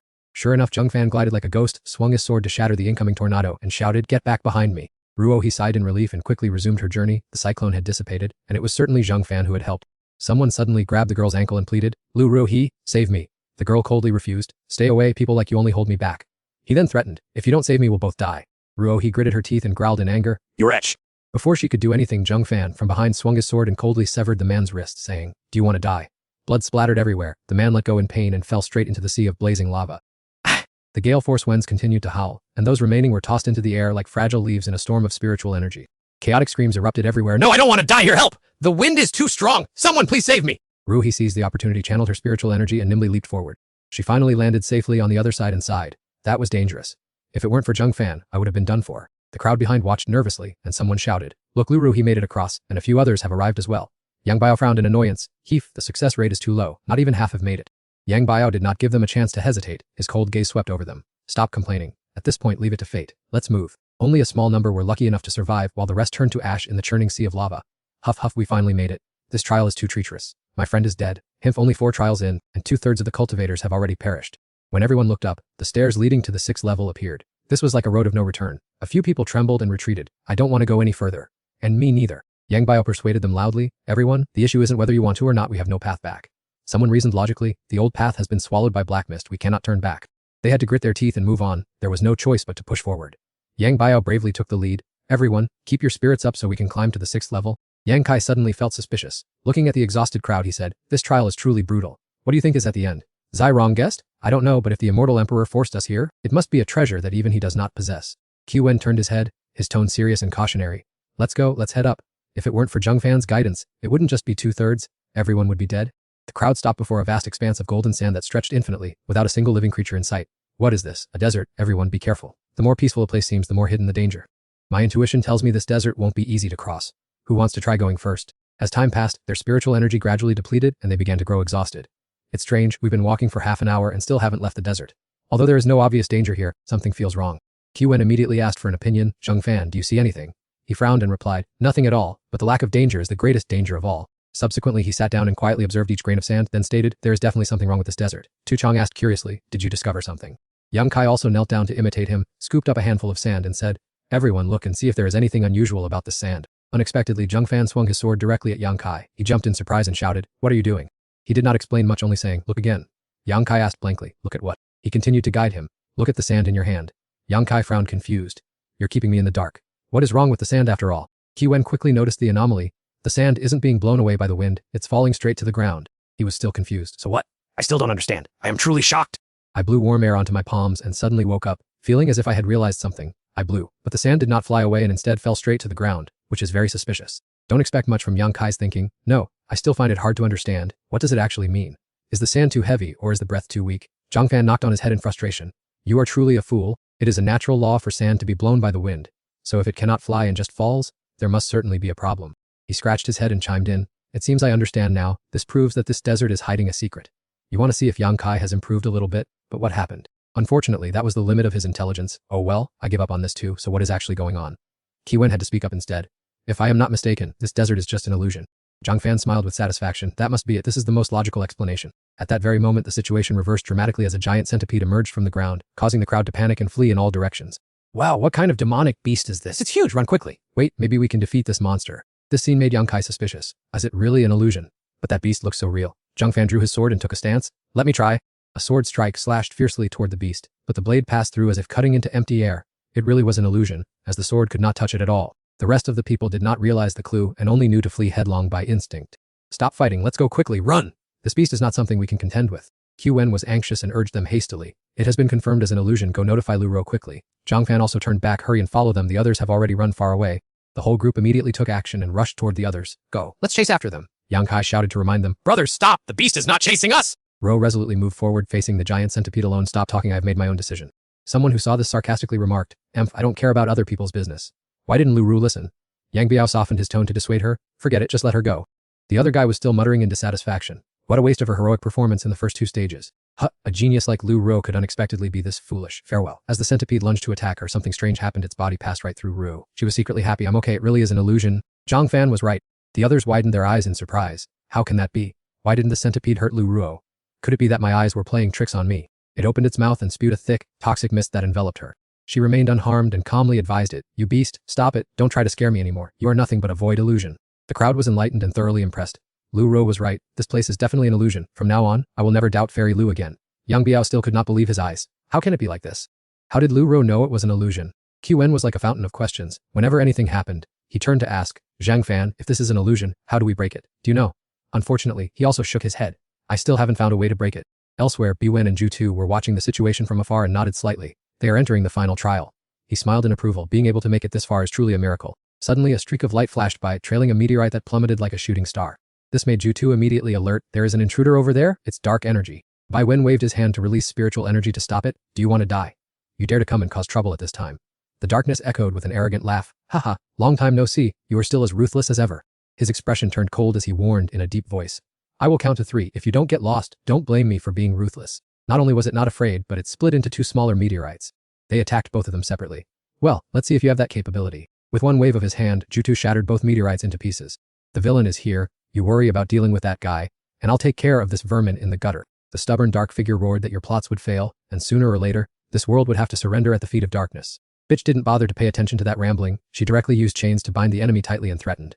If you don't get lost immediately, I will blow your corpse to pieces. Seeing the disadvantageous situation, the Dark One retreated to save his life. Chutuk stroked his beard, looking on with contempt. He's run away, but I swear I will chop him into 1,000 pieces. In another corner, Yang Kai scratched his head in frustration, not knowing how long it would take to escape this devilish illusion. Zirong irritably reminded him, stop complaining, everyone is trying to find a way to solve it. At that moment, Zhang Fan's eyes suddenly lit up as if he had just realized something. I understand the key to this trial, perhaps it is testing our will and spiritual strength. Qi Wen looked at him curiously. What do you mean? He calmly explained that the illusion could only be broken from within, and seeking a breakthrough from the outside was completely hopeless. Hearing this, she felt even more stuck, thinking that overcoming oneself sounded easy but was incredibly difficult to do. Zirong became increasingly worried and suggested that it would be better to explain it clearly to everyone. More people meant greater strength, and maybe someone could do it, while Yang Kai was still dazed, not understanding a thing. Zhang Fan used the tip of his sword to scratch instructions on the ground for Ri He. The goal was to push the limits of one's own spirit. After reading it, the little girl suddenly understood it turned out to be that simple. She didn't hesitate to turn and announce to the group, everyone listen, I've found a way to try once. The crowd urgently prodded, tell us quickly, I knew Fairy Lu would have a solution. Rai He repeated Zhang Fan's method word for word. You must break through your spiritual limits with powerful willpower. This is the only way for us to escape this illusion. The crowd began to murmur in doubt about the difficulty of breaking their own limits, but because time was so tight, Yang Kai made a decision for everyone. Let's give it a try, everyone. Quickly calm your mind and focus all your energy. Everyone started trying, but the results were not very promising. How terrible, I almost fell into key deviation. There's no way to overcome my own limits. May 2. Rai was still trying to feel deep inside, but it was useless. It seemed that this talent was only for top-tier geniuses. Zhang Fan's group of 4 also reached a deadlock. Yang Kai shook his head in frustration. I tried, but it didn't work. How about you guys? Zirong felt the same way while Qwen predicted, perhaps only those who specialize in spiritual cultivation stand a chance. Suddenly she noticed Zhang Fan had been silent the whole time and asked why he hadn't said a word. He took a deep breath and calmly replied, "Let me try." Yang Kai was extremely surprised. What have you been doing that you didn't try until now? Zhang Fan ignored the surrounding noise. He focused his senses and suddenly realized his spiritual power was significantly stronger than that of an ordinary cultivator. Perhaps because he carried memories of 2 lifetimes. Thoughts raced through his mind, or perhaps because I possess spiritual power from 2 merged souls. Never mind, now is not the time for thinking. What matters is seeing if I can use it to pierce through this illusion. The next scene made Yang Kai exclaim in shock. It's unbelievable. Is this blinding golden light the manifestation of a spiritual power explosion? Zirong also exclaimed in admiration. Simply incredible. I didn't expect Zhang Fan's spiritual power to be so deep. He snapped his eyes open with a serious look and announced loudly, "It's just a mediocre illusion. Break for me." A violent vortex appeared in the sky and light flared up intensely, scattering the gloomy golden hue of the twilight. Qwen cheered excitedly. Success? Zhang Fan truly saw through the illusion and pulled everyone back to reality. Nearby cultivators also sensed the anomaly and simultaneously looked toward them. The steps leading to the 7th floor had appeared, and they wondered which expert had achieved this. They began to guess wildly. Could it be senior brother Yang Bei? They say he always cultivates diligently. He really is powerful. Yang Bei did not hesitate to accept that praise. And so, the whole group set foot on the stairs again to move forward. And the scene that appeared before their eyes gave them a shock. Before them now was a vast river, where small wooden boats were drifting lazily on the water. The strange scenery left everyone dazed. This is absurd. Why is it a water world? How are we supposed to overcome this stage? Yang Bei stuck to his old habit of finding someone to act as a vanguard. Is anyone brave enough to scout the path? Hao Chu immediately volunteered. Let me, I come from the water mystic planet, so I've been familiar with water since I was a child. After a thorough inspection, he reported that the small boat was very sturdy and showed no trace of any monsters, making it completely safe. Hearing that, he also breathed a sigh of relief. It seemed there were no dangers at all, so let's get on the boat quickly. Hao Thu continued to jump down to search, wanting to explore underwater for any clues. Unexpectedly, just as he was about to act, a giant crocodile suddenly lunged up and snatched him. He screamed in terror for help, and the others retreated in horror. It was terrifying. There were monsters in the water, and they must not touch it lest they lose their lives. Duangbu quickly came up with a plan. Everyone, get on the boat now, and be careful not to let the water touch you. They anxiously scanned their surroundings. What should they do now with water everywhere and no shore in sight? He waved his hand, pointing randomly in one direction, deciding they should just head straight and hope to find something. Duang Kai worriedly asked Chuangfam's opinion. What do we do now? They've taken the whole boat. You jump up quickly, and let me go into the water to check for any danger. His feet touched the water's surface, but nothing happened at all. He dove deep down. In the murky water, a round figure was moving. Checking the water again, he wondered how deep the sea was and what lay at the bottom. Was that giant black shadow below a monster? He temporarily set aside his doubts. Since the monsters underwater weren't attacking him, they were safe for now. He decided to surface first, and Kaivan hurriedly asked, Zhuangpam, how is it? He signaled to everyone, come here quickly, the dangers of this place won't harm us. The group of cultivators standing on the boat casually remarked that they had traveled a long distance without encountering any danger, suggesting that as long as they didn't touch the water, they would be fine. Before the words were even finished, a giant crocodile lunged from the water and snatched a cultivator. The scene immediately turned into chaos as he cried out, help me. Duang Biu tried to remain calm and shouted orders. Everyone, use all your strength to defend yourselves. Watch out for the monsters in the sea. 2 more crocodiles lunged up from the water, forcing the team to fight back in desperation. You beasts, I'll risk my life against you. Quick, someone save me. Standing on the water, Kaivan calmly swung his hand, and a sharp sword key sliced the giant crocodile's body in half. Fortunately, they could still handle this monster. Tsung curiously asked, Trong Pham, what do you think this trial is about? This time, even he was confused and hadn't found any clues yet. The group of cultivators sat slumped on the boat's deck, gasping like fish out of water. We finally killed the monster. It's terrifying, we've already lost several people. What should we do next? Duang Bu tiredly wiped his sweat and urged them, everyone, keep moving forward quickly, we don't have much time left. At that moment, the water surface shook violently as a giant monster, 100 times larger than the previous one, rose from the bottom. With a single flick of its tail, it flipped the boat. The monster is too big, everyone be careful. Get out of the way! Everyone's face turned pale, and cold sweat poured down like rain. This thing is too horrifying, how can we fight such a massive beast? We're definitely gonna die this time.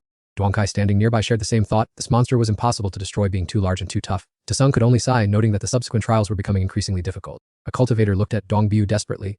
Senior brother Duang, please find a way, at this rate we'll all die.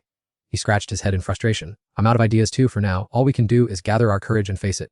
On the other side, the monster was on a killing spree, its tail swinging like an axe. Piteous cries for help echoed continuously. Save me. I don't want to die yet. They could only moan in despair. It's too cruel. Why did we end up in this situation? We might as well just wait for death. Resisting is useless. Lu Nuok Hao was anxious but didn't know what to do. This won't work, we can't just stand here waiting to die. Hasn't Truong Pam thought of anything yet? Tu Sung's mood was extremely tense. Trong Pham, do you have a plan? I'm worried Lu Nuok Hai is in danger. He decided to act personally. I'll go over there and see. This trial doesn't seem easy to overcome. The giant monster stood as tall as a mountain, its massive body blotting out a section of the sky ahead. The crowd could only tremble and cry for help. Someone save us! Only a miracle can save us now. Come on then, if I'm to die, let it be a swift and painless death. Chuang Pam suddenly lunged forward, his sword Kai erupting and slicing through the monster's belly as he roared, Slash! You beast, get away from me! Those who had just escaped the jaws of death were both relieved and worried. Am I really still alive? What on earth is going on? The demon beast suddenly flew away. It seemed some invisible force just knocked it back. Nuaka's heartbeat gradually stabilized. She breathed a sigh of relief. I'm saved. It must be Chuang Pam who stepped in to help me. Seeing this, Duangbu quickly flattered her. Must admit, junior sister Lu Nuake is indeed extremely lucky. The beast fled for some unknown reason. In pain, the monster flew into a rage, thrashing its tail and sending the surrounding water splashing into the air. Panicking, Nuaka took a step back to get away from that spot. Chuang Pam unleashed another sword strike as a warning. You beast, if you dare come near here again, get lost immediately. Witnessing this baffling scene, the others began to wonder. What's going on? The beast fled on its own. This makes no sense at all. How bizarre. Duang Kai commented gloatingly. This monster must be very confused, not knowing who just attacked it. Its attention has been divided. It seems Chuang Pam is indeed unrivaled. The demon beast angrily charged forward, wanting to ram Nuaka's boat. I don't believe this. Duang Kai swore in astonishment. Damn, the beast was pushed so hard it can speak human tongue. But Chuang Pham remained indifferent. Even calling upon your ancestors won't help you. Chuang Pham channeled spiritual energy into the tip of his sword and stabbed it straight into its mouth. I must give this creature a taste of real pain. To put an end to your desire to harm people.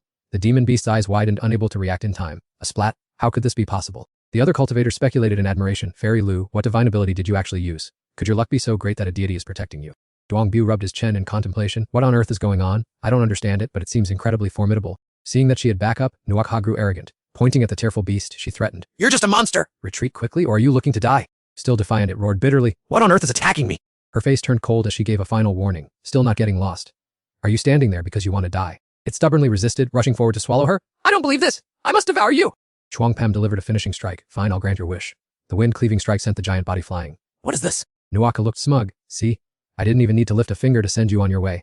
Its soul left its body, asking with deep regret, how could I die so easily? The cultivators had still not recovered from the shocking scene, buzzing with chatter like a disturbed beehive. I don't understand why the beast died. It must have been scared to death by Lu Nuakha's imposing aura. This is truly mind-blowing. Tu Sung clicked his tongue in admiration. Lu Nuakha's powerful presence is incredible. Duang Kai's eyes lit up with envy. I wish I could show off like that too. Seeing that the situation had calmed down, she turned around, her voice gentle yet authoritative. Everyone, I have dealt with the demon beast without breaking a sweat. We can now continue our journey. As time passed, they finally spotted their destination. That looks like a small island. There's land. That's wonderful. One by one, they stepped off the boat. Now that we've reached the island, what should we do next? Naturally, we should look for the stairs to the next floor. Could they be hidden on this island? Duang Bu called out to attract everyone's attention. Look here, everyone! Now we need a few brave souls to scout this island. Any volunteers? One person muttered in dissatisfaction. Who would be free enough to do that? Ahan suggested. Senior brother Duang, let's just draw lots to keep it fair. He immediately agreed, tossing out 3 tokens. In that case, let me draw lots to select 3 brave souls to go exploring. Those who were chosen stood up with pale faces, as if they had been sentenced to death. I was picked. Me too. This is incredibly bad luck. Duang Bu waved cheerfully in encouragement. You 3, I wish you luck and hope you return alive. They had already prepared themselves for death. Sigh, with such a dangerous token, returning alive is highly unlikely. If we die, we die. There's no one else to blame. Let's just go. Time slowly passed and those waiting outside began to lose patience. More than 15 minutes had gone by, yet it was still as silent as a tomb inside. Had something happened? Stop making wild guesses. At that very moment, a series of desperate screams echoed from deep within the forest. Save me! I don't want to die yet! They were extremely tense, sweat streaming down their cheeks. That guy has already made his move, they thought. It seems the 3 earlier are all gone. Hearing those desperate screams, they must have died in agony. Stop thinking about it, maybe they're still safe. Defeng Bivu was extremely uneasy, his eyes staring intently into the silent, motionless forest. It seemed those 3 people were truly in grave danger. A disciple asked uneasily, Senior brother Diduang, what should we do now? He replied indifferently, what else can we do? Just keep sending people in to scout the way. This proposal met with fierce opposition. Send more people. Whoever wants to go can go, I'm not going! It's too dangerous. There's only death in there? T-Sung spoke up curiously. What do you all think is on this island that's so unimaginably terrifying? We'll probably have to go in ourselves to find out. Instead of just sitting around guessing, Trahi-M decided to act immediately. I'll go over there and take a look. I'm very curious about this place myself. Defeng Bu outwardly maintained a dignified air, but in reality he disappeared like a mouse seeing a cat. Stop talking nonsense. If you're not going, then don't. Keep drawing lots. He clasped his hands and smiled falsely. Brave warriors, let's not be so long-winded. No matter what, you are all heroes. The others angrily cursed. What kind of heroes? If you're so good, go do it yourself. We're just going to offer our lives. Tredyun GPM followed the 3 people while cautiously observing his surroundings. So far he hadn't seen any unusual traces nor even a hint of murderous intent.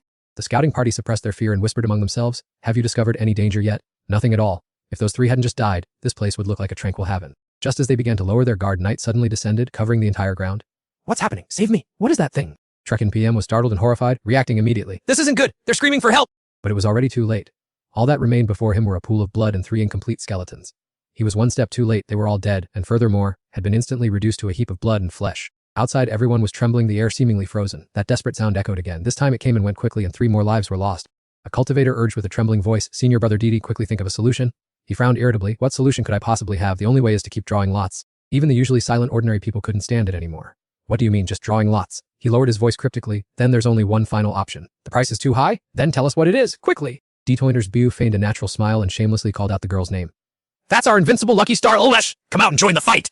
The cultivators collectively turned to Not H for help. Ferio is our last hope. Senior sister Olbu, please make a move. The girl coldly shook her head and refused. I'm not going. Not a few people showed displeasure. Why not? Your performance earlier was clearly very formidable. The girl maintained a calm expression and replied succinctly. I'm not confident about this challenge, so I won't go. In her heart, she also didn't dare to take the risk. Tredi Unju Plam hasn't sent me any messages yet, so it's clear he hasn't found a way to overcome this either. Ding Bu feigned righteousness to persuade. Elda Nadachu, the senior master is waiting outside. Everyone is relying on you to escape this perilous situation. Please don't refuse. The girl frowned indifferently and interrupted. Hypocrisy is useless to me. If I say no, I'm not going. The crowd began to panic. If Fairy Eldu isn't going, what do we do now? Are we just going to sit here and wait for death? Tisung also couldn't sit still, muttering, there's still no news from Trotten Dem, Deacon Kai guessed. It seems he's powerless too. Tisung sighed softly. At least we don't need to worry about his safety. In the forest, Trudum GPM continued to intently observe the scattered blood and white bones on the ground. What was it that annihilated those 3 just now? I didn't even have time to clearly see its form. It seems this place is far more bizarre than I imagined. At the same time, D. Kingbill used his old trick, waving his hand and throwing out 3 command tokens. If Lonut H refuses to show herself, then we'll just have to continue drawing lots. Stop talking so much and get going. Life and death are fated. The 3 chosen ones mustered all their courage and charged forward.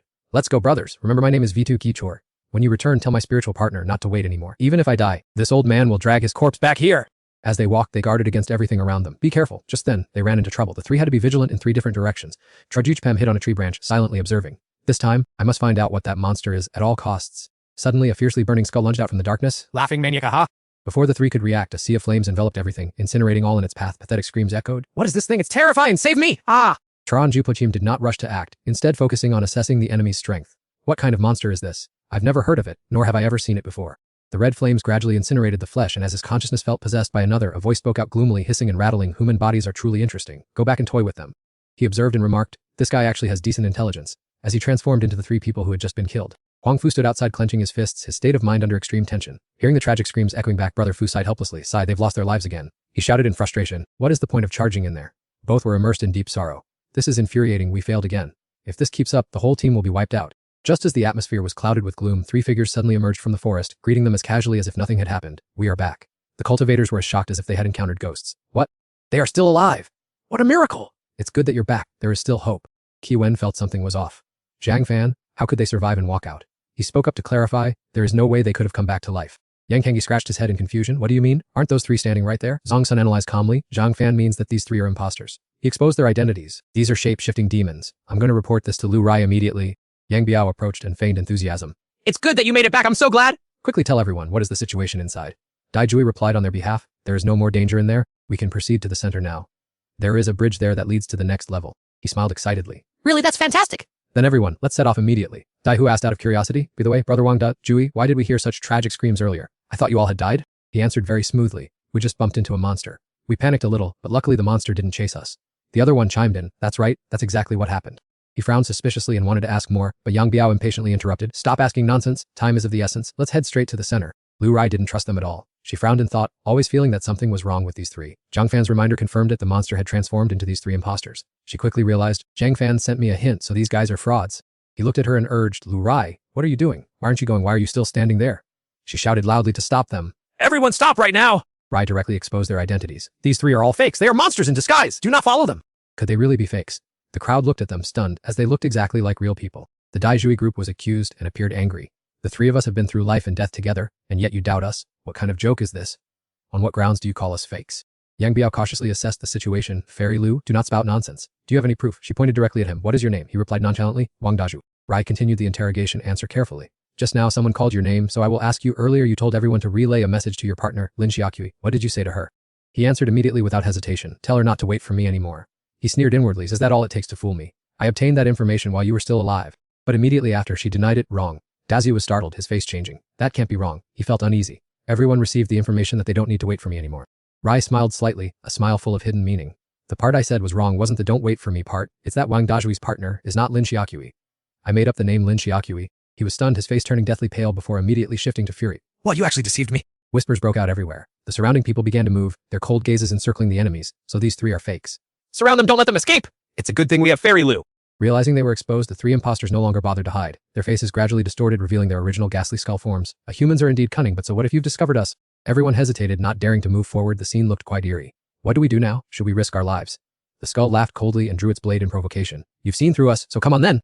We'll just slaughter every one of you. Yang Bio charged forward aggressively, boasting shamelessly. We are cultivators of the immortal realm. How dare a pile of dry bones act so insolently? Everyone follow me, let's wipe them out!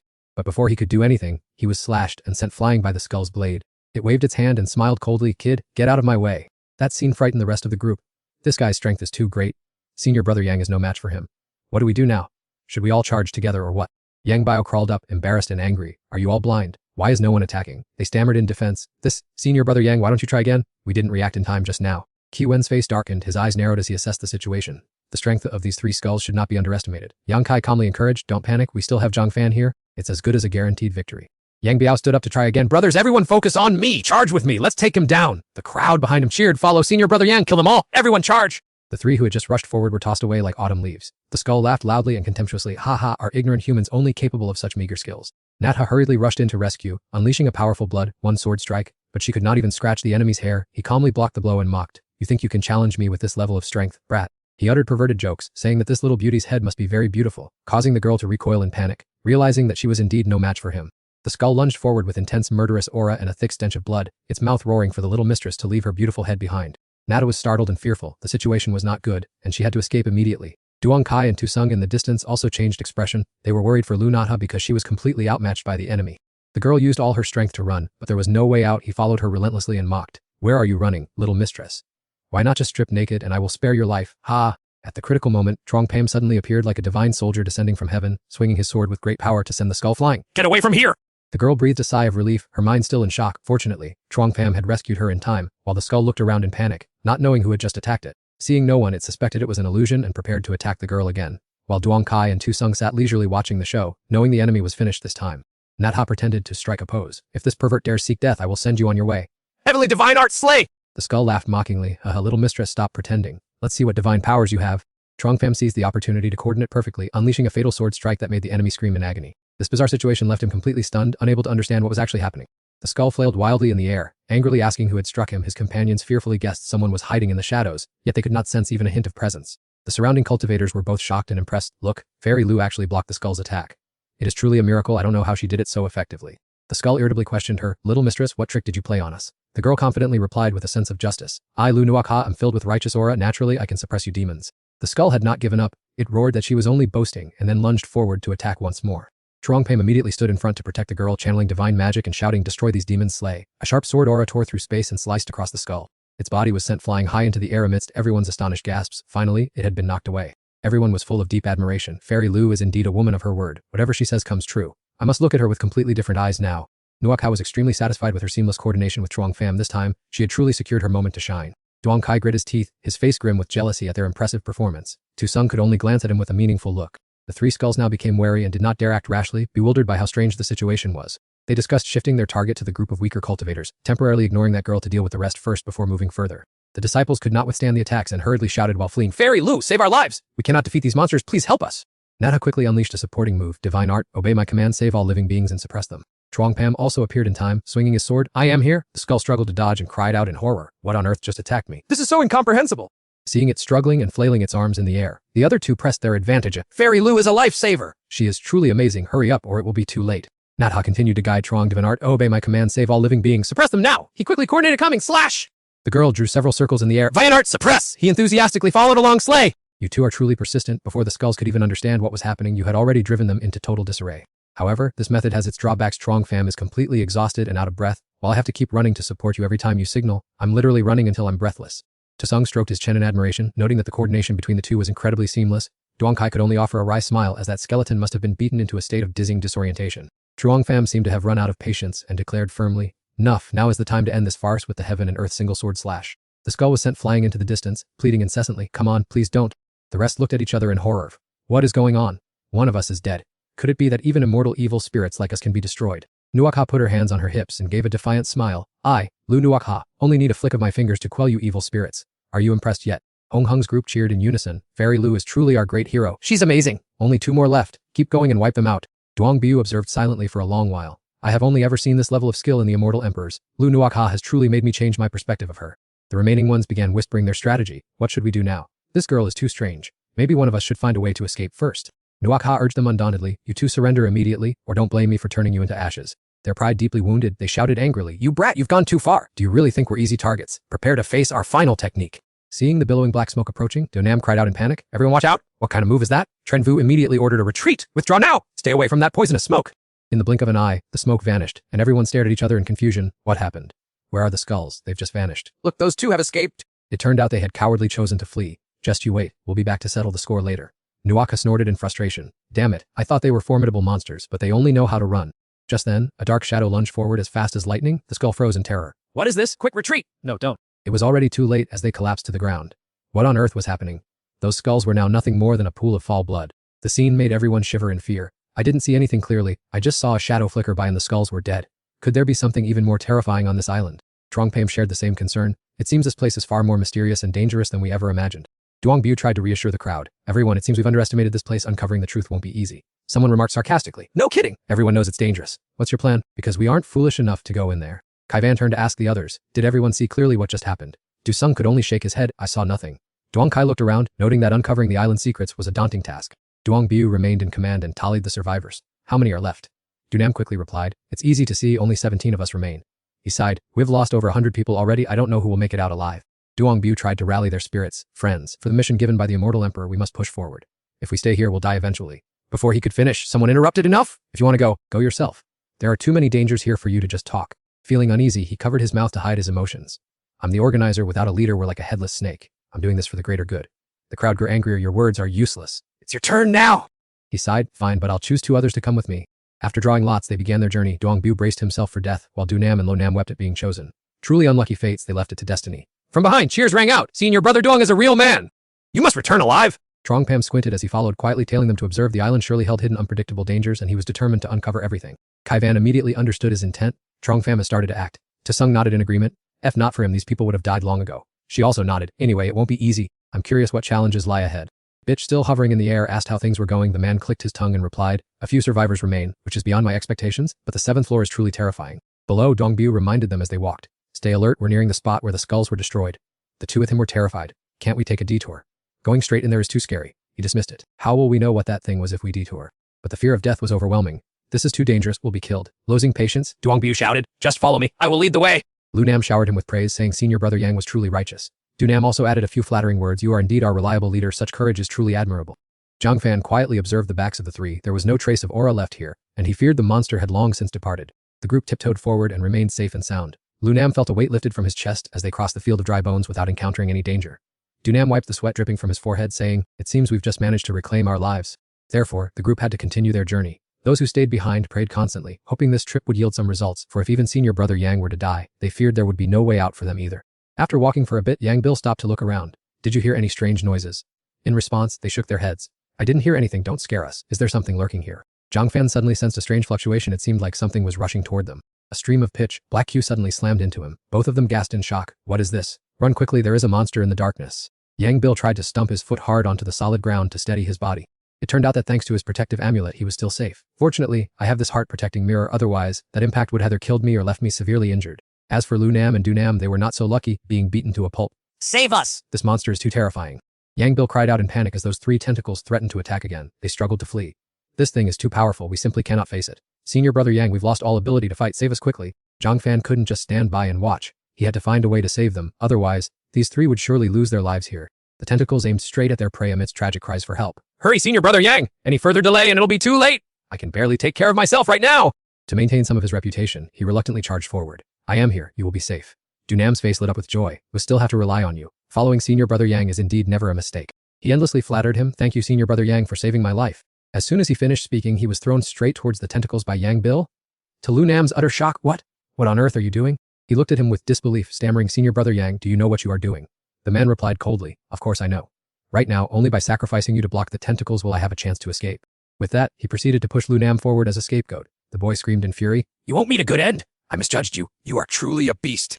Zhang Fan, hiding in the bushes, couldn't help but sigh. I didn't expect this Yang Bil to be so incredibly insidious. He seized the opportunity to flee for his life. Using your deaths to exchange for my life is your honor? he thought, ignoring the curses echoing behind him. Help! Is anyone going to save us? Yang Bil, you are too cruel. The tentacles squeezed their bodies tighter and tighter. Zhang Fan quickly redirected his steps. That bastard dared to do such a conscienceless thing. He absolutely cannot be forgiven. However, the monster lurking behind those tentacles also piques my curiosity. Arriving there, he was startled to find that the tentacles were reaching out from this very small house. I must go inside and take a look. This is bad. It seems my strength is restricted right now, and I can't deal with the monster. When pushing the door, I have no strength left. It looks like I must wait for Ru He and the others to arrive. The group outside had waited for too long. There seemed to be a strange noise inside, but now there is no sound at all. Could they have been completely wiped out?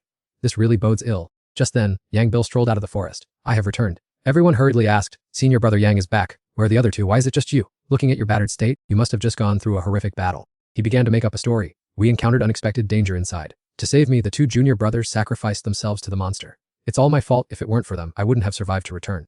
Yet that cheap act managed to win everyone's trust. You don't need to blame yourself too much. Returning alive is already very good.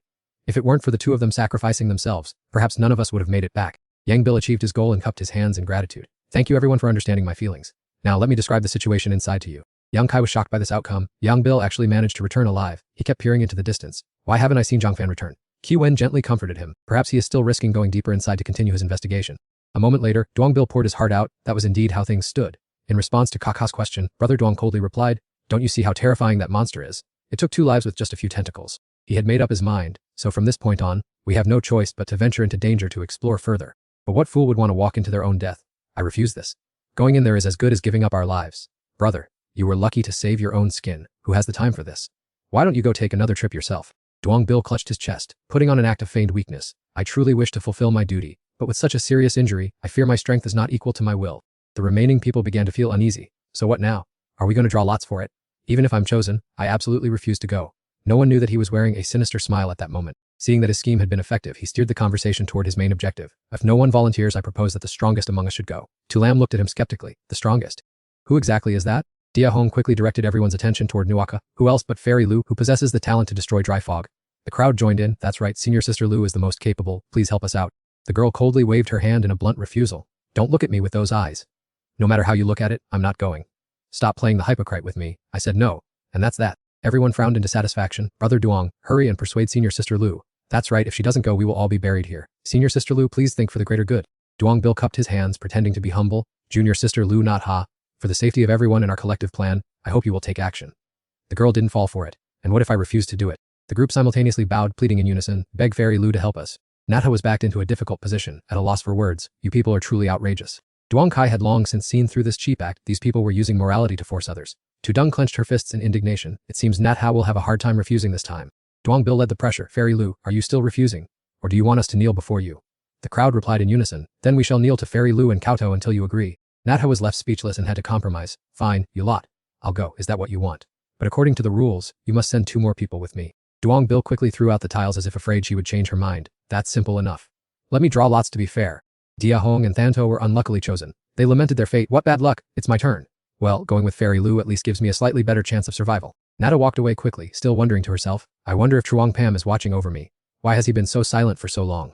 Dia Hong tiptoed behind her. Fairy Lu, we should go slowly. Thantho timidly added, that's right, it's too dangerous ahead. Let's move carefully for safety. At that moment, Truong Pham jumped down from a tree looking curious. Is Nat Hao participating in the exploration too? The girl looked around and whispered softly, Truong Pam, where are you exactly? Speak up. The eerie silence made her start to feel tense. Can there not be even a single sound? Where on earth did he go? He rubbed his chin and thought, it seems Nathe is panicking. I must quickly signal her. He then used the tip of his sword to carve a clear message on the ground. Just keep heading straight forward. Seeing the words, Nata's mood stabilized. Truong Pham told her to keep going, so it must be safe ahead. Seeing her stop, Thanto became restless. Fairy Lu, why are you standing still? Dia Hong asked anxiously. Are we in danger? You must warn us beforehand.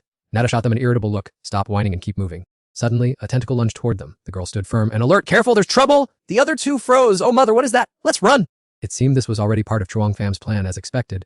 The monster had been lying in ambush. The girl swung her sword, taking the initiative to fight. Run. What are you running for? Get ready to fight.